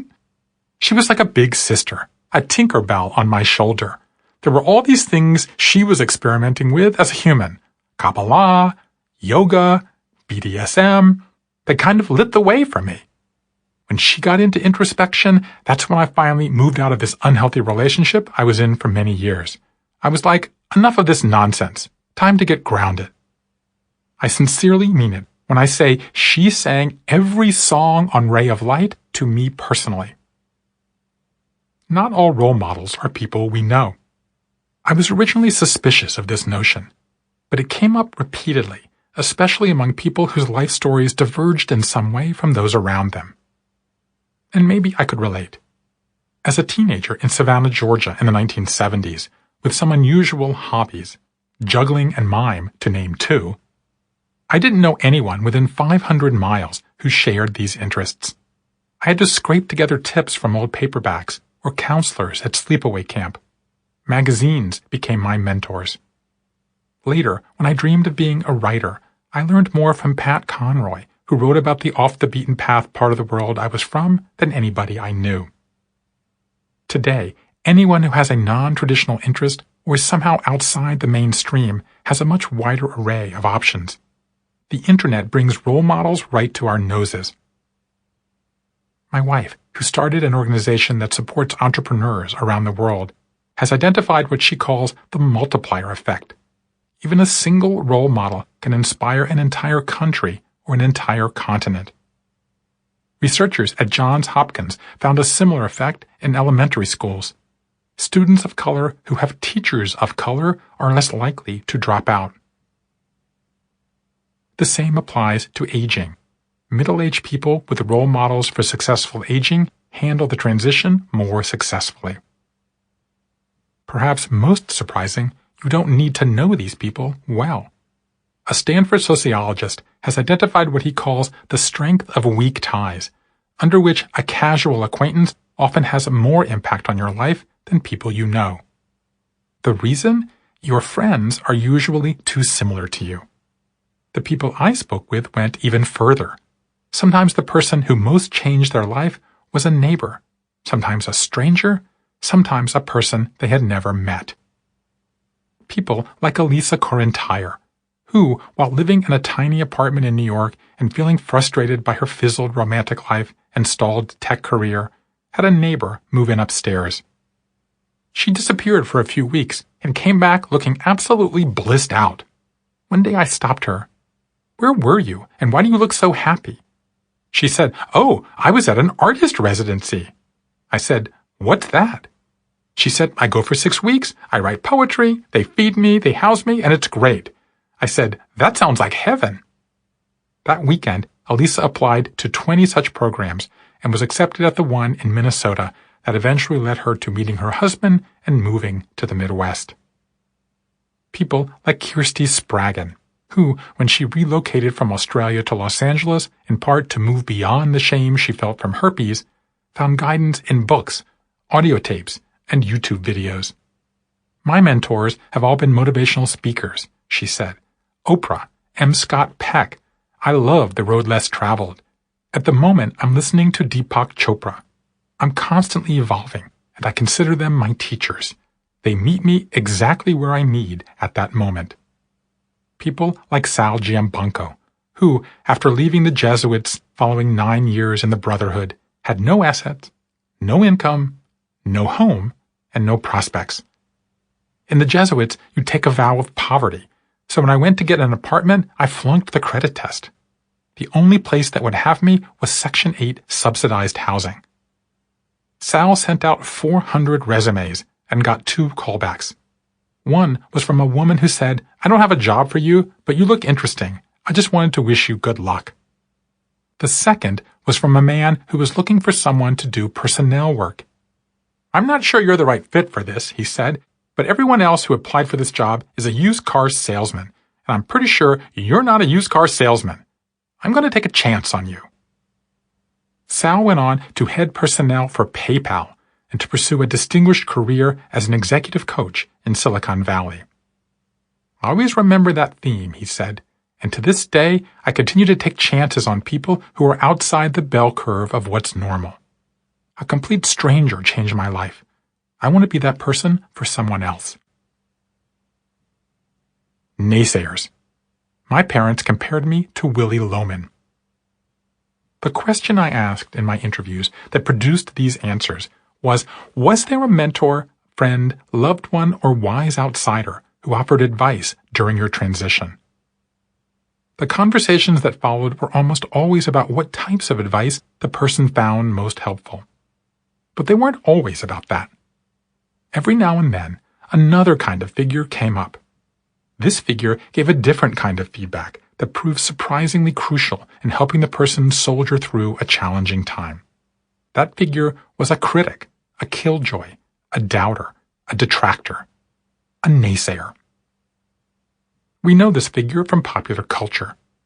Oprah Winfrey never forgot the local news director in Baltimore who fired her after 7 months and told her she was unfit for television and too emotionally invested.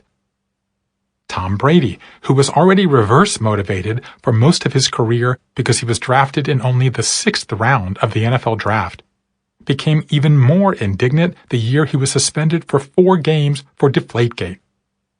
He even preserved the NFL's suspension letter among his keepsakes for additional incentive. "Just a nice way to remember," he said. Brady appeared in the Super Bowl that year and won it the next. Madonna, in accepting a Woman of the Year award from Billboard, noted that when she first moved to New York as a teenager, she was bullied, held up at gunpoint, and raped at knife point. In the middle of her career, she was called a whore, a witch, and Satan. Late in her career, she was treated worse. She was ignored. To the doubters, the naysayers, to everyone who gave me hell and said I could not, that I would not, that I must not, your resistance made me stronger, made me push harder, made me the fighter that I am today, made me the woman that I am today. So, thank you. The naysayers people told me about were not this violent, but they were just as scarring. Many were parents. Bryn Enterkin was a B student in high school when she had the idea to build a school for girls in Cambodia. My parents said, "It's probably not a good idea." And I thought, they don't believe I can do this. I'm going to show them. And she did. When Christy Moore dropped out of high school after getting pregnant, her father told her she'd never amount to anything. He said I wouldn't even earn my GED. She went on to earn her PhD. Shannon Watts was a freshman in high school when she came home with an assignment asking parents to compare their children to a character in history. Because it was Catholic school, most parents came back with Joan of Arc or the Virgin Mary. My parents compared me to Willie Loman from Death of a Salesman. I think there was a reason I was an only child. Shannon went on to found the leading gun control advocacy group in the country. Other naysayers come from work. Tyler Dennis, the son of two social scientists at the University of Wisconsin, was a 19-year-old undergraduate when a diagnosis of testicular cancer prompted him to abandon his interest in the arts and return to the land. He was working in the organic gardens at the prestigious Stone Barn Center outside of New York City when he floated the idea of opening his own vegetable farm. My boss was really adamant that I couldn't do it. Small-scale farmers barely eke out a living. It's a very small pie they were competing for. I'm sympathetic, but I also can't stand being told what to do, and it was extremely encouraging to just go do it. Today he owns Alewife Farm and is featured on the Stone Barns website. When 5'1" Anne-Marie D'Angelo first tried out for the Joffrey Ballet, the director told her, "We can't use you right now because you're too short." Anne-Marie was incensed. She went back to work, made the troupe, became its leading ballerina, and was later named associate director. There was a quote from Calvin Coolidge that my mother used to say, "Nothing in this world can take the place of persistence. Talent will not. Nothing is more common than unsuccessful men with talent. Genius will not. Unrewarded genius is almost a proverb. Education will not. The world is full of educated derelicts. Persistence and determination alone are omnipotent." From naysayers to nudgers, comforters to slappers, outside voices play a pivotal role in our life transitions. They are Sancho Panza to our Don Quixote, Huck to our Tom, Laverne to our Shirley. They are co-narrators as we reframe and rewrite our life stories. They are buoys in our loneliest tides.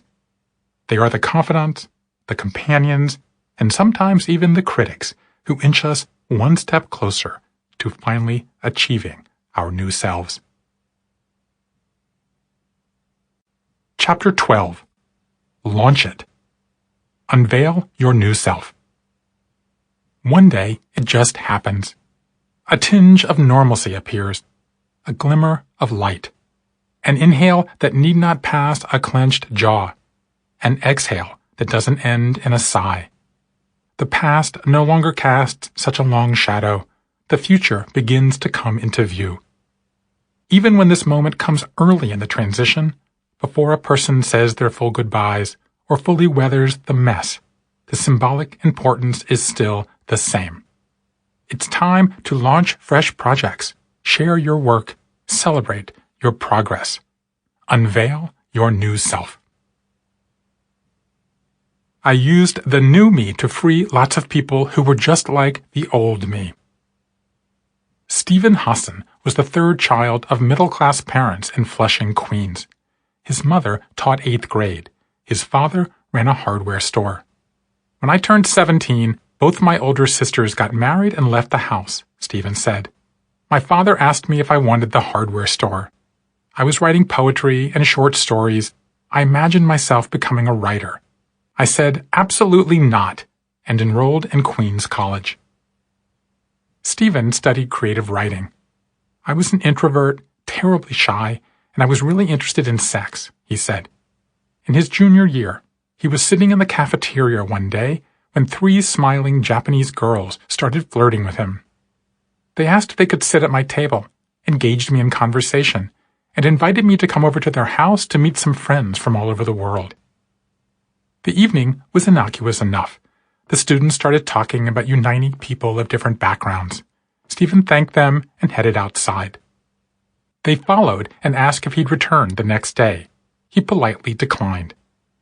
I remember they came all the way out to the car. It was snowing, a bunch of people, not even wearing shoes. They surrounded my car and more or less said they wouldn't let me leave unless I promised to come back. I remember thinking, these are crazy people. But I've always been a very principled person, and I felt guilty. Stephen went back, then agreed to attend a weekend getaway. A van drove them 45 minutes outside of the city. When they passed through the gates, his hosts announced they were having a joint workshop with the Unification Church. I went, whoa, I'm Jewish. Nobody said anything about a church. And they said, what's wrong, Steve? Are you biased? Do you have something against Christians? They also said the van wasn't going back until the next morning. That night, they sang songs, ate, socialized. It reminded me of summer camp, Stephen said.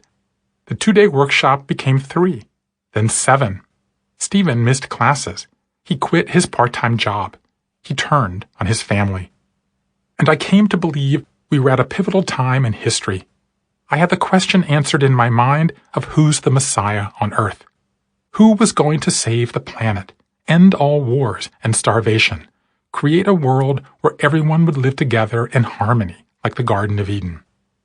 That someone was Reverend Sun Myung Moon. Stephen had become a Moonie. And not just any Moonie. Stephen rose to become a right-hand man to Reverend Moon. He cut his hair, donned a suit, gave over his bank account, and was told to pick a country he would rule when Moon controlled the world. He achieved this status because he proved to be exceptional at recruiting members, at persuading them that Satan had taken over their families, at helping them believe he knew their one true purpose. He also slept only 3 to 4 hours a night, gave up masturbation and sex, and went on regular hunger strikes. I drove myself to the brink, he said. Then, at 5:30 a.m. one Friday, 2 years after he joined, Stephen was driving a van to pick up members outside Baltimore. He had not slept for 2 days. And I drove into the back of a tractor-trailer at 80 miles an hour, he said. The van was crushed, and I was pinned. The door had to be sawn off. Stephen broke his leg badly that day. He was hospitalized for weeks. But that meant he got sleep and food. He asked permission from his divine family to call his actual family, specifically his immediate older sister. We were very close growing up, he said. She told me she loved me, and then I had a nephew I hadn't met. I want him to know his Uncle Stevie. Stephen told her he would come as long as she didn't tell their parents. She broke the agreement. My parents hired a team of ex-members who began deprogramming me, he said. On the one hand, I was a relatively easy case. They took my crutches so I couldn't run away. But he was also hard because of how indoctrinated he had become. One morning, his father took him for a drive, and Stephen came close to snapping his father's neck. I would have died too, but I actually believed that it was better to do that than betray the Messiah. But then his father turned to him and started to cry. If I were your son, your only son, what would you do? He asked. I had seen my father cry only once before, Stephen said, and this was the first time I allowed myself to think, even for a moment, from his perspective.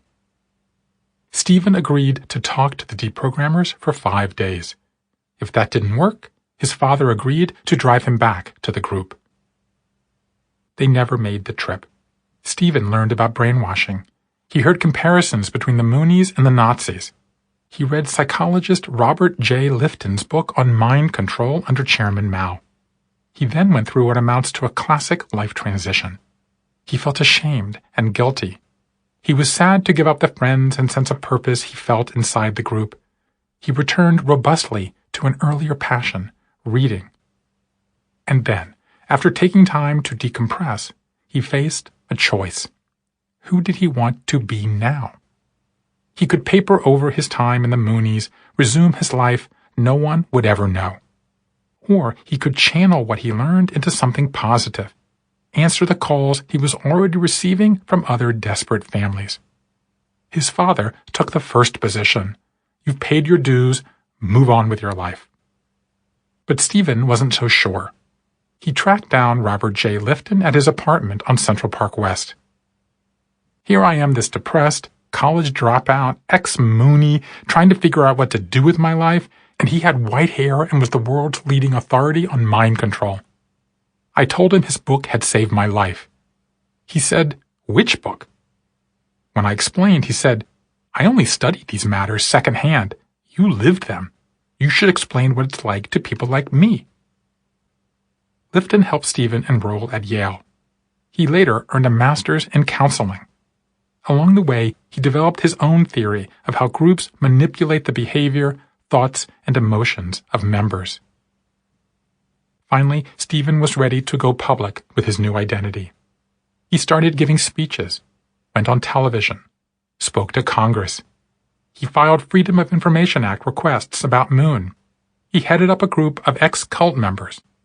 He founded an organization to help family members free their children from cults, sex trafficking rings, and terrorist cells. He also got married and later remarried after his first wife drowned. He and his second wife adopted a son. Stephen credits his new self not to Lifton, his father, or even his sister, but to Moon himself. Being in the Moon cult gave me the grandiose expectations of having a much bigger impact on the world, he said. Prior to that, I was going to write poetry and maybe teach at community college. I would have been nervous to get up in front of a class of 12. But in the cult, I was expected to go on stage and speak extemporaneously in front of 1,000 people. The ironical, weird story of my narrative, he continued, is that being in the cult gave me the confidence to help people get out of cults. By going public, I used the new me to free lots of people who were just like the old me. The shape of his life reflects this growth. It was a cone, opening outward. The first normal moment. When I started this project, I was focused on big themes, the large-scale trends and social shifts that have left people feeling anxious, unsettled, off-kilter, off-schedule. But time and again in my conversations, I was caught off guard by small themes, the micro-steps and mini-patterns that seemed to hint at larger truths. One of those was what I call the first normal moment.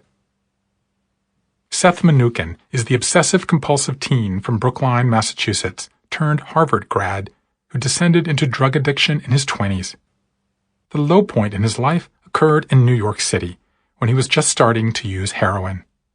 One thing heroin does is make you incredibly constipated, Seth said.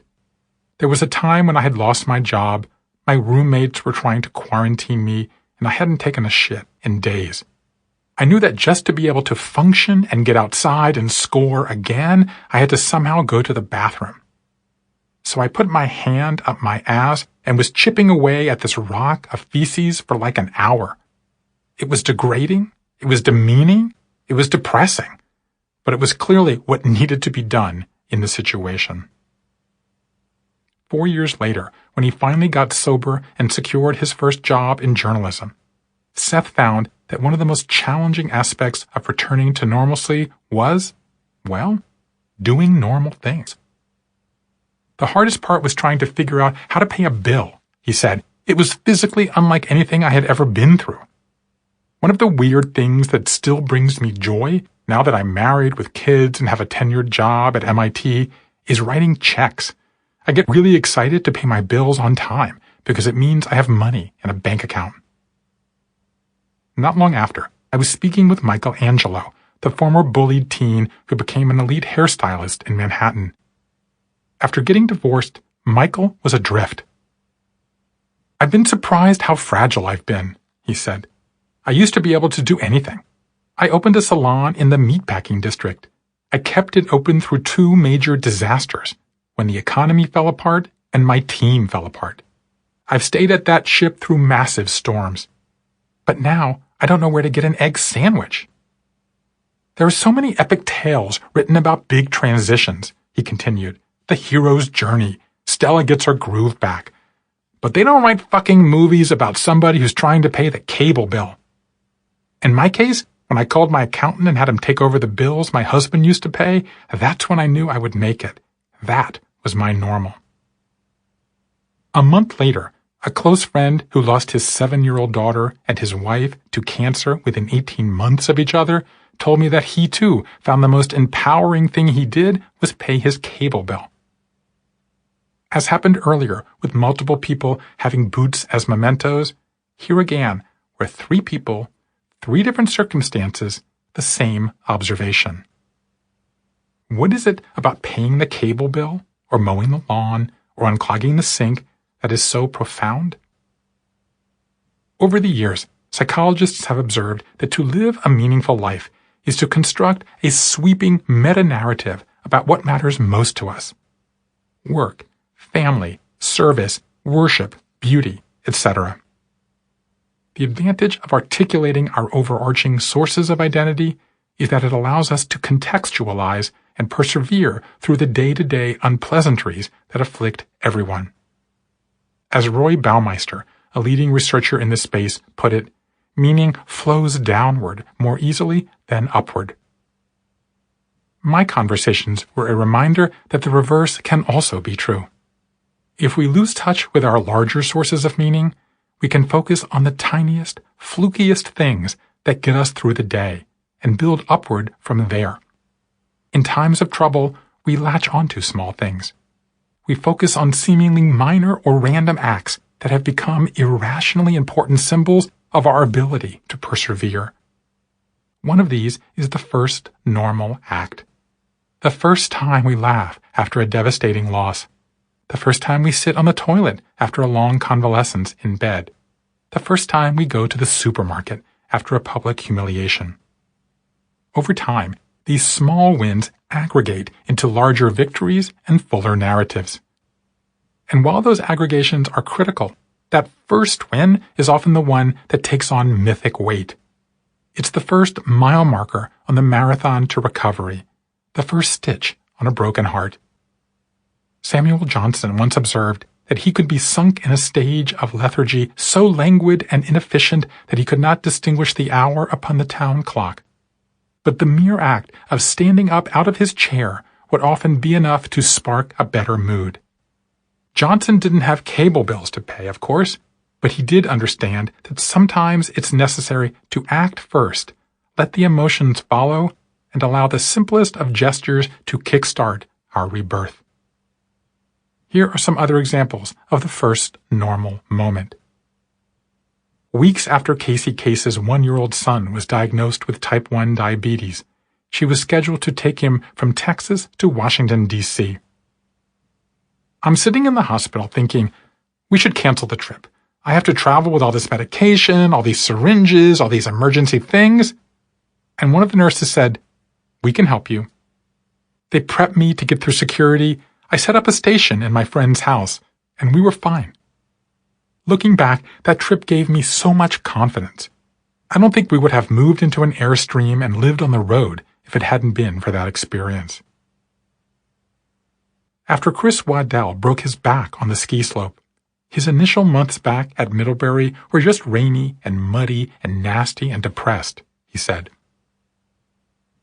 His coach took him to New Zealand that summer to join the U.S. Paralympic team. I was just awful that first day, he said. The head coach was looking at me like, the guy can't even make it 100 yards. But early that week, when I made my first real curve turn on the monoski, that was the breakthrough I needed. He went on to win 13 Paralympic medals and become the most decorated male monoskier in history. Janelle Hanchett had not been sober long when she and her husband drove their children to Half Moon Bay in California. It was one of the first trips we took as a family after I was reunited with them. I was driving and I couldn't see clearly through the window with all the dead bugs and stuff. My husband said, "Turn on the wipers." Now, I had been drunk and drug addicted for years. I didn't have any wiper fluid in my car, and I laughed. "Oh, come on, like I have wiper fluid?" And he said, "I put some in when we stopped for gas." So I turned them on, and the kids in the back just started laughing. And as ridiculous as that moment was, it was one of the most joyful moments in my life, because I realized, first of all, that this was an incredible signal that I had a life that was working. The best laid plans. While the first normal moment may be the first step toward normalcy, it's hardly the last. Over time, people begin a host of new initiatives. They grow tomatoes, join Toastmasters, tackle Proust, clean out their closets, walk the Camino, volunteer at the homeless shelter. They start personal projects. The idea that personal growth involves setting goals has a long history. In the 1840s, Kierkegaard said that when one personal dream gets crushed, we must turn to another, a process he likened to crop rotation. In the 1960s, psychologists identified the plan as a central feature of human behavior. Individuals who overcome obstacles have been shown to be self-determined, intentional, and future-oriented. They make plans. In the 1980s, Cambridge psychologist Brian Little began using the idea of personal projects to develop a more robust understanding of how people navigate difficult times.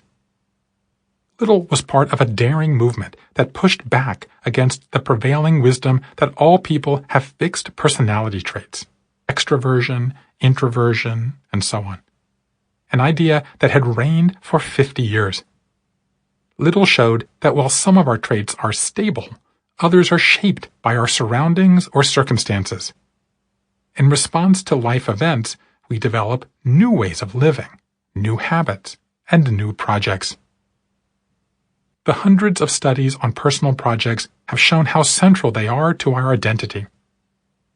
On average, we pursue up to 15 projects at a time.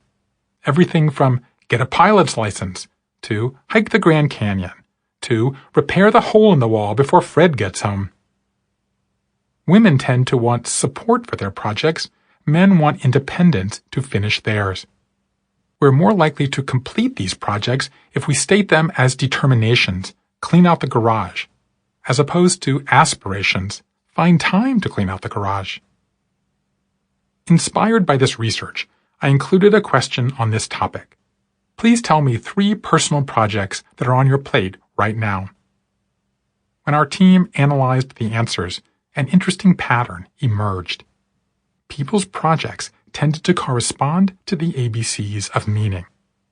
Some were agentic, write a memoir, get my yoga certification. Others were belonging-oriented, help my mom move into assisted living, be a better dad. Others involved a cause, rewrite the 13th Amendment, quell gang violence. Of the more than 500 personal projects we analyzed, 56% were A's in my model, 27% were B's, 17% were C's. People clearly seek out projects that focus on themselves, then others, and finally the larger world. A trumps B trumps C. Looking deeper, we found that a quarter of our subjects had all three projects in one category. The bulk of these were agency. 4 in 10 had 2 projects in one category and 1 in another. Again, agency doubled up most, followed by belonging, then cause. But I was most fascinated that around 1 in 3 people had 1 project in each category, suggesting their 3 sources of meaning were most balanced. Here are some examples of people who had 1 project in each category. Beverly Bass, the first female pilot in American Airlines history, was flying a 777 from Paris to Dallas on 9/11. That was one of 225 planes forced to land in Gander, Newfoundland, and Labrador, a story that later inspired the Tony Award-winning musical Come From Away. She mentioned hiring a personal assistant, A, helping her daughter get hired by American, B, and growing an organization she founded for female airline pilots, C. Brittany Weiland, the daughter of evangelicals in South Carolina who fled to Hawaii to pursue a career in pottery, said conducting interviews with interesting people for inspiration, A. Building a new bus for her and her boyfriend to live in, B. And converting an old sugar mill into an artist cooperative, C.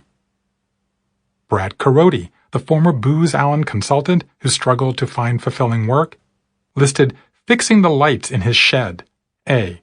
Carpooling his children, B. And bringing more tech jobs to his community in Princeton, New Jersey, C. J.R. McLean, the trucker turned nurse, named collecting rocks near Portland, A. Mentoring disadvantaged children by taking them mountain climbing, B. And promoting single-payer healthcare, C. Kalia, who was born Kristen White in New York, married the son of Prince Aga Khan, the spiritual leader of 25 million Shia Muslims, then got robbed, divorced, and became an expert in global health, said writing a memoir, A. Trying to have a baby with her new husband, B. And working to change how we view mental illness, C. Keep it moving. One day, late in my interviews, I had a thought. A lot of people, in the course of their transitions, seem to move. I hadn't been seeking out such stories, but a pattern seemed to be presenting itself. I went digging through the transcripts to see if any evidence emerged.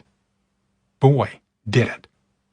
61% of people mentioned that their transitions included some kind of movement. They sold a house, changed their workspace, emigrated, entered a nursing facility. The messy middle was the least popular time for these moves, with 26% of people mentioning this phase. The long goodbye and the new beginning both tied at 37%. What explains these high numbers? On one level, moving is the oldest story of all. From Moses to Confucius to the Dalai Lama, our greatest religious stories have been journeys of discovery. Van Gennep, in his original research into rites of passage, saw transitions as fundamentally an act of movement, a passing from one place to the next. The hero's journey is full of similar tropes. More recently, psychologists have begun to observe that in times of trauma, people get stuck, both physically and emotionally. Movement gets us unstuck. It restores agency by giving us the feeling we're acting on our situation. It nurtures belonging by bringing us into contact with new people. It gives us a cause by giving us something to focus on. A trio of researchers in New Hampshire asked people about memorable experiences in their lives. Moves generated twice as many memories as comparable experiences. Their explanation? Each time we move, we go through our possessions, engage and re-engage old memories, reconnect with milestones of meaning we may have forgotten. To be sure, some of the moves we make, especially ones at the beginning of a transition, tend to be isolating. Michael Hebb taking only his golf clubs and moving into an Airstream outside Portland after his humiliating fall from grace as a restaurateur. Amichai Lau Levi moving to a hippie compound in Israel's Negev desert after coming out as gay to his ultra-religious family. But more tend to symbolize healing. They are signs, dramatic, visible, public signs that we're turning a corner, literally and figuratively, and taking up residence in a new mental space. Some we make for personal reasons. Carolyn Graham, after going through therapy following the breakup of her second marriage, built a treehouse in her backyard in Central Florida. It was in an old oak tree, no glass windows, all screens. I rented out my house and moved into the treehouse. I had lights, beautiful running water. I used the bathroom outside. Some we undertake for medical reasons.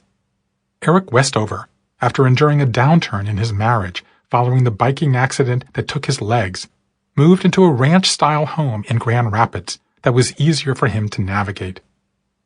After everything that happened, my wife really wanted to do the move ourselves. We had some guys help us with the furniture, but we did everything else. It took us 6 weeks. At the end, we said, finally, we can live. Some we make for work reasons. Jenny Wynn, after being promoted to senior pastor of our Oklahoma City church following the death of her predecessor, took a sabbatical and asked the board to redecorate and repaint her new office in her absence, so that when she started as the first female spiritual leader, the community would find it easier to accept her in her new role. Others we tackle for family reasons. Jan Egberts, after becoming a single dad following the suicide of his wife, quit his job as CEO of a public company in New Jersey and moved his 3 sons to his native Amsterdam. I said, why don't we make a fresh start in Holland? They liked the idea. They had a very close relationship with my mother, so we rented out our house, stayed in a boarding house for a while, then finally built a house of our own. But everyone, in a sense, moves for the same reason. They need a change of scenery, a new setting for their life story.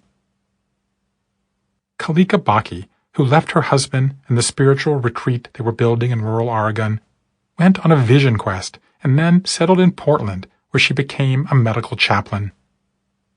I think of transition itself as movement, she said.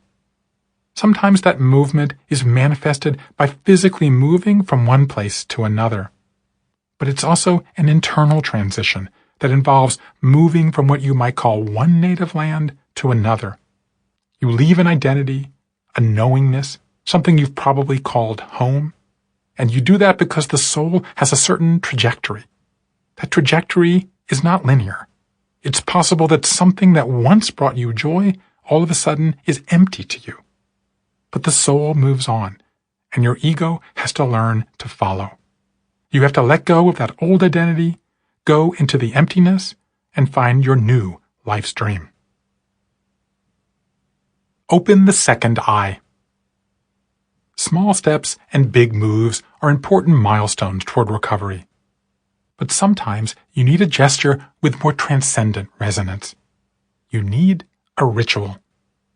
As popular as rituals are in marking the beginning of a transition, they're equally popular in marking the end. Meaningful acts that proclaim the unveiling of the new you were a powerful theme in my conversations. They hark back to an old Japanese tradition, opening the second eye. Robert Yang was born in Southern California to parents who fled China to escape Mao. I was that friendly, non-sexually threatening, sociable nerd type in high school, which means I didn't get picked for anything. Also, I'm gay, but I wasn't out the entire time I was in school. Robert attended the University of California, Berkeley, but still felt socially awkward. One of my roommates was a very straight, small-time drug dealer, and I kept asking for love advice because I had no idea how to ask a guy out or anything. Robert eventually started dating, moved to New York for graduate school, and later married a New Zealander.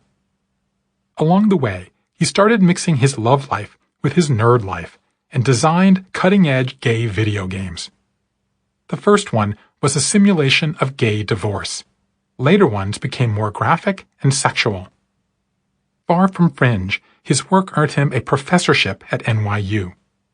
The first line of his bio reads, "Robert Yang makes surprisingly popular games about gay culture and intimacy.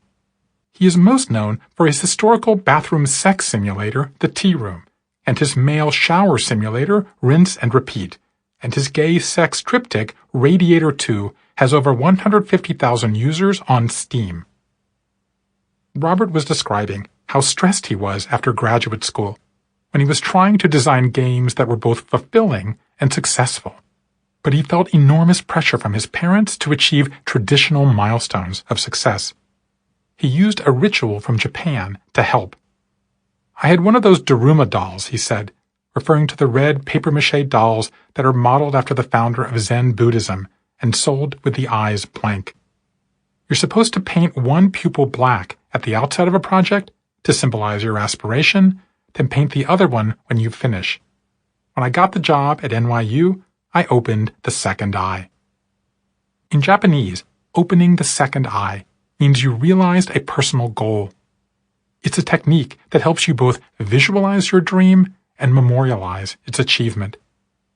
I have a Daruma doll in my home from finishing my first book, which describes the year I spent teaching junior high school in rural Japan. You might think triumphant rituals like this are superfluous. After all, reaching a personal milestone would hardly seem to be a scary thing you need to tame or normalize in some way. But as anyone who's been through a long medical treatment, served in combat, or dropped out of the world for a while to complete a daunting project knows, fear of re-entry is a real and terrifying thing.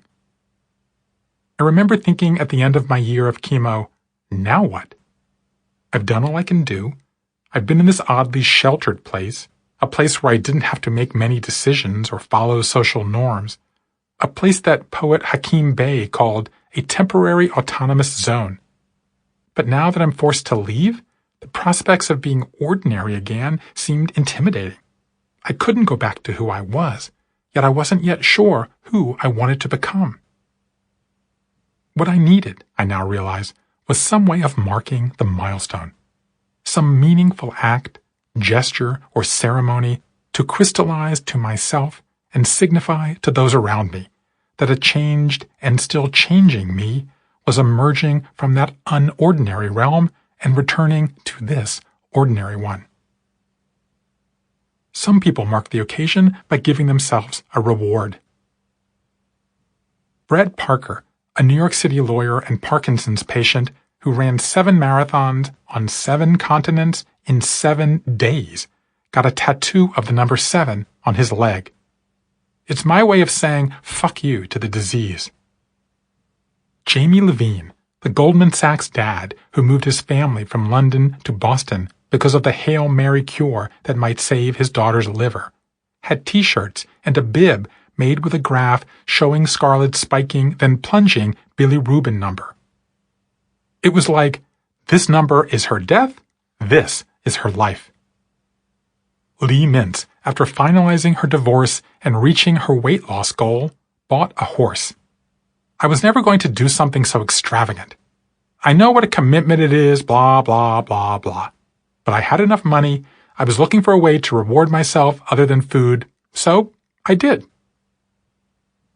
Others mark the occasion by designing a personalized ceremony. Kate Hogue, the Missouri preacher and tornado survivor, designed a special service involving a blessing, a shawl, a loaf of bread, and a candle that she performed at the housewarming of any family who'd lost the previous home in the disaster. It was a way of saying, that was the old time, this is the new time, we bless the time to come. Leo Eaton, after the long walkabout across Europe he took with his wife Jerry's ashes, finally ended on Crete, where he and Jerry had lived for years.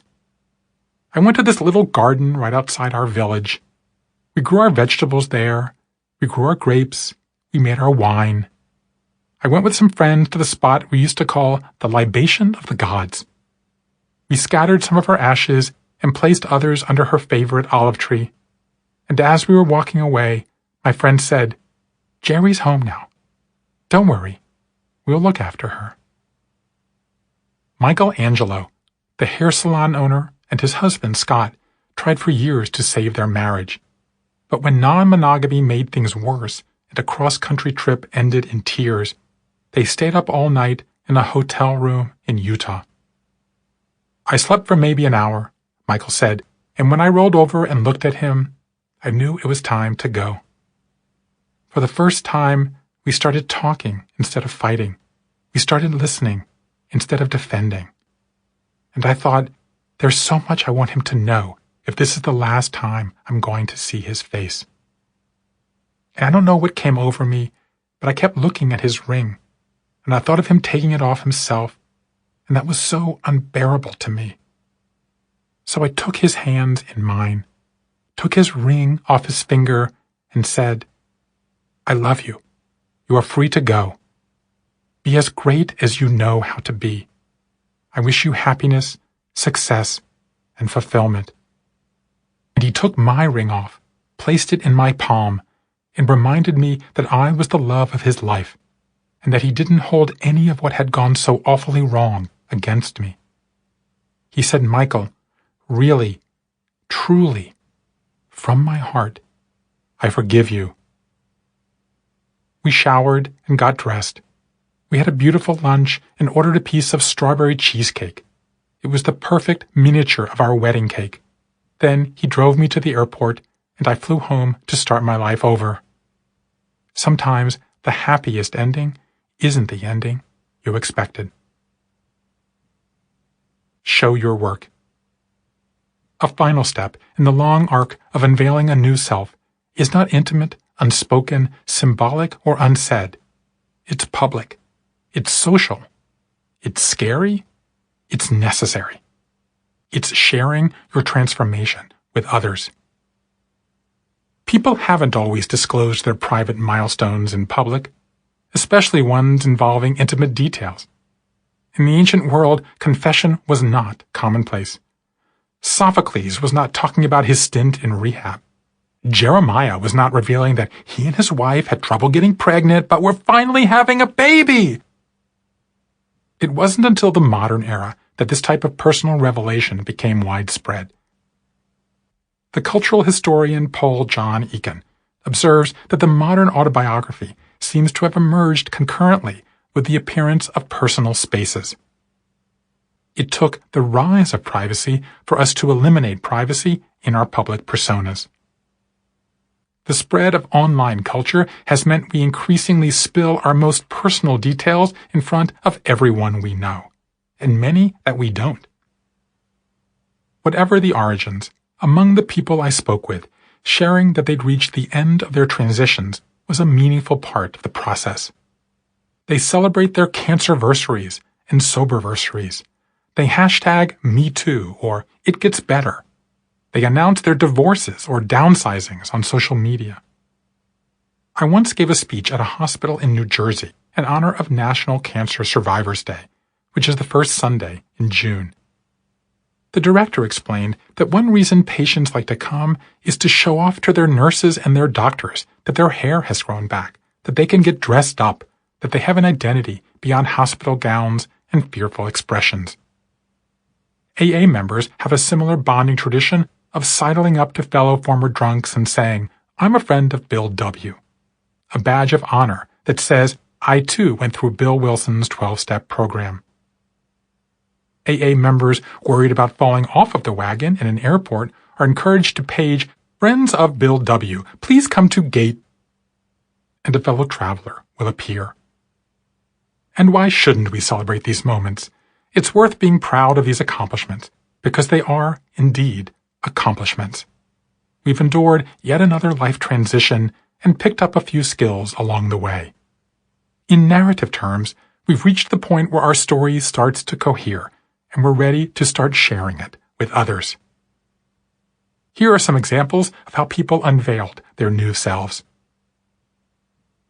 Lisa Ludovici was 2 years into her life as a medical hypnotist before she got the courage to update her LinkedIn profile. "I would sit there in my apartment all day, typing and retyping my profile, and I just couldn't do it. I was afraid of what people might think of me. Whack job? Are you kidding? That's weird." Finally, when I hit publish and declared, "I'm a medical hypnotist," all the fear went away. Christian Picciolini had been out of the neo-Nazi movement for a decade when he wrote an article for a magazine in which he denounced his years of hate. The publication of that article was pivotal for me, as it was the first time I'd openly spoken about my past in a large public forum. The following year, he co-founded Life After Hate. Carl Bass was some years into his reluctant tenure as CEO of Autodesk when he took the stage at his company's annual customer event in Las Vegas. Having started out as someone who was afraid to talk to 15 people, to now standing on stage in front of 15,000 and feeling for the first time, I deserve to be here, it felt huge. Tiffany Grimes, having opted to stay with Dade as he transitioned, further decided with him to start a YouTube channel. There were not a lot of people doing that at the time. We had been watching a lot of videos and they were so helpful to us, but no one had done that as a couple. So we decided to document our transition together, including my process of understanding and accepting as he went through the physical changes. David Figura, having aborted his extramarital affair en route to the motel, interviewed men about their anxieties and wrote a book called So What Are the Guys Doing?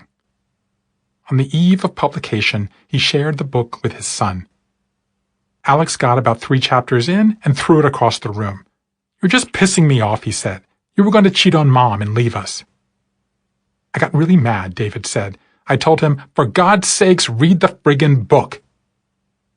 About a month later, he calls me at work and says, "I finished the book. Thank you, Dad." And I was in tears. All I could say was, "It's partly because of you, Alex, but also because I love your mother, that I didn't take that step that night." And I gotta tell you, that sort of openness has made us stronger in our love and appreciation for each other. Small wins, big changes, private rituals, public declarations are all part of the process of embracing the new beginning. They are incremental steps toward the largest task of all, revamping your story of yourself. Chapter 13. Tell it. Compose a fresh story. The last of the tools is the first one that drew me in, and the one that undergirds all of the others. It's the one essential act of surviving a major life change, yet it's the one we spend the least amount of time talking about. It's updating your personal story. We have to try to have another baby now. Aaron Kaufman was the only child of incompatible parents in Los Angeles. My mom wanted 4 kids. Unfortunately, my parents' marriage didn't survive 6 months of my life. Aaron had what he called a ping-pong childhood. He spent every other weekend with his father until he was 10, then moved in with his father and spent every other weekend with his mom until his father got remarried and, well, everything got worse. I basically had to parent myself, he said. I had to find ways to entertain myself. I had to find ways to educate myself. At my bar mitzvah, we ended up having 2 parties because there was no universe under which my parents were going to be in the same room together. All that led me to want to get as far away as possible, so I enrolled at Syracuse University at 16. It was a horrible mistake. I was too young, Aaron said. 2 weeks in, I was like, what the hell was I thinking? This is a different country where I speak the same language. Aaron returned to California, got a job, volunteered for Habitat for Humanity, and fell in love with urban planning. The boy who came from a broken home would devote his life to building homes. He went to Berkeley for college, then MIT for graduate school, and then, stirred by 9/11, moved to New York to help rebuild the city. But what he really wanted to be was a dad. I wanted to correct all this instability with stability, he said.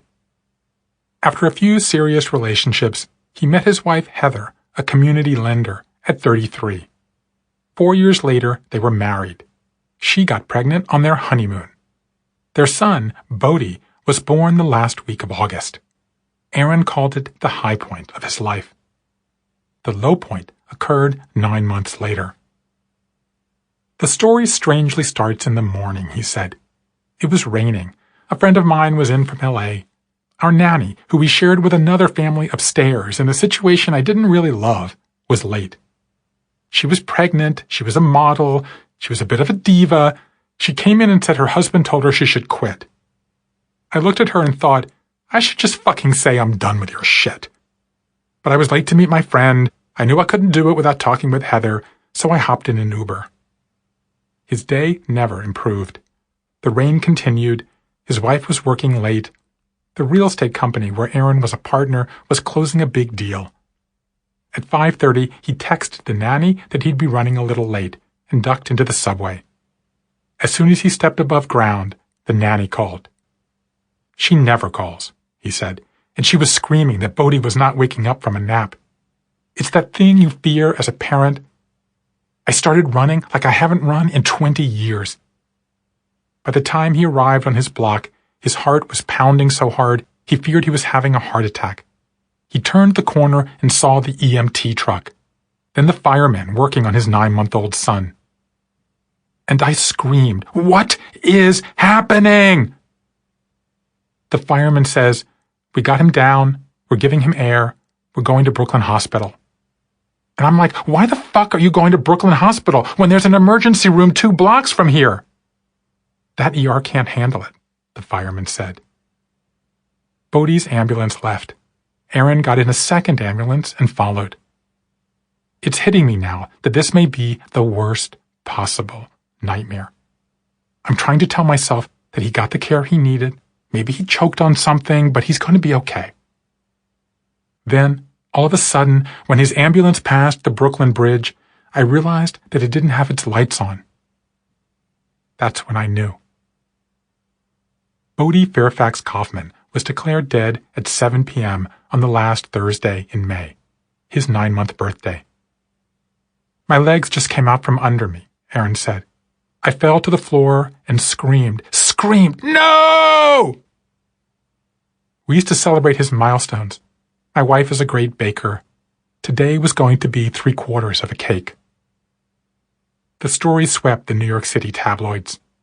The case was the subject of multiple police investigations.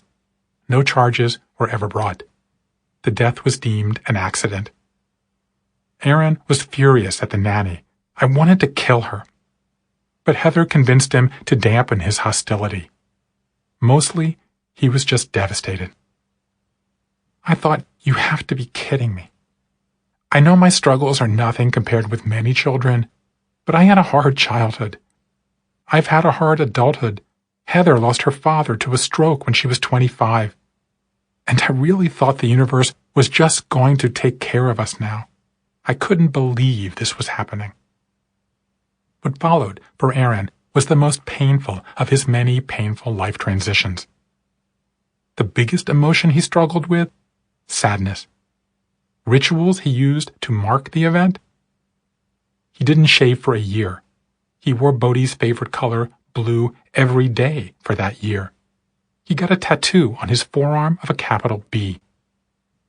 I needed my memory of him to be physical, Aaron said. I roll up my sleeves a lot. I wanted to be reminded of him every day. The tattoo is blue like Bodhi's eyes. His memento? I kept some dirty clothes at the instruction of another parent who lost their child. I didn't want to lose his scent. What did he shed? The joy of pushing his stroller every day, taking pictures. How did he structure his time? Sandbox. Both our jobs told us to take as much time as we needed. In the early days, we didn't want to leave the apartment. I would sometimes go into his nursery and just lie down on the rug. But basically, we had nothing to do. One day, we had an appointment at 11:30 for the detective to come over, and he canceled at 10. Heather just started bawling. What are we doing today? How are we going to fill this time? Creative habits, he started. A friend of mine gave me a beautiful glass jar and a deck of flashcards and said, anytime you think about him, just write down a thought or a memory, fold it up, and put it in the jar. For a second, I would be surrounded by happiness, and it was wonderful. Did his transition involve a move? We canceled a move, he said. We were 3 weeks away from moving into a new apartment. We were finally going to get some space. But we canceled everything because we had to be here. I had to lay on the rug every day. I slept on the rug. It was a real source of comfort to just be in his room. Finally, how did he write a new story? We started right away, Aaron said. Bodhi died on a Thursday. Heather had her period the next morning. The funeral wasn't until Tuesday. And in that window of time, we went through a lot. I had no interest in killing myself, but I felt like death was the only way I could get through this because it would mean not feeling the pain anymore. But we realized that dying would just kill off Bodhi's legacy. Also, we needed to be here for each other. That Monday night, we stayed up late to write our eulogies, Aaron continued. And something about the act of writing down our thoughts, of talking about it together, of thinking about how we could keep our story alive, we both decided, in that moment, we have to try to have another baby, now. Heather got pregnant on the first try. 9 months after their 9-month-old son died, Heather gave birth to a baby boy. Bodhi's story wasn't over. Memorials were planned, money was raised, parks were renovated in his honor. But Aaron's story had a new beginning. The light refracted, the beam splintered. The hole he had been trying to hold together his entire life had fractured, then adhered again. His story prevailed. And in one sense, he wasn't surprised. The experience somehow fit the fractal nature of his story. The shape of his life, Aaron said, was a prism. Write the next chapter. If a transition is the process of making ourselves whole again after a shattering life event, preparing our life story is the crown jewel of that process. It renders complete the art of completing your new self. The story is the one part of a transition that ties together all the other parts. I used to be that. Then I went through a life change. Now I am this. Stories, we've been reminded in recent years, are the primary psychic unit of being alive. One of the distinguishing features of human beings is our ability to take seemingly unrelated events and convert them into coherent narratives that we package for private and public consumption.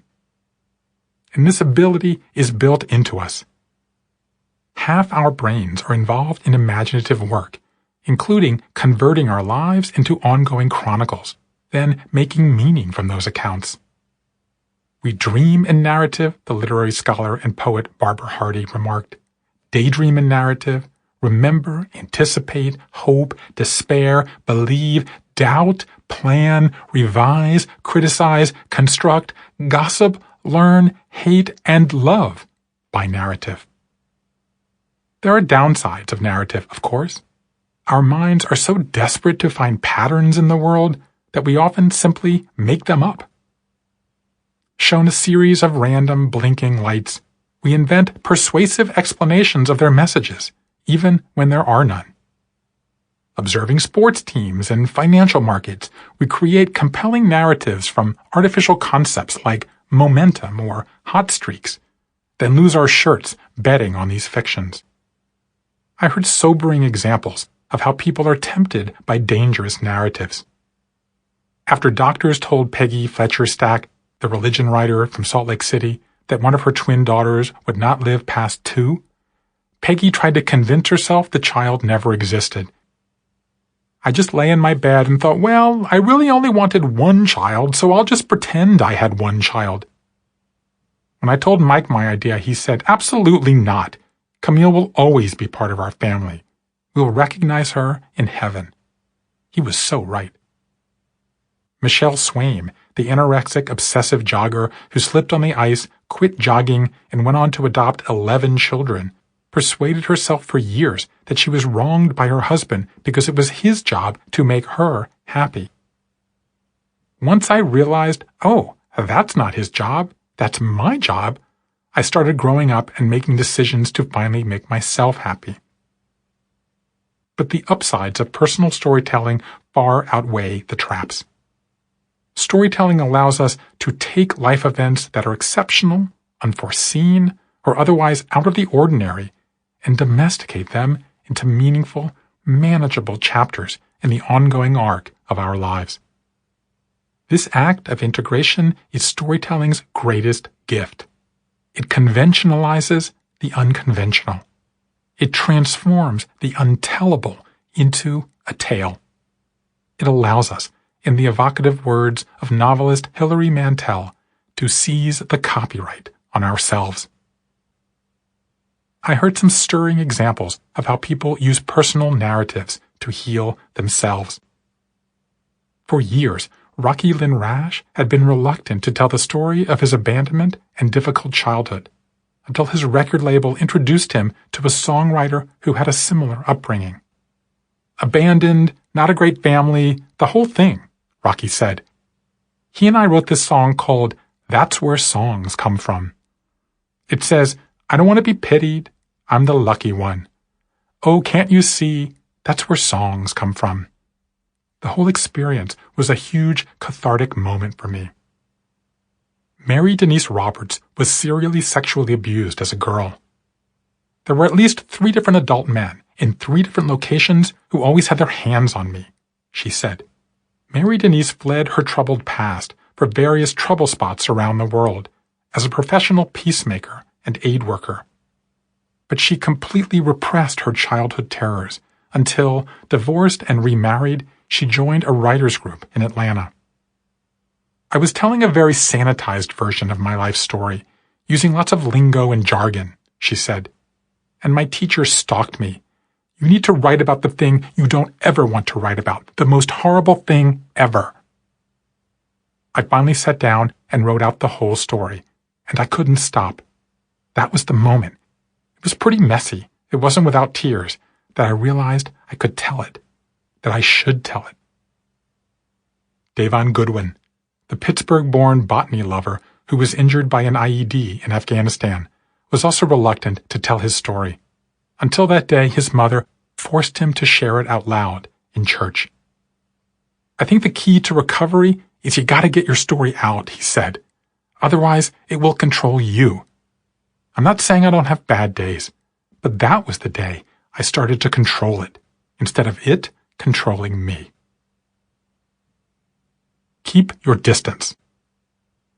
Telling a successful personal story is central to finalizing a life transition. But how exactly do people do this? Are there shared qualities that transformational stories have? One thing I listened closely for in my interviews, and we later coded for, is whether there are particular signposts people employ to say to themselves and to those around them, I've absorbed the jolt, I've endured the exile, I'm back in the game.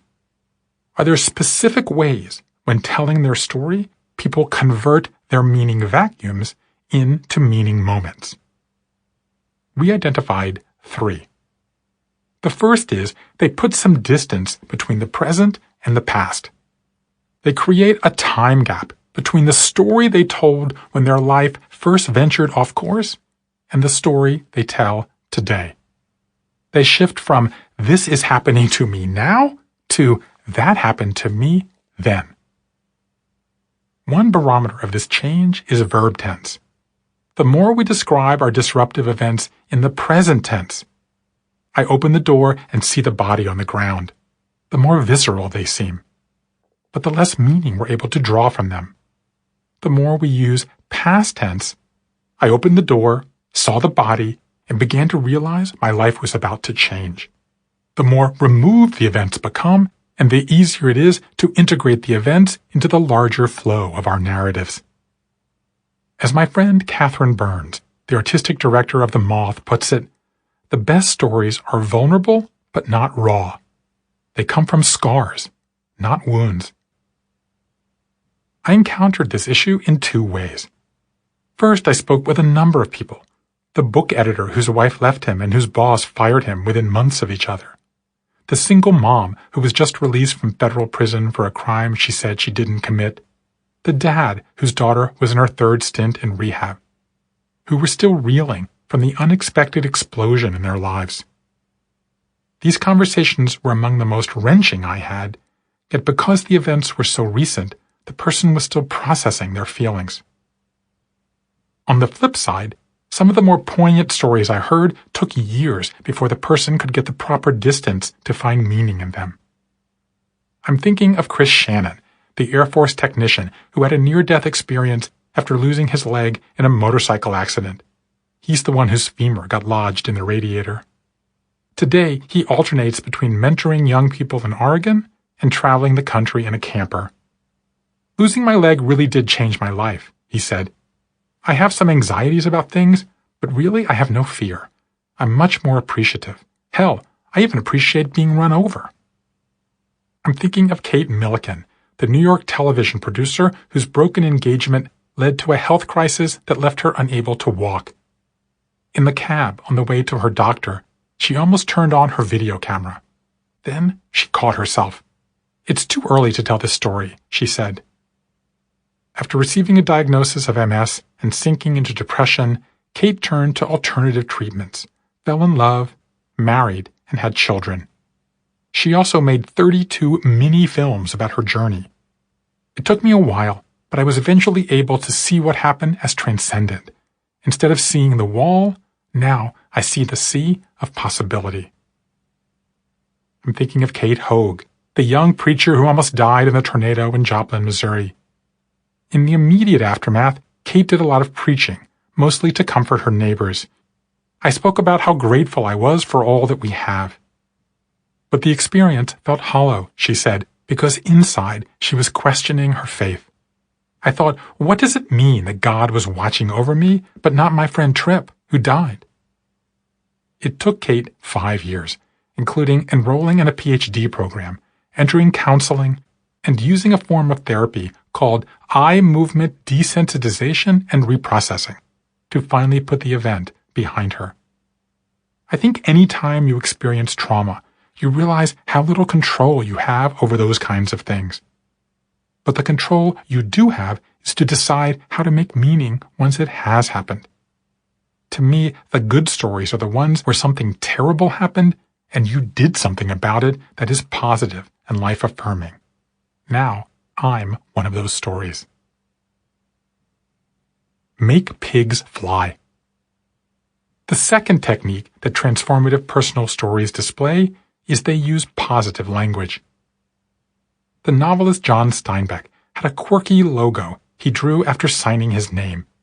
It was a pig with wings. He called it Pegasus, which he wrote out in Greek letters.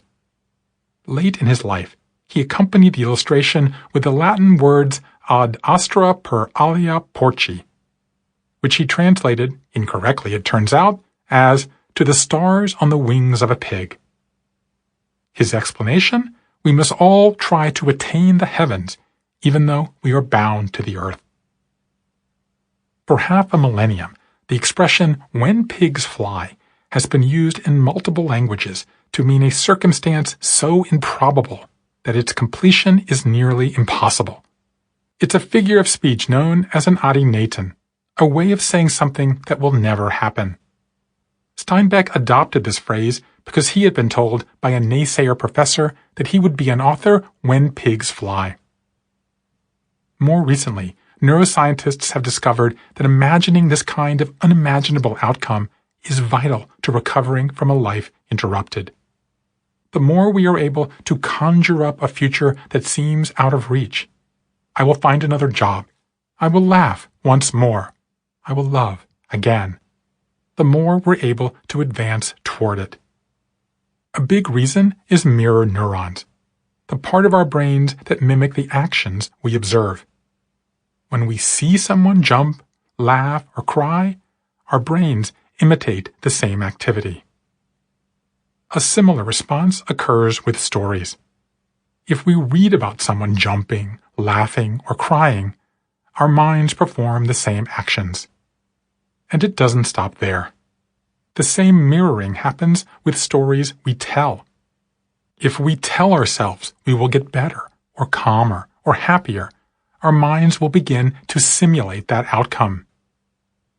This response doesn't mean we'll achieve these results right away, but it does mean we set in motion that possibility. Steinbeck was right. We can make pigs fly. All this neuroscience helped me figure out something I kept hearing in my conversations that at first I couldn't understand. People described being in uncomfortable situations in which they began telling themselves stories they didn't yet believe. Fake it till you make it was the most common explanation.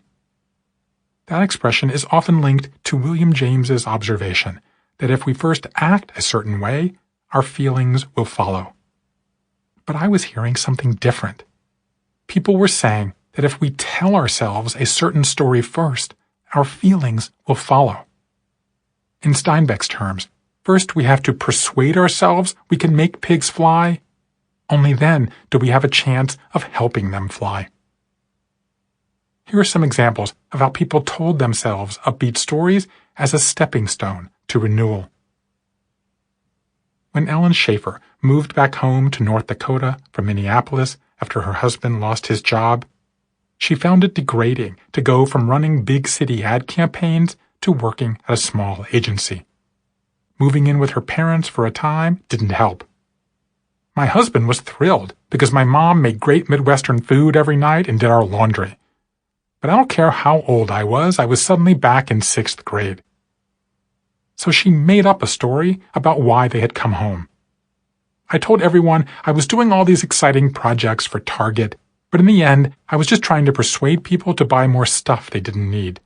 So I came back to Fargo to help smaller businesses make an impact in a smaller community. It was a rationalization, but the more I told it, the more I came to believe it. Now, I love it here. Brenda Stockdale, who tamed her lupus with mind-body therapy and now runs a practice to help others use biobehavioral self-care, said even small acts of affirmation can rewire your mind. In moments of great horror, there's a loss of identity, she said. All it takes are tiny moments of immediacy. A bite of food, an aroma, a hummingbird on the feeder, the smell of fresh-cut grass. These micro moments are around us all the time, but we usually ignore them. Once we notice them, our biology follows, and suddenly that hummingbird or that grass leads us to a fancy vacation. We're in a hammock in Tahiti. I found that if we take advantage of these moments, if we give ourselves permission to follow where they lead, our minds will take us to our healing place. Sasha Cohen, after back-to-back disappointments in ladies figure skating at the Winter Olympics, was haunted by failure. For a long time, I couldn't shake the question, why wasn't I good enough? People would come up to me and say, why did you fall? But now, when I look back, I've reframed the question. I know that I didn't have such quick reflexes, that there were things I couldn't do easily that other people could do in their sleep, that I always did every jump a little different each time. Now, I think maybe I got as far as I did because of how much I pushed myself mentally with the body I had. Maybe I should give myself credit that I hung in there and overcame a lot of obstacles. Maybe I should see it as a story of grace instead of a story of disappointment. Nail the ending. The third way we can tell our personal stories in a way that maximizes their benefit is to nail the ending. Dan McAdams, the scholar who did more than any other to promote the significance of life stories, has been thinking about narrative identity for more than 30 years. His signature insight is that the way we shape those stories affects the meaning we take from them. The two most common examples are contamination narratives and redemption narratives. In contamination narratives, we describe major events as making our lives worse. The event may be positive or negative, but the story we tell about it ends on a downbeat. I loved becoming a mom, but then my husband cheated on me. I recovered from my stroke, but I can't ride my bike again. In redemption narratives, we describe major events as making our lives better. The event may be positive or negative, but the story ends on an upbeat. Winning the award was great, but I was especially touched that I could share the recognition with my colleagues. My father's death was long and painful, but it really brought our family closer. The important thing about scripting a happy ending is that it need not happen quickly.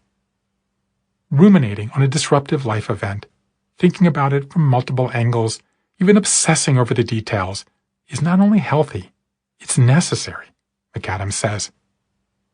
But equally necessary, and even healthier, is finding a way to articulate something constructive that came out of the experience and committing to make it happen. The larger point here is worth emphasizing. We have a choice in how we tell our life story. We do not write it in permanent ink. There are no points for consistency or even accuracy. We can change it at any time, for any reason, including one as simple as making ourselves feel better. After all, a primary function of our life story is to allow us to place experiences firmly in the past and take from them something beneficial that will allow us to thrive in the future. Only when that happens will we know our transition is complete. Only then will we have nailed the ending. In my conversations, I encountered many people who transformed their life quakes into life stories with upbeat endings. Christy Moore said of getting pregnant at 17 and dropping out of school that it saved her from a life of doing drugs or flipping burgers. I can't imagine not having my daughter, who was literally the perfect baby and child. I can't imagine not being a doctor. I attribute it to God. It was all a divine plan that I had no idea was coming. Davon Goodwin called the IED that nearly ended his life in Afghanistan a blessing. Without it, I wouldn't have graduated college in 3 years, he said. Without it, I wouldn't have found my way back to botany. I'm not going to accept the things that are wrong with me. I acknowledge them, but I'm not going to accept them as limitations. Sean Collins, the one-time Benedictine monk who left the monastery because he was gay, told me that one of the worst things that ever happened to him occurred when he was 7, and a boy at school called him a faggot. Of course, what I heard is that he'd figured out my secret, Sean said. When my mom picked me up from school, I was crying. I told her why, and she immediately headed toward the boy's house. I begged her, please don't do this, please! The kid's mother answered the door, and Sean's mom lit into her. The boy appeared and started laughing. Sean sobbed again on the way home, and was still sobbing when his mom called him for dinner. She looked at me with such disgust and said, "You know, maybe he was right." And it was at that moment, Sean said, I thought, you cannot trust anyone with this information, because eventually they will turn on you. I am never going to tell my parents anything that's personal. And for the longest time, he didn't. This event was the defining moment in his long-time rocky relationship with his mom. Years and years passed, Sean said. I was 32 before I brought up that story again with my mother. She apologized. Then she said, "You know, during the war, if I hadn't met your father, there was this woman I was very fond of." And she admits that she had a relationship with this woman before World War II. She comes out to me 25 years after that incident. My being honest with her allowed her to be honest with me, and it made me realize how similar we were after all. Chris Waddell knows as well as anyone the challenge of nailing the ending. When he first became a paraplegic at 20, he thought his life was over. Then he went on to a glorious career as a Paralympian. When that ended at 34, he again thought his life was over. Retiring from competitive skiing was far more difficult than breaking his back, he told me. I had no idea who I was, and I felt betrayed by my passion. It just dropped me off a cliff. So he decided to climb another cliff. Specifically, he hatched a dream to become the first disabled person to summit Kenya's Mount Kilimanjaro, the tallest mountain in Africa.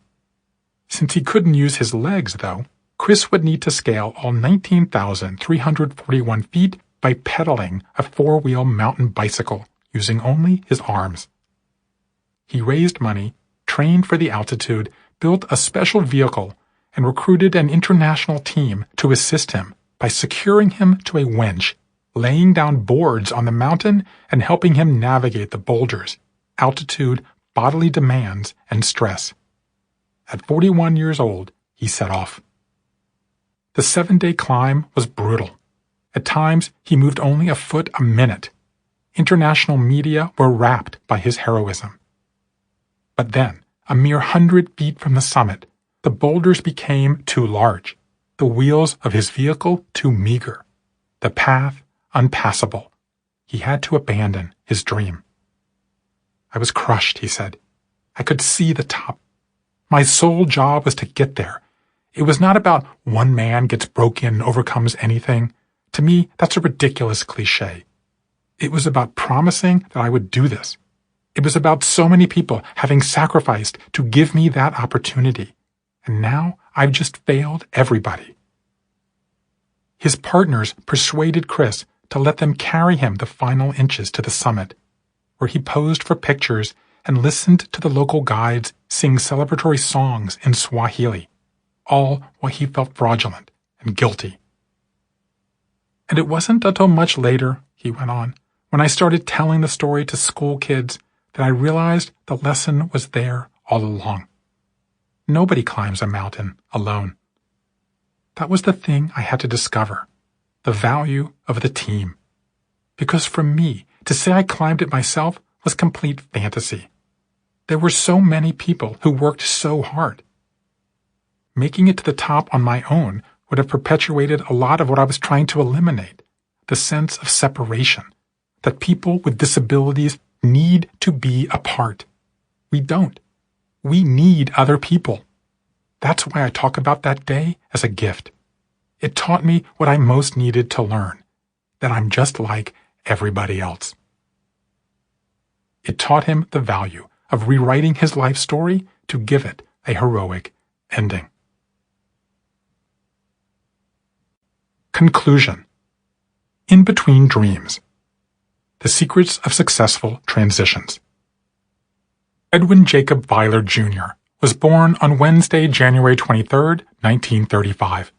His mother was a math teacher, his father a jack-of-all-trades lawyer. On 1, 2, 3, 4, 5, I was 10 years old, he said. I was proud of that fact and loved to share it. I was born in Savannah, Georgia, and my life, in one way or another, has revolved around this city, which I love, and which my family has been part of for more than 150 years. My children once joked that I have been a professional Savannian. The nickname stuck. It's an honor I am proud to carry. Two significant world events shaped my father's childhood. The first was the Great Depression. My family lived modestly in a snug 6-room house that had 2 bedrooms and 1 bath. Heat came from a small coal-fired furnace. The second was World War II. Everything was devoted to the war effort, he said. There was gas rationing, so we couldn't just drive around. Also, there were few toys. My main hobby during those years was building model airplanes. The models came in cardboard boxes that I would purchase from Getchell's variety store. Authenticity was very important to me. Kits contained plans, balsa wood strips, templates for wings and body parts, decals, and tissue paper. It was painstaking work, he continued. The glue had to dry before the next connection could be completed. I had a series of strings across the ceiling of the bedroom I shared with my brother Stanley to display the finished models. I still have a scar on my left wrist where I cut it when an X-Acto knife slipped. Being Jewish in the segregated South of the 1940s came with complications. When I was in junior high school, I wrote a book report about a biography of Babe Ruth, he said.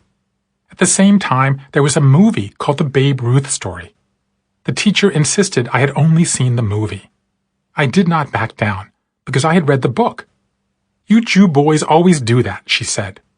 After school, I went home and told my mother, who immediately walked the 2 blocks to Washington Avenue Junior High School.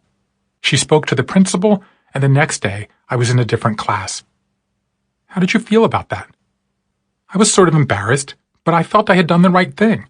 I hadn't seen the movie, which I later heard was the worst movie ever made. My father's love of military-style precision carried forward. He became an Eagle Scout, earned a Navy ROTC scholarship to the University of Pennsylvania, and served as a lieutenant junior grade on the battleship USS Wisconsin. The junior officers sat on a different side of the wardroom, where the nightly movies were projected onto a cheesecloth screen, he said. Thus, our view of the movies was backwards. In baseball movies, the runner appeared to be going to third base. But the defining event of his life, he said, occurred in Baltimore in 1957.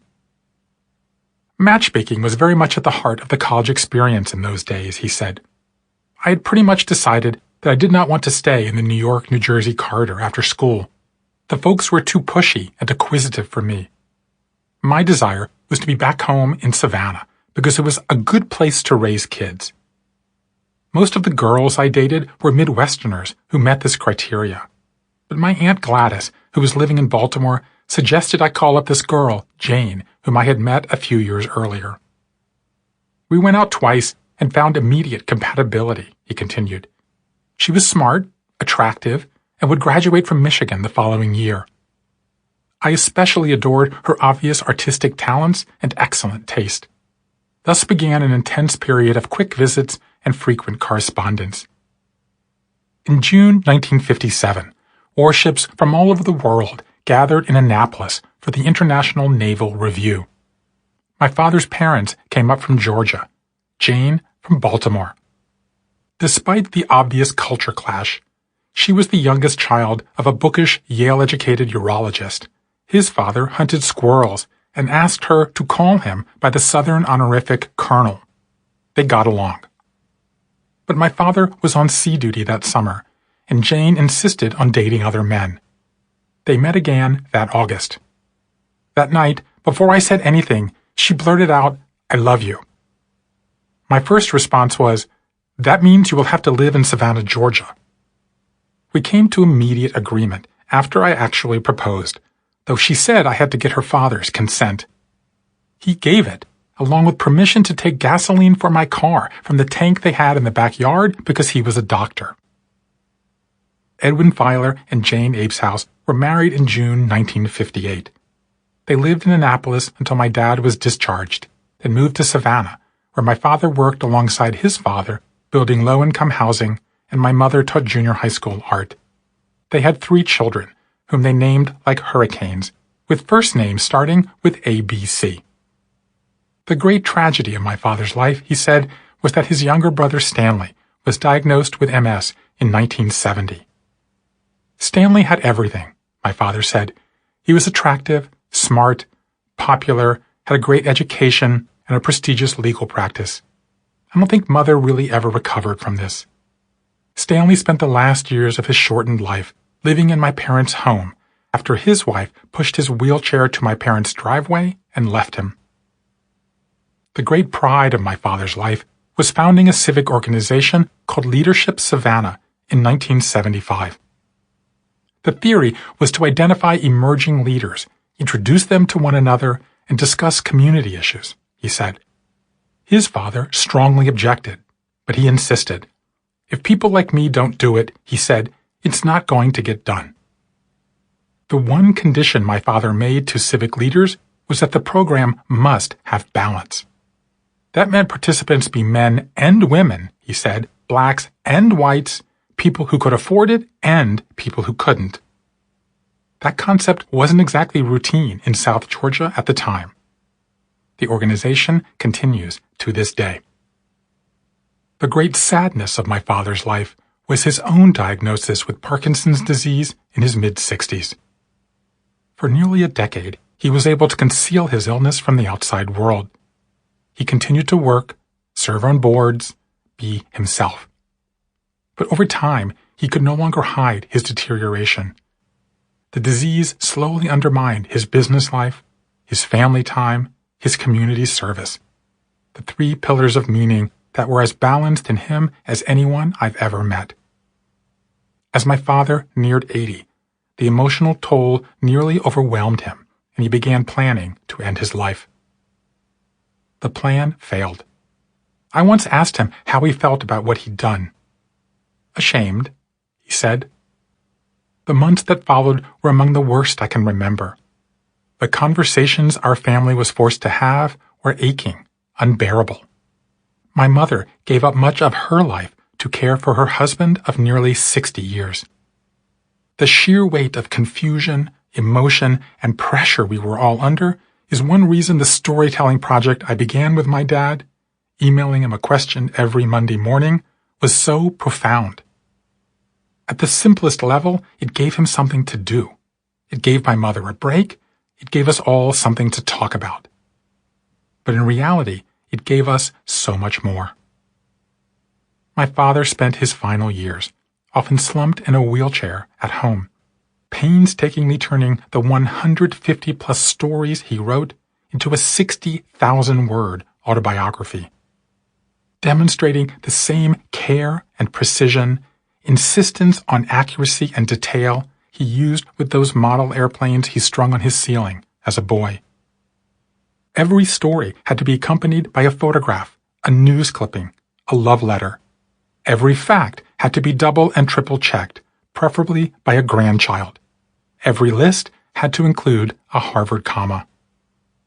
For me, reading those stories, draft after draft, was like a journey into the origins of my own mind.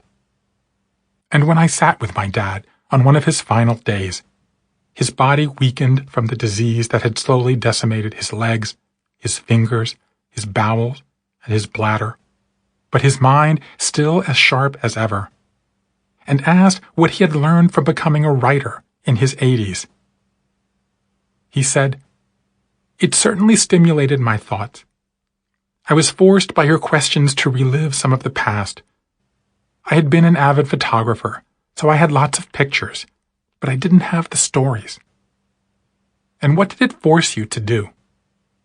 Think about my past, who I'd met, what I'd done, how I'd done it, what I thought about along the way, whose lives I influenced. I asked what the most valuable part of the process was. I felt extraordinary, he said, about the fact that this publication will outlast all of us. If you could give one message to your grandchildren from this experience, what would it be? He thought for a second and made the rarest of things for a Parkinson's patient. A smile. Write the stories. The meaning of your life. After a century of study, scholars still can't agree on an answer to the simplest of questions. What is a story? If there's any consensus, it's that a story contains at least two objects, acts, or events connected over time. A snowball is not a story. A bloody nose is not a story. The connection between a snowball and a bloody nose is a story. Also, stories contain problems that protagonists attempt to resolve. A mother comes upon a child with a bloody nose and a snowball. Now that's the beginning of a story. That leads to the final necessary ingredient for a story. Something interesting has to happen. Otherwise, why tell it? But there is one thing about stories that most everyone agrees on. A story has no inherent meaning. Somebody has to give it meaning. The teller, the hearer, or some combination. The same applies to our lives. The first big lesson of the Life Story Project is that our life is a story. It has multiple events connected over time. It has problems that protagonists attempt to resolve. It has interesting happenings.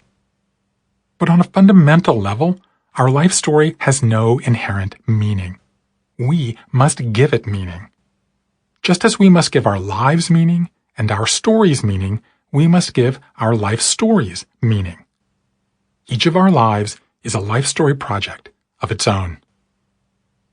Learning to make meaning from our life stories may be the most indispensable but least understood skill of our time. Paul Wong, a meaning researcher in Toronto, calls meaning-making the best-kept secret to the greatest human adventure. In our culture these days, happiness gets all the attention, but meaning is arguably more important. In a landmark study published in 2013, Roy Baumeister and 3 colleagues found that happiness is fleeting while meaning is enduring. Happiness concentrates on the self, while meaning concentrates on things larger than the self. Happiness focuses on the present, while meaning focuses on stitching together the past, present, and future. In a pointed conclusion, Baumeister and his colleagues write that animals can be happy. After all, it's just a passing feeling. But only humans can find meaning, because only humans have the ability to take events that are fundamentally unhappy and turn them into empathy, compassion, and well-being. Indeed, the meaningful but unhappy life is in some ways more admirable than the happy but meaningless one, they write.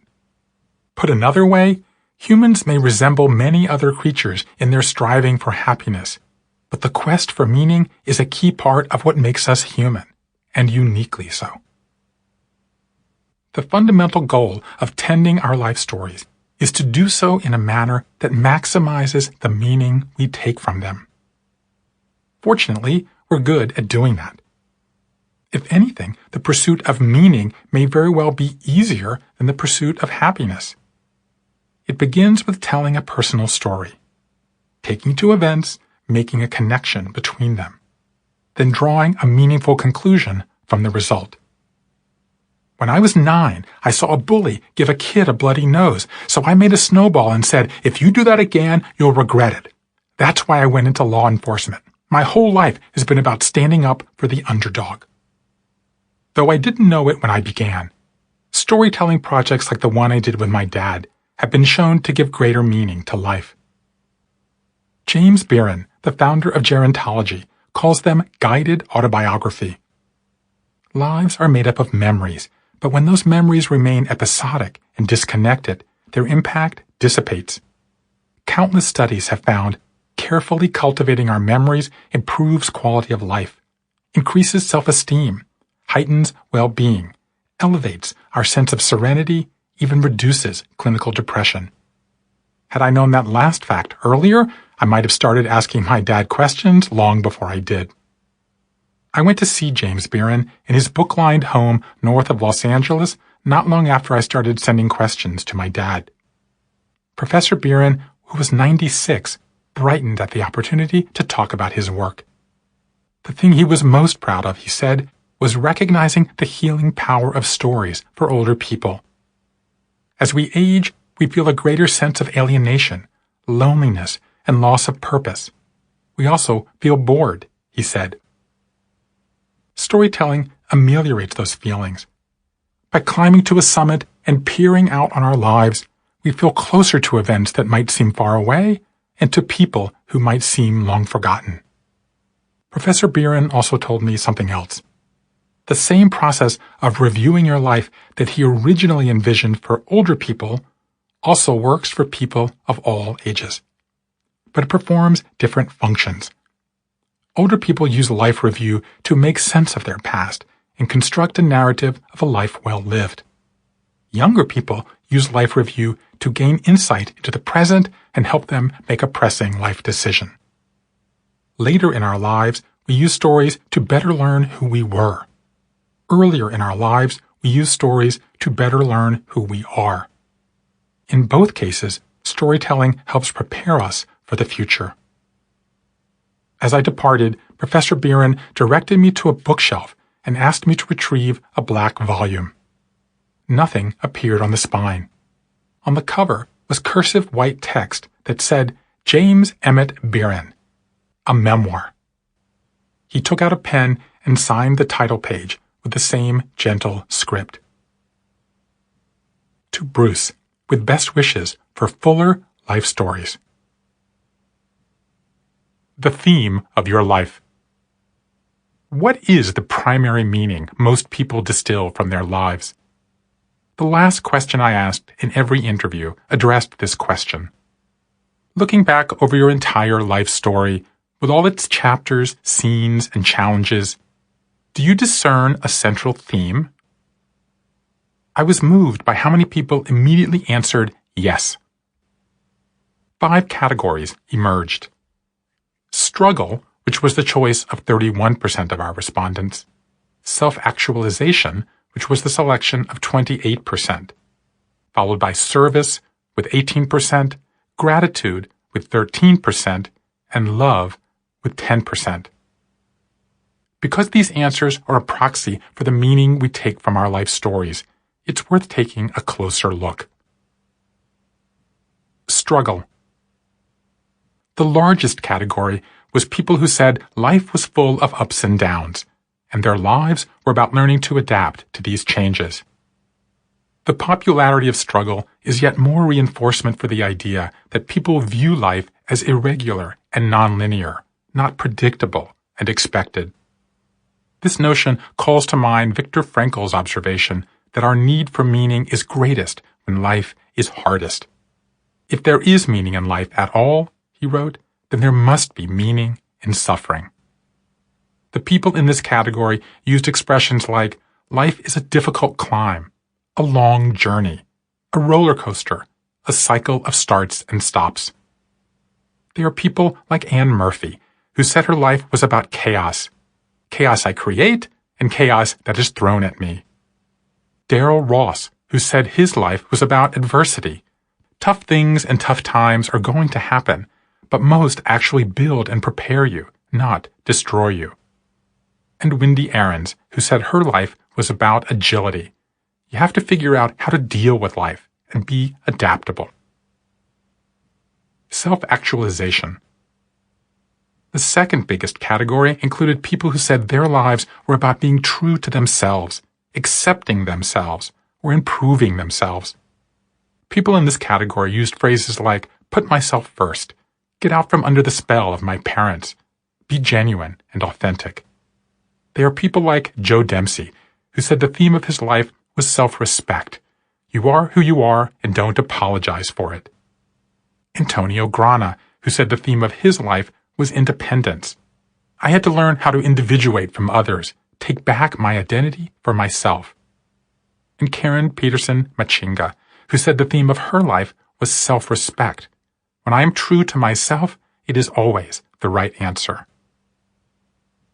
Service. The third most popular category was people who said their lives were devoted to making the world a better place. They are people like Nancy Davis Coe, who said her life was about taking the good I've been given and trying to magnify it.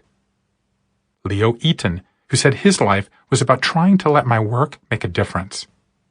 Or Matt Wyatt, who said his life was about trying to make the world better, even if it's just in a small way. Gratitude. The next category was people whose lives were defined by feeling appreciative, lucky, or joyful. These people used phrases like, be happy where you are, everything is possible, earning the gift of life. They are people like Nisha Zenoff, who said, life is a love fest. I am blessed and have this amazing life. David Parsons, who said his life has been characterized by God's grace, God protecting me, and God caring for me. And 78-year-old Mary Ann Putzier, a former nun turned artist, who did her interview soon after burying her husband and while undergoing chemotherapy, and who summed up her life by saying, I've just been very lucky. 6 months later, she died. Love. The final category comprised people who said their lives were built around relationships. These people used phrases like dedication to wife and kids, had my mom there to comfort me through everything, err on the side of love. They are people like Moselyn Bowers, who said success without someone to share it with is nothing. And Lisa Heffernan, who said learning to build relationships rather than destroy them. And, to my surprise, my dad, who first mentioned his 61-year marriage to my mom, then told a story A few years ago, I was having lunch at the Commerce Club in Atlanta with the United States Senator's Chief of Staff. "How are you?" he asked. My answer was, "We have 3 children who get along well with one another, understand the value of money, and have a work ethic. Everything else is in second place."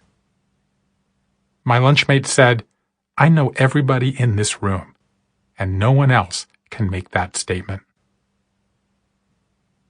5 Truths of Transitions. My father elected not to organize the stories in his autobiography chronologically. Instead, he divided them into sections: family, school, business, travel, politics, photography, and so on. At the end of the book is a section entitled Legacy. It contains a story called Solving a Big Problem, a letter called Advice from Your Grandfather, and a list called What I Learned in 1975. The 1975, in this case, refers to the recession that peaked that year. For my father, it was the defining nonlinear event in his life, because it upended the stable but staid professional life he had enjoyed since returning to Savannah, and opened the door to the more risky, but at times more lucrative, professional life he would pursue for the rest of his career. What I learned in 1975 was his ode to a transition well handled. I kept a similar list as I was working on the Life Story project. It might have been called What I Learned from Talking to 225 People About Their Lives. Since the theme of these conversations was that the linear life is dead, the nonlinear life involves more life transitions, and life transitions are a skill we can and must master, I actually named the list 5 Truths of Transitions.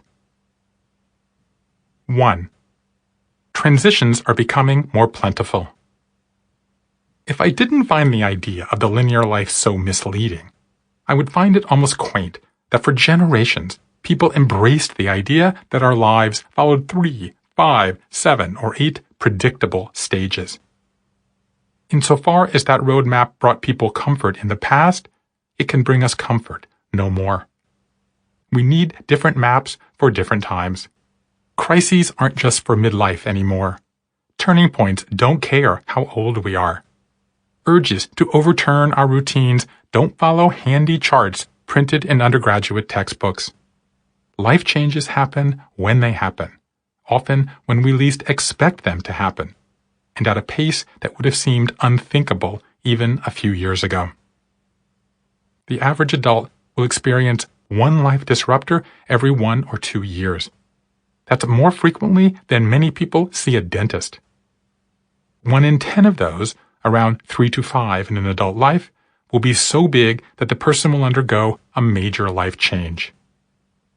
Considering that 9 out of 10 of us live with other people, that means virtually every household in the United States has at least one person in it who's undergoing a significant reorientation of their lives.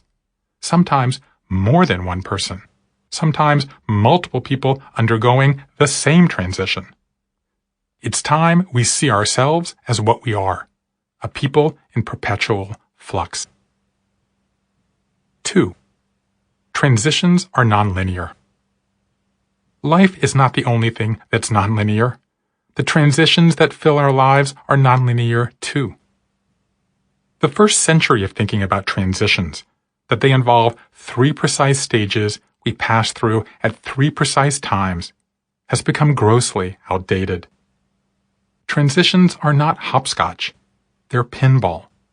They're not connect the dots. They're freestyle drawing. People gravitate to the stage they're best at, the long goodbye, the messy middle, or the new beginning, and bog down in the one they're worst at.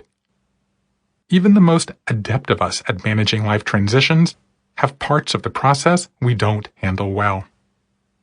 The same goes for the micro steps we use to manage these times. Transitions involve tools that everyone can master and that everyone deploys in their own idiosyncratic way. The full toolkit involves accepting the situation, marking the change, shedding old ways, creating new outlets, sharing your transformation, unveiling your new self, telling your story. While not always easy to execute, these tools can prove remarkably restorative and reliably reinvigorating. Transitions have endured as a coping mechanism because transitions work. 3. Transitions take longer than you think, but no longer than you need. The moment in my conversations that was universally the most awkward was when I asked people how long their major life transition took. Even the most well-spoken individuals stammered and stumbled and seemed reluctant to admit what turned out to be my most consistent finding: longer than they wanted. The average length of a life transition is around 5 years. Fewer than 1 in 4 said it took under 3 years. More than half said it took between 4 and 10 years. 1 in 7 said it took longer. Again, multiply these figures by the number of transitions we're likely to face, 3, 4, 5, or more, and it's clear that transitions are a lifetime sport that no one is teaching us how to play. There is an upside to our ineptitude. With a little work, we can get better at transitions. There are skills we can learn and mistakes we can avoid. Also, these times of being betwixt and between do end. Sure, some emotions might linger, and some scars might endure, but more than 90% of people said their transitions ultimately did come to a conclusion. Transitions take longer than we think, but not longer than we need, and not forever either. 4. Transitions are autobiographical occasions. The legendary neurologist Oliver Sacks once wrote, "It might be said that each of us constructs and lives a narrative, and that this narrative is us." If he's correct, and I believe that he is, that means a breach in that narrative is an existential event. The disruptors, pivots, junctures, deadlocks, lurches, and lifequakes that dot our lives are narrative breaches that must be tended in part with narrative repairs. We must fix the plot holes in our life stories. A life transition is both the setting and the mechanism to do just that. It is an autobiographical occasion when we simply must take the opportunity to revisit, revise, and ultimately restart our internal autobiographies, making some tweaks, adding a new chapter or two, elevating or devaluing certain themes, and ultimately making sure that we maintain the balance among the 3 primary strands of our autobiographical selves: our me story, our we story, and our thee story. 5. Transitions are essential to life. The last item on my list is the one that had been my moonshot motivation all along. We need to rebrand life transitions. Instead of dismissing them as hostile terrain we have to soldier through, we should see them as fertile terrain we can gain sustenance from. We regard discomfort in any form as bad news, writes the Buddhist nun Pema Chodron. But feelings like disappointment, embarrassment, irritation, resentment, anger, and despair, instead of being bad news, she writes, show us with terrifying clarity exactly where we're stuck. And therein lies their power. Transitions are filled with tumult and unrest, but they're also filled with helpful purging and dazzling creativity. In other words, they're chaos. And as a new generation of scientists has taught us, chaos is not noise, it's signal. Disorder is not a mistake, it's a design element. If we view these periods as aberrations, we risk their becoming missed opportunities. If we view them as openings, we just might open up to them. Transitions are not going away. The key to benefiting from them is to not turn away. Don't shield your eyes when the scary parts start. That's when the heroes are made. Now I know my ABCs. Not long after my interviews concluded, I was telling a friend how moving the experience had been. I've been very fortunate to have many rewarding professional experiences, I said. This was the most profound. Why? She asked. Her question caught me off guard. I thought for a full minute, then told this story. About a third of the way through my conversations, I was in Boston doing interviews. Late one Friday afternoon, a man I had never met, John Murray, drove to my in-laws' home. I first encountered John when he wrote me an email about a failed link on my website and thanked me for the self-disclosure in my work. The phrase jumped out at me, and I invited him to share his story. John, whom we've encountered briefly in this book, was the son of an Irish Catholic U.S. serviceman and a North Korean woman he met while serving in South Korea. When John's mother moved to the U.S., she was crushed to find the streets were not paved with gold.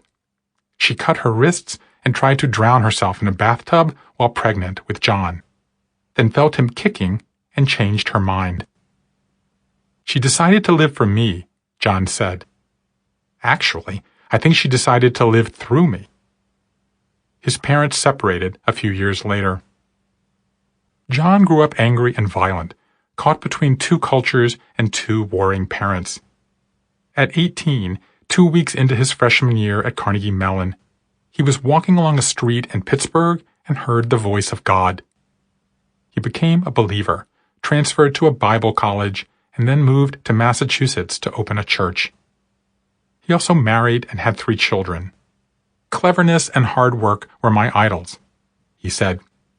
He then experienced a horrific epidemic of disruptions, a 10-car pileup virtually unrivaled in the otherwise boisterous collection of life stories I heard. First, his wife came down with a form of gastric cancer so rare that only 70 families in the world experience it, most of them from the Maori tribe in New Zealand, and had to have her stomach removed, then much of her intestine. Not long after, she had a double mastectomy. Next, their youngest child was diagnosed with autism. Their oldest child became hyperactive, and their middle child was overwhelmed by all the chaos. On top of that, John's brother, who moved nearby to help, died unexpectedly. And John's church failed. In the midst of all this, his wife was treated for stress, John was medicated for mood disorders, and their marriage buckled. My cleverness and hard work were not going to work anymore, he said. I needed help. Hearing this story was almost as cathartic as telling it, and by the end, we both were in tears. As I ushered him to the front door, we gave each other a big hug. Just then, my mother-in-law, Debbie, appeared. John is quite handsome, and Debbie had a bit of a schoolgirl crush on him. "Who's that?" she said after he'd gone. When I told her what John had just shared, she slumped against the wall. Why would this man drive an hour on a Friday afternoon, share that unbelievable story, then give you a hug at the end? My answer to her helps explain why this experience was so rewarding. Sharing stories enriches all 3 of the ABCs of meaning. A. Stories empower us. They give us a sense of agency. Like nearly everyone else, John ended our conversations by expressing how appreciative he was for what was essentially his gift to me, his time, his honesty, his self-disclosure. For a long time, I wondered why. Part of the reason I came to believe touches on something scientists have discovered about memory. Memories, unlike what I learned about them as a child, are not stable. Neat little packages stored away in our brains like keepsakes we pull out of the closet when we need them and stuff them back when we don't. Memories are living, breathing entities that change with each summoning. Every time we recall a memory, we recall it in a slightly different way. The same applies to stories. Every time we tell our life story, we tell it in a slightly different way. It could be the audience we're telling the story to, or the circumstances we're telling it in. Whatever the reason, we generate the meaning we need in the moment. That act of reinterpretation is fundamentally an act of agency. It gives us a sense of control and confidence at exactly the moment we feel out of control and lacking confidence. Retelling our story accelerates our recovery. B. Stories connect us. They give us a sense of belonging. They can take two people with no previous relation and give them a relationship for life. There is power in telling stories, of course.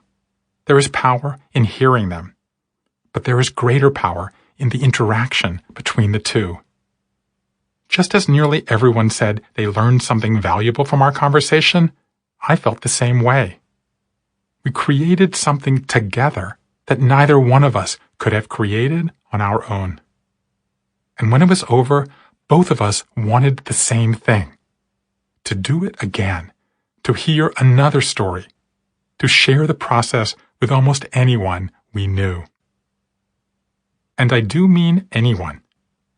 When I started this project, I was very intentional about seeking out people of a certain age or a certain life experience.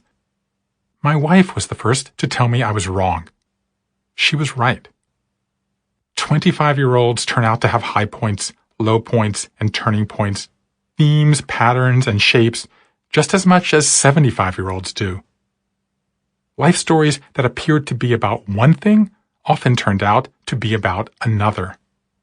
I would go into an interview expecting to hear a story about illness or job loss, only to discover one about domestic violence or near death. Everybody has a story, and not always the story the listener or teller expects to hear. The sharing is what brings out the surprise. C, which leads to the final takeaway. Stories inspire us. They give us purpose, focus, and cause.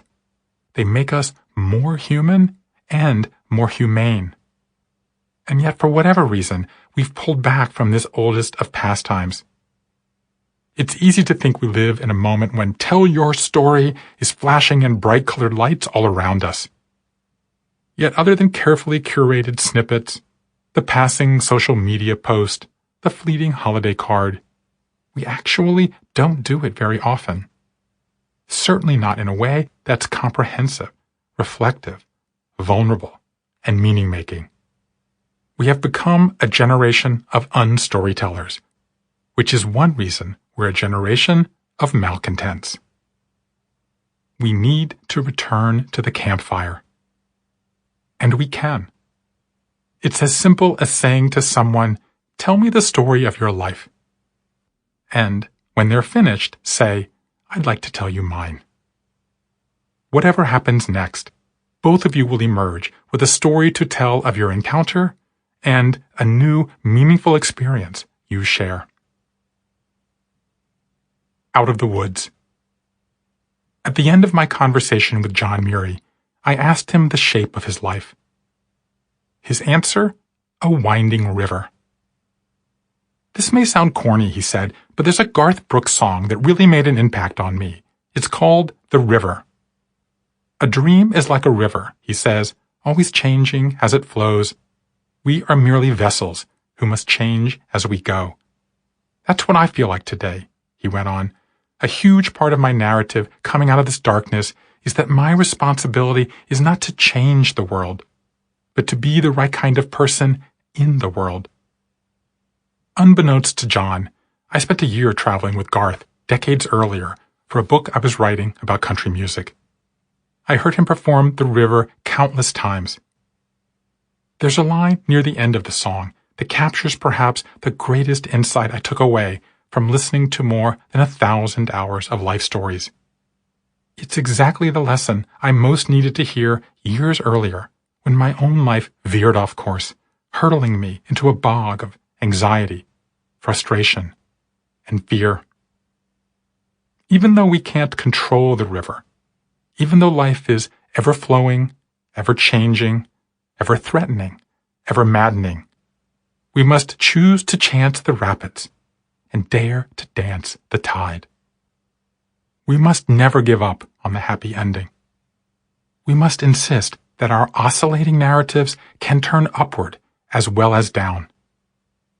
We must write the legends of the nonlinear age and sing them as loud as we can.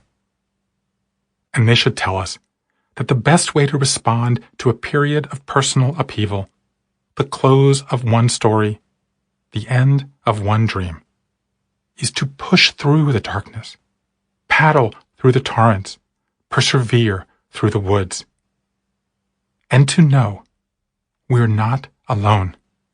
The woods are full of people just like us. All those disturbances we run into along the way, the bend in the river, the howl in the night, the wolf in the path, are what everyone encounters in between dreams. And they're what allow us to dream again. Because once we're out of the woods, we're into the light, we're on dry ground, we're beyond the wolf. Once we've exhausted all the arrows in our quiver and fear we'll never have the courage to fight again, it's time to do the most frightening and necessary thing we can do. Plunge back into the woods.